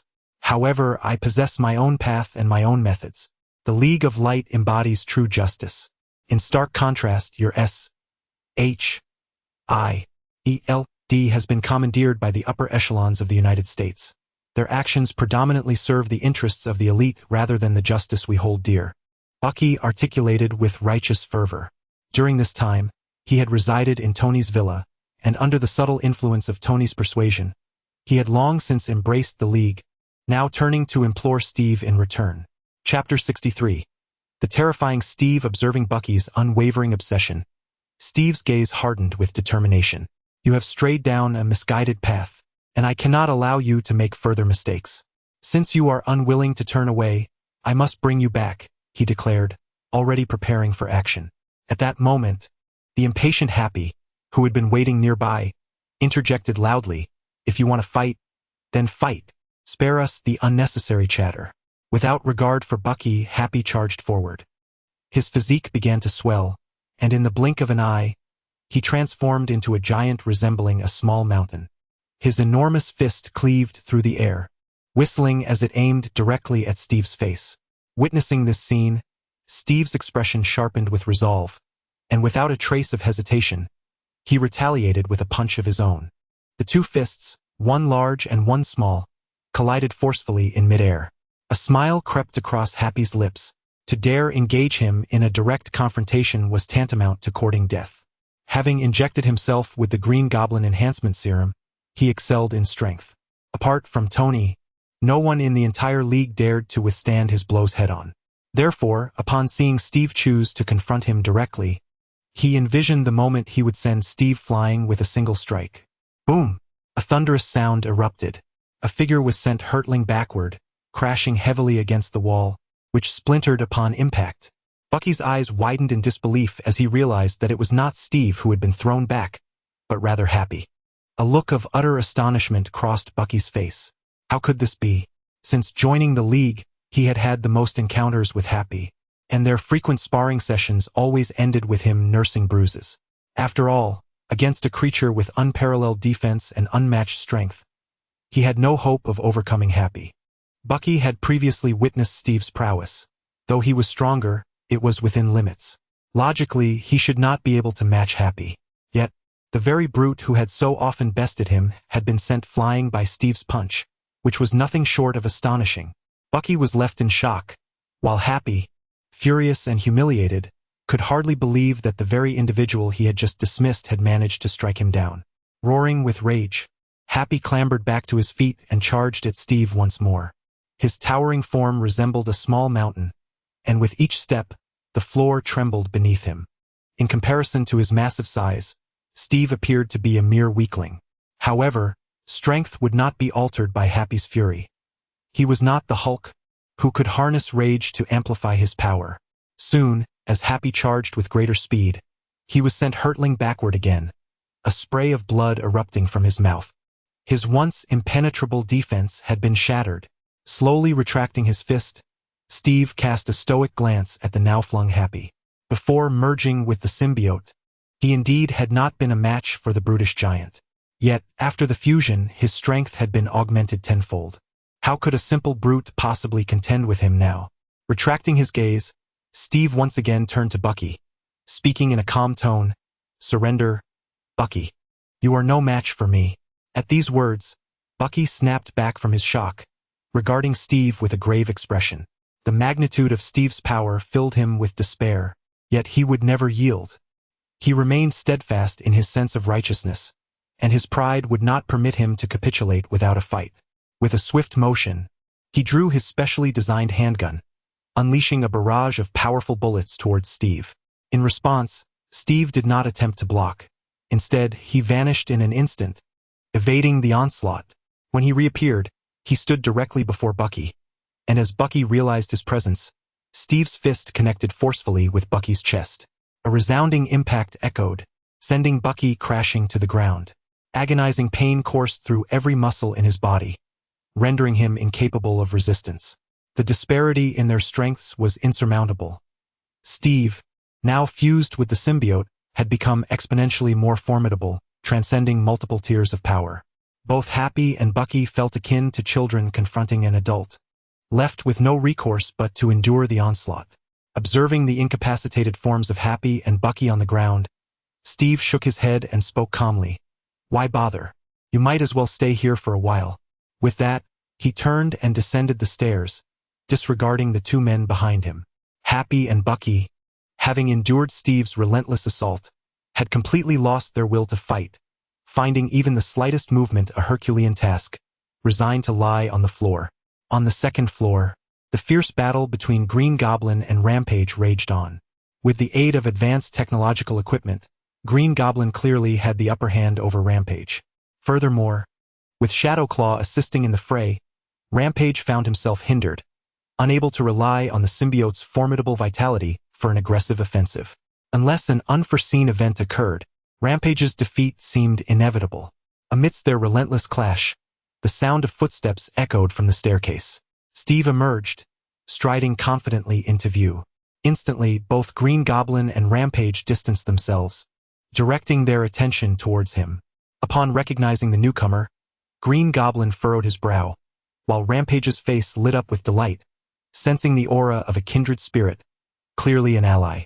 "Who are you?" Norman inquired, his tone laced with suspicion.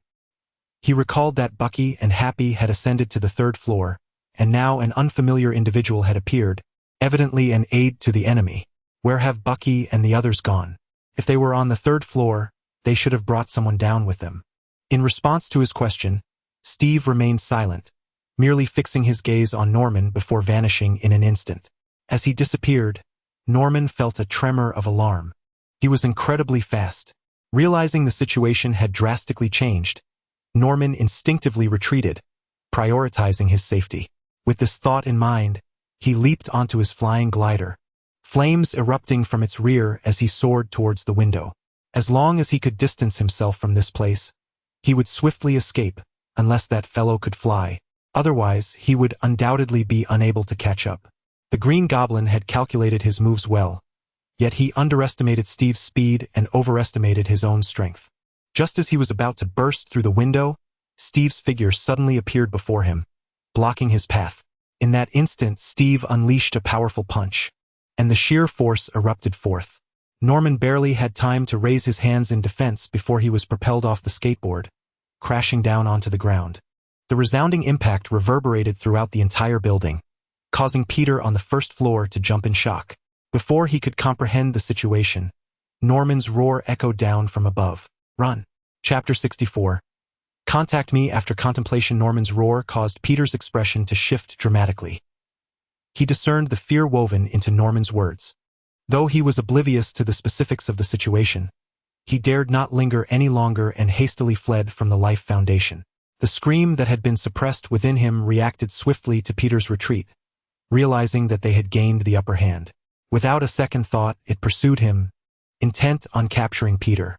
However, as the clawed shadows emerged to provide backup, the scream was momentarily detained, forced to watch helplessly as Peter escaped the research building, unleashing an enraged howl. Once Peter exited the building, Steve's figure materialized on the first floor, cautiously shadowed by a frenzied companion.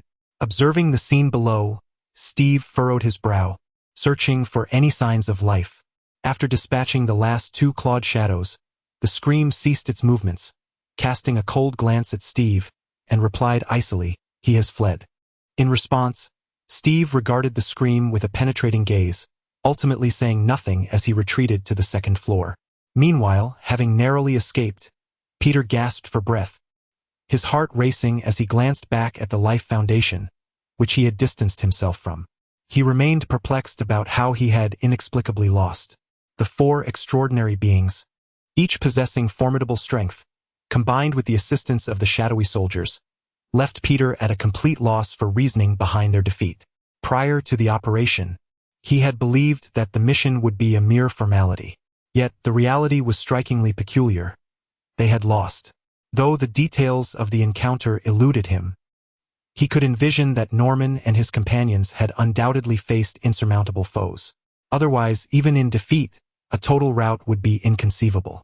Retracting his gaze and forcibly suppressing the tumultuous emotions within, Peter swiftly made his way towards the city of freedom.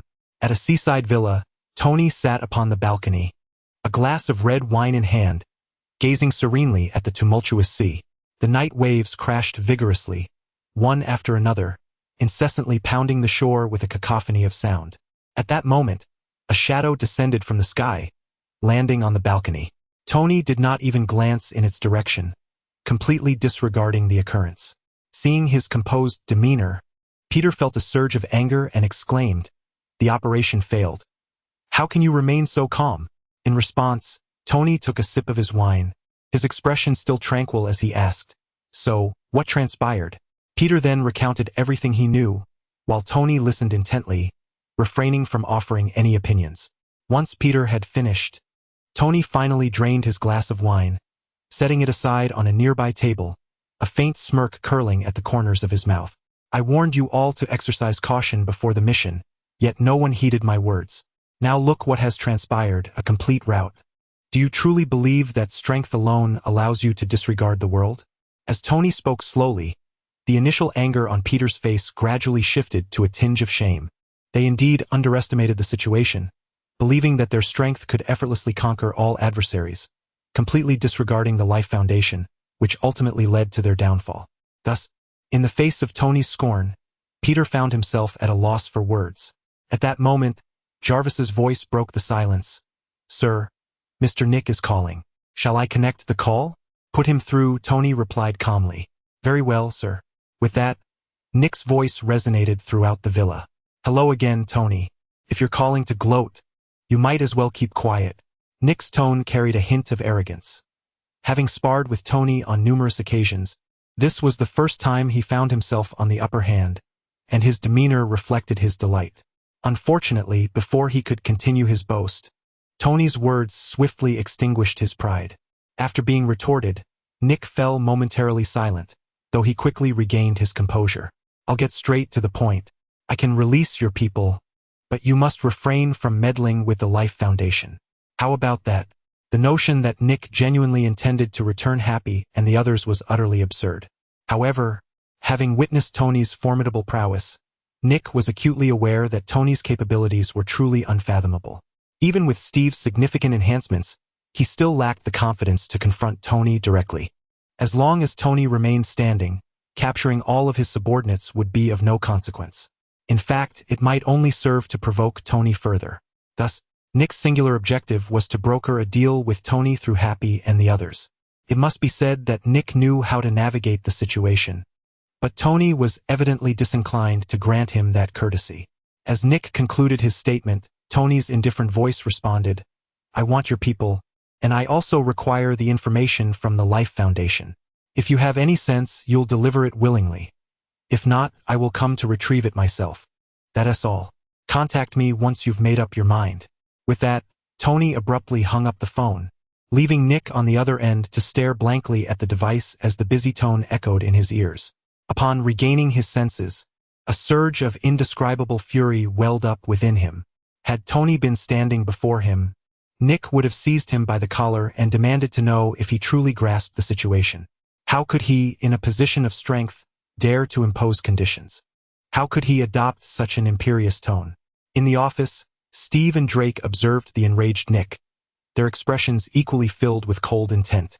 Although Nick had not put the call on speaker, both were far from ordinary individuals. Sharing the same roof, they could clearly hear the exchange between Nick and Tony. Consequently, they too felt a twinge of discontent at Tony's brazen demeanor, particularly Drake. Initially opposed to the deal proposed by Nick, he found himself unable to voice his objections, given that the individuals in question had been captured by Steve. Yet now, despite possessing hostages, he finds himself threatened by Tony. How could he possibly swallow this indignation? At that moment, Drake emitted a cold snort, his tone chilling as he remarked, "I have long asserted that your trading plan is utterly unreliable. It would be far wiser to heed my counsel. Either eliminate those 3 individuals or allow me to devise a method to control their symbiotic fusion, thereby augmenting our own strength. Why should we be beholden to that man's whims?" As Drake proposed this, Steve, who typically spoke little, surprisingly nodded in agreement, showing his support for Drake's strategy. Meanwhile, Nick interjected, shaking his head, "No, if anything were to happen to those 3, there would be no turning back." Chapter 65. A single punch teaches team leader Nick a lesson upon witnessing Nick's repeated refusals. Drake's lips twitched slightly, yet he hesitated to voice further objections. After all, this collaboration was predominantly under the aegis of S.H.I.E.L.D. And since the individual in question had been apprehended by Steve, their connection to the Life Foundation was tenuous at best. He found himself devoid of the standing necessary to make demands. Prolonged discourse might jeopardize the fragile alliance between the 2 parties. However, his silence did not imply that Steve would acquiesce to Nick's plans. In the next moment, a resounding shout reverberated throughout the office. "Enough! Nick, as the director of S.H.I.E.L.D.,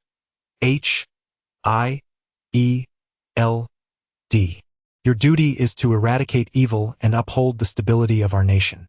But what are you doing now? Submitting to the forces of darkness without resistance? Is that individual truly invincible? I refuse to believe it." Steve spoke with unwavering conviction, a testament to both his character and the substantial augmentation of his abilities. Having merged with the symbiote, he effortlessly dispatched 3 immensely powerful superhumans. It would be disingenuous to claim that his mindset remained unchanged. Yet he was not a youth, and his composure was remarkably steadfast, allowing him to conceal any signs of turmoil. Nevertheless, Tony's incessant aggressiveness pushed him to the brink, compelling him to unleash his pent-up frustration. In his perspective, even if Tony possessed formidable strength, it would merely place him on par with Steve's newly enhanced self. Engaging in a duel of equals did not instill fear in him. Listening to Steve's impassioned outburst and observing his unwavering gaze, Nick suddenly realized the imbalance within his own mindset. Perhaps the pressure exerted by Tony had rendered him overly cautious in their confrontations. While he could leverage his authority as director to enforce directives, the expression on Steve's face suggested that such actions might lead to a rupture in their relationship. A sigh echoed within him. He recognized that he could no longer afford to yield and must confront Tony head-on. Otherwise, Steve might be swayed from their cause. "Very well, Captain. Perhaps your assertions hold merit. In that case, let us endeavor to resolve the situation with Tony. However, Captain, I must caution you not to underestimate him. He is exceptionally adept and possesses remarkable strength. Even with your current enhancements, you may not be able to subdue him." Acknowledging Nick's warning, Steve nodded. He was not one to disregard sound advice and could discern the concern embedded in Nick's tone. "Rest assured, Director, with my present capabilities, even if I cannot overcome Tony, I will not falter. Moreover, we hold the initiative. As long as we are not overwhelmed, he will have no choice but to acquiesce. Meanwhile, at the seaside villa, after concluding a phone call, Tony ascended to the second floor to change into a new outfit. Clad in a pristine white suit that exuded an air of sophistication, he descended the stairs.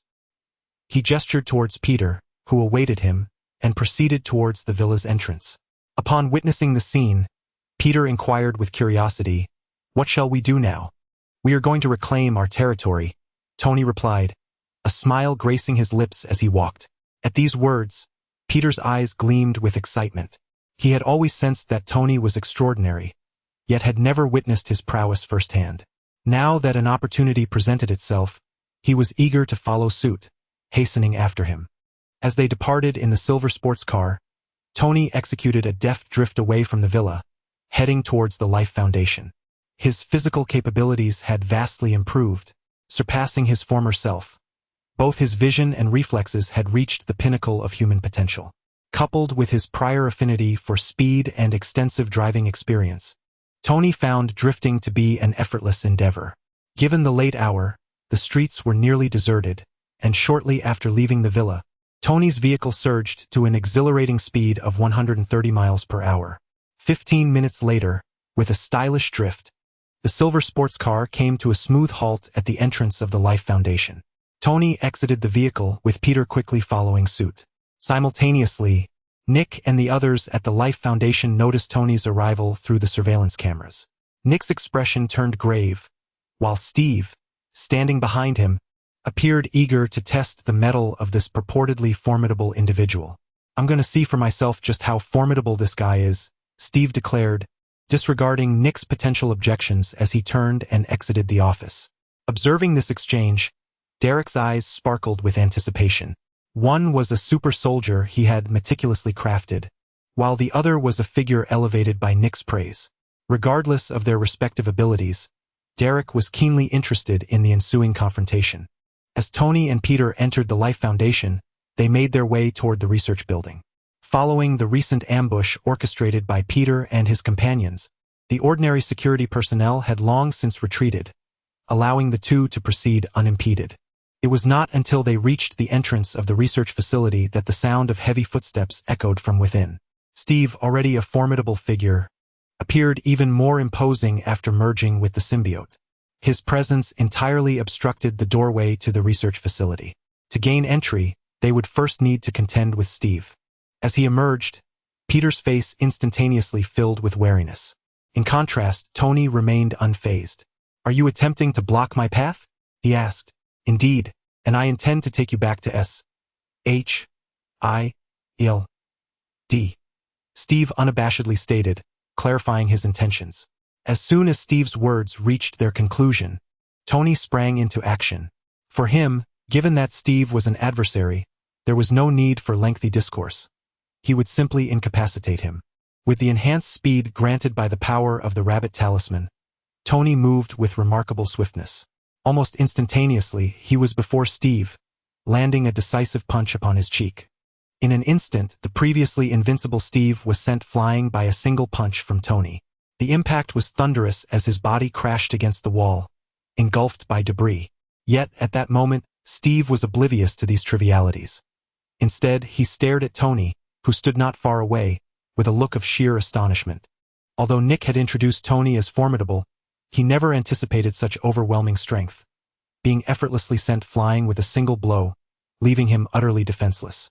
In that fleeting moment of confusion, he gazed blankly at Tony at the doorway, his mind swirling with questions. Who am I? Where am I? What am I meant to do? Just as Steve was lost in his thoughts, Tony cast him a calm glance, a smirk playing at the corner of his mouth, and remarked leisurely, "Is that all?" Chapter 66. What comes is mine. Tony's disdainful voice echoed through the air, instantly prompting Steve, still reeling from shock, to lift his head, a flicker of anger crossing his face.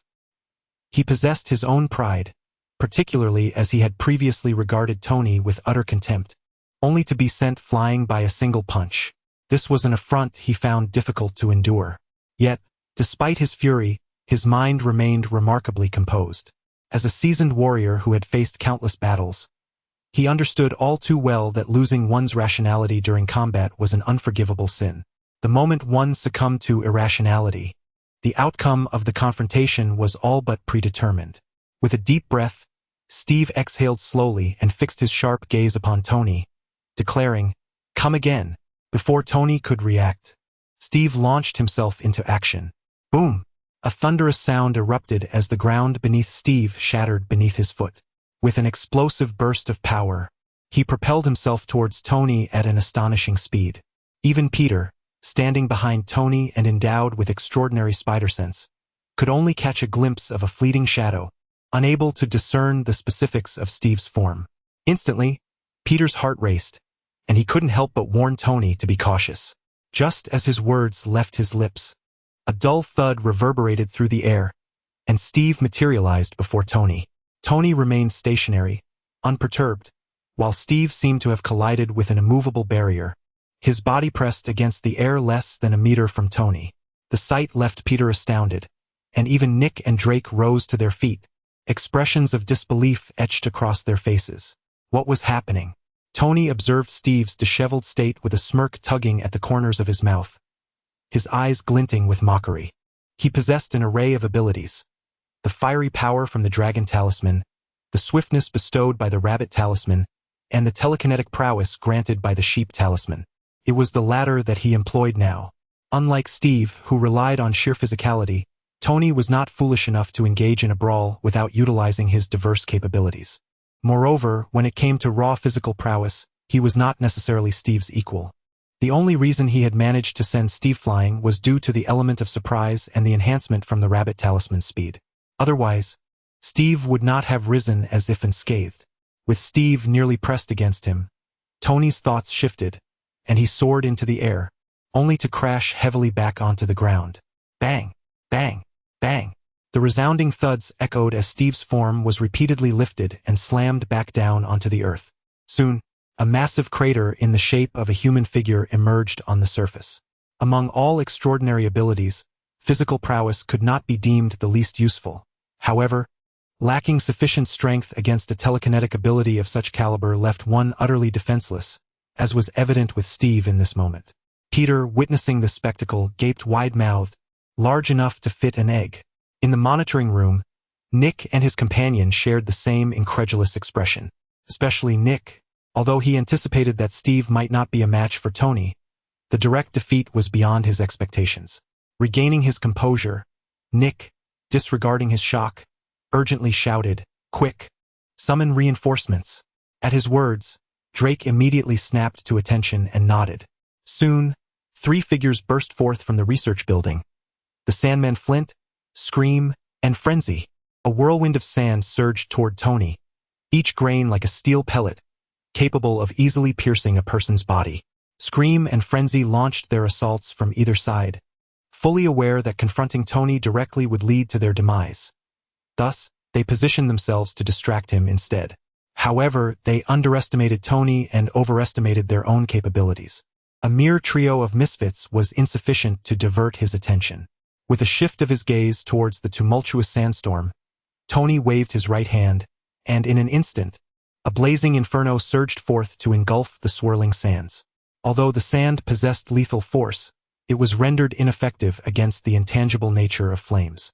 On the contrary, the terrifying heat scorched the surroundings, swiftly consuming the sand and reducing it to dust. Meanwhile, Scream and Frenzy had not even approached Tony before the troll and the night demon emerged, blocking their path. The troll launched an assault from the front, while the night demon attacked from above. Under this combined onslaught, Scream and Frenzy found themselves in disarray. Far from executing their ambush on Tony or distracting him, they were now struggling to safeguard themselves. With a casual flick, Tony discarded Steve as if he were refuse, simultaneously invoking the power of the rabbit charm, propelling himself to appear before Flint in an instant. Flint, startled by Tony's sudden presence, instinctively sought to escape as quicksand. Yet, before he could fully transform, Tony's telekinesis seized him, immobilizing him in place. With a gentle snap of his fingers, a flicker of flame ignited at his fingertip. "I hear you have great confidence in your ability to survive. Let me put that to the test." With that, Tony flicked the flame onto Flint, instantly transforming the Sandman into a fiery entity, a piercing wail erupting from Flint's mouth. "Stop!" A commanding voice resounded from the entrance of the research building. Nick emerged, accompanied by Drake, with members of the Life Foundation restraining Bucky and the others behind them. Noticing this, Tony raised an eyebrow and remarked to Nick with a smirk, "What's this? Still attempting to threaten me?" In response, Nick took a deep breath and refrained from answering directly, stating instead, "Release them and I will return your people. This is not a threat, but a transaction. I believe it is quite fair. What do you think, Tony?" "Indeed, it is fair, but even without your bargain, I could rescue them," Tony replied, a bemused expression on his face as he regarded Nick. Nick inhaled deeply and added, "I will also provide you with the research data on the symbiotes. Insufficient. Since I have arrived, this item rightfully belongs to me. Is it appropriate for you to barter with my possessions?" As these words fell from his lips, Nick's lips twitched. Were it not for his apprehension of Tony's formidable power, he would have unleashed an outburst of indignation. How shameless could one be? Just because of your overwhelming strength, does it grant you the audacity to dictate terms? In that moment, Nick truly contemplated a final confrontation with Tony, one that could lead to mutual destruction. However, the reality was that he lacked the courage to proceed. Both Steve and Flint represented the last remnants of extraordinary capability within S.H.I.E.L.D.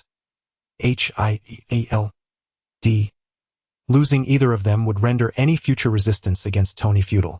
Furthermore, even if he desired to engage in a reckless gamble, he recognized that he lacked the standing to do so, leaving him with no choice but to endure. As for threatening with the communicator, he had already exhausted that option.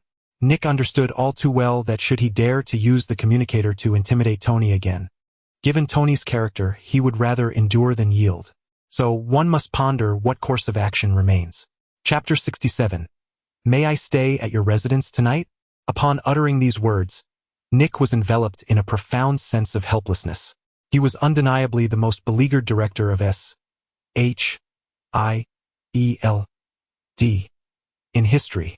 Observing his predecessor, who wielded immense power and commanded respect, Nick found himself in a position of constant submission, a stark contrast that brought forth a torrent of regret. Hearing Nick's request, Tony began to ponder earnestly. Truth be told, he had no desire to sever ties with S.H.I.E.L.D. Otherwise, he would not have spared Nick during their previous encounter. Captain Marvel was one of the reasons for his restraint. Furthermore, he had to consider Stark Industries alongside his own interests.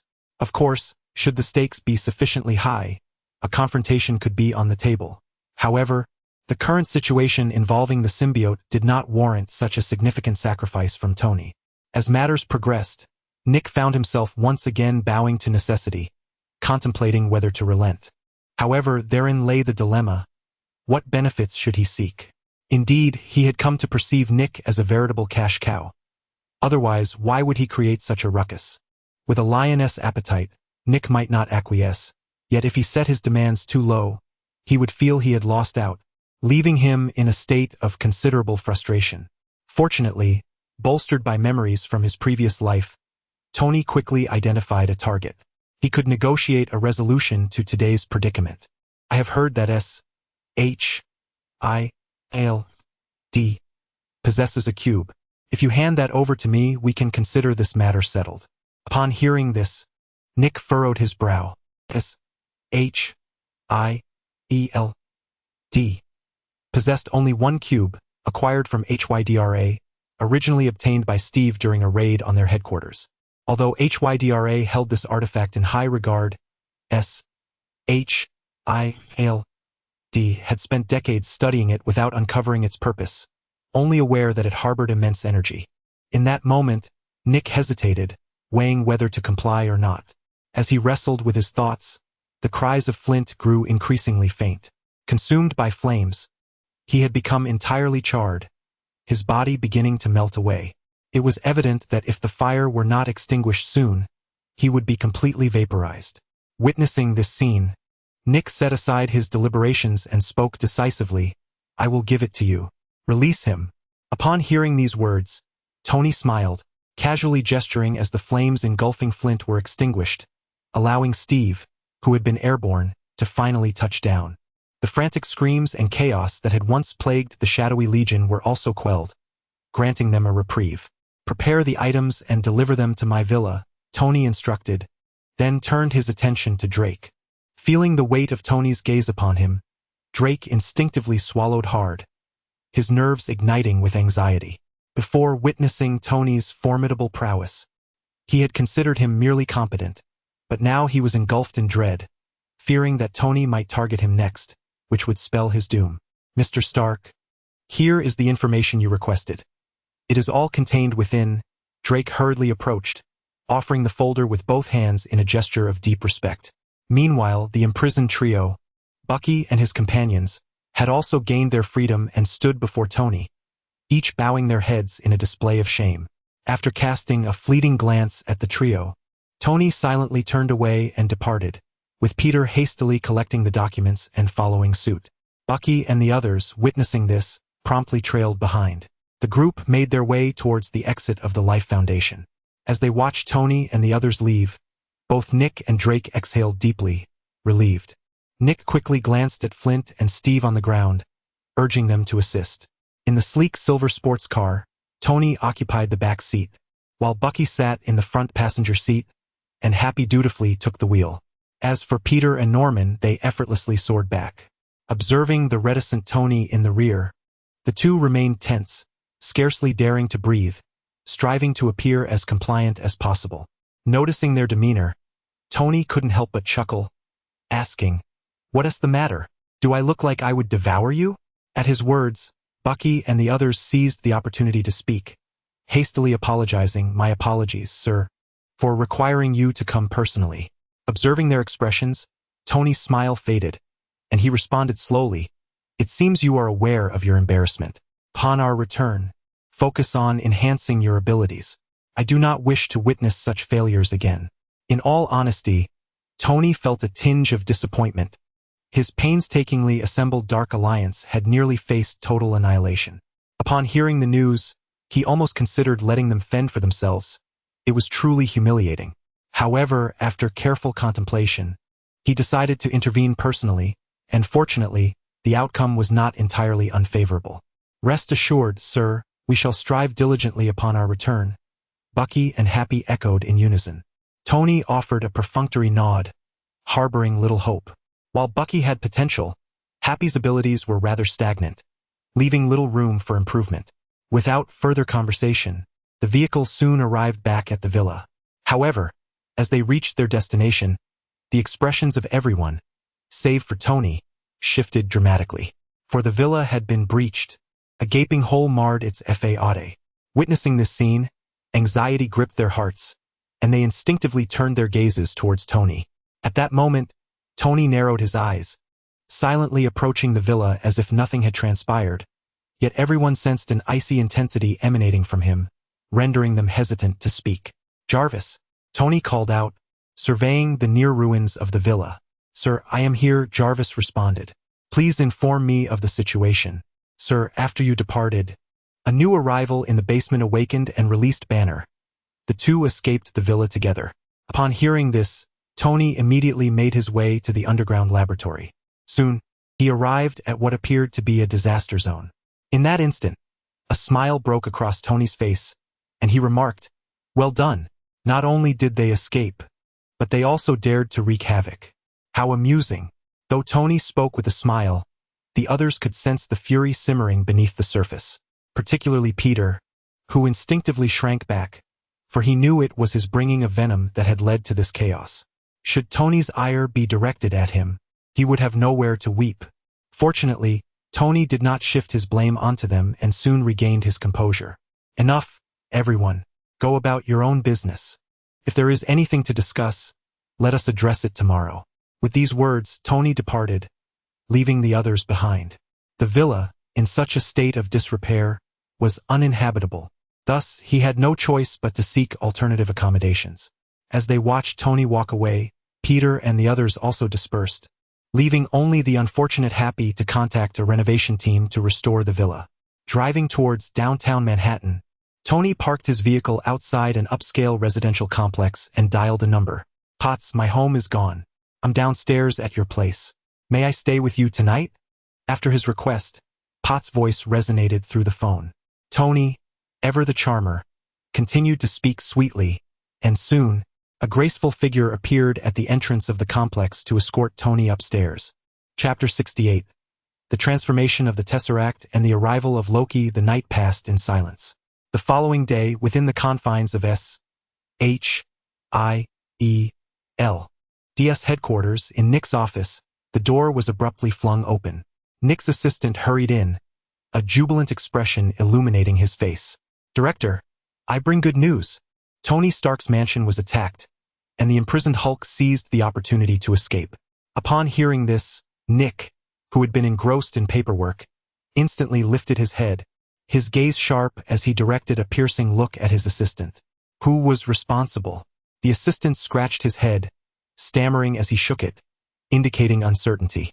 According to intelligence reports, when the Hulk fled the mansion, he was accompanied by another individual. The appearance of this person bears a striking resemblance to the symbiote we collaborated with recently. At this revelation, an image of Drake flashed through Nick's mind, yet he quickly dismissed this implausible notion. Drake had been with him just the day prior, and Nick could not fathom that, after witnessing Tony's formidable power, Drake would dare to dismantle Tony's residence. There must be another culprit. Resolutely, Nick commanded, relay orders to mobilize all S.H.I.E.L.D. resources within New York City. We must find those too, even if it requires digging through the earth. The assistant nodded swiftly, but before he departed, he curiously inquired, "Director, do you intend to capture them to hand over to Tony?" Nick cast a profound glance at him, offering no explanation. The assistant, sensing the weight of Nick's silence, chuckled awkwardly and quickly exited the office, lowering his head. As Nick watched him leave, he returned his gaze to the window. Having been repeatedly threatened by Tony, it was impossible for him to claim he bore no resentment. Yet, lacking the strength to retaliate, he endured. To bolster S.H.I.E.L.D.'s power, he had dispatched numerous agents to search for extraordinary individuals worldwide, all in hopes of one day being able to stand against Tony. The Hulk, evidently, was a promising candidate. Not only was his strength formidable, but he also harbored a vendetta against Tony. If he were to join S.H.I.E.L.D., he would undoubtedly become a pivotal force in opposing Tony. Nick's thoughts swirled as he stared vacantly out the window. Meanwhile, within a certain laboratory at S.H.I.E.L.D., a square object encased in a glass box began to tremble. This was the Tesseract that Tony had previously requested, yet Nick had not yet delivered it. Having just assumed the role of director, he had not yet utilized the Tesseract for weapon development, so it remained stored at S.H.I.E.L.D. In the laboratory, the long-dormant Tesseract suddenly underwent a transformation. It began to levitate slowly, shattering the glass, and a torrent of spatial energy surged forth, gradually forming a portal. With a rhythmic sound of footsteps emanating from the portal, a man clad in medieval noble attire, wielding a scepter, gracefully stepped through.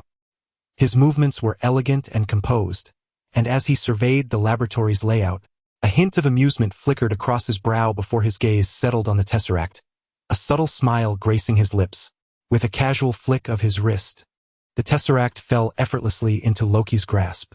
As he regarded the cube with a glimmer of amusement in his eyes, he mused, "Is this the space stone you so desperately sought?" Having spoken, Loki nonchalantly stowed the Tesseract away and stepped toward the exit, muttering to himself, "I wonder how my dear brother is faring. I have come to see you." The Strategic Homeland Intervention, Enforcement and Logistics Division, known as S.H.I.E.L.D., was a clandestine organization with security that rivaled even that of the White House. Thus, upon Loki's emergence from the laboratory, he was immediately spotted by the agents of S.H.I.E.L.D. "Halt! Who are you? What are you doing here?" a guard bellowed, leveling his firearm at Loki, who remained unfazed. With a mere wave of his scepter, the guard's expression turned vacant, and in an instant, he redirected the weapon towards himself and pulled the trigger. Bang! The gunfire echoed as the guard's head shattered like a watermelon. Loki passed by him with an air of calmness. An urgent alarm blared throughout SHIELD, signaling an external invasion. Instantly, the agent's expressions shifted, and they sprang into action. In his office, Nick Fury jolted awake to the sudden blare of the alarm. His demeanor changed as he swiftly exited his office. As he stepped outside, he spotted his assistant rushing towards him in a panic. "What's going on?" he demanded, his expression darkening. "It's bad, Director. There's been an incident in the lab. Someone has broken in and taken the Tesseract," the assistant stammered. "What?" Nick roared, his agitation escalating. The Tesseract was promised to Tony Stark. Its loss would not be taken lightly. Without further regard for his assistant, Nick hastened toward the scene of the incident.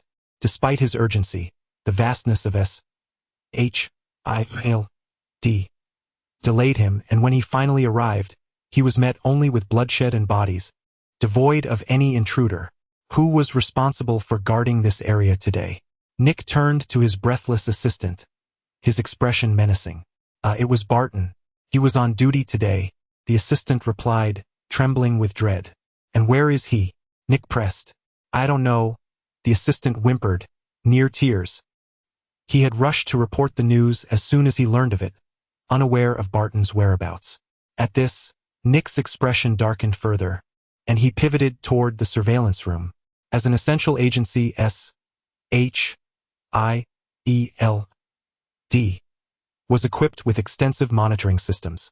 Soon, Nick arrived in the surveillance room and pulled up the footage from the laboratory. Loki's image appeared on the screen, and Nick's countenance soured as he witnessed the ease with which Loki had compelled SHIELD's elite agents to take their own lives with a mere flick of his scepter. Realizing that Barton had been taken by Loki, he understood the reason for Barton's absence. Shutting off the surveillance video, Nick took deep breaths. Yet he could not quell the rising tide of frustration within him. He realized that he was indeed in a dire predicament. While others enjoyed the leisurely role of director, merely engaging in occasional skirmishes with a few members of Hydra, he found himself in a far more challenging situation. Not only did he frequently encounter extraordinary beings, but these entities possessed an alarming level of power, each more formidable than the last, to say nothing of Tony and his associates. Even the individual depicted in the recent footage exhibited an extraordinarily terrifying capability, compelling individuals to take their own lives, an act that profoundly contradicts the instinct for survival. With a heavy sigh, Nick found himself enveloped in a sense of helplessness. "Send someone to search for him. It is imperative that we uncover his whereabouts," Nick commanded, as his assistant hurriedly nodded in agreement. Once the assistant departed, he massaged his neck in frustration, feeling overwhelmed by the daunting task of how to explain this situation to Tony. Chapter 69. The octopus doctor of the slum. The villa remains under renovation, and Tony is temporarily residing at the Potts residence. Observing the neatly arranged living room, devoid of the chaos from the previous night, a faint smile graces Tony's lips. At that moment, the sound of the doorbell echoes from the entrance, prompting Tony to instinctively call out, "Jarvis, open the door." However, upon receiving no response, he recalls that Jarvis is still at the villa. With a resigned shake of his head, Tony strides toward the door and opens it. Instantly, Nick's grim visage comes into view, causing Tony's brow to furrow slightly. He had no desire to encounter this individual so early in the day, and instinctively, he considers shutting the door. Noticing his movement, Nick quickly raises his hand and implores, "Wait, the cosmic cube has gone missing," and unable to provide an explanation to Tony, Nick reluctantly decides to approach him in person. Good heavens! Did he intend to close the door on him the moment he arrived? Silently lamenting, Nick hurriedly states, "The cosmic cube is lost. Someone broke into SHIELD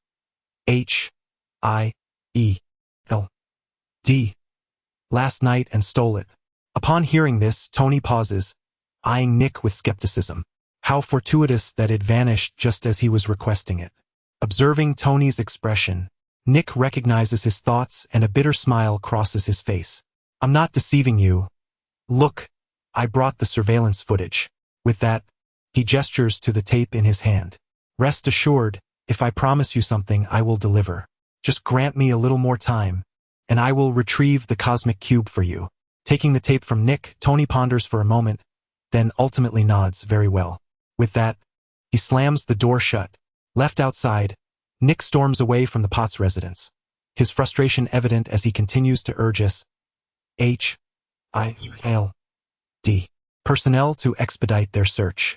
Returning to the living room with the tape, Tony inserts it into the VCR and presses play, settling onto the sofa to enjoy the breakfast that Potts has prepared for him.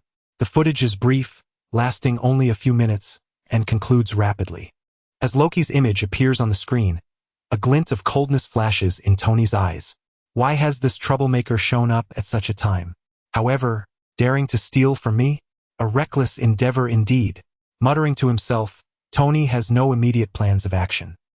His curiosity regarding the deities of this world piques. He wishes to observe the chaos this god might instigate.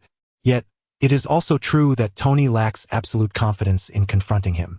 Despite Loki's somewhat lackluster portrayal in the films, he remains a formidable god, not to be underestimated. Furthermore, there could very well be Thanos lurking in the background. While the outcome of a confrontation with Loki remains uncertain, Tony has no assurance against Thanos. After all, he is among the universe's elite, not easily dealt with. With this thought weighing on his mind, a sense of urgency envelopes Tony. After a moment of contemplation, he rises, changes his attire, and departs the neighborhood. Driving his supercar, Tony traversed the streets, guided by the information provided by Jarvis, swiftly arriving in Hell's Kitchen. As one of New York City's most notorious slums, Hell's Kitchen stands as one of the darkest corners of the metropolis. Robberies, drug trafficking, prostitution, and other illicit activities unfold incessantly in this area, compounded by the rampant presence of gangsters, rendering it a veritable hell on earth. Tony's purpose for venturing here was to further augment the ranks of the Dark Alliance, and the individual he sought was none other than Dr. Octopus. Since the failure of his last product demonstration, Dr. Octopus had not only lost his wife but also faced a complete severance of funding for his research. After all, the product he developed had resulted in fatalities, and who would dare to utilize such a creation? Even if he improved the product, public apprehension would deter any attempts at re-engagement. Thus, the investment value of such a product had plummeted, leading the Osborne Group to terminate his research funding outright. Naturally, Dr. Octopus was unwilling to accept this fate. His mechanical arms were the culmination of his life's work, and he could hardly resign himself to relinquishing them. Consequently, in pursuit of continued research, he liquidated his assets and relocated to Hell's Kitchen, lured by the more affordable rent. He invested all his remaining funds into his research. Recently, according to information Tony had gathered, it was revealed that his financial resources had been exhausted, yet the product remained in an incomplete state, still a work in progress. With no investors willing to step forward, Dr. Octopus found himself in a state of despair under the weight of repeated setbacks. If nothing unforeseen occurred, it would not be long before New York welcomed yet another supervillain. However, eager to enhance his own strength, Tony was unwilling to wait any longer, which prompted him to take the initiative. As he made his way, the conspicuous nature of his supercar attracted countless pairs of eyes, both overt and covert, along the route. Fortunately, no one dared to approach him with ill intentions. One should not assume that such antics are exclusive to China. Wherever there is profit to be gained, similar occurrences transpire. Small-time individuals possess their own means of survival. Had he been driving a less prestigious vehicle, they would have undoubtedly seized the opportunity. Yet, those who can afford supercars are typically affluent, and in American society, wealth equates to power, thus dissuading any foolishness. Shortly, the vehicle came to a halt beside a street. Tony exited the car and strolled towards a building at the roadside. Given the nature of his pursuit, the location could not be insignificant. Hence, Dr. Octopus had deliberately rented a modest compound. Observing the unlocked iron gate, Tony felt no qualms and proceeded inside, devoid of any awareness of trespassing. Knock, knock, knock. A series of knocks echoed. Inside, a slurred voice responded. Who the hell is it? Tony remained silent, continuing his rhythmic knocking. At last, the occupant's impatience boiled over, and with an expletive, he flung open the door, revealing Dr. Octopus before Tony. Gazing at the disheveled middle-aged man with hair like a bird's nest and a face adorned with stubble, Tony was momentarily taken aback. He could hardly believe how drastically the once dapper social elite had devolved into this state in such a short span. Though his influence played a significant role, it still left Tony marveling at the ease with which one could dismantle a person. Mr. Tony. Upon seeing him, Dr. Octopus's inebriation suddenly lifted. As a frequent figure in the tabloids, Tony's prominence was undeniable. Even though Dr. Octopus was deeply engrossed in his research, he had come across numerous articles featuring him. Beyond being a tabloid sensation, Tony was also the wealthiest man in America and the youngest billionaire. Instantly, the frustration that had plagued Dr. Octopus due to the interruption of his research was replaced by excitement. Mr. Tony, what brings you here? Are you interested in my research and considering an investment? Dr. Octopus exclaimed eagerly. Tony did not dispute this. He merely smiled and replied, "What? Do you expect me to stand here and converse with you?" Chapter 70. Who is deceiving whom? Upon hearing these words, Dr. Octopus quickly regained his composure and invited, "Please, come in. I sincerely apologize for the disarray. The house is a bit untidy." After speaking, he awkwardly scratched his head, while Tony shook his head, indicating that it was of no concern. However, as soon as he stepped inside, Tony immediately regretted his decision. The room was filled with an array of empty bottles and domestic refuse, and the mingled scent of alcohol and foul odors was overwhelming, causing Tony's lips to twitch involuntarily. He found himself wishing he had not entered. Yet, with no other option available, he steeled himself and sought out a relatively clean spot to sit. No sooner had he taken his seat than Dr. Octopus, without waiting for Tony to speak, eagerly inquired, "May I ask how much you intend to invest, Mr. Stark?" The mechanical arm is a groundbreaking product that I have devoted countless hours to researching, and it is now nearly ready for production, pending only minor adjustments. The potential for profit from experiments is imminent. Dr. Octopus extolled his research as if it were unparalleled, which amused Tony greatly. He recalled their last encounter, where Dr. Octopus exuded an air of superiority, the hallmark of a proud researcher. Yet now, all that pretentiousness had been cast aside in his desperate quest for investment. However, Tony was not there merely to invest. His true purpose was to ensure Dr. Octopus's complete transformation would be realized. Thus, after Dr. Octopus finished his pitch, Tony chuckled and remarked, "I was present at your last press conference. At that event, due to your product, a life was tragically lost. Has the situation improved since then?" Tony directly pointed out the blemish on Dr. Octopus's research, deliberately withholding the identity of the deceased to spare him embarrassment. He hadn't anticipated that Tony had witnessed the previous press conference. This revelation significantly complicated his efforts to deceive. Yet, he was unwilling to concede defeat, as this was his final opportunity. Apart from Tony, he had no other potential investors. To say Tony was his last lifeline would not be an exaggeration. "Ahem, Mr. Stark. Rest assured, I have made improvements to the mechanical arm. Such issues will not recur. I guarantee it." However, assurances were mere words, and words alone could not instill confidence. "How about this? Why don't you personally try on the mechanical arm?" Tony suggested, feigning innocence.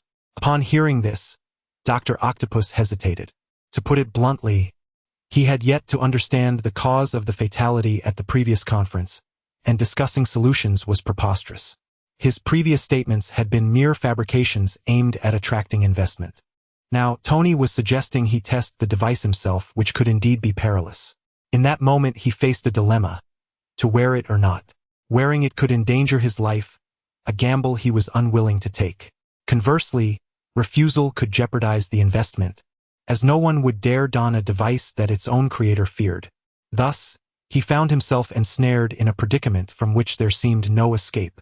Observing the fluctuating expressions on his face, Tony allowed a faint smile to grace his lips, patiently waiting in silence.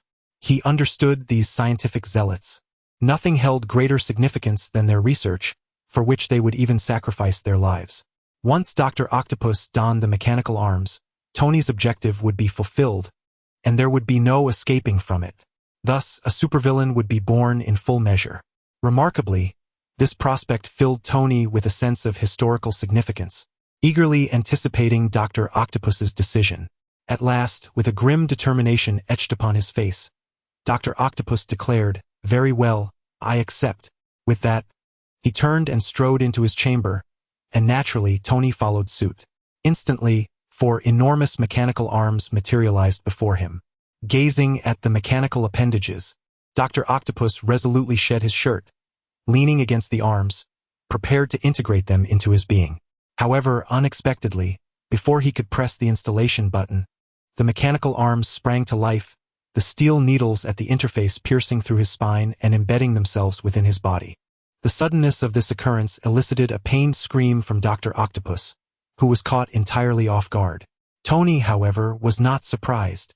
Those familiar with the films understood that the mechanical arms were not mere tools but akin to a metallic life form endowed with its own consciousness, capable of influencing human character. Ignoring Dr. Octopus's cries, Tony observed the scene with quiet detachment. Approximately half an hour later, the fusion was complete. Due to its thoroughness, the process was notably slower than the demonstration. Exhausted from his screams, Dr. Octopus finally exhaled in relief, his body sagging as if to collapse.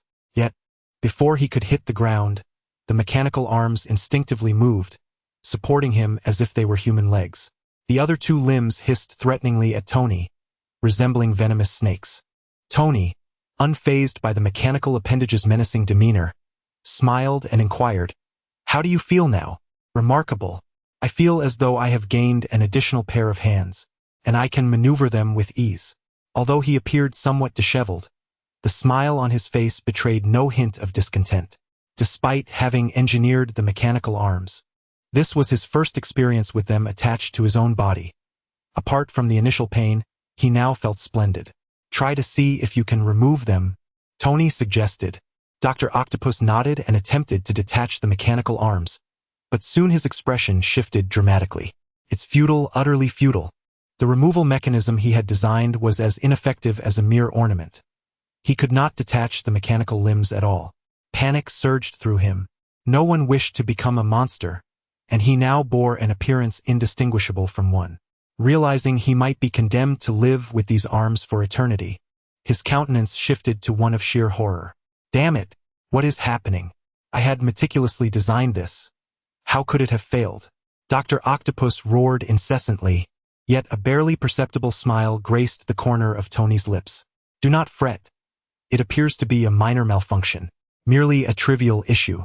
If we persist with our research, we shall undoubtedly discover a means of extrication. I have invested in this project," Tony reassured him. At his words, Dr. Octopus swiftly regained his composure and nodded in agreement. "You are indeed correct, Mr. Stark. It is merely a minor setback. Furthermore, I am grateful for your support, Dr. Octopus replied, his heart swelling with joy. Although his mechanical arm had encountered a slight glitch, it paled in comparison to the elation of securing investment. He was confident that he would soon resolve the disassembly issue. Chapter 71.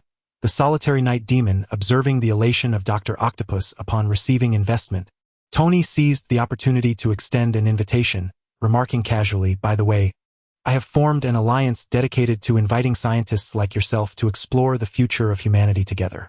I would like to invite you to join. What do you think?" His inquiry seemed spontaneous, yet it was calculated. Indeed, Dr. Octopus paid little mind to the proposition, nodding in agreement and casually responding, "Sure, no problem. I too wish to engage with my peers." Ding! Congratulations on the addition of a new member to the Dark Alliance. Dr. Octopus. Rewards have been granted. The moment Dr. Octopus consented, the sound of the system's notification resonated in Tony's mind.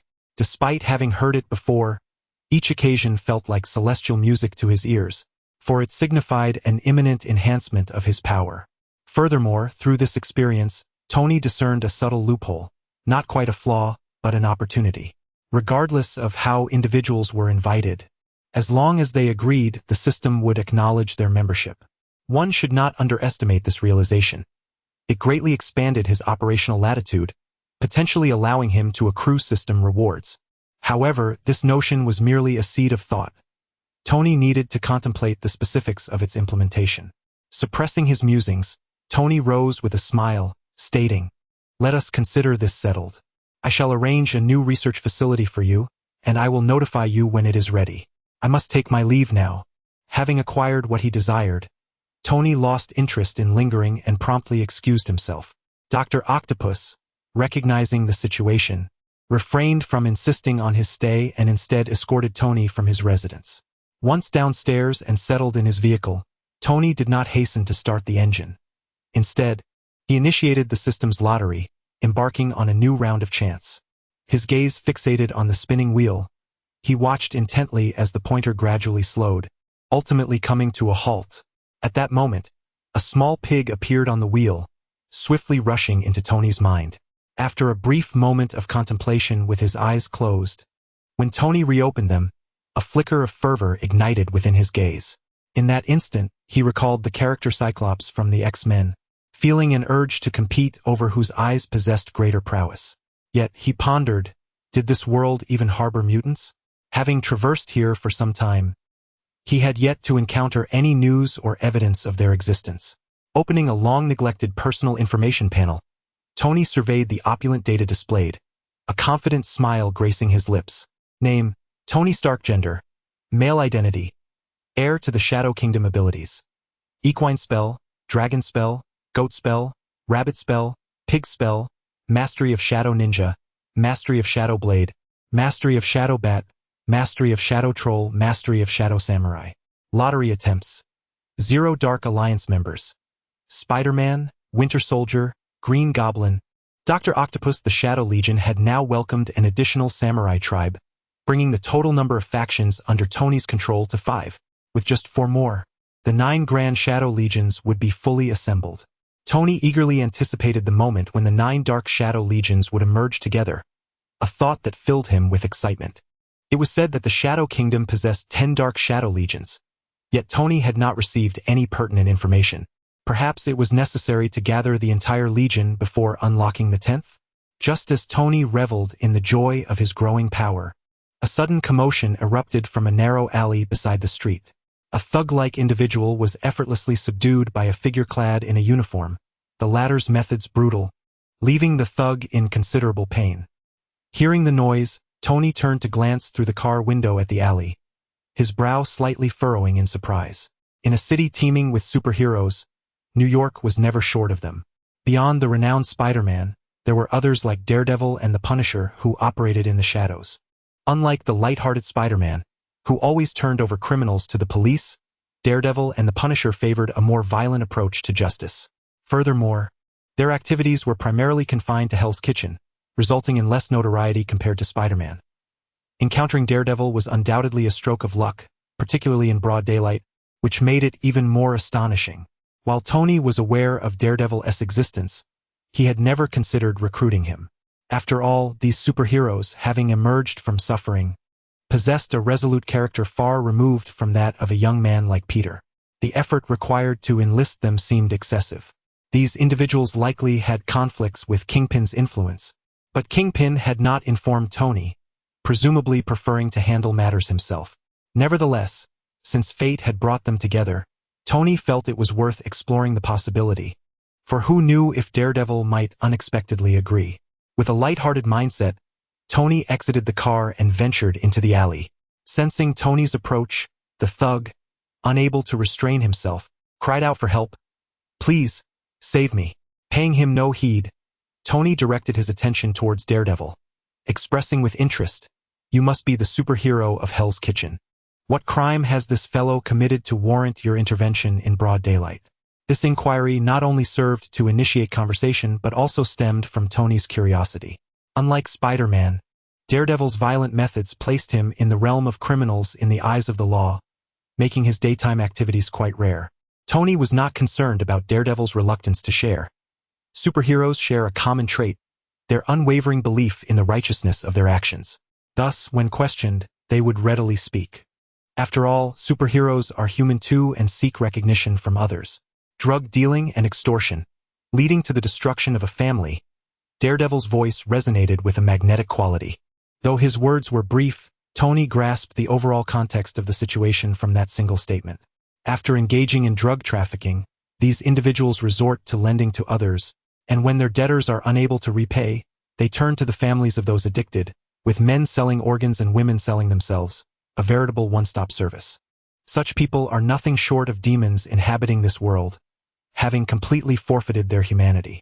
Reflecting on this, Tony cast a cold glance at the petty thug, deeming his existence a mere waste of air. Even if the daredevil chose not to end his life, others would soon arrive to address him. Shifting his gaze, Tony addressed the daredevil directly, extending an invitation. I am forming a dark alliance, comprised of individuals like yourself who traverse the shadows in pursuit of justice. Would you be interested in joining us? Upon hearing this, the daredevil's countenance finally shifted, turning to regard Tony. Being blind, he did not recognize Tony and initially perceived him as an ordinary person. But the weight of Tony's words led him to realize that there was something extraordinary about him. I apologize, but I am accustomed to working alone, he replied. Chapter 72. Thor seeks his brother. The refusal of Daredevil was unmistakably evident in his words, yet Tony felt no surprise. If someone were to unexpectedly appear and invite him to join a mysterious faction, he too would decline without hesitation. Thus, Daredevil's rejection was merely anticipated. Here is my business card. Whenever you have made your decision, feel free to reach out, Tony said, handing over his card with a smile before turning to leave the alley. This encounter was merely a chance occurrence, not worthy of excessive investment of his time. Whether he succeeded in recruiting Daredevil held little significance for Tony. After all, Daredevil's capabilities seemed rather ordinary. Upon entering his vehicle, Tony departed from Queens.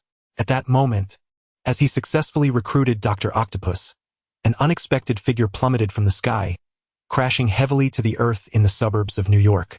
Within S.H.I.E.L.D. A blaring alarm echoed through the corridors. In his office, Nick's expression shifted as he swiftly grasped the phone. What has transpired? Director, we have detected an unidentified flying object descending in the suburbs. Gather the personnel and investigate, he ordered. Understood. After disconnecting the call, Nick hastily exited his office. Soon, he arrived at the scene accompanied by a cadre of elite agents. Typically, such matters would not require his direct involvement. However, in recent days, most of S.H.I.E.L.D.'s personnel had been dispatched to search for Loki, leaving him no choice but to take action himself. Moreover, the escalating chaos demanded his attention. With all manner of peculiar beings emerging, it was imperative to ascertain whether the unidentified object posed a threat. 30 minutes later, Nick and his team successfully reached the site. Observing the large crater and the figure lying within, Nick's gaze narrowed. S.H.I.E.L.D. Agents quickly cordoned off the area, and after a moment's hesitation, Nick advanced toward the vast pit. As he approached, he finally discerned the identity of the individual lying within. A startled exclamation escaped Nick's lips. Thor? Upon seeing the clearly unconscious Thor, Nick swiftly gestured to a nearby agent. Call for a doctor immediately. We need to revive this fellow. Yes, sir. Before long, Thor was transported to an ambulance, where two personnel clad in white coats began to examine him. Meanwhile, Nick remained by the crater, his gaze lingering on the hammer that stood resolutely within. A flicker of curiosity gleamed in his eyes. He recognized Thor. Several years prior, Thor had visited Earth, and Nick was well aware that this hammer was a coveted artifact. Feigning indifference would be disingenuous. Seizing the opportunity while Thor lay unconscious, Nick approached the hammer in an attempt to lift it. Unfortunately, he overestimated his own strength, as no matter how hard he exerted himself, the mighty hammer remained immovable. In a moment of desperation, he summoned several more individuals to assist him, but to no avail. The hammer remained steadfast. Reluctantly, Nick resigned himself to waiting for Thor to awaken. After an indeterminate amount of time, Thor finally regained consciousness within the vehicle. Upon hearing the news, Nick promptly approached. Hey, how are you feeling? Are you all right? He inquired. Thor nodded, his expression still somewhat bewildered, clearly not entirely lucid. Fortunately, this state was only temporary, as he soon regained his composure and looked at Nick, inquiring, "What brings you here?" To which Nick replied, "Shouldn't that be my question? Did you not return to Asgard? How have you come back?" This was a mystery to Nick as well. "I have come to seek my brother Loki." Loki? Nick furrowed his brow, suddenly reminded of the individual who had absconded with the Tesseract. He promptly gestured to his assistant to bring forth a photograph of Loki. Shortly, the assistant presented a tablet, and Nick scrolled through it before handing it to Thor. "Is this the person you were looking for?" Upon seeing the image, Thor's excitement surged. "Have you encountered him?" Nick's expression shifted slightly, confirming, indeed, that individual not only seized the Tesseract but also took the lives of several agents from SHIELD. At this, Thor fell silent, a hint of embarrassment creeping onto his face. Without needing confirmation, he instinctively knew Nick's words to be true. After all, he was well acquainted with Loki's nature. The two tacitly chose not to dwell on the matter further. Nick then shifted the conversation, stating, "We are also searching for him. Perhaps you should accompany us. Once we locate him, I shall inform you." Without hesitation, Thor nodded in agreement. "I appreciate it. Though he was a god, he felt more like a being of immense power, and searching for someone in the vast crowd would be an arduous task." Nick's willingness to assist was welcomed. Furthermore, the cunning Nick never engaged in unprofitable ventures. Thor represented a formidable force, making him a valuable ally in Nick's eyes. Thus, the two found common ground, their rapport flourishing harmoniously. Without lingering in the outskirts, Thor took up his hammer and followed Nick back to SHIELD. Meanwhile, atop the towering Stark Tower in New York, Loki gazed down with a smile, observing the throngs of humanity below. The mind-controlled Hawkeye stood silently behind him. What a bustling scene. Alas, it shall soon be obliterated. "How is the radiation device coming along?" Loki inquired without turning. Hawkeye, his demeanor cold, responded, "It will be ready shortly. In 3 days it will be completed. Make haste." "My impatience grows," Loki urged, to which Hawkeye nodded in acknowledgement. At that moment, Loki abruptly turned his gaze towards SHIELD, his previously calm demeanor sharpening into a keen interest, a mischievous smile dancing on his lips. Initially, he had believed Thor to be on Earth, but after departing from SHIELD, he discovered that Thor was no longer present, which had disappointed him. However, sensing Thor's presence again sparked his intrigue. In an instant, Loki soared into the sky, heading towards the direction of SHIELD.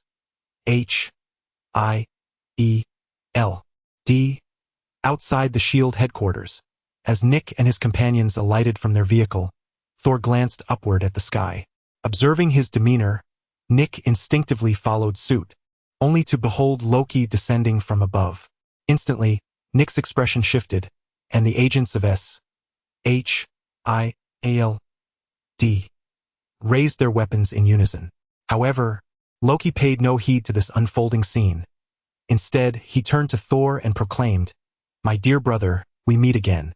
Thor, the god of thunder, uttered a quiet response, his countenance growing serious as he tightened his grip on his hammer, appearing poised to strike at any moment.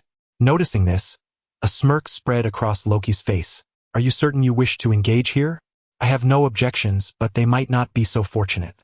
Loki cast a glance at the surrounding agents, prompting Thor to realize the gravity of the situation. Their confrontation, even without direct contact, could unleash enough force to endanger the lives of ordinary people. Once the battle commenced, whether Thor could subdue Loki remained uncertain, yet the collateral damage to those around them would undoubtedly be severe. After years of experience and tempered judgment, Thor deliberated and ultimately relaxed his grip on the hammer. Chapter 73.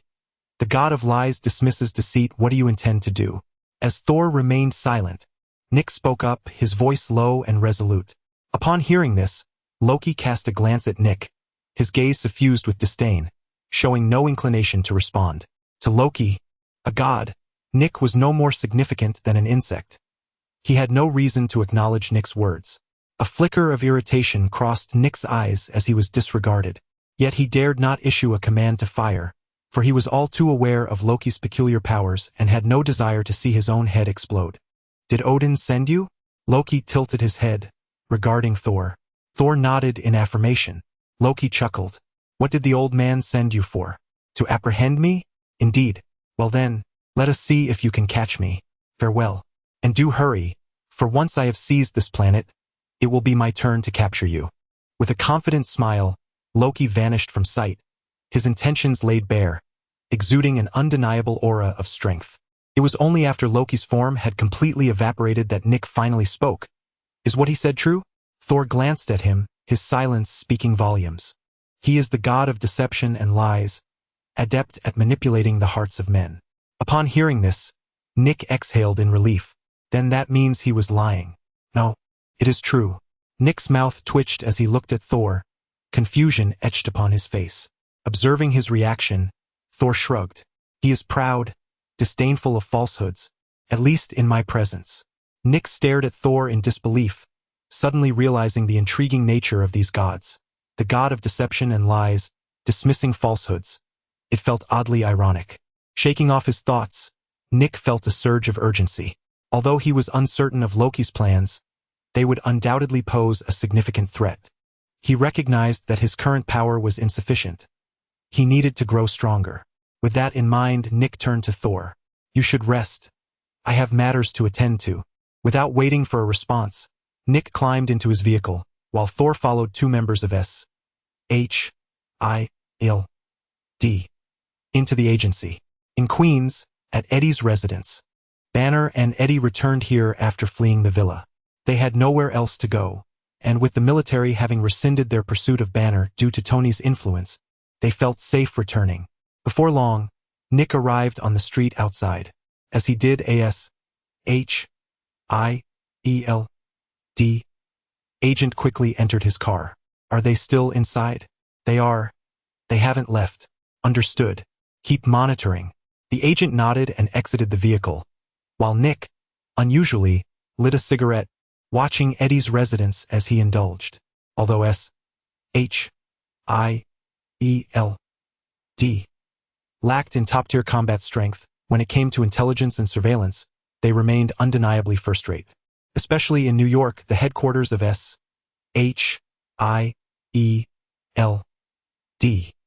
The organization's power is unfathomably formidable. Thus, within just a few hours, S.H.I.L.D.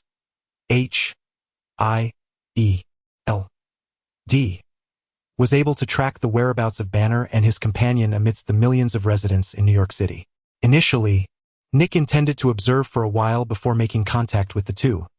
After all, neither was easily swayed. However, Loki's threat disrupted his plans. Uncertain of Loki's intentions, Nick recognized that a disturbance of such magnitude could not be trivial. To fortify his position, he resolved to reach out to the duo sooner than anticipated. As the cigarette dwindled to its end, Nick opened the car door and approached the residence. Ding-dong. The doorbell echoed, yet silence enveloped the room. Observing this, Nick called out from outside, I know you are inside. If you wish to avoid being taken back by Tony, I suggest you open the door for a discussion. At that moment, the door swung open with a bang, revealing Eddie, who regarded him with palpable wariness. Who are you? Nick replied, Allow me to introduce myself. I am the director of S.H.I.L.D., a clandestine organization operating under the government. Upon hearing this, Eddie's expression shifted to one of apprehension. He was merely an ordinary journalist and had never encountered an entity as esteemed as S.H.I.L.D. Nevertheless, the term clandestine organization was sufficient to conjure numerous implications in his mind. As Eddie hesitated, contemplating whether to admit Nick, a voice from within the room interjected, Let him in. With that, Eddie nodded hesitantly and stepped aside. Observing this, Nick couldn't help but smile. Thank you. His gratitude was sincere. After enduring constant derision from Tony, he felt as though S.H.I.L.D. had lost its stature, but now he had regained a semblance of respect. Beyond the likes of Tony and Loki, S.H.I.L.D.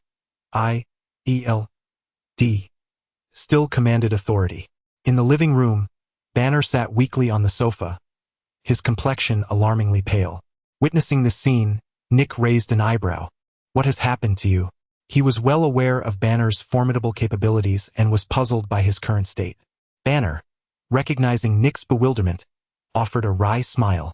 If you were subjected to continuous blood draws, nearly having all your blood extracted, you would look like this as well. Nick cleared his throat, understanding that Tony was undoubtedly behind this ordeal. He swiftly shifted the topic. Are you both aware of your current predicament? At this, Eddie and Banner exchanged puzzled glances, unsure of Nick's intent. One was an ordinary journalist and the other a researcher. While they excelled in their respective fields, conversing with a seasoned strategist like Nick clearly placed them at a disadvantage. In plain terms, they struggled to comprehend his underlying implications. Noticing their bewilderment, Nick recognized the need for clarity and continued. Although you have escaped from Tony's villa, he will not relent. Given his resources, it is only a matter of time before he locates you. With that, Eddie interjected, Tony's villa? Are you suggesting that it was Tony who captured us? Are you not aware? This time, it is quite surprising that neither of them knew it was Tony who had seized them. Banner cleared his throat and explained. We were all taken while unconscious, so we are not entirely sure. Could you elaborate? Upon hearing this, Nick suddenly regretted divulging the information. If Tony were to discover that he had been the one to leak it, he feared he might not live to witness the dawn of another day. Yet, despite this apprehension, he found himself inextricably bound to reveal the truth. Upon learning the reality, anger erupted on both their faces, especially for Banner, whose eyes brimmed with murderous intent. Anyone who had endured such confinement, treated like a mere cattle for so long, would undoubtedly harbor a deep-seated resentment. Chapter 74. A hard-earned convergence of strength. Observing Banner's emotions spiraling out of control, Nick swiftly raised his hand and said, Hey, buddy, calm down. Tony is not as simple as you might think. Do not act impulsively. Upon hearing these words, Banner took several deep breaths, eventually managing to regain his composure after a few minutes. Now, tell us your purpose. You did not come here solely to inform us of this matter, did you? Banner's tone was somewhat frosty, yet he had indeed calmed down. Noticing this, Nick chose to be forthright and directly articulated the intent of his visit. Both of you are exceptional talents, and I would like to extend an invitation for you to join us. H-I-L-D. Once you join, you need not worry about Tony pursuing you further. After all, Tony must give us H-I-L-D some respect. Nick spoke with unwavering confidence, although inwardly, he felt a twinge of uncertainty. Considering Tony's past attitude towards H-I-L-D made him wonder if Tony would truly extend such courtesy. Right? Regardless, securing their agreement was the priority. As Nick's invitation resonated in the air, both Banner and Eddie fell into deep contemplation. To be candid, neither of them knew how to decide. Initially, after their escape, they had intended to seek vengeance. However, despite their lack of knowledge regarding Tony's true strength, Nick, the director of S-H-I-E-L-D,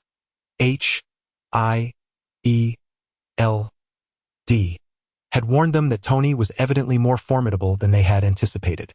With the prospect of revenge off the table, they were at a loss for what to do next. After some reflection, Banner was the first to nod and say, All right, I agree, but S-H-I-E-L-D must not interfere with my quest for vengeance. Hearing Banner's condition, Nick smiled, a pleasant collaboration. He then turned to Eddie, who had been indecisive and was merely uncertain about how to choose. Now witnessing Banner's agreement, he too nodded in affirmation. All right, I consent as well. With that, Nick felt a profound sense of relief wash over him. Welcome to S-H-I-E-L-D. Now, let us return for your briefing. Very well, the two replied, rising to follow Nick as they departed. At that moment, not far away at Peter's home, Peter was stepping outside under Aunt May's directives. As he passed the corner, he caught sight of Banner and Eddie trailing behind Nick. While Peter did not recognize Banner, he sensed the slumbering presence of venom within Eddie.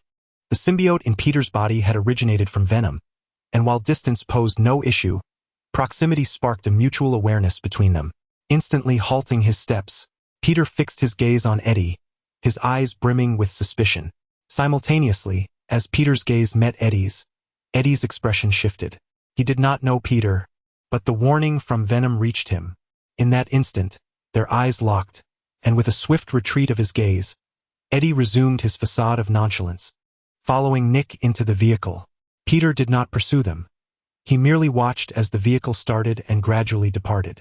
In the driver's seat, Nick noticed Eddie's actions and, unable to contain his curiosity, inquired, "What's the matter?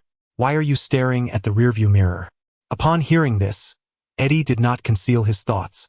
He pointed towards Peter and said, "That guy seems to be the one who captured me before, the Spider-Man." At this, Nick's expression shifted, and his gaze immediately turned to the rearview mirror.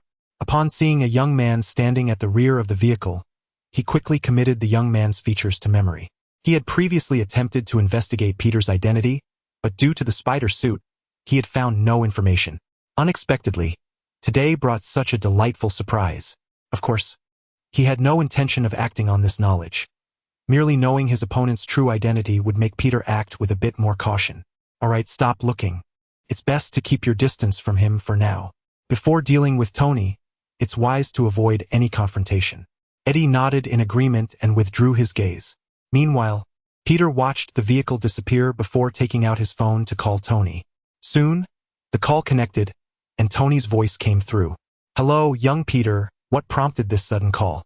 "Mr. Tony, I've located the perpetrator who destroyed your mansion. Turns out he lives right next to me. However, I just saw some S.H.I.E.L.D. agents take him away. Additionally, there was a refined middle-aged man accompanying him. He must be a partner in his escape." "Alright, I understand. There's no need for rash actions at this time," Tony replied before ending the call. Peter continued on his way to the supermarket, intending to purchase some items. At Pot's residence, lying on the balcony, Tony hung up the phone and gazed at the sunlight streaming through the window, a faint smile gracing his face. Things are becoming increasingly intriguing. Who are these individuals gathering to confront? Loki or me? Tony mused with a smile, yet he felt no concern. Having integrated the 5 major spells, he was no longer the rookie he once was. Excluding certain terrifying individuals, it mattered not if Banner and the others joined S.H.I.E.L.D. Even if they entered the White House, it would be of no consequence. His inaction stemmed from a desire to observe whom S.H.I.E.L.D. intended to target. If it was him, Tony would be keen to ascertain S.H.I.E.L.D.'s true capabilities. If it were Loki, he would not mind witnessing a good show. In the S.H.I.E.L.D. conference room, upon returning with his team, Nick wasted no time in convening a meeting with Steve, Thor, and the others. Soon, all the extraordinary powers of S.H.I.E.L.D.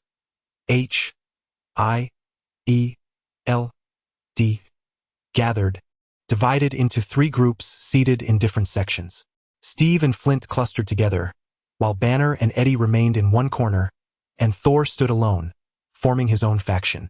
Nick, seated at the head of the table, looked at the scattered assembly, a hint of helplessness crossing his face as he began to introduce the identities of the others.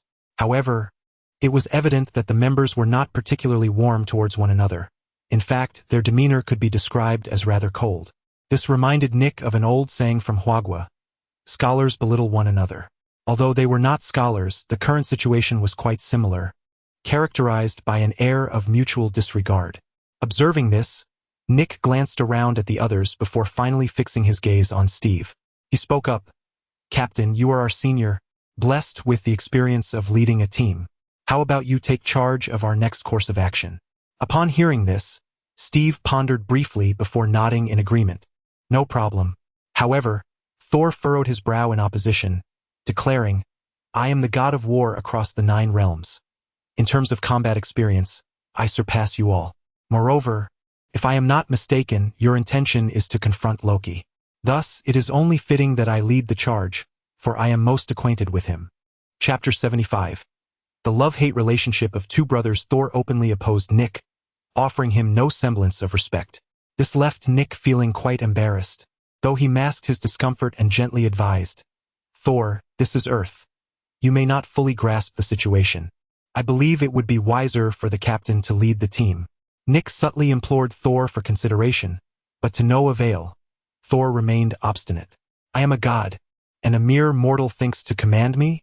If that is the case, then let us act independently. Upon hearing this, Nick was momentarily taken aback.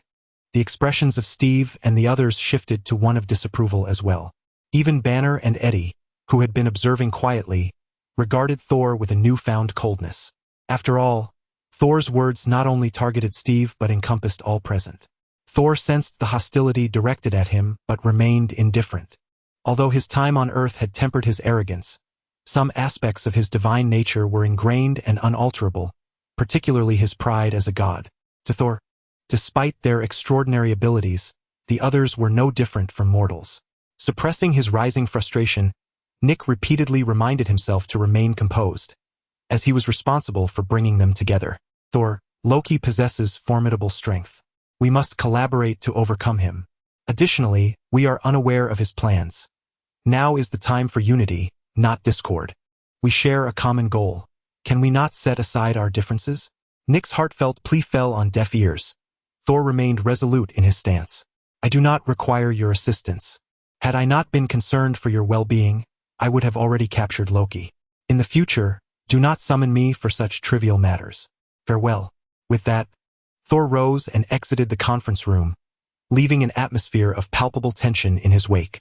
Nick sat in silence, his face a mask of frustration. Banner and Eddie quietly continued to play their roles as mere spectators, while Steve stood and made his way outside, prompting Flint to hastily follow. Thus, the first extraordinary meeting of S.H.I.E.L.D. ended on an unhappy note. Upon leaving the conference room, Thor did not return to his quarters but instead departed from S.H.I.E.L.D. As a god, he felt compelled to prove his righteousness. The most effective means of doing so was to capture Loki, demonstrating to those mortals the might of a deity. Consequently, after leaving S.H.I.E.L.D.,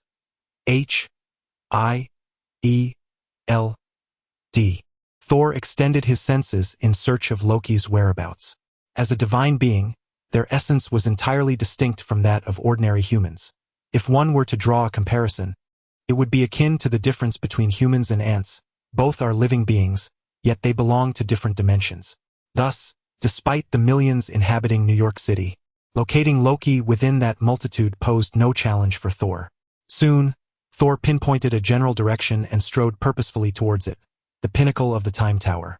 As Thor emanated his awareness, Loki also sensed his brother's presence. A subtle, elegant smile graced Loki's lips as he turned away and inquired, "How is the construction of the radiation tower progressing?" Hawkeye, tasked with overseeing the details, replied respectfully, "The apparatus is nearly complete. We merely need to channel sufficient energy to activate the Tesseract and open the portal to the cosmos." Upon hearing this, Loki nodded and remarked, "No need to rush. Someone has brought the energy." Hawkeye paused, momentarily perplexed. Yet, soon, a figure descended from above, exuding a formidable aura that captured his attention. Thor, wielding Mjolnir, was enveloped in a vast surge of thunderous power. Loki, standing atop a high platform, regarded him with an air of elegance and composure. "My dear brother, we meet again. Loki, surrender willingly and return with me to Asgard," Thor commanded with an imposing demeanor. Loki shook his head. "Fear not, I shall return, but not just yet. Once I have conquered this planet, I will lead my armies back." "Humph, you remain obstinate. Do you truly believe you stand a chance against me?" As he spoke, electric arcs danced around Thor, emanating an aura of terror. In response, Loki maintained his smile, though his gaze grew increasingly indifferent. "Do you genuinely believe yourself to be the god of war? Without Odin's favor, what are you?" Loki articulated with a calm air, as if stating an undeniable truth. This moment ignited a tempest of fury within Thor. "Is that so? Allow me to demonstrate the veracity of my prowess as a warrior." With a thunderous roar, the heavens above New York erupted. The inhabitants below were startled by the deafening sound, all glancing skyward. On a nearby balcony, Tony Stark set aside his book, raising an eyebrow toward the tumult above. In the next moment, with a mere thought, A night-wing ninja materialized before him, bowing low. Without hesitation, Tony stepped forward, and the ninja carried him skyward. Typically, he was the one observing others. Now, seizing the opportunity to witness the unfolding drama, he could not resist. In no time, Tony hovered above the time tower, gazing down upon the distant battlefield. The vast thunder, under Thor's command, struck Loki, who appeared utterly unprepared and was engulfed in the blast, disintegrating into ash. However, Thor did not revel in this sight. Instead, his expression grew grave. Indeed, in the next heartbeat, Loki reemerged, not as one but as many. In the blink of an eye, dozens of Lokis surrounded Thor, each maintaining an elegant demeanor and an unwavering smile. "Is this all you are capable of, Thor?" they taunted in unison. Yet, Thor paid no heed to their mockery. His gaze remained intent, scanning the crowd for the real Loki. As the deity of lies and deception, Loki exhibits an extraordinary prowess in the art of illusion. Any skill, when mastered to its zenith, possesses remarkable capabilities, and illusion is no exception. Loki's mastery of illusion has transcended the bounds of mere trickery. He can effortlessly transform falsehoods into truths and vice versa. The multitude of Lokis before him could each be his true self or an elaborate fabrication. In the original tale, even Thor fell victim to Loki's deceit on several occasions. Aware of this, Thor, after an exhaustive search for the truth among the illusions, exclaimed in anger, "Do not think you can confound me in this manner." With a thunderous roar, the heavens darkened with ominous clouds, enveloping New York in a shroud of darkness, where thunder rumbled ominously, creating an atmosphere of profound tension. Chapter 76. If you can't get by, come find me. Dark clouds loom over the city, threatening to crush it. Beneath the shroud of ominous clouds and thunder, New York City has become overwhelmingly oppressive. Countless citizens are gripped by fear, casting anxious glances at the sky, believing that doomsday is imminent. At this moment, Thor and Loki simultaneously turned their gaze toward Tony, who was passionately narrating the unfolding scene. Noticing their unwavering attention, Tony paused, clearing his throat and saying, "Please, continue. You are the protagonists now. Pretend I am not here." With that, he fell silent, and Thor and Loki chose not to dwell on it. After all, as gods, they looked down upon Tony, this mere mortal, despite his rather extraordinary demeanor. "As long as I can obliterate all your incarnations, where will you flee?" Thor declared confidently, raising Mjolnir high. A bolt of lightning pierced through the dark clouds, summoned by his command. In an instant, countless blinding bolts of lightning descended from the heavens, transforming the skies over New York City into a tempest of electric fury. The entire world was momentarily bathed in a brilliant white light. However, this spectacle existed solely in Thor's perception. In Tony's eyes, Loki stood aloft, his scepter raised high, the gem atop it radiating a brilliant white glow. The tremendous lightning unleashed from above, under Thor's influence, surged toward the pinnacle of the Stark Tower, where a towering radiation device stood resolutely. The power of the lightning, directed by Thor, flowed into the device, charging it with energy. Observing this scene, Tony's emotionless voice echoed once more. The hero believes he is saving the world, yet he remains oblivious to the fact that he is becoming an accomplice to the demon. His power is wielded by the demon, gradually pushing the world toward hell. Hearing these words, Loki, the sole audience member, couldn't help but chuckle. Soon, another Loki appeared beside Tony, curiosity etched upon his face. "You seem rather unperturbed? Why should I be anxious? I'm merely here to watch the show." Tony responded with a perplexed tone, halting his narration. "I intend to summon an army to rule the earth. Did you know that? If you do not stop me, I shall soon open the portal and summon my forces." Loki shared his plans, watching Tony with keen interest, eager to gauge his reaction. Tony's demeanor had piqued his curiosity, revealing a truly confident deity. However, Tony's response once again exceeded Loki's expectations. "What does it matter to me who rules this world? Moreover, if you think this world can be so easily conquered, why is the one behind you not here in person?" Upon uttering these words, Loki's expression shifted dramatically, marking the first time he showed a change in countenance. Since his arrival on Earth, he had maintained an air of elegance and composure. Yet, at this moment, Tony's words rendered him unable to remain tranquil. "You know the one behind me? Just a purple sweet potato," Tony quipped. Loki, who had just adopted a serious demeanor, could not help but chuckle upon hearing those words. Purple sweet potato? Reflecting on the individual's image, he found this description remarkably fitting. "Your audacity is truly commendable, daring to make such an assessment of a supreme being. However, I am quite curious. What did you mean by that statement? Is this world truly so intricate? Since my arrival, I have yet to encounter any formidable adversaries." Perhaps due to the prior remark, Loki's attitude had shed its previously lofty pretense, resembling a casual conversation between old friends. Tony, too, discerned that this version of Loki differed markedly from the portrayal in films, finding no objection to engaging in light banter with him. "To my knowledge, a supreme being resides on this planet, and another hailing from this very world exists within the cosmos." Tony did not articulate his thoughts too explicitly, but for a sagacious individual like Loki, this morsel of information sufficed. "Ah, I see. Hence, I have transformed into mere cannon fodder." At this point, Loki shook his head with a smile, eliciting a quizzical raise of Tony's eyebrow in response. "You are not angry? Why should I be? Lacking strength necessitates compliance with the circumstances. Otherwise, I might have perished before even reaching Earth." Loki spoke with an air of nonchalance. Upon hearing this, Tony found himself genuinely admiring the fellow. It was not merely due to Loki's demeanor, but rather the authenticity he exhibited. A genuine arrogance, a true perception of humanity as insignificant, and an honest acceptance of his status as expendable. There was no trace of pretense in his demeanor. This revelation deepened Tony's understanding that this is a tangible world, not a cinematic creation nor a comic book narrative. Each individual possesses their own emotions and complexities, rather than being mere constructs of a script. The character arcs and narratives from his previous life could only serve as references. Anyone who regards them as the predetermined fate of this world would indeed be a fool. Moreover, the flutter of a butterfly's wings can alter the course of an entire world. Now, Tony had transformed the entire narrative beyond recognition.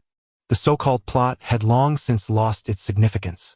Bringing his thoughts back, Loki's voice echoed in Tony's ears.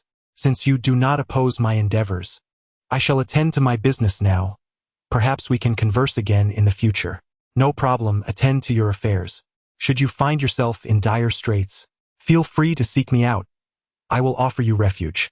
As he spoke, Tony casually produced a business card and turned to depart. Observing Tony's retreating figure, Loki glanced at the card in his hand and smiled. With a flourish, a flame ignited in his palm, and the card was swiftly reduced to ashes. A sudden, inexplicable wave of energy rippled throughout New York, sending tremors of sound through the air. Within SHIELD's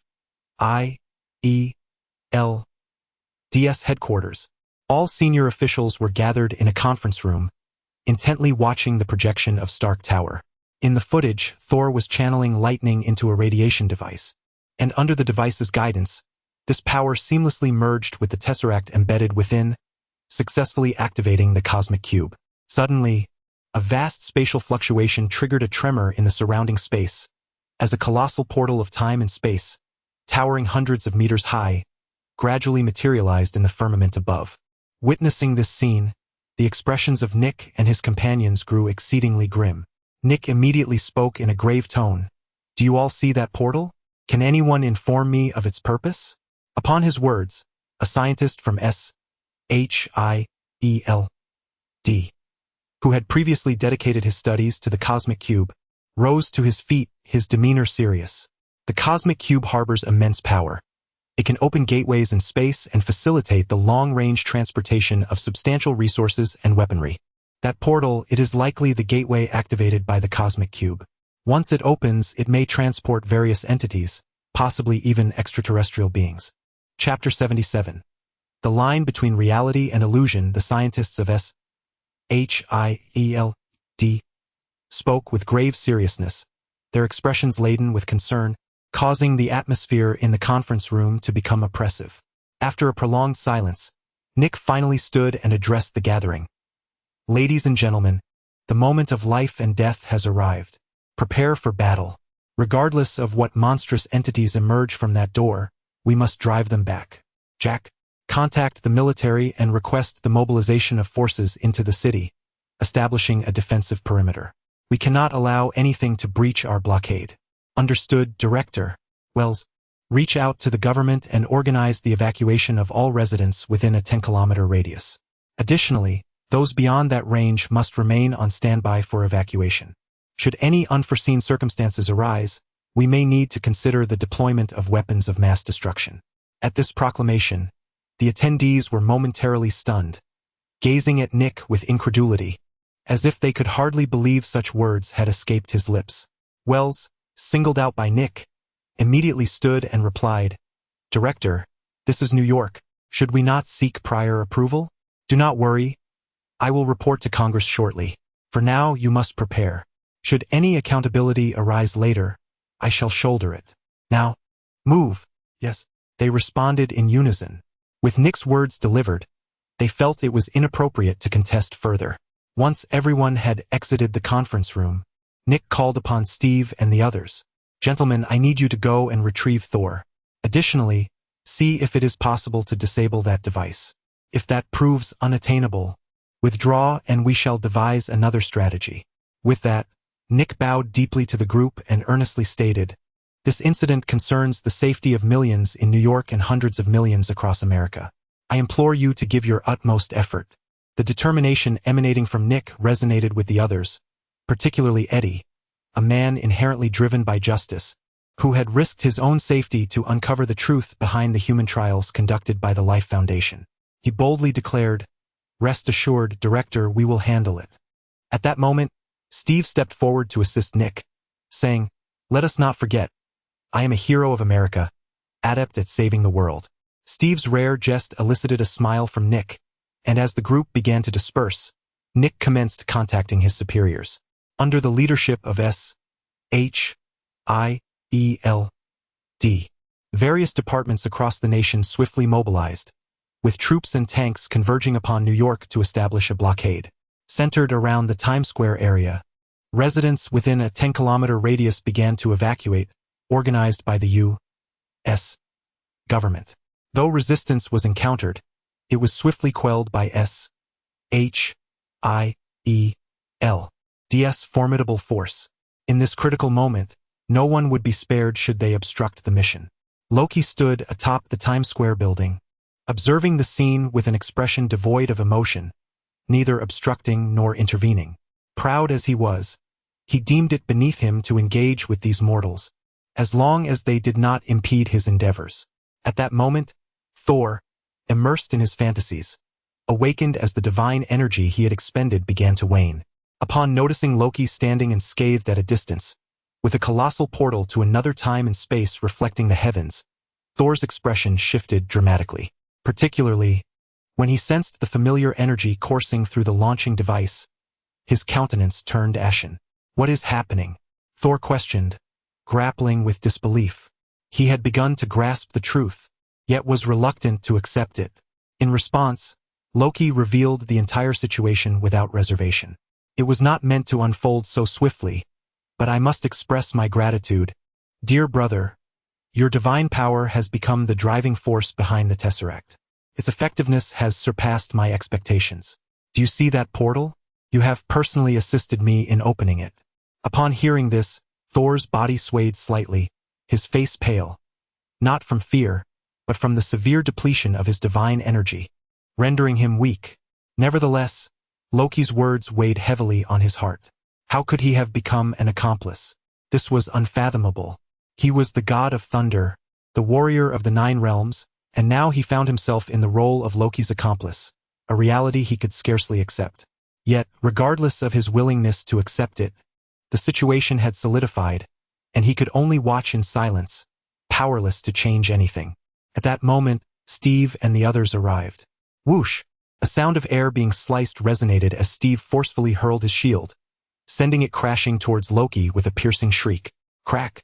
Loki's body was shattered, blood splattering as his lifeless form fell to the ground. Witnessing this, Banner and the others, who were poised to act, stood in stunned silence. Was this the formidable adversary they had feared? reduced so effortlessly? Even Steve, the instigator of the attack, found it hard to believe, glancing at his hands and wondering, when did I become this strong? Just as the others were taken aback, Thor, who understood the truth, erupted with a loud roar. That was a deception. Do not be fooled. As his words echoed, Loki's figure materialized beside Steve, his staff swinging forcefully towards Steve's face. Steve's pupils contracted as he quickly raised his hands in defense. However, he soon realized something was amiss. Aside from a gust of wind, there was no actual attack. A ruse? He muttered, and another Loki appeared at his side, once again swinging the staff in his direction. Each time he attempted to block, the assault proved illusory. In mere moments, Loki struck 7 or 8 times, each instance revealing itself to be a mere illusion. This led Steve to lower his guard completely, and when faced with another attack from Loki, he could scarcely muster a response. Consequently, bang! A dull thud resonated as Loki's staff sent Steve hurtling through the air. Observing this scene, everyone except Thor stood in bewilderment, utterly perplexed by the unfolding events. Meanwhile, the weakened Thor offered a resigned explanation. Loki is the god of lies and deceit, skilled in illusions. He has the power to turn falsehoods into reality. His every action may be genuine or merely a fabrication. Upon hearing these words, the crowd's eyes twitched, leaving them momentarily at a loss for words. However, while they were stunned, Loki was not idle. Soon, numerous manifestations of Loki appeared around them, launching an onslaught. The crowd desperately dodged and attempted to block the attacks, but they were mere illusions. Yet, the moment they let down their guard, the assaults turned genuine, inflicting unbearable torment upon them. In this tumult of reality and deception, how could one fight back? Before long, all but Banner had succumbed to the ground. Only Banner, transformed into the formidable green giant, stood resilient, serving as a living target for Loki's relentless barrage. Chapter 78. The future of New York lies in your hands as the agents of S.H.I.E.L.D. found themselves unraveling before Loki. A sudden cacophony of gunfire erupted. Numerous soldiers surrounding the area unleashed a deluge of bullets, creating a storm of lead directed at Loki. Observing this scene, Loki furrowed his brow, yet swiftly evaded the onslaught. The weapons of mere mortals posed no threat to him, but out of pride, he was unwilling to allow such arms to strike him, thus he chose to retreat. His evasion inadvertently provided an opportunity for Steve and the others to withdraw. Retreat! Take Thor with you. Let us go, Steve shouted. In unison, he and Eddie rushed to Thor's side, lifting the weakened god and hastening their escape. Banner and Flint wasted no time either, quickly beginning their withdrawal, and soon the group disappeared from Loki's view. Remarkably, Loki made no attempt to pursue. He merely regarded the fleeing figures with a calm demeanor, lost in contemplation. Within S.H.I.E.L.D.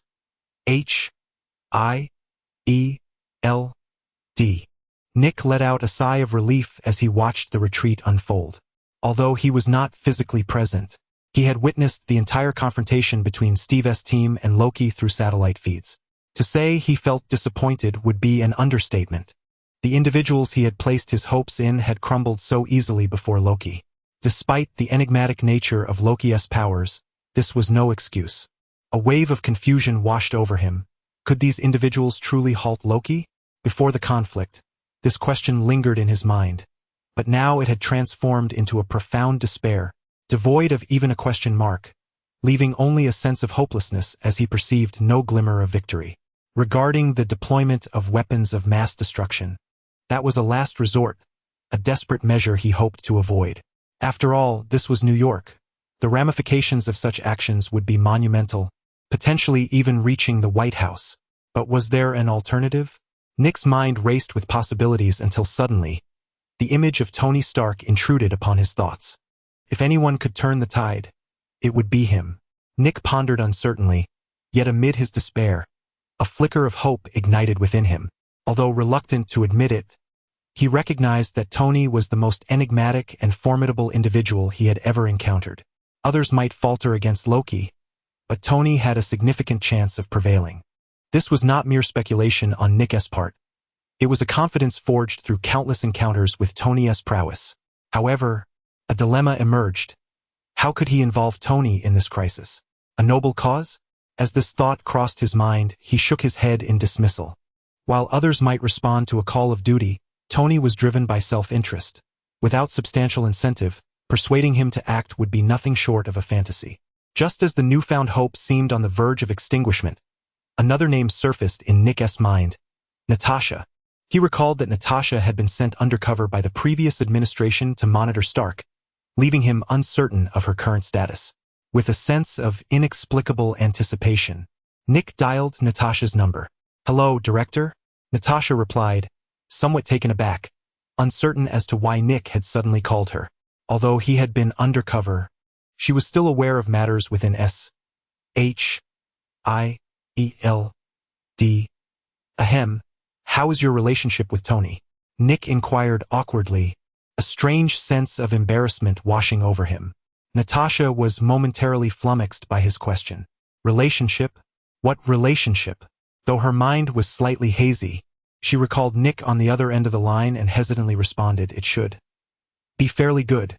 Upon saying this, images of an intimate nature surged into her mind, causing a faint blush to rise above her collarbone. Hearing her answer, Nick felt a wave of relief. Having a relationship was sufficient, as he feared the alternative. "I have a task for you. I need you to persuade Tony to assist me in dealing with someone. You may employ any means necessary." Nick spoke with a serious tone, yet the awkwardness within him was becoming increasingly difficult to suppress. This was the first time he had tasked a subordinate with such an endeavor to achieve a goal. However, as the saying goes, as long as he was not embarrassed, the embarrassment would fall upon others. So, despite the discomfort he felt within, he maintained a facade of composure. Director, I can't guarantee success," Natasha replied, lacking confidence. In truth, she too felt uncertain. Her dynamic with Tony had always been dominated by him, leaving her unsure of her standing in his eyes. "It's all right. Just do your best. You must make him agree. The fate of the entire operation rests in your hands." With that, Nick hung up before Natasha could respond. Taking a deep breath as he sat in his office chair, Nick forced himself to forget the conversation and return to work. At Stark Industries, Natasha listened to the dial tone as she put away her phone, a look of resignation crossing her face. She wanted to give it her all, but Tony hardly ever came to the office. How could she try? Thoughts of frustration swirling in her mind, Natasha retrieved her phone once more, found Tony's number, hesitated briefly, and then dialed.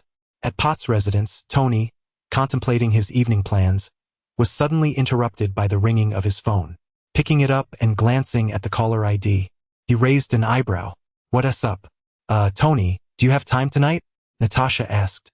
Tony's lips curled into a mysterious smile at her words, suddenly missing the feel of her lips. "I'm free right now.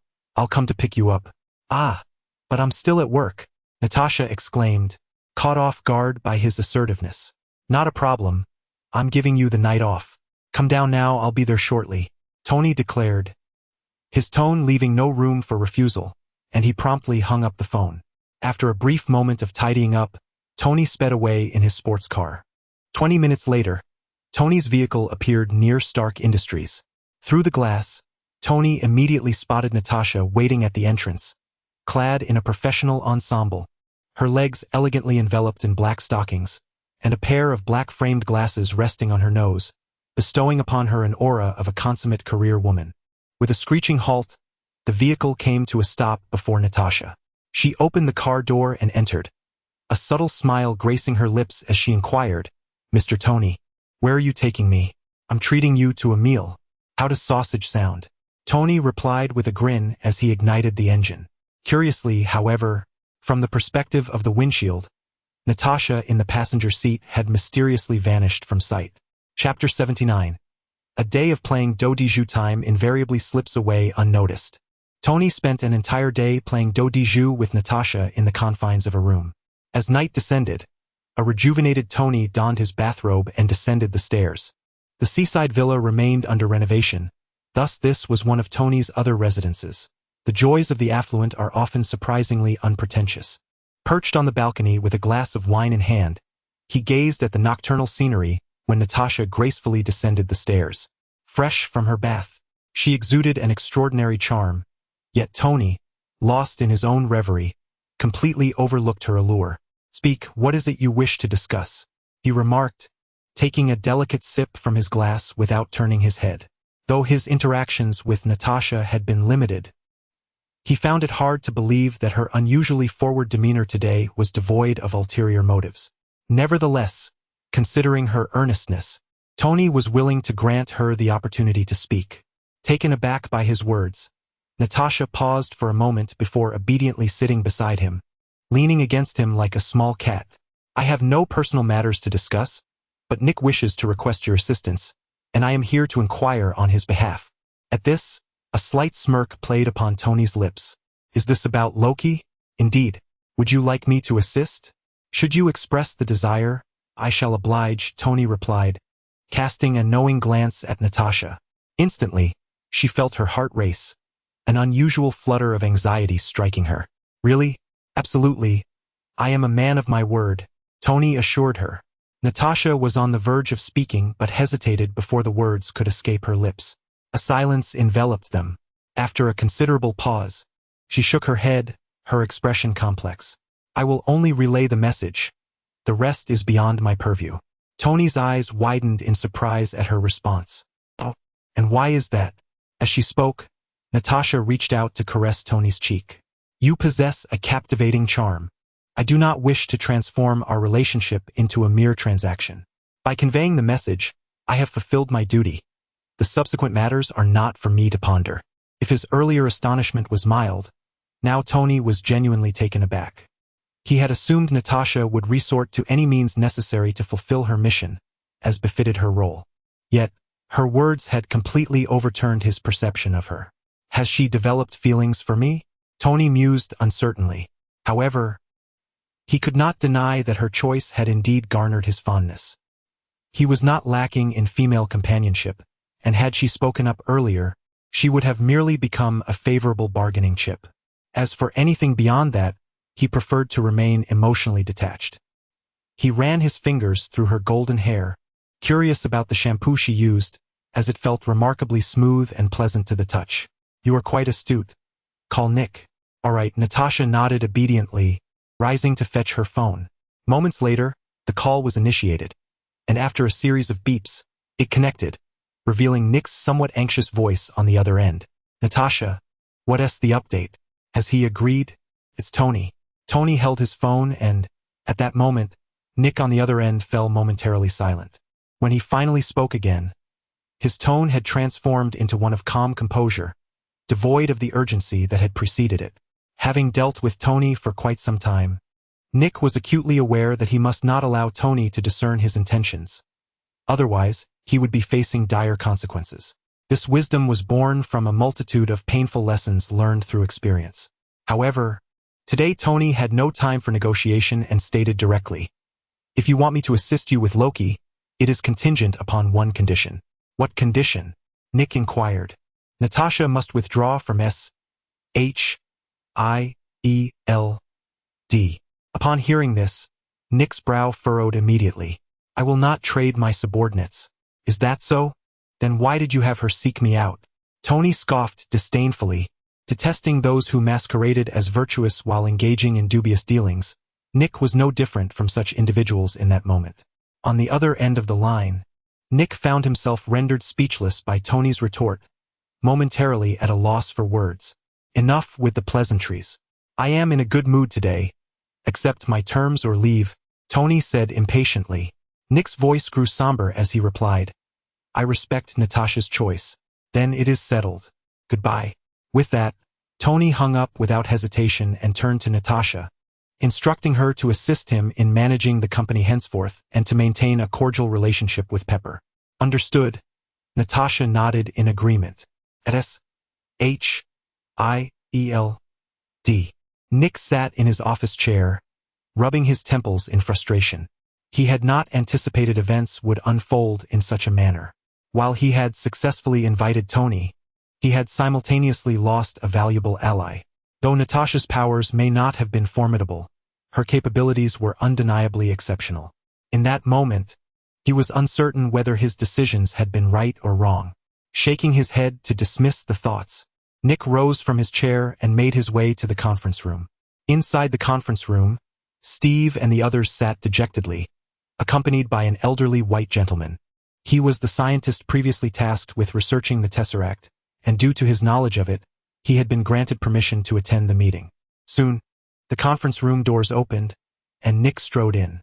Observing the listless expressions of his colleagues, he rapped on the table. "Hey team, we still have a pressing challenge ahead of us. Let's perk up. James, please provide an update on the status of the temporal gateway." With that reminder, Nick directed his attention to the elderly scientist. In response, James stood and said, "Director, according to our calculations, that enormous temporal gateway will open by 8 a.m. tomorrow at the latest. We are running out of time. Is there any way to close it before it opens?" Nick asked, his brow furrowing. James shook his head in resignation. "There are possibilities, but they are essentially unfeasible. According to our research, a formidable energy impact can forcibly close the time portal, provided that the power sustaining the portal cannot withstand the onslaught. However, the energy contained within the cosmic cube is exceedingly vast, rendering any such impact impossible. Is there anything else of relevance?" Nick inquired impatiently, seeking a viable solution rather than an impractical approach. The final option remains: to relocate the cosmic cube. If one were to remove the cube from its launching apparatus, could effectively close the time portal. Nonetheless, this action may precipitate an imbalance of energy, potentially resulting in a catastrophic explosion, for the apparatus itself is also brimming with energy.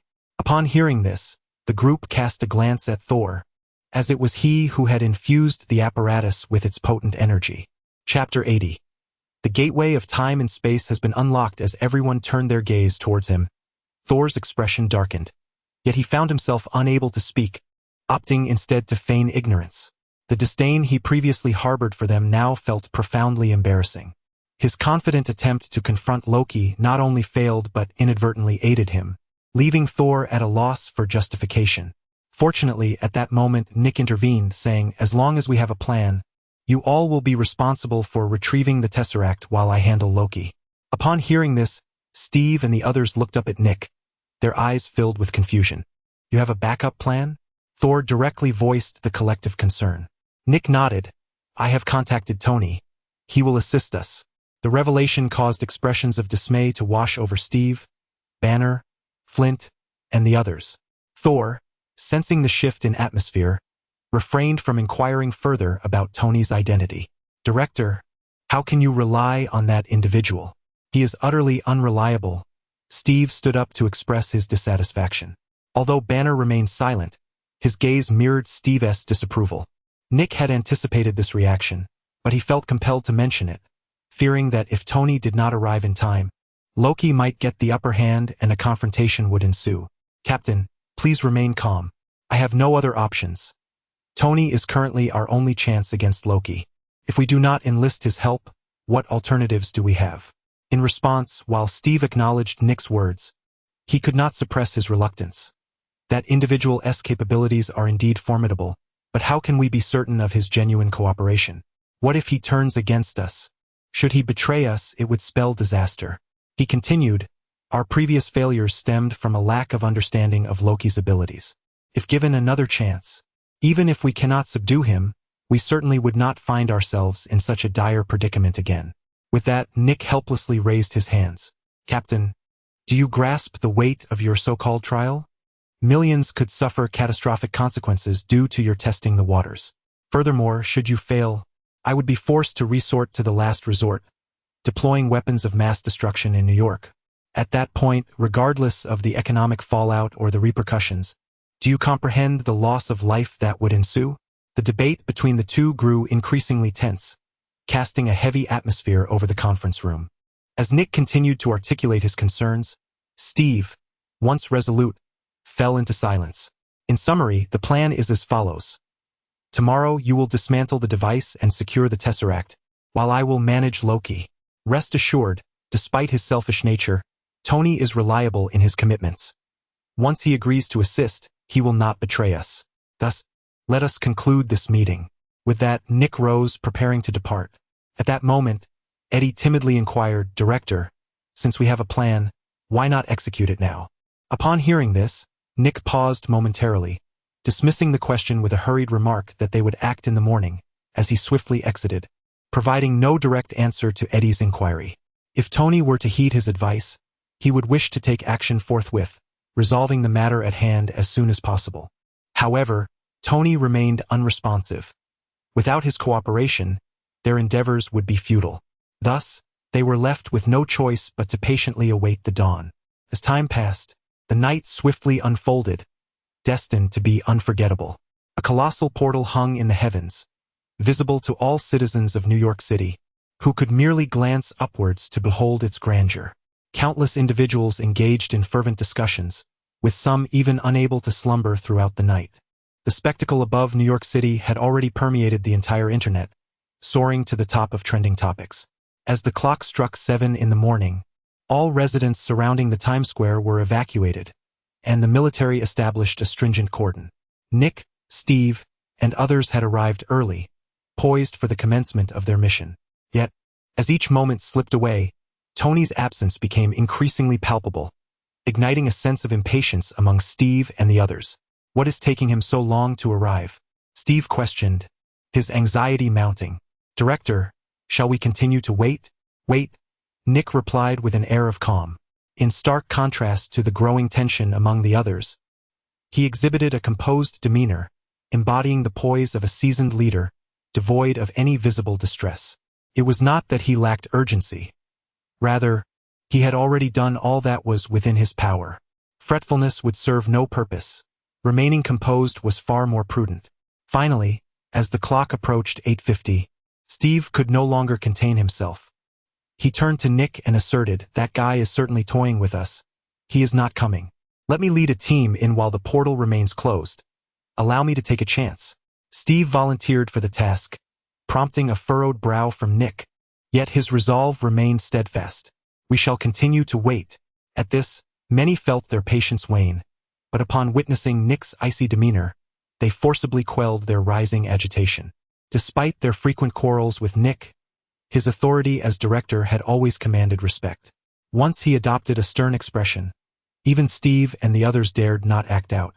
At long last, 8 o'clock arrived, heralded by a resounding roar that reverberated across the sky. A resonating hum echoed forth, and the colossal portal began to shimmer, rippling like waves in water, signaling that it was now stable and ready to be opened. Observing this phenomenon, the crowd momentarily set aside their frustrations, their gazes fixated on the portal, eager to discover what awaited them on the other side. Suddenly, a brilliant light pierced the heavens as the portal fully opened, revealing a vast expanse of starry sky beyond. As the onlookers beheld the scene through the portal, they collectively inhaled sharply. Countless cosmic vessels filled the expansive void, forming an immense armada. Soldiers adorned in gear utterly distinct from that of Earth's military began to traverse the portal, descending upon the planet. Witnessing this, the faces of all present turned grave. Their suspicions had been validated. The portal indeed concealed a formidable force, an extraterrestrial army. Taking a deep breath, Nick forcefully suppressed his astonishment, preparing to issue commands. Just then, the sound of racing engines echoed from behind the crowd. Nick and the others instinctively turned around, only to see a silver sports car executing a perfect drift, coming to a smooth stop behind them. Shortly thereafter, Tony, wearing sunglasses and casually strolling with his hands in his pockets, approached with an air of nonchalance. Witnessing this scene, Nick felt an immediate sense of relief, while Steve, in stark contrast, erupted in fury and charged at Tony, exclaiming, "You bastard!" With a resounding crash, Steve was sent flying backward at an astonishing speed, having been struck by Tony's swift hand. The onlookers were instantly rendered speechless, particularly Banner, who had initially contemplated a similar outburst but now preferred to find a place to hide, hoping not to attract Tony's attention. Chapter 81.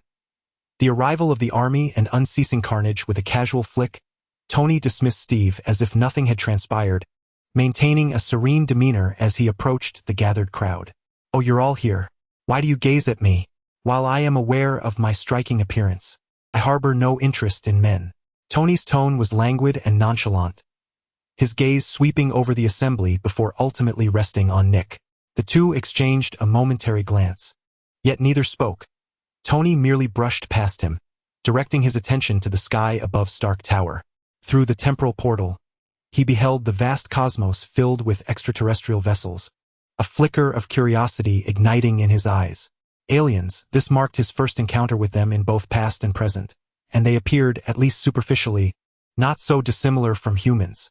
Of course, Loki and Thor were exceptions, as he had previously encountered them. Lost in these musings, a shadow manifested beneath his feet as a Nightwing ninja appeared in his path, allowing Tony to tread upon his back before soaring into the sky. The entire sequence unfolded with seamless elegance, as if rehearsed, exuding an air of sophistication. As the onlookers watched Tony ascend, Nick finally spoke. "All right, it's our turn to act. Ladies and gentlemen, the fate of New York City rests in your hands. Whether we succeed this time is entrusted to you." Nick's solemn words transformed the expressions of the crowd, who nodded gravely in acknowledgement. Even Steve, who had just been unceremoniously flung aside by Tony, chose not to dwell on the incident. In comparison to the lives of millions in New York, his minor grievance seemed trivial. As an American hero, Steve understood the weight of priorities. In that moment, the group sprang into action, advancing toward Stark Tower. Meanwhile, below the temporal portal, as extraterrestrial soldiers descended, they swiftly organized themselves and launched an assault on the American troops nearby. In their path, Steve and his companions collided with these alien adversaries, resulting in an immediate clash. Boom! Boom! Boom! The cacophony of artillery fire and violent explosions resonated throughout New York. To thwart the alien soldiers, the heavily armed American troops disregarded their ammunition expenditure, unleashing a frenzied barrage as if determined to reduce Stark Tower to rubble. In retaliation, the alien soldiers matched their fervor, firing laser weapons that pierced through the ranks of American soldiers. Within mere minutes of engagement, countless American soldiers fell victim to the searing beams of the laser guns, their bodies shattered. In stark contrast, the firearms that humanity had long taken pride in proved impotent against the formidable defensive armor of the alien warriors.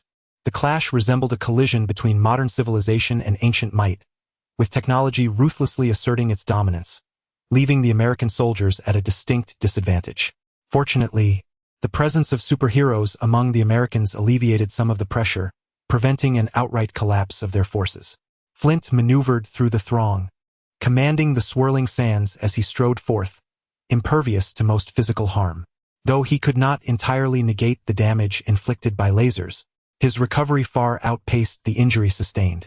Thus, he transformed into a harbinger of death amidst the alien soldiers, disregarding their assaults as he directed the sands to pierce through the gaps in their defensive apparatus. Banner was even more direct. His formidable defenses emboldened him to traverse the battlefield with reckless abandon. Almost indifferent to all attacks, he resembled a human tank, wreaking havoc among the masses, reducing countless alien soldiers to mere pulp under his immense strength.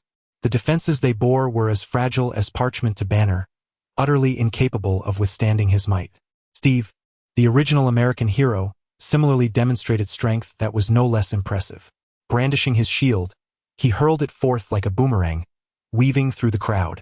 Wherever the shield traversed, numerous alien soldiers met their demise, their heads severed in a scene both gruesome and violent. Moreover, due to his previous symbiotic bond, his physical prowess surpassed that of the original narrative.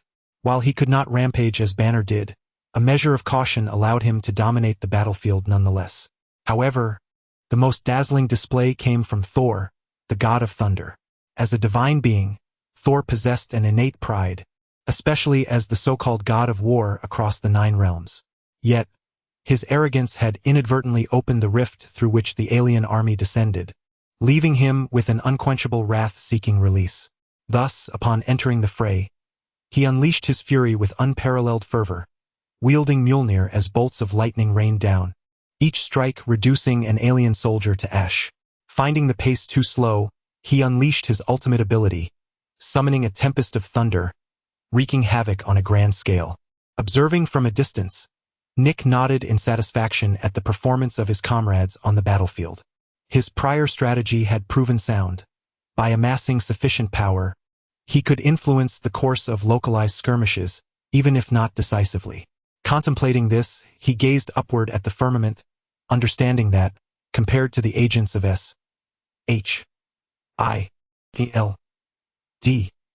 Tony Stark was the true linchpin. If he could thwart Loki, it would indeed be a cause for celebration, but failure to do so would spell disaster. A solitary Loki had already decimated Steve and his team. With an army at his disposal, his rampage would only intensify. Thus, though the scenes above remained obscured from view, Nick kept his focus fixed on the heavens, anticipating Tony's continued triumph. Meanwhile, unbeknownst to him, Tony had yet to engage Loki. The two stood atop Stark Tower, observing the battle below as if old friends. What do you think of these soldiers? They are quite remarkable. Without a formidable opponent, I might very well have a chance to rule this planet, Loki remarked nonchalantly. Tony shook his head, asserting that in this world, there are no what-ifs.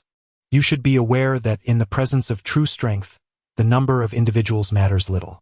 I understand, yet I still feel a twinge of resentment. That great Yam has used me as a pawn for testing, while the hidden sovereign has likewise employed them as mere pieces in his game. Is it indeed true that the weak cannot seize their own fate? Since discovering that another sovereign lurks on Earth, Loki has realized that his ambition to rule the planet is doomed to fail. Consequently, he has become utterly indifferent to the impending invasion of the alien forces.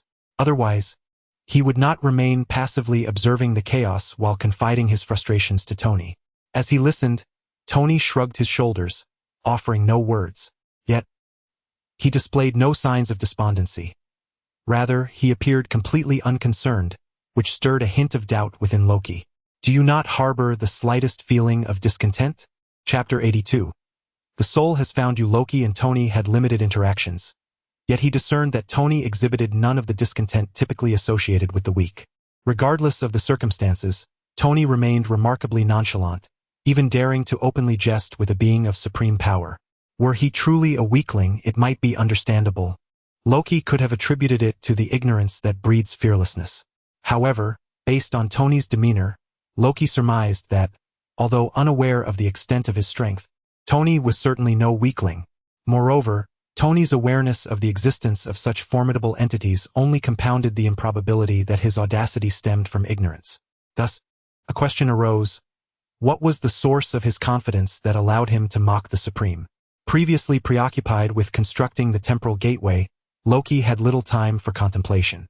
Now, however, as he mulled it over, Tony became shrouded in an air of enigma. A faint smile graced Tony's lips as he observed Loki's curiosity, and he slowly shook his head, stating, "Supreme beings also ascend from the ranks of the weak. Why should there be discontent? Perhaps I cannot rival a supreme being now, but in the future, I shall inevitably reach that echelon. Therefore, there is no sense of bitterness." Upon hearing this, Loki's lips twitched slightly, harboring doubts about whether Tony was merely trying to deceive him, yet he possessed no evidence to confirm his suspicions. At first glance, Tony's words seemed laden with wisdom, yet upon closer inspection, they were mere platitudes. If sheer effort could indeed elevate one to the status of the Supreme, then the title would lose its worth. Take Loki himself, for instance. Among the gods of Asgard, his talent was unparalleled, yet he still lacked the certainty of attaining supremacy. Yet, from Tony's tone, it appeared that achieving such a status was as effortless as partaking in a meal, devoid of any challenge. While Loki remained oblivious to the origins of Tony's confidence, he was nonetheless eager to witness it firsthand. Shaking his head, Loki extended a challenge. If he could not discern the basis of Tony's bravado, then a confrontation would reveal whether this self-assured individual possessed commensurate strength. In response, Tony turned to him, a glimmer of curiosity flashing in his eyes. He was equally intrigued by Loki's ability to manifest illusions. Thus he did not hesitate to accept the challenge. Very well. I too wish to ascertain the extent of my capabilities. With the invitation accepted, the atmosphere between them shifted dramatically. If their previous exchanges resembled the camaraderie of old friends, they now bore the intensity of mortal enemies, each emanating a palpable aura of lethal intent. For both, this was not a mere sparring match. It was a genuine battle. Should one inadvertently fall to the other, it would be deemed their own misfortune. As the saying goes, a dragon does not associate with a snake. Without matching prowess, Neither Tony nor Loki would spare the other a second glance. In a sudden burst, Tony initiated the confrontation, unleashing 2 beams of laser energy from his eyes, aimed directly at Loki. As anticipated, the lasers pierced through Loki's form, striking the wall behind him and resulting in a violent explosion. Observing the aftermath, Tony raised an eyebrow. Although he was aware of Loki's abilities, experiencing them firsthand left him somewhat astonished. He could ascertain that Loki had indeed stood before him in his true form, only to transform into an illusion without warning. Truly impressive. In that moment, another Loki appeared directly before Tony, delivering a powerful punch aimed at Tony's cheek. The fierce sound of air being displaced suggested that the blow was real. However, Tony did not flinch, fully aware that the authenticity of the punch was inconsequential. Everything hinged on Loki's intent. If he evaded the attack, it would be deemed false. If he failed to escape, then it would be true. Thus, speculating on the veracity of Loki's strike was utterly pointless. With a thunderous impact, the punch landed squarely on Tony's face. Observing this, a flicker of disappointment crossed Loki's eyes. If Tony possessed only such limited strength, he might indeed have to eliminate this rather agreeable companion. Yet he quickly sensed something amiss. Tony's form remained unchanged. His head did not even tilt. More importantly, he felt no sensation of impact. At that moment, Tony turned to face Loki, whose fist was still poised before him. A closer inspection revealed that Loki's fist was merely a millimeter away from Tony's cheek, striking an invisible wall of air rather than Tony himself. Realizing this, Loki smiled. What kind of ability was this? It resembled a form of mental power. Indeed, it was telekinesis evolved from mental prowess. With a grin, Tony did not cease his assault. An invisible force of telekinesis enveloped Loki, rendering him immobile. He could sense that he had indeed ensnared Loki's true form, confirming that this was not an illusion. At once, Tony's eyes glinted with laser precision as he unleashed a direct assault aimed at Loki's vital points. Fueled by the power of his enchantment, should this strike land, Loki would be gravely wounded if not killed. Tony showed no sign of restraint. Yet, unexpectedly, the laser strike missed its target entirely, as Loki still stood before him. Through his telekinesis, Tony could ascertain that the Loki before him was indeed his true self, not a mere phantom. A frown creased Tony's brow. What was happening? I must admit, you have truly surprised me by being able to pinpoint my true form. However, merely identifying my essence does not imply that what you perceive is indeed me. Or perhaps the one you are attacking is not me at all. Loki remarked with a tilted head and a smile. In an instant, Tony grasped the implication of Loki's words. His sensory perception was not flawed, but what he sensed and what he saw were entirely disparate. Perhaps Loki had obscured his perception. For instance, he sensed Loki was before him, yet the reality was that Loki stood behind him. Understanding this, Tony could not help but marvel at the intricacies of Loki's illusions. He believed that had Loki not been ensnared by his telekinesis, he would have surely faced a tempestuous onslaught by now. Exhaling slowly to release his inner turmoil, Tony suppressed his astonishment and once again donned a confident smile.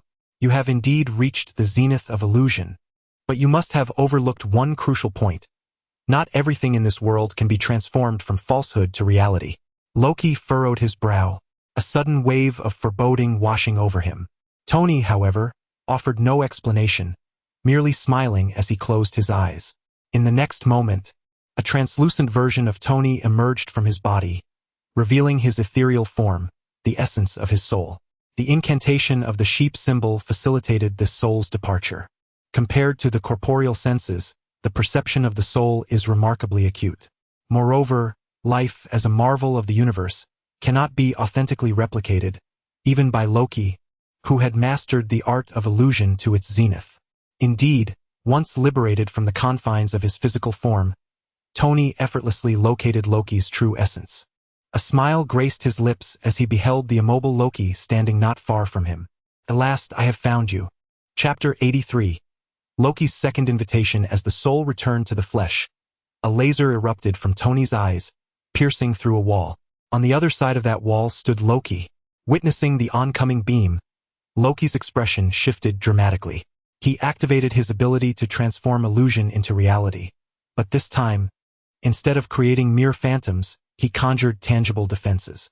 In an instant, he erected a multitude of defensive barriers before him. However, he underestimated the might of the pig talisman's power. The laser was a concentration of energy at its peak, far beyond the capacity of ordinary defenses.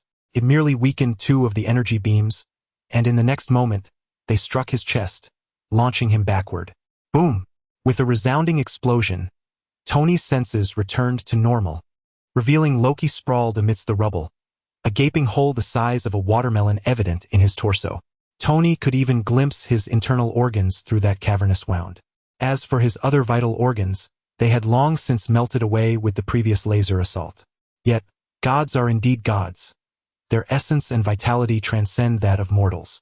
An injury that could claim the lives of ordinary beings 1,000 times over was merely a grievous wound for Loki, its lethality questionable.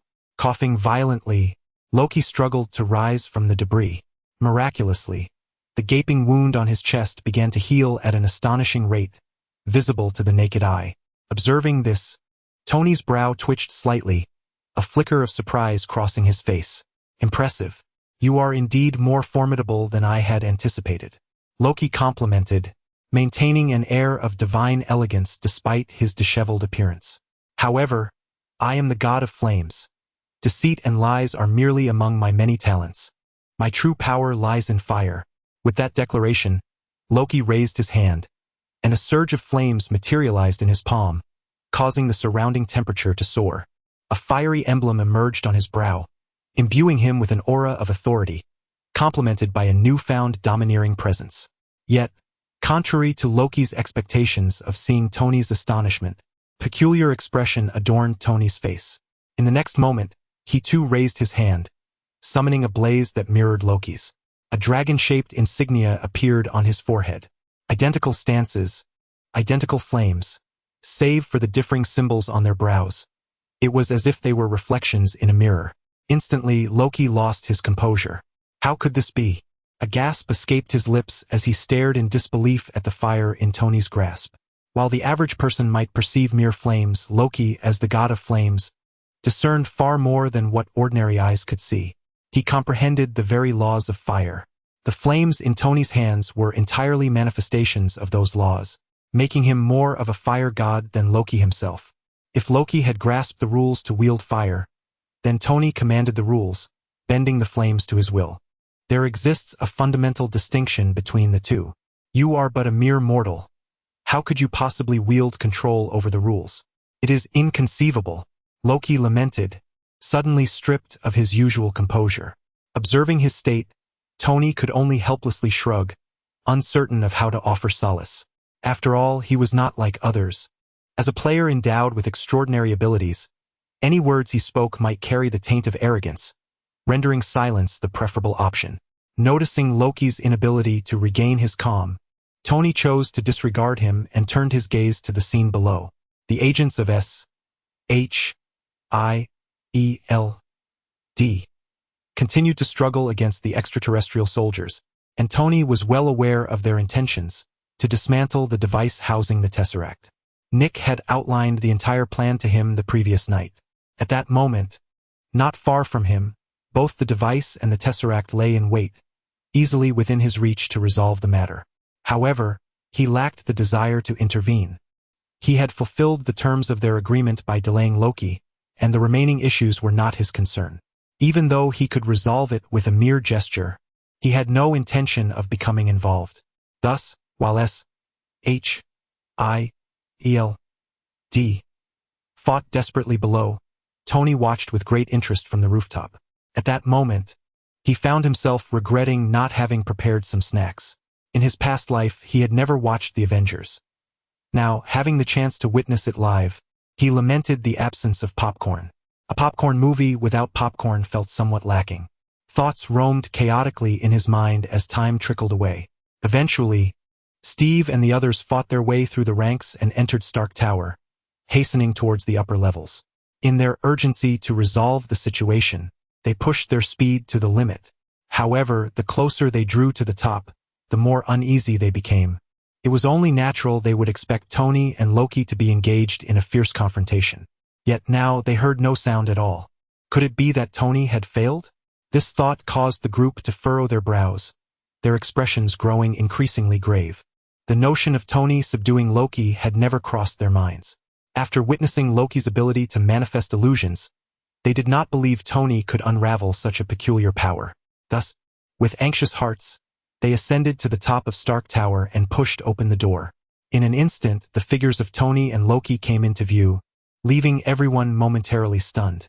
The two stood there, gazing calmly in their direction, the atmosphere remarkably harmonious, devoid of any tension. For a moment, a jolt of unease coursed through the minds of the onlookers. Steve, furrowing his brow, stepped forward and exclaimed, "You have truly betrayed humanity." Having long held a prejudice against Tony, upon witnessing the peaceful interaction between the two, he immediately concluded that Tony had aligned himself with Loki. Indifferent to such a biased perspective, Tony chose to disregard him entirely, merely yawning as he said, "You all have arrived too late. The Tesseract and the device are right there. You can deal with it yourselves. I'm leaving now. What about you, Loki? Would you care to join me?" Tony turned to Loki, extending the invitation once more. Compared to his previous silent refusal, Loki pondered for a moment and nodded in agreement. "Very well. I have recently gained new insights regarding fire. Perhaps you can further enlighten me." With that, the two of them proceeded towards the stairway, one after the other. Upon seeing the approaching pair, Steve and the others momentarily froze, then regarded them with vigilant expressions, making way for their passage. "Loki!" Thor suddenly called out from the crowd. Loki halted his steps, turning to face him with a hint of confusion on his face.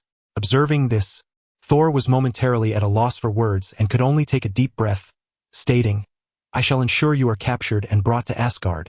With a casual smile, Loki responded, "Until we meet again," and then fell in step with Tony as they departed from the Stark Tower. Chapter 84.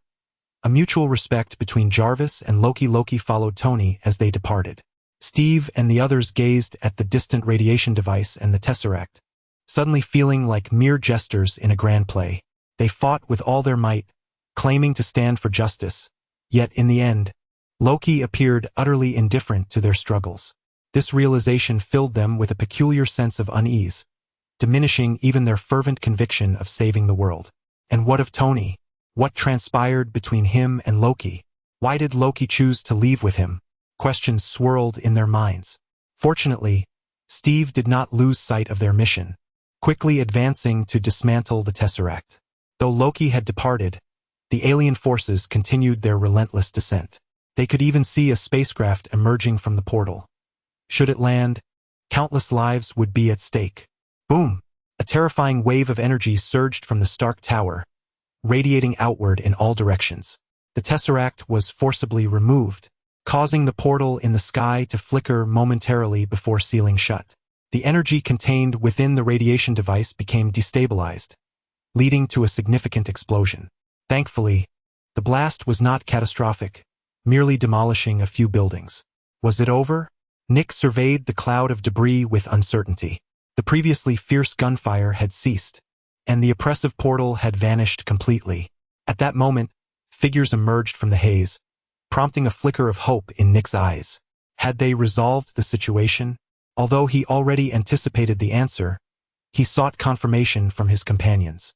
Steve nodded and extended his right hand, the Tesseract resting quietly within it. Instantly, a sense of relief washed over Nick, his previously taut nerves now completely at ease. "Well done," Nick remarked, reaching out to take the Tesseract. Yet just then, Steve abruptly withdrew his hand. Nick furrowed his brow, perplexed as he regarded Steve. "Director, I would like to know how you intend to handle the Tesseract," Steve said in a low voice. Nick assumed Steve was still harboring resentment towards Tony and attempted to soothe him. "Captain, I understand your disdain for Tony. However, failing to hand over the Tesseract to him could lead to dire consequences. For the greater good, we must consider the bigger picture. Are you aware that Loki left with Tony?" Steve continued, unfazed. "What?"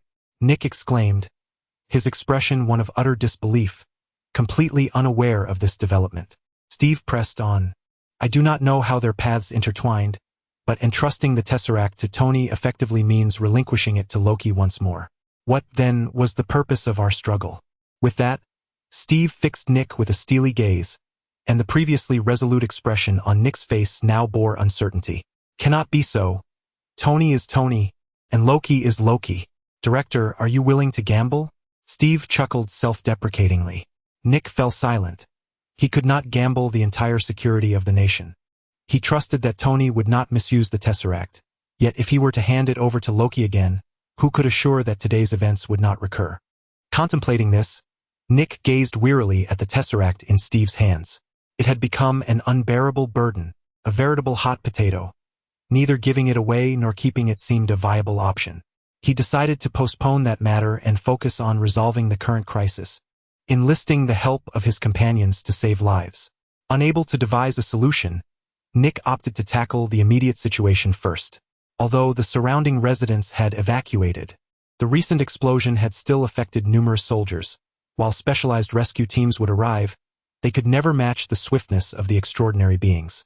Acknowledging his words, everyone nodded and scattered to assist in the rescue. As for the Tesseract, it was momentarily overlooked by all, entrusted to Steve for safekeeping. Meanwhile, Loki accompanied Tony back to the seaside villa in Freedom City. Under the influence of monetary power, the villa had been restored to its former glory within just a few days. Jarvis, long time no see. How have you been? Tony greeted as he stepped inside. Immediately, the sound of Jarvis resonated through the hall. Sir, it is good to see you again. I am well. Tony casually introduced Loki without turning his head. Hello, Mr. Loki. Welcome to Mr. Stark's villa, Jarvis addressed Loki. Greetings, Loki replied, scanning the villa with a hint of astonishment. What was that voice I just heard? Why did I not sense any life essence? An artificial intelligence, a product of technology. Would you prefer red wine or coffee? Tony responded while opening the refrigerator. Although he had not visited in a few days, the villa's supplies were replenished daily by designated staff. Red wine, please. Loki settled onto the sofa, his expression a blend of admiration. Is it a silicon-based life form? It feels almost indistinguishable from true life. Thank you for the compliment, Mr. Loki. I still have much to learn, Jarvis interjected. Instantly, a conversation blossomed between Loki and Jarvis, one an artificial intelligence and the other a deity, both possessing vast reservoirs of knowledge. As their dialogue flowed, Tony discerned a mutual recognition in their tones, prompting him to raise an eyebrow and entertain peculiar thoughts. Placing the red wine before Loki, Tony took a delicate sip. Are you particularly fascinated by artificial intelligence? He inquired. Loki paused, then smiled and shook his head. Not really.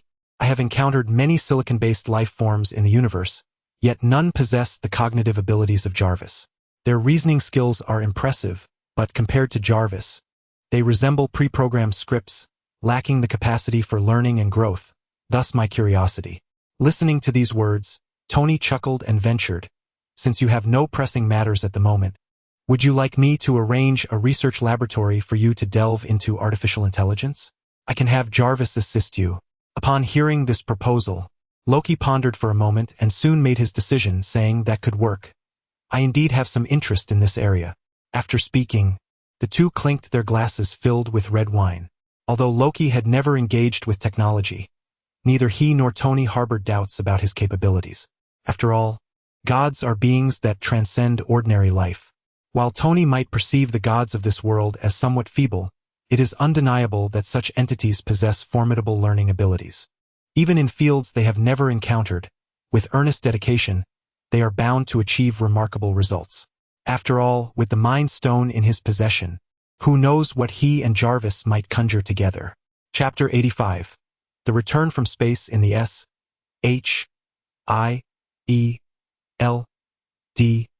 conference room. The Tesseract lay at the center of the table, while Nick and the others exchanged glances, their eyes wide with uncertainty. No one dared to speak, and the atmosphere was thick with tension. They had previously evaded the choice before them, but now, having dealt with various matters, they were confronted with a pressing dilemma. Should they surrender the Tesseract or not? Surrendering it could potentially lead to a repetition of today's tragedy, while withholding it would raise the specter of Tony's wrath. Who among them could withstand that? Aside from Thor, everyone present had crossed paths with Tony, and even Steve, who harbored the deepest grievances against him, had to concede that the calamity wrought by Tony's vengeance would surpass that of Loki's mischief. Thus, they found themselves in a quandary. Eventually, unable to bear the stifling atmosphere any longer, Thor rose impatiently and exclaimed, "What is there to agonize over? If it comes to it, let me deal with this Tony fellow. Eliminate him and all our troubles would vanish." Upon hearing this, the others looked at him with bemusement, and Nick couldn't help but twitch his lips, feeling an unsettling familiarity with the scene before him. Was it not Thor who had previously claimed he would resolve the Loki situation? Yet what had transpired? Not only had he failed to resolve the matter, but it had escalated further. Silence enveloped the room as everyone regarded Thor, who ultimately could not withstand the pressure and sat down begrudgingly. "This won't do, nor will that. So what do you suggest? Should we continue to languish here?" Thor's voice rang out, tinged with exasperation and a hint of helplessness. The mighty god of thunder found himself at an impasse against a mere mortal, a thought he had never entertained before facing Loki. Yet, he now had to acknowledge that the mortal capable of subduing Loki was beyond his reach. Thor's words shattered the silence in the conference room. Nick, seated at the head of the table, inhaled deeply and responded, "Since we are gathered here, it signifies that none of you wish to hand the Tesseract over to Tony. Therefore, let us bypass this issue and address the next. How shall we confront Tony? We all understand his capabilities. Merely relying on ourselves will not suffice. Thus, we must devise a method to enhance our strength. Furthermore, if anyone has acquaintances among the superhumans, feel free to recommend them. In essence, do not hesitate to share any ideas, provided they hold the potential for implementation." As the director of SHIELD, Nick's leadership was indisputable. His words not only established a clear direction but also liberated the group from their prior indecision. Indeed, with a resolution in place, the silence dissipated, and the others began to voice their thoughts freely. Steve proposed that they integrate the symbiote to augment their strength. As a beneficiary of this enhancement, he was acutely aware of the significant boost that symbiotes provided to superhumans. This had already been a part of Nick's plan, but the cultivation of new symbiotes had delayed its execution. At this moment, Steve raised a point, and Nick readily acquiesced. Meanwhile, Banner, determined to confront Tony, boldly volunteered that his own blood could bestow great power upon individuals, willingly offering himself as a test subject to create a serum of enhancement. Although Flint, Eddie, and others had no constructive suggestions, they expressed their resolute determination to oppose Tony. Under Nick's guidance, the atmosphere in the meeting room transformed from its previous heaviness, uniting everyone in a shared sense of purpose against a common enemy. Unbeknownst to Tony, who was obliviously unaware of Nick's treacherous intentions, he had just cast Loki into the underground laboratory to study artificial intelligence when he received a sudden call from Reed. On the line, Reed detailed his research progress and announced his intention to embark on a space voyage to uncover the ultimate secrets hidden within the human genome. In response, Tony expressed his support and wished them a safe journey before promptly ending the call. In the blink of an eye, a week had swiftly passed. During this week, Tony's life could be described as remarkably tranquil. He would stroll through the office during the day and either meet Natasha or seek out Pepper in the evenings. When his palate grew weary, he would order a few dishes of wild mountain vegetables to refresh his taste. As a result, Tony graced the cover of Playboy once again, much to the delight of countless onlookers. However, on this particular day, his leisurely existence was abruptly interrupted. Reed and the others returned, but each one was gravely injured and admitted to the hospital. Aware that this marked the beginning of their destiny's transformation, Tony rushed to Maria's hospital without delay. After all, it was prudent to cultivate goodwill early. If he could gather the Fantastic Four under his banner, his shadow army would be fully unlocked. Yet, upon arriving at the hospital, he unexpectedly encountered Nick. Instantly, Tony furrowed his brow in confusion. What was he doing here? As doubts swirled in his mind, Tony approached, the sound of his footsteps echoing through the hospital corridor. Upon hearing his approach, Nick turned around. Seeing Tony, Nick's brow also knitted in surprise, clearly taken aback by his presence. "What brings you here?" Tony inquired directly. "I have a few matters to discuss with Mr. Reed. I heard he was in trouble, so I came to check on him," Nick replied, wearing a smile and adopting a notably friendly demeanor. One might mistakenly believe they were close friends. Sensing the unexpected cordiality from Nick, Tony felt a surge of wariness. It was strange for this old schemer to be so amiable today. Did he perhaps know about Reed and the others acquiring extraordinary abilities? The thought flickered in Tony's mind, only to be swiftly dismissed. After all, it was his prior exposure to certain films that allowed him to grasp the news so quickly. Unless Nick was also a time traveler, it was improbable that he would be aware of such matters at this juncture. So if it wasn't about that, then what reason could Nick have for being here, especially since he had no particular connection to Reed? A cascade of questions flooded Tony's mind, yet he found no answers. At that moment, the ward door swung open, and the doctor stepped out, addressing Tony and the other individual. Visitation is permitted, but they require rest, so please keep it brief. Upon hearing this, both nodded in agreement. Nick then turned to Tony and asked, "Shall we go in together?" "No, you go ahead." "I'll wait." Tony declined Nick's suggestion, eager to discern the purpose of Nick's visit today. Hearing this, Nick did not protest and promptly entered the ward. However, once the door closed behind him, a look of gravity settled upon Nick's face. His reason for seeking Reed was related to the matter of the serum. Though Banner was willing to provide his blood as experimental material for SHIELD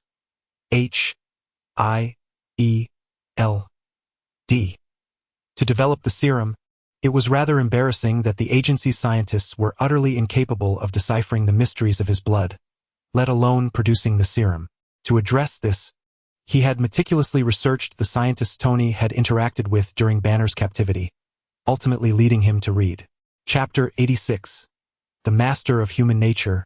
Nick Fury. The sudden appearance of Tony nearly led Nick to suspect that their intentions regarding the enhancement serum had been disclosed. However, Tony's demeanor suggested he was unaware of such matters. So what could be the purpose of his visit?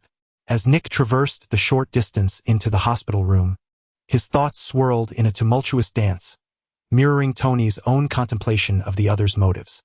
Neither believed the other was there merely to visit a patient. For individuals like them, such visits occurred only for family or significant interests, rendering the act itself rather improbable. It could be said that every action they took was laden with purpose. Before long, Nick managed to compose himself, directing his focus to the hospital room. Yet, upon seeing the 4 individuals on the hospital beds, his lips twitched involuntarily. Reed and his companions were swathed in bandages, resembling mummies, with only their eyes and mouths exposed, an undeniably comical sight. Fortunately, Nick had cultivated a commendable level of composure, revealing not a hint of his amusement.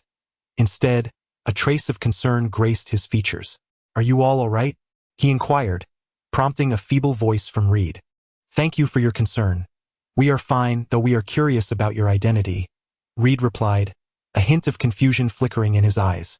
At that moment, Nick seemed to come to a realization, hastily patting his head and introducing himself. "I am Nick Fury, a government representative. I heard about the incident with your research, so I came to check on you." Nick's expression was one of sincerity, evoking a glimmer of gratitude from Reed and the others. Although their research had received investment from Tony, it had initially been funded by the government, instilling in them a natural affinity toward it.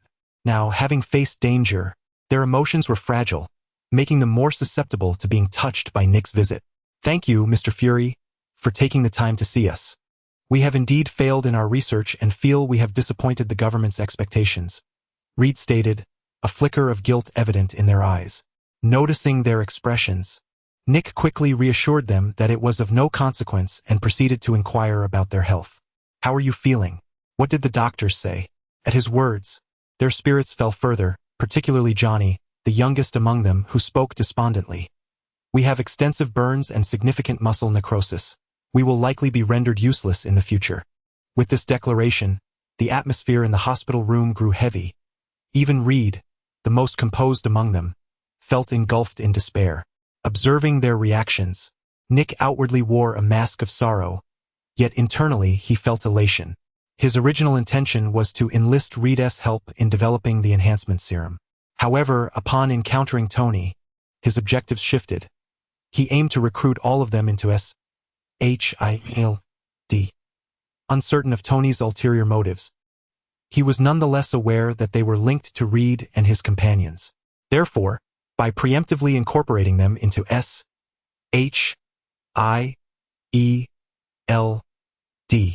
he could ensure that whatever plans Tony harbored would inevitably falter. Upon reflecting on this, Nick promptly encouraged, "Rest assured, the government will not forsake any of its heroes. Each of you has made immense contributions to this nation. I will mobilize the finest medical resources to provide treatment for you. Furthermore, you need not worry about employment. On behalf of the S-H-I-E-L-D, I solemnly promise that, should you wish, you may join us in continuing your research endeavors. Additionally, to compensate for any future ailments you may endure, I represent the government in offering each of you a compensation of 1 million euros. Nick's expression was one of genuine concern for them, and as they listened, Johnny and the others were momentarily taken aback.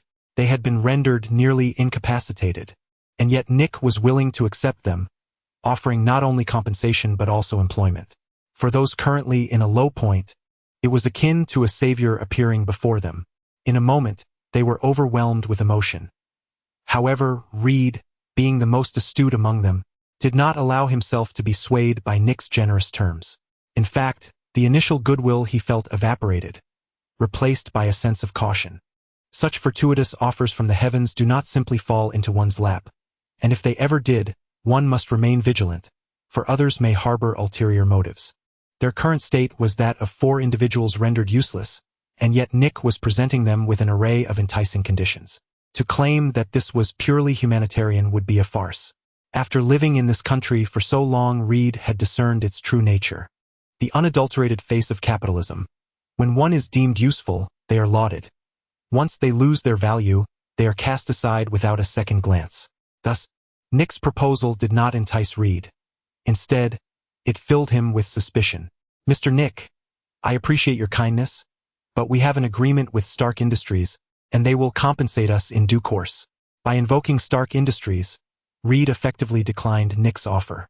Upon hearing this, Nick maintained a calm exterior, yet internally he felt a surge of urgency. He had not anticipated that Tony would act so swiftly, but he was unwilling to concede defeat. He was uncertain of the benefits these individuals possessed, but it was evident that Tony's personal involvement suggested they were of significant value. Regardless of their utility, he was determined to bring at least 2 of them back. He had no qualms about supporting a few individuals deemed unproductive. "Mr. Reed, one cannot frame it in such terms. Stark Industries is not a charity. It is a business. Do you believe that once they realize your condition, they will continue to support you? It is implausible. The nature of capital is something I trust you understand better than anyone. I, however, am different. I represent the government, and as long as you so desire, you will remain government personnel indefinitely." In matters of combat, Nick may not have even ranked among the lowest, but in understanding the human heart and nature, he was undoubtedly a master. The individuals who had initially found solace in Reed's stability now found themselves wavering upon hearing his words. Even Reed himself began to feel uncertain. Although he understood that Tony was not the kind of person to act in such a manner, he recognized the relentless nature of capital, and that capitalists are often unrecognizable once they turn their backs. Thus, he could not guarantee whether everything Tony had previously promised still held validity. With this thought, he found it difficult to prevent others from proceeding. Even he, who had the most contact with Tony, began to feel a sense of insecurity. Others, who had minimal interaction with him, were even less inclined to wager on Tony's reliability. Their knowledge of him was limited to sensationalist excitement, making them even more hesitant to gamble on his character. Consequently, it was not long before Ben, one of the 4, was the first to accept Nick's invitation. "Mr. Nick, I am willing to join S-H-I-E-L-D. Very well. And what about the rest of you?" Chapter 87. The good person card. Nick smiled at Reed and the others, his eyes brimming with anticipation. Johnny, having received Ben's agreement, found his previously wavering allegiance firmly tilt towards S-H-I-E-L-D. "I concur," he declared. Turning to Susan, who lay in the adjacent hospital bed, he urged, "Sister, you agree as well, don't you? If we miss this opportunity, there may not be another. At his words, Susan opened her mouth but ultimately refrained from a direct affirmation. Instead, she turned to Reed and inquired, "Reed, what is your perspective?" With that, both Ben and Johnny immediately shifted their gaze towards Reed. As the leader of their team, Reed held a certain degree of esteem. However, given the gravity of their futures, Ben and Johnny had made their decision. They naturally hoped for Reed's acquiescence, allowing their small team to reunite. More importantly, if Reed consented, they would be free from the guilt of betraying their team. Observing their eager expressions, Reed let out a soft sigh, recognizing that their little group had reached its conclusion.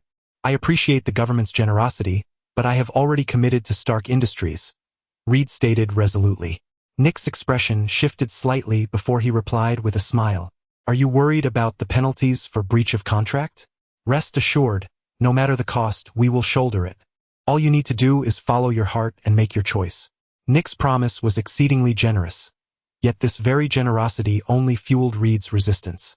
The notion of unsolicited kindness often masks ulterior motives, a sentiment Reed instinctively understood, leading him to shake his head defiantly. Witnessing this scene, disappointment washed over Nick. Had he known Reed's true feelings, he might have been driven to despair. His intentions were merely to intervene, devoid of malice. Despite his disappointment at Reed's refusal, he resolved to persuade at least one more individual. "So, Miss Susan, what are your thoughts?" he inquired. Susan, however, ignored him, gazing at Reed with sorrow. "Reed, do you not intend to join us?" "Not at all," Reed replied firmly. He was unfamiliar with Nick and, in comparison, preferred to place his trust in Tony. Regrettably, he could not sway the thoughts of others, thus resigning himself to watch as Ben and Johnny joined S.H.I.L.D. Upon hearing Reed's refusal, Susan instinctively felt inclined to decline as well. However, Johnny interjected, "Sister." The moment his words resonated, her impending refusal was caught in her throat. With her brother having joined S.H.I.E.L.D., how could she abandon him? A bittersweet smile emerged on her face as she acquiesced. "I will also join." With her declaration, Nick beamed, while the expressions of Reed and the others darkened. Once a closely knit team, they ultimately chose to part ways in the face of future decisions. The so-called Fantastic Four would no longer materialize. Their formation had perished before it could even begin. Outside the hospital room, Tony sat on a bench in the corridor, with Happy standing nearby. Suddenly, a smirk crept onto Tony's lips. "No need for me to cultivate them. They've turned rogue on their own. Well done, Nick." In his heart, Tony quietly rejoiced, though he maintained an outwardly calm demeanor. From the moment Nick entered the hospital room, Tony had enveloped the entire space with his telekinetic powers, attentively listening to their conversation. Initially, when Nick began to recruit individuals, Tony felt an impulse to intervene, considering that these individuals were members of his own Dark Alliance. How dare he snatch them away from me? However, before he could take action, he realized a critical issue.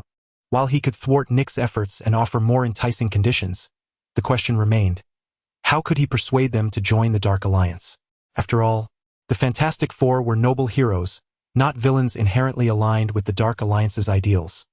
Their agreement alone would not suffice for membership. For virtuous heroes to join the Dark Alliance, they would need to undergo a transformation into darker versions of themselves, akin to what Peter had experienced. Directly assimilating the Four would be a laborious task, given their worldview and the challenges of leading them down a dark path to meet the Alliance's criteria. However, with Nick's involvement, the dynamics shifted. Although Johnny and the others had their own reasons for joining S.H.I.E.L.D.,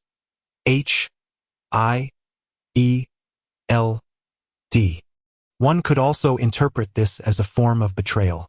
Having collaborated for years, their deep bonds would be tested by such sudden treachery, and no matter how virtuous they were, it would likely weigh heavily on their hearts.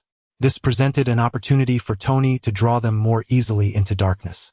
Realizing this, Tony recalled the test he had conducted with Reed.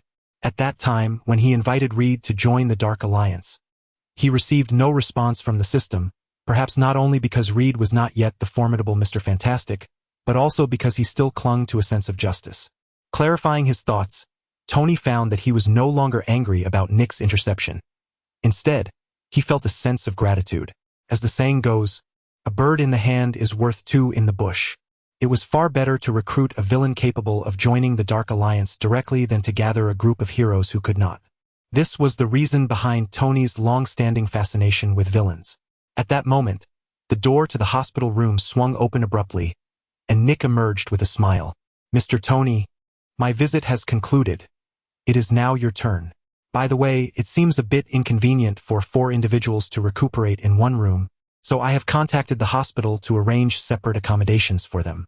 Aside from Reed, the other 3 will be transferred to different rooms." Nick smiled, clearly indulging in a display of triumph. Having been suppressed by Tony for so long, he relished this chance to seize the moment and flaunt his success. He was confident that Tony would grasp the implications of his words. However, contrary to his expectations of seeing Tony in a state of frustration, he was met with a surprising response. After hearing Nick's announcement, a faint smile appeared on Tony's face. "Is that so? I appreciate your assistance in arranging their accommodations. 2 have been troubled about how to manage the situation, as the individuals are in a rather unfortunate state. Ignoring them seems inhumane, while attending to them incurs unnecessary expenses. Your willingness to take them on has truly alleviated a considerable burden for me. You are indeed a commendable individual." Casually, I bestowed upon Nick a good person card, disregarding his bewildered expression as I walked past him. Since he dared to flaunt before me, I had no qualms about offering him a taste of his own medicine. After all, the trio, who had yet to demonstrate any extraordinary abilities, were undeniably ineffectual. Upon entering the ward, several nurses promptly arrived to relocate Johnny and his companions to another room. As they passed by Tony, their gazes were laden with complexity, while he remained coldly indifferent, silently observing their departure without uttering a single word. Chapter 88. Betrayal and darkness in proportion. Once Johnny and his companions had completely departed, Tony finally took a seat beside Reed, a faint smile gracing his lips. "How do you feel? Are you able to rise from the bed?" In response, Reed rolled his eyes in exasperation. "Mr. Tony, do I appear to be in a condition to rise?" Compared to his conversation with Nick, Reed now spoke with a more casual and relaxed tone. "Those 3 inept individuals aside, you are someone who has undergone enhancement, so stop pretending." Tony, unfazed by Reed's pitiful state, replied impatiently, "Hearing that, you should be ashamed. You are capable of much more than this."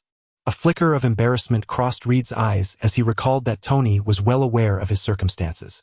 In that moment, the once mummified figure managed to sit up unaided. Had Johnny and his friends witnessed this scene, they would undoubtedly have been left astounded.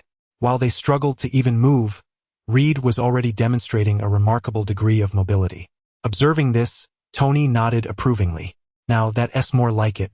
So, how does it feel to be betrayed?" Tony cut straight to the chase without any preamble. Reed looked at him in surprise. "You already know?" After a moment of contemplation, he shook his head in resignation. "It's not exactly betrayal. Everyone is entitled to their own choices. Is that so? While you may not perceive it as betrayal, others may not share your perspective," Tony hinted. Upon hearing this, Reed smiled. "I know them. They are not those kinds of people. I believe they will understand my position." His confidence was palpable. At this, the corners of Tony's mouth lifted slightly. "Since you are so assured, how about I take you to witness how they speak of you behind your back?" "Perhaps that isn't necessary," Reed replied hesitantly. Tony, however, prodded him further. "Aren't you confident in your judgment? It wouldn't hurt to take a look. Besides, aren't you curious about how they perceive you?" Curiosity is an inherent trait of humanity, and even a genius like Reed was not immune to it. Initially indifferent, he found his curiosity piqued by Tony's persistent encouragement, ultimately succumbing to the desire to know. "If you insist, then let us see. But how shall we do so? We can't simply observe openly." Reed's confusion was evident. Tony smiled enigmatically, offering no explanation. Suddenly, he reached out and grasped Reed, and in an instant, Reed's soul was extracted from his body. Although all of Tony's powers stemmed from system rewards, it did not imply that he lacked ambition. In his spare time, he devoted himself to studying the abilities he possessed. His most significant advancement came with the sheep talisman, which not only enabled telekinesis but also allowed him to extract other souls. As a result, the capabilities of the sheep talisman far surpassed those depicted in the anime. What is happening? Reed, now a disembodied spirit, gazed in astonishment at his ethereal form. The existence of the soul has long been a significant topic of research among contemporary scientists, yet no one has been able to provide definitive proof. However, now experiencing an out-of-body phenomenon, Reed, a top-tier scientist, is undoubtedly struck by this revelation. The power of the sheep talisman flows through his eyes, and witnessing Reed's astonished expression, Tony smiles without offering an explanation. He is not here to engage in a scientific discussion with Reed. Rather, he intends to seize this opportunity to lead Reed into the shadows. Come, let us see how your friends speak of you behind your back, Tony says, stepping towards the door. Happy, glancing curiously at the slumbering Reed, prepares to follow Tony. But at that moment, Tony's voice rings out, "You need not accompany me. Stay here for now." "Oh, all right, boss," Happy replies, scratching his head in confusion about Tony's destination. Outside, Tony swiftly guides Reed to the intensive care unit. Initially, Nick had planned to arrange separate rooms for each of them, but due to their recent alliance, the three felt a profound sense of insecurity and preferred to remain together with familiar companions, thus opting for a single intensive care room. Upon arriving at the door, Tony, of course, cannot simply push it open. He glances down the corridor, ensuring there are no onlookers or surveillance, then sinks into the shadows of the floor. When he reappears, he finds himself inside the room, standing in the corner.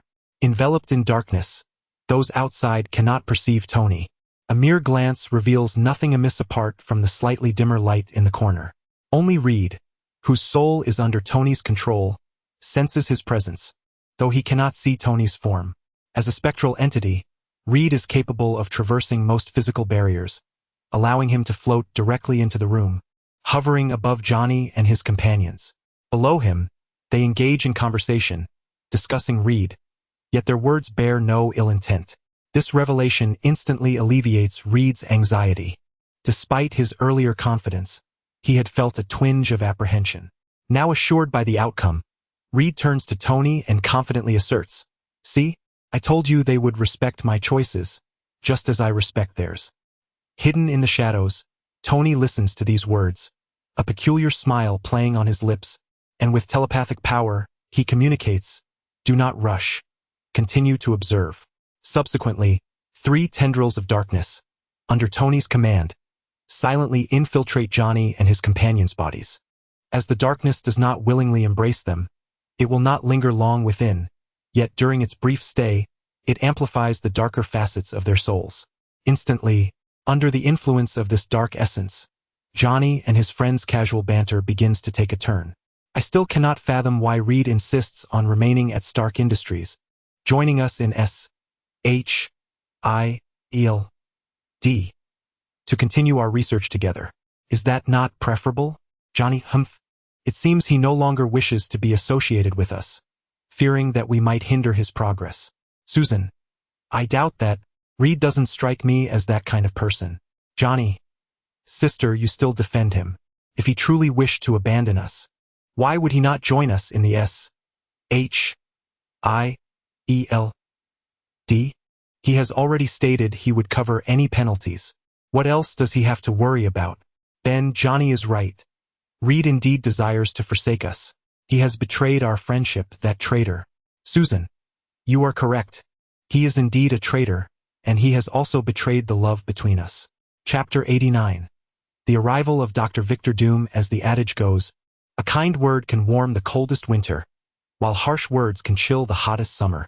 Reed floated atop the roof, listening to the grievances of the 3 individuals below, his once tranquil visage gradually paling. He could hardly fathom that he was perceived in such a manner by his own companions, even branded a traitor. Did he truly appear so despicable in their eyes? Although now a disembodied soul, Reed felt an overwhelming chill envelop him. Indeed, we cannot allow this to pass so easily. A traitor must face the consequences of betrayal, declared Ben. Your words ring true. Unraveling the mysteries of human genetics has always been his aspiration. Though he has faltered this time, the pursuit itself is not flawed. Let us disseminate this data, ensuring he comprehends the repercussions of his treachery, replied Johnny. I concur. Let us proceed as you suggest, Susan affirmed. As their dialogue persisted, Reed found himself unwilling to endure any further, turning away and drifting from the room. Once he departed, the dark aura within Johnny, Ben, and Susan dissipated, and the trio, previously aflame with indignation, now stood in stunned silence, exchanging bewildered glances. In the shadows, Tony observed their perplexed state, a smile gracing his lips, and exited the ward as well. Upon returning to Reed's room, he found Reed with his eyes opened, staring vacantly at the ceiling. Tony shrugged and remarked, "Rest well. I shall return to check on you later." Without waiting for Reed's response, he turned and departed with Happy. The seeds of darkness had been sown. Now all that remained was to patiently await their growth. Shortly after Tony left the hospital, a sharply dressed young man entered, a bouquet of flowers cradled in his hands. With his handsome features and mature demeanor, he captured the attention of many as he traversed the halls. Upon reaching the nurse's station, he found a young black woman preparing medications. His gentle voice broke the silence. "Excuse me, could you direct me to Reed's room?" The nurse lifted her gaze, her complexion flushing as she shyly replied, "At the end of the corridor, just around the corner. By the way, I finish my shift at 6 this evening." She then hastily scribbled her phone number on a piece of paper and handed it to him, gesturing a phone call. The young man offered a warm smile, accepting the note and nodding in acknowledgement before departing. However, as he passed a trash bin, the paper he had tucked into his bag was carelessly discarded. Inside the hospital room, Reed remained lost in thought when he heard the door creak open. Assuming it was a nurse or doctor, he did not turn around. "Hello, Reed," came the cheerful voice of the young man. Startled, Reed quickly turned to face the newcomer, a flicker of surprise illuminating his eyes. "Victor, what brings you here? I heard you were in trouble, so I came to check on you." "These are your favorite tulips," Victor replied, placing the bouquet on the bedside. The two were college friends and academic peers. Had it not been for Tony's interference, Victor might have invested in Reed's research. Having recently endured a setback, Reed's expression brightened at the arrival of Victor. "It has been so long since graduation. I thought you had returned home," Reed joyfully reminisced, to which Victor responded with a few casual remarks. Suddenly, Victor shifted the conversation, saying, "I heard that your recent journey into space was to observe cosmic storms, gather information, and unravel the ultimate secrets of human genetics. How did it go?" Upon hearing this, a bittersweet smile appeared on Reed's face. "What do you think? Here I am, lying here like this. So, was it all in vain? You gained nothing." "Who said that? Although there were some unforeseen incidents, I still acquired a wealth of information," Reed retorted. Victor's expression shifted slightly before he maintained his composure, saying, "Is that so? Congratulations. To be honest, I too am intrigued by the knowledge contained within the cosmic storms. Could you share it with me?" Reed was not surprised. Victor had always harbored a deep curiosity about the mysteries of the universe since their school days. I'm sorry, Victor. "I wish I could help you, but all that information is currently locked in my mind, and I cannot find a suitable way to articulate it, unless I take some time to study it and see if I can record it." "Is that so? What a pity," Victor replied with apparent regret. Sensing the need to change the subject, Reed intended to share some amusing college anecdotes. However, Victor continued, "Reed, I genuinely admire you, but you possess information that I require." "My apologies." Reed's demeanor shifted upon hearing this. Having recently faced adversity, his emotions were already fragile, and Victor's current behavior made him wary. "What do you mean, Victor? What are you planning?" "There's nothing, it will be over quickly. I will do my best to minimize your suffering," Victor replied evasively, as his right hand reached directly for Reed's head. At this, Reed abandoned any pretense of concealment, erupting into action and throwing a punch at Victor. A powerful rush of air accompanied the strike, causing Victor's expression to change. In an instant, his body became ethereal, and Reed's fist passed through him, striking the wall instead. Boom! The wall was left with a gaping hole, creating a tremendous commotion. Simultaneously, Reed, previously enveloped in bandages, broke free from their constraints. Now bare-chested and alert, eyeing Victor with wariness. Seeing Reed unscathed, a glimmer of intrigue flashed in Victor's eyes. Were you waiting specifically for me? Clearly, witnessing Reed's condition led him to believe that Reed had already sensed his presence and had set a trap for him. No, I merely wished to rest in the hospital. I didn't expect you would resort to violence against me. Victor, why? Have I offended you in any way? Reed's face was filled with confusion, and his heart was also in turmoil. He had never imagined that Victor was not an ordinary person. After several years in college together, he had never noticed anything amiss. You have not offended me, but I require the information within your mind. However, you seem to have transformed in a remarkable way. It appears that I must exert some effort. As Victor spoke, he raised his hand and pointed, and an immense surge of energy began to concentrate at his fingertips, hurtling towards Reed. Although this sequence of events may seem lengthy, it transpired in an instant. Reed, witnessing the oncoming beam of energy, felt a sudden shift in his expression. He sensed the ominous presence of death within Victor's assault. With a resounding shout, Reed cast aside any pretense of concealment and summoned his full strength. In an instant, his form swelled, transforming him into a towering figure several meters high, as he raised his arms defensively across his chest, bracing against Victor's energy beam. Chapter 90. Can't I have a moment's rest? Boom! A terrifying shockwave hurled Reed across the room, transforming the hospital ward into a scene of utter chaos, as if ravaged by a tempest. Blood gushed from Reed's lips as he lay on the ground, his expression grave as he gazed at Victor, his mind racing with thoughts of escape. Victor, however, nonchalantly withdrew his fingers, shaking his head as he remarked, "A clone is ultimately just a clone. It can only achieve such a meager level of power." With a calm demeanor, Victor continued to regard Reed, stating, "Do not struggle. Although I am unaware of the source of your strength, it remains woefully inadequate. Surrender willingly, and you may suffer less." At these words, a grim smile flickered across Reed's disheveled face. "After 4 years of university, do you still not know me? When have I ever backed down?" Indeed, Victor chuckled softly, then shook his head. "In that case, let me send you on your way. Though it would be inconvenient for a search post-mortem, it will suffice." As he spoke, a radiant glow emanated from Victor's fingertips once more. Observing this, Reed's pupils constricted. A glance at the window behind him ignited a fierce resolve. He clenched his teeth and propelled himself upward, crashing heavily into the window. Bang! With the sound of shattering walls, Reed hurled himself through the opening, experiencing a jarring sense of weightlessness as instinctively he reached for something to grasp. At that moment, an extraordinary phenomenon occurred.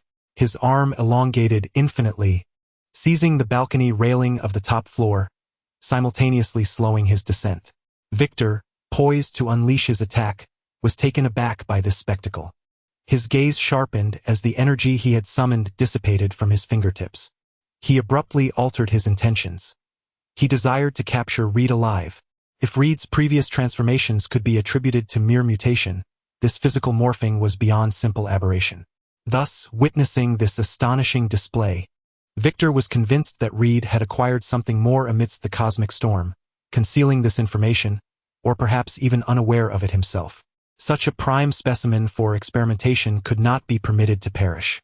With this thought in mind, Victor stepped through the shattered wall, suspending himself in midair and gracefully descending as if traversing a staircase, each step methodically directed towards the ground. Reed, having landed safely, scarcely had time to contemplate his transformation. Though astonished, his immediate concern was survival. A backward glance at the hospital nearly caused his eyes to bulge in disbelief. Victor was defying gravity, advancing towards him one deliberate step at a time, as if Earth's gravitational pull held no sway over him at all. This was not mere flight. It was a true promenade through the air. In that moment, a chill raced down Reed's spine, deepening his apprehension of Victor's formidable nature. Without daring to linger, Reed surged forward, sprinting wildly into the distance, igniting a wave of tumult in his wake. At this moment, the entire hospital was in chaos due to the tumultuous actions of 2 individuals. Victor, soaring through the air, and Reed, towering at 4 to 5 meters. Each of these occurrences alone was sufficient to headline the New York Times, especially when they manifested simultaneously. The populace fled in panic, triggering numerous stampedes, and as Reed emerged from the hospital onto the street, he inadvertently caused a series of traffic accidents. Victor, suspended in midair, pursued Reed, furrowing his brow at the commotion that ensued. Typically reserved, he despised the sensation of being exposed to the public gaze, feeling akin to a jester on stage, entertaining the masses. However, as Reed took long strides, his pace remained unrelenting, and with Victor unable to employ further means, he found himself unable to catch up, left trailing behind, a mere spectator to the escalating chaos. At S.H.I.L.D. Nick, who had returned not long ago, had scarcely caught his breath when his assistant rushed in, breathless. "Director, there's trouble. Superhumans are battling in the city, and it's utter chaos." "What?" Nick exclaimed, his expression instantly darkening. Could they not allow him a moment's respite? Having just resolved an extraterrestrial incident, now yet another disturbance erupted in the heart of the city. Did they truly regard S.H.I.L.D. as mere decoration? A flurry of thoughts raced through Nick's mind when the phone on his desk rang. Hearing the chime, his countenance soured even further. He needed no introduction to know who was calling. Nevertheless, he steeled himself to answer the call. As he lifted the receiver, his suspicions were confirmed. An irate tirade erupted from the other end. The Secretary of Defense expressed his displeasure, directly insulting Nick's mother, and issued a stern warning. Should this situation remain unresolved, Nick's position would be at stake. This ignited the pent-up fury within him. After hanging up, Nick glared at his assistant, his voice low and menacing. "Gather the captains, we need to mobilize. Additionally, keep a close watch on those two miscreants. I intend to personally end their reign of chaos." "Yes." The assistant replied hastily, retreating from the office, fearful of Nick's formidable demeanor. Soon S.H.I.L.D. personnel collaborated with the military, swiftly clearing the streets along Reed's path to establish a blockade. Meanwhile, oblivious to the unfolding events, Reed plunged headlong into the encirclement. Although Victor sensed S.H.I.L.D.'s maneuvers, he chose to disregard them. Despite the unintended uproar, capturing Reed took precedence above all else. In short order, Reed, racing forward, detected something amiss. From a distance, he spotted a contingent of armed soldiers and S.H.I.L.D. agents. Instantly, he halted, anxiety etched across his face. Having recognized Victor's formidable nature, he understood that only Tony could save him in this dire situation. Thus, his relentless sprint through the city, creating such a ruckus, was a desperate attempt to capture Tony's attention and summon his aid. Little did he anticipate that, before he could await Tony, he was to encounter the officials first. He harbored no illusions that the officials were there to assist him. Reflecting on the commotion he had caused, it seemed far more plausible that they were there to confront him. This thought only intensified Reed's anxiety, as he found himself ensnared in a perilous predicament, with danger lurking both ahead and behind, effectively severing any route to escape. Meanwhile, at that very moment, Tony was at Pot's residence, relishing her hospitality. After leaving the hospital, he sought the rare opportunity to indulge in their world of intimacy, discarding his phone to avoid any interruptions. Thus, while chaos reigned outside, he remained blissfully ensconced in the tender embrace of their shared moments, unable to extricate himself from its allure. Chapter 91. Why can't I master this move? In the First Avenue, Nick's gaze was icy as he fixed his eyes upon the colossal figure that had come to a halt in the distance, a glimmer of frost flashing in his eyes. Observing that the distant silhouette remained immobile, Nick abruptly waved his hand, prompting the military personnel to advance forward. Reed glanced at the approaching military forces before turning to behold the ever-encroaching Victor behind him, a flicker of hostility surfacing in his gaze. Had it been the day prior, he would have never engaged in conflict with the officials. However, having endured the betrayal of a close friend and the relentless pursuit by Victor, his heart now brimmed with fury. Just as Tony had anticipated, Reed's darker side was gradually being unearthed. "It is you who have forced my hand," he roared, surging toward the military with a fierce determination. Boom! Boom! The sound of heavy footsteps reverberated. Each step Reed took sent tremors through the ground. As the distance between the two sides diminished, Reed resembled a colossal beast of war, emanating a menacing aura that caused many soldiers to tremble as they gripped their firearms. "Fire!" Nick commanded loudly. Instantly, the already tense military personnel found their release, unleashing a barrage of gunfire. Rat-tat-tat. The gunfire erupted like thunder, a relentless metallic storm sweeping toward Reed. Clang! Clang! Bullets struck Reed's skin, producing a cacophony of metallic clinks. Apart from inflicting a momentary sting, they failed to cause any significant harm. Observing this scene, Nick's expression remained unchanged. He had long possessed a thorough understanding of the extraordinary. The recent gunfire was merely an assessment of Reed's defensive capabilities. Turning his head without a glance back, Nick queried, "What do you think? Can the Apocalypse One penetrate his defenses?" Behind him, a scientist from S.H.I.E.L.D., glancing down at his instruments, replied confidently, "No problem. His defenses are significantly weaker than Banner's. The Apocalypse One can certainly breach them." Upon hearing this, Nick nodded approvingly and gestured for the military personnel to part, allowing members of S.H.I.E.L.D., armed with peculiar weapons, to step to the forefront. From a distance, the weapons they wielded resembled oversized rocket launchers, yet the tips were shaped like needles, exuding a sense of science fiction. This was a newly developed laser weapon that Nick had crafted specifically to combat Tony's shadow forces. He had not intended for it to debut so soon, but Reed's confrontation with Victor had thoroughly provoked him, compelling him to unveil this trump card. Ying! Ying! As the Apocalypse One was launched, a sonic wave rippled through the surroundings. Reed, caught off guard while charging forward, was struck directly by the Apocalypse One, causing a violent explosion to erupt around him. Reed's form was sent flying. Witnessing this spectacle, the personnel from S.H.I.E.L.D. erupted in excitement. The Apocalypse One indeed proved capable of contending with extraordinary beings. With this asset in hand, they would no longer be helpless against such entities. Even the corners of Nick's mouth curled into a faint smile, evidently pleased with the outcome. As the smoke dissipated, revealing Reed's figure, the excitement of the crowd abruptly ceased. It became evident that, apart from his entirely blackened exterior, Reed bore no injuries whatsoever. Upon witnessing this, Nick's expression darkened instantaneously. His intention in testing Reed's physical defenses was to ensure that the Apocalypto One could achieve a decisive victory, thereby instilling confidence in the members of S.H.I.E.L.D.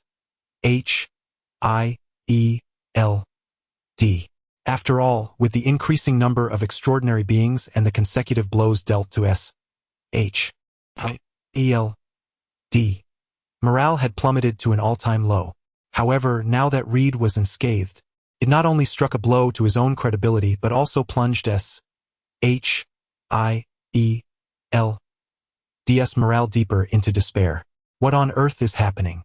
Nick cast a somber gaze at the researchers behind him, who were equally unsettled. It was impossible. His defenses could not be that formidable, incapable of withstanding an assault from Apocalypto One.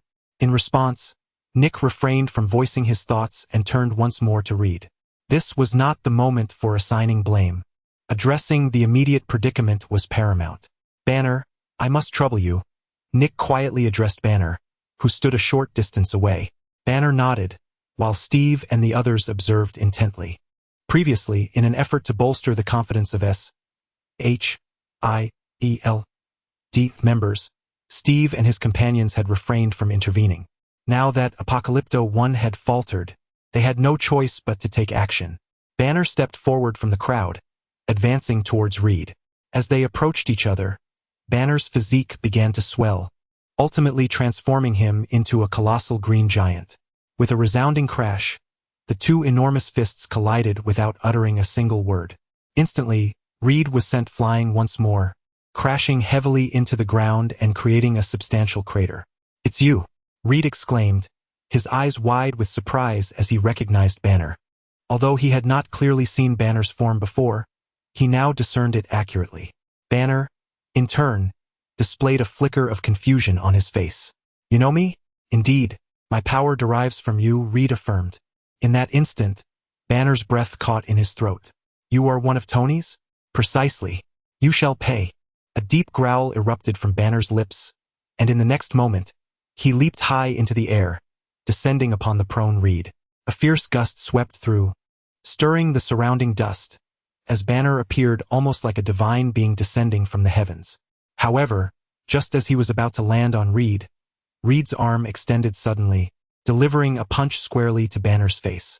With no leverage in midair, Banner was sent hurtling away. The ground trembled beneath him as he rolled several times, shattering the earth. A look of bewilderment washed over his face. Who am I? Where am I? Wasn't it said that your abilities stemmed from me? Then why can I not perform this move? Banner questioned, perplexed, as he gazed in Reed's direction. Meanwhile, Reed rose from the rubble, his face adorned with a triumphant grin. Having exchanged a blow with Banner, he had already confirmed that he was not Banner's match. No one comprehends the true terror of Banner's power more than he does. After all, he has meticulously studied Banner for quite some time, observing him as if he were a mere laboratory mouse before him. Had this been in the past, he would have undoubtedly been at the mercy of the situation. However, the incident that transpired in the hospital made him realize that he is no longer the same as he once was.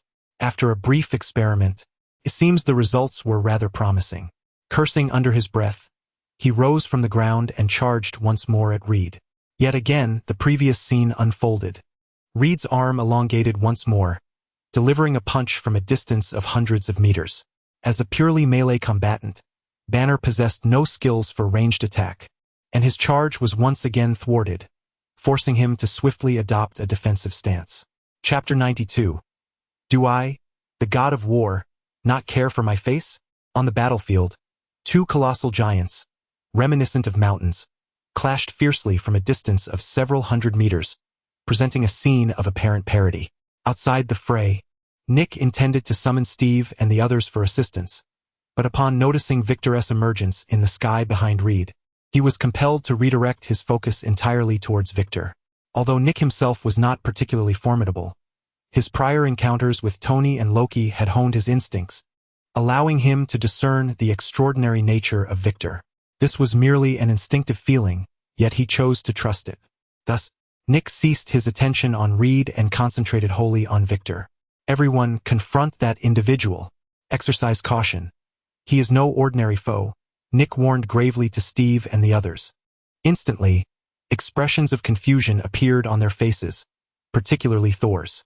Having faltered before Tony and Loki, he was resolute not to show weakness against anyone else. The god of war from the realm of the divine, Thor, was invincible. Do not be so grave. Is it merely flight? Allow me to handle him, Thor declared with unwavering confidence, and without waiting for Nick to respond, he surged forward. As a deity, the ability to fly was fundamental. Soaring over the two lumbering giants on the ground, Thor intercepted Victor in midair. He was about to proclaim his dominance when, before he could utter a word, Victor coldly commanded him to get lost. Victor cast a dispassionate glance at Thor, effortlessly discerning his essence, yet he remained indifferent. Deities were not uncommon to him. He had encountered and vanquished many, and they were all rather unremarkable. Upon hearing Victor's dismissive command, Thor momentarily froze, but fury quickly surged within him. Was he, the illustrious god of war, to suffer such indignity? Seeking his demise, he roared, and in an instant, the hammer of thunder was unleashed, hurling a bolt of lightning directly at Victor. The lightning crackled through the air, illuminating the surroundings in a brilliant silver light. Any ordinary person witnessing this spectacle would likely be overwhelmed with dread. Nonetheless, Victor remained unfazed, his expression still as cold as ice, not even blinking. A mayfly shaking a tree, utterly unaware of its own limitations. He muttered, as he pointed a finger forward. A terrifying wave of energy coalesced at his fingertip before erupting to meet the oncoming lightning. Contrary to the anticipated explosion, Victor's energy beam absorbed the entirety of the lightning's power, then surged forth towards Thor. As Thor beheld this astonishing scene, his countenance shifted dramatically, incredulity overtaking him. How is this possible? My attack was devoured. The thought flickered through his mind, just as the energy beam struck him with tremendous force. Boom! At that moment, an explosion resounded, and Thor was sent hurtling backwards, crashing down before Nick and the others. Witnessing this, their expressions changed instantaneously, filled with disbelief. Although Thor has always been rather arrogant, his strength is nonetheless acknowledged by many, ranking among the top 3 even within S.H.I.L.D. When considering the world at large, he is indeed one of the elite. Yet now, he has been severely injured by a single strike. This leaves everyone momentarily at a loss for words. If Tony were present, he would undoubtedly exclaim, "How terrifying! What shall we do?" Steve asked, his expression grim. Nick remained silent, pondering the state of the world and why he continually encounters such formidable adversaries. "No matter what, we must stop him," Nick declared, his tone heavy with urgency. In response, Steve nodded in understanding and proceeded towards Victor, with Flint and Eddie hastily following suit. They navigated through the battlefield between Reed and Victor, disregarding the 2 clumsy giants. Compared to Victor, Reed, though difficult, was manageable as long as Banner held him at bay. Observing Steve and his companions blocking his path, Victor shook his head slightly. "Is my temper so amiable that you believe I would never resort to murder? That was merely a warning. Should you continue to obstruct me, do not blame me for the consequences." Victor spoke in his characteristically gentle tone, yet none dared to overlook the implications of his words. Steve raised his shield, casting a grave glance at him before finally stating, "It is my duty. You must comply." With that, he forcefully hurled his shield, initiating an attack. As he acted, Eddie and Flint sprang into action as well. A whirlwind of sand surged towards Victor, each grain imbued with lethal force. Eddie transformed into venom, his face contorted in a menacing grimace as he lunged at Victor. In stark contrast to the handsome and gentle Victor, Eddie now embodied the essence of a villain. Victor, observing the onslaught, remained unfazed. "Why do people persist in their futile attempts to dissuade me?" he mused, before an overwhelming aura of terror emanated from him. Simultaneously, a vast power coalesced around him. As Steve and his companions' attacks neared, the indifferent Victor finally made his move.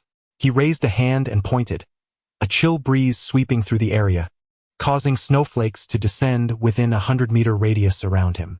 "Freeze," Victor stated expressionlessly. As his words echoed, Steve's shield slowed dramatically, frost accumulating upon it until it was entirely encased in ice, falling at Victor's feet. The encroaching sand, too, was not spared, gradually succumbing to Victor's icy command.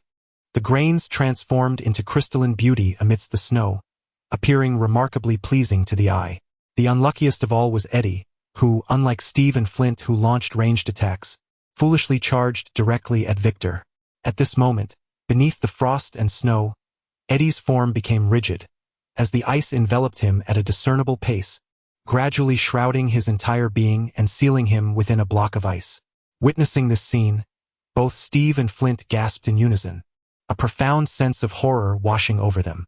A singular question arose in their minds. Is this being before us truly human?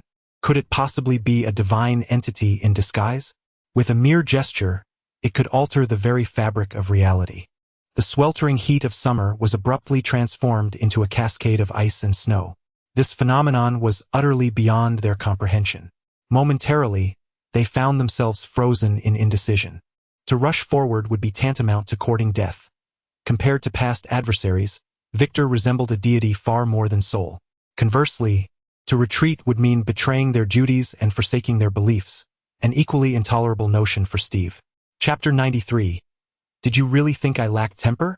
In the community where Potts resided, Tony descended from the second floor, poured himself a glass of wine, and leisurely settled into the sofa.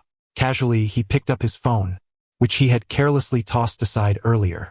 Instantly, a flurry of notifications flooded the screen. Shocking!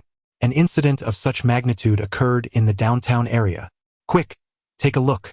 Government secrets concealed. Extraordinary beings are among us. My heavens! Such monsters still exist in this world. As he glanced at the sensational headlines reminiscent of those from a certain past life, the corners of Tony's mouth twitched, yet he instinctively tapped on the notification. A series of news articles regarding Reed promptly appeared on his screen, showcasing photographs of Reed fleeing from the hospital, along with images of Victor. Observing this, Tony's gaze sharpened, and his fingers swiftly glided across the phone's screen, his expression gradually turning serious. While Nick and the others might not recognize Reed, it did not imply that Tony would fail to do so. After all, he was the one who assisted in administering Reed's enhancement serum. J-A-R-V-I-S. Locate Reed, he commanded. Certainly, sir. Searching now. Confirmation. Mr. Reed is currently on First Avenue, came the prompt reply. Upon hearing this, Tony cast aside his phone, and with a mere thought, he melded into a shadowy mass enveloping the ground. Simultaneously, at home, Peter in the research lab, Dr. Octopus, testing the upgraded Green Goblin armor, and Bucky and Happy, the newly forged allies, found themselves shadowed by the presence of the shadowy ninjas. Startled by the sudden appearance of the ninjas, the group instinctively reacted, yet knowing they belonged to Tony's legion, they refrained from resistance, allowing the ninjas to place their hands upon their shoulders and draw them beneath the surface. Beside First Avenue stood a towering building, and atop it, the forms of Tony and the others materialized one after another. Although Tony had yet to fully command the Shadow Realm, traversing it briefly with the aid of several Shadow Legions posed no challenge.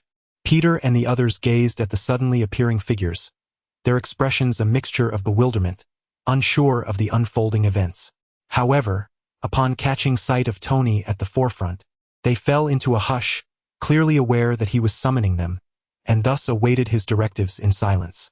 Quite a lively scene, Tony remarked, observing the combatants below, a glint of coldness flashing in his eyes, the continuous provocations directed at him. Did they truly believe he was devoid of temper? As he spoke, Peter glanced at the battlefield below, excitement bubbling within him. Are we going to fight?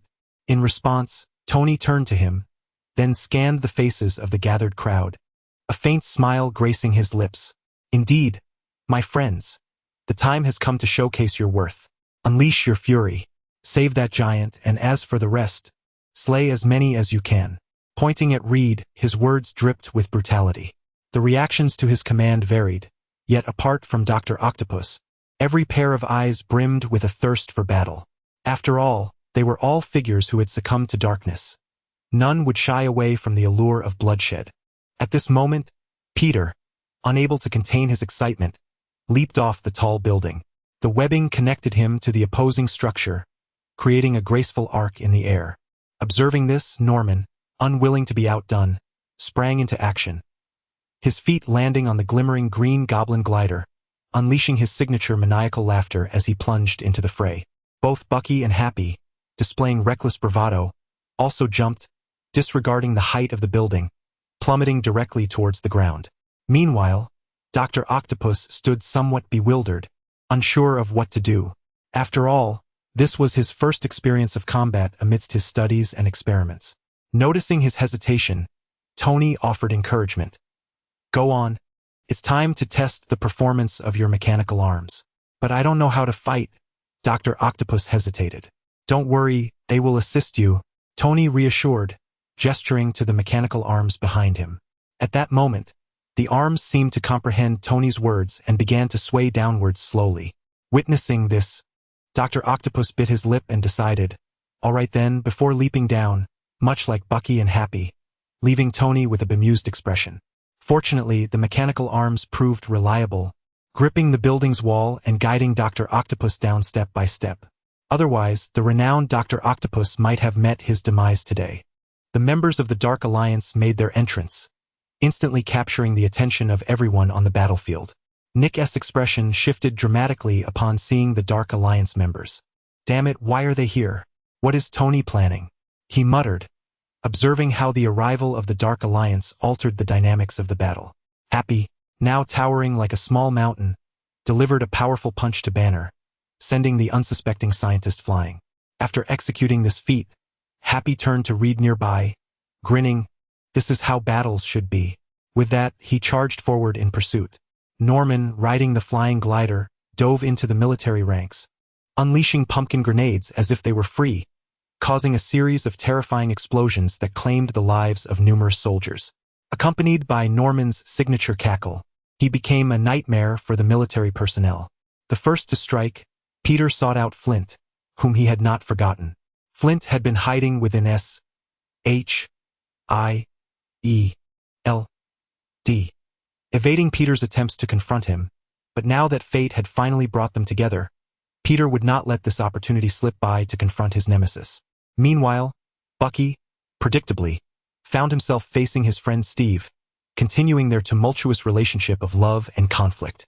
However, after merging with the symbiote, Steve's power had surged, and the Bucky who once held his own against him was no longer a match, quickly succumbing to a barrage of blows.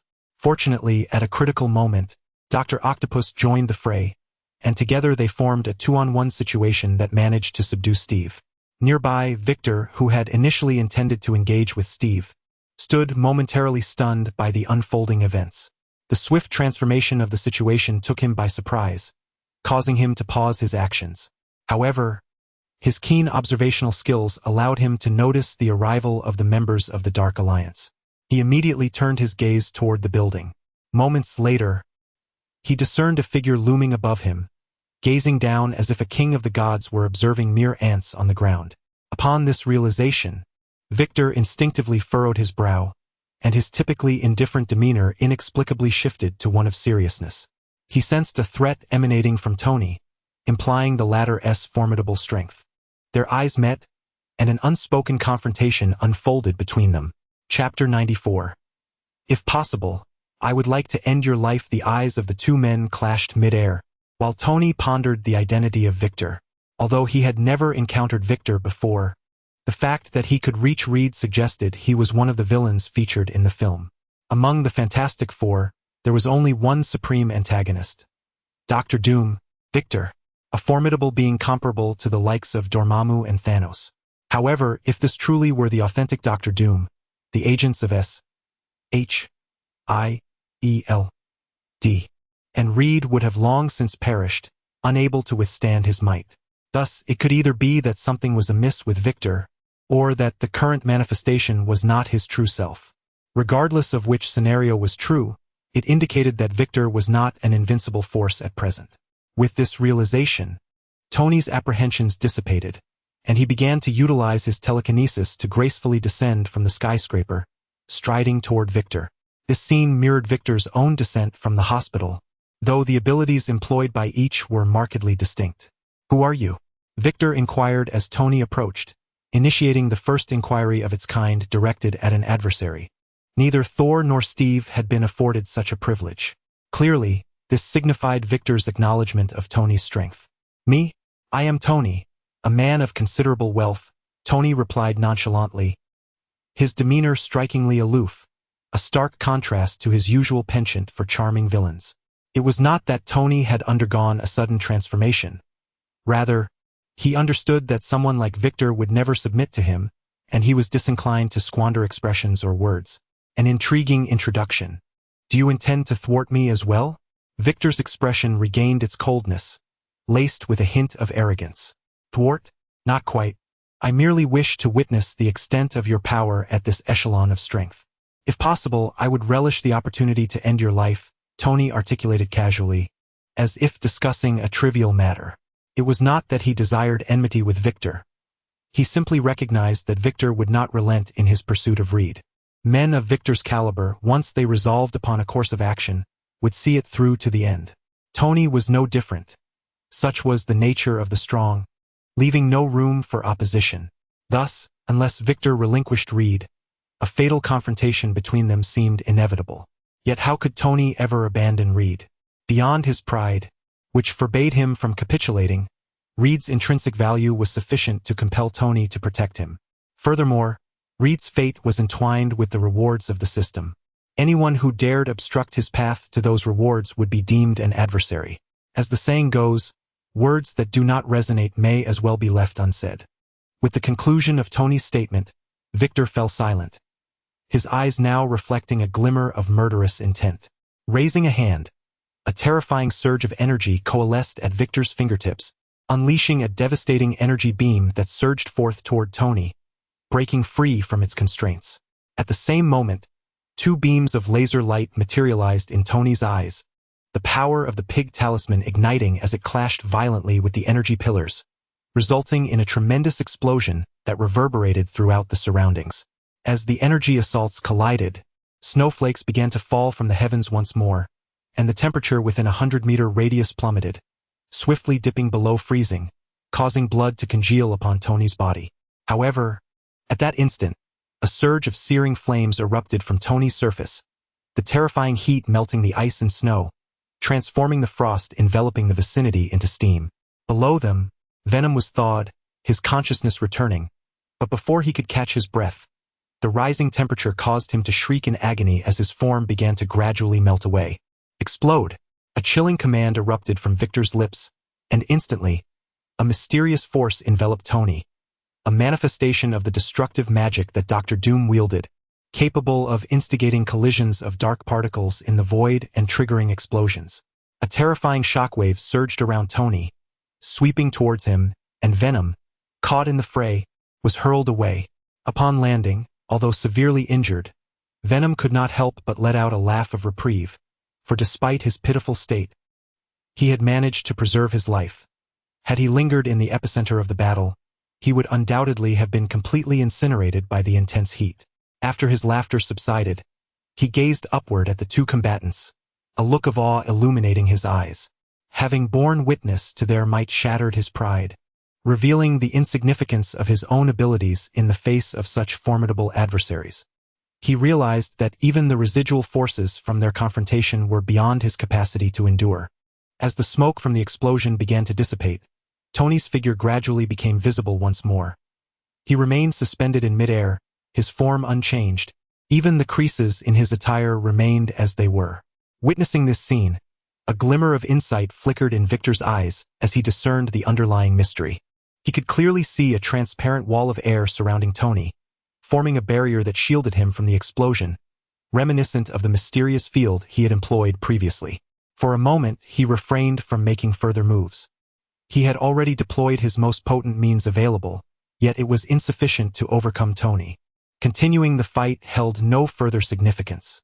Likewise, Tony did not strike back, for he recognized that he could not prevail against his opponent, rendering further conflict futile. Since Victor had no intention of continuing, Tony was relieved. Through this battle, Tony acknowledged his own shortcomings. Despite possessing a variety of abilities and considerable strength, he lacked that definitive, decisive technique commonly referred to as a finishing move. This realization ignited a sense of urgency within him, compelling him to enhance his power further. "Those individuals are your subordinates, aren't they?" Victor suddenly inquired. Tony was unsure of the implications of his words, yet he disdainfully chose not to deny them, simply nodding in affirmation. "Indeed. Hand read over to me, and I shall spare them. A solitary individual, I suppose, pales in comparison to a multitude, does it not? How is it that you possess such confidence to surpass me in confronting them?" Tony exclaimed in astonishment. Victor shook his head, remarking, "Your prowess is commendable, sufficient to withstand my efforts. However, I am not alone." With that, Victor offered a mysterious smile and began to chant an enigmatic incantation. Simultaneously, a colossal magic circle materialized before him. The array emanated an aura of malevolence, and at Victor's behest, a monumental portal erupted from the ground, adorned with the carvings of demons. When the portal fully unfurled, Tony beheld a realm of molten lava through its threshold. "Where is this?" Tony inquired, furrowing his brow. Victor generously provided an answer. "This is the lava hell, the dwelling place of the lava demons." Chapter 95. "I shall seek you once I emerge from hell." Victor casually offered an explanation. Soon, a cacophony of savage roars erupted as a 3-meter-tall lava demon, composed entirely of rock, emerged from the portal. Flames danced along its form, and the stone exuded a fiery crimson hue, accompanied by a faint scent of sulfur. As if savoring the taste of liberated air, the lava demon's roars grew increasingly exhilarated. In mere moments, one lava demon after another surged forth from the portal, claiming dominion over the land below. Concurrently, Victor's voice rang out once more, laced with a hint of pride. "How about it? You still have a chance to choose. Though these creatures may be ineffectual, they should suffice to deal with your subordinates. Hand over reed to me and I will withdraw. This is your final opportunity." Hearing his words and observing his smug demeanor, a peculiar smile crept upon Tony's lips. "Summoning creatures, you say? I too possess such abilities. Allow me to present mine. With a mere thought, vast shadows began to coalesce beneath him as shadow trolls emerged from the darkness. Each towering 3 meters, robust in stature, and adorned with glistening crimson eyes amidst their inky forms. In stark contrast to the disordered throng of lava demons, the shadow trolls stood aligned and disciplined, embodying the distinction between a well-trained army and a ragtag force, rendering the lava giants utterly inferior. Witnessing this sight, an unflattering expression crept across Victor's visage. Reflecting on his earlier threats and the current tableau, it was an undeniable spectacle of social embarrassment. Even Victor, with his temperament, could not help but feel a surge of indignation. Rend them to shreds, Victor bellowed, and at his command, the lava demons charged with a ferocious roar towards the shadow trolls. Observing their assault, Tony wore a disdainful smile, snapping his fingers before casually gesturing forward, stating nonchalantly, "Let them tear." With that, the shadow trolls advanced to meet the oncoming tide. Instantly, the two factions clashed like a tempest, shaking the very earth beneath them. The lava demons were not only formidable in their toughened forms but also imbued with the power of flames. Each was comparable to an extraordinary being like Happy, or perhaps even stronger. In contrast, while the shadow trolls possessed unparalleled strength and robust bodies, their lack of extraordinary powers rendered them less lethal than the lava demons. Thus, 2 shadow trolls were required to match a single lava demon on the battlefield. However, the Shadow Brigade was not renowned for their prowess in combat. Their greatest strength lay in their immortality. A shadow troll slain in one moment would resurrect in the next, rejoining the fray from the Shadow Kingdom. As this relentless cycle of attrition continued, it appeared that the lava demons held the upper hand, yet their numbers dwindled with each passing moment.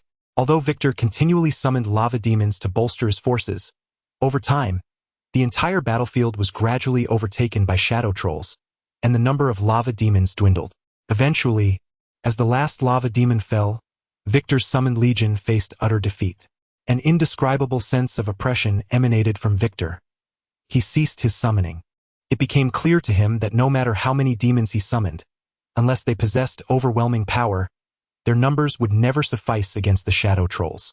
At that moment, Victor cast a fierce glance at Tony and, with a tone of resentment, declared, "You may have won this round, but I will return to confront you." With those words, Victor dismantled the magical array and turned to leave. However, just then, a mocking smile appeared on Tony's face. "You wish to depart? How much magic do you have left?" Upon hearing this, Victor's expression shifted dramatically, and his previously composed figure accelerated in an attempt to escape. Yet, in that fleeting moment, the power of the rabbit talisman activated within Tony. Instantly, in the blink of an eye, Tony appeared behind Victor, his hand gently resting on Victor's shoulder, as searing flames erupted from his palm. With a loud crackle, the flames ignited upon contact, swiftly engulfing Victor's entire being, releasing a foul odor of charred flesh. Victor's demeanor changed abruptly as he tried to summon his strength to suppress the inferno consuming him. However, under the relentless influx of Tony's power, his resistance was swiftly extinguished, and the specter of death loomed over Victor's heart. Turning to Tony, Victor's eyes glinted with murderous intent as he declared, "Once I emerge from the depths of hell, I shall seek you out again." With that, the flames consumed him entirely, reducing his form to ashes. A gentle breeze swept through, scattering the ashes across the heavens and the earth.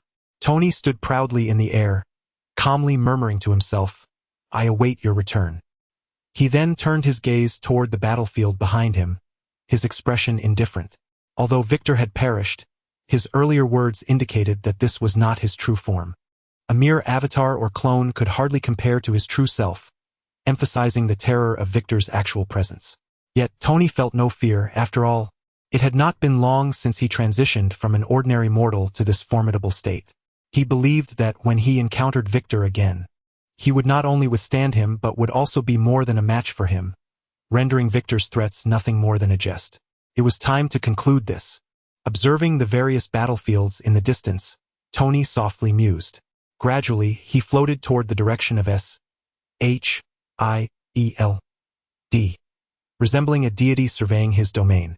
As he advanced, shadows began to emerge along the streets, shadow ninjas, shadow claws, shadow night bats, shadow trolls, and shadow warriors. In mere moments, an endless legion of shadows enveloped First Avenue entirely. Those from S.H.I.E.L.D. and the military watching this scene were overwhelmed by an immense fear that surged from their hearts, their faces etched with terror. Even the extraordinary beings engaged in battle came to a halt, their eyes filled with terror as they beheld the scene before them.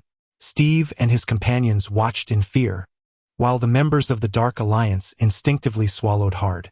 They had encountered the Shadow Legion before, yet they had never witnessed such an overwhelming number of them. As far as the eye could see, darkness enveloped the surroundings.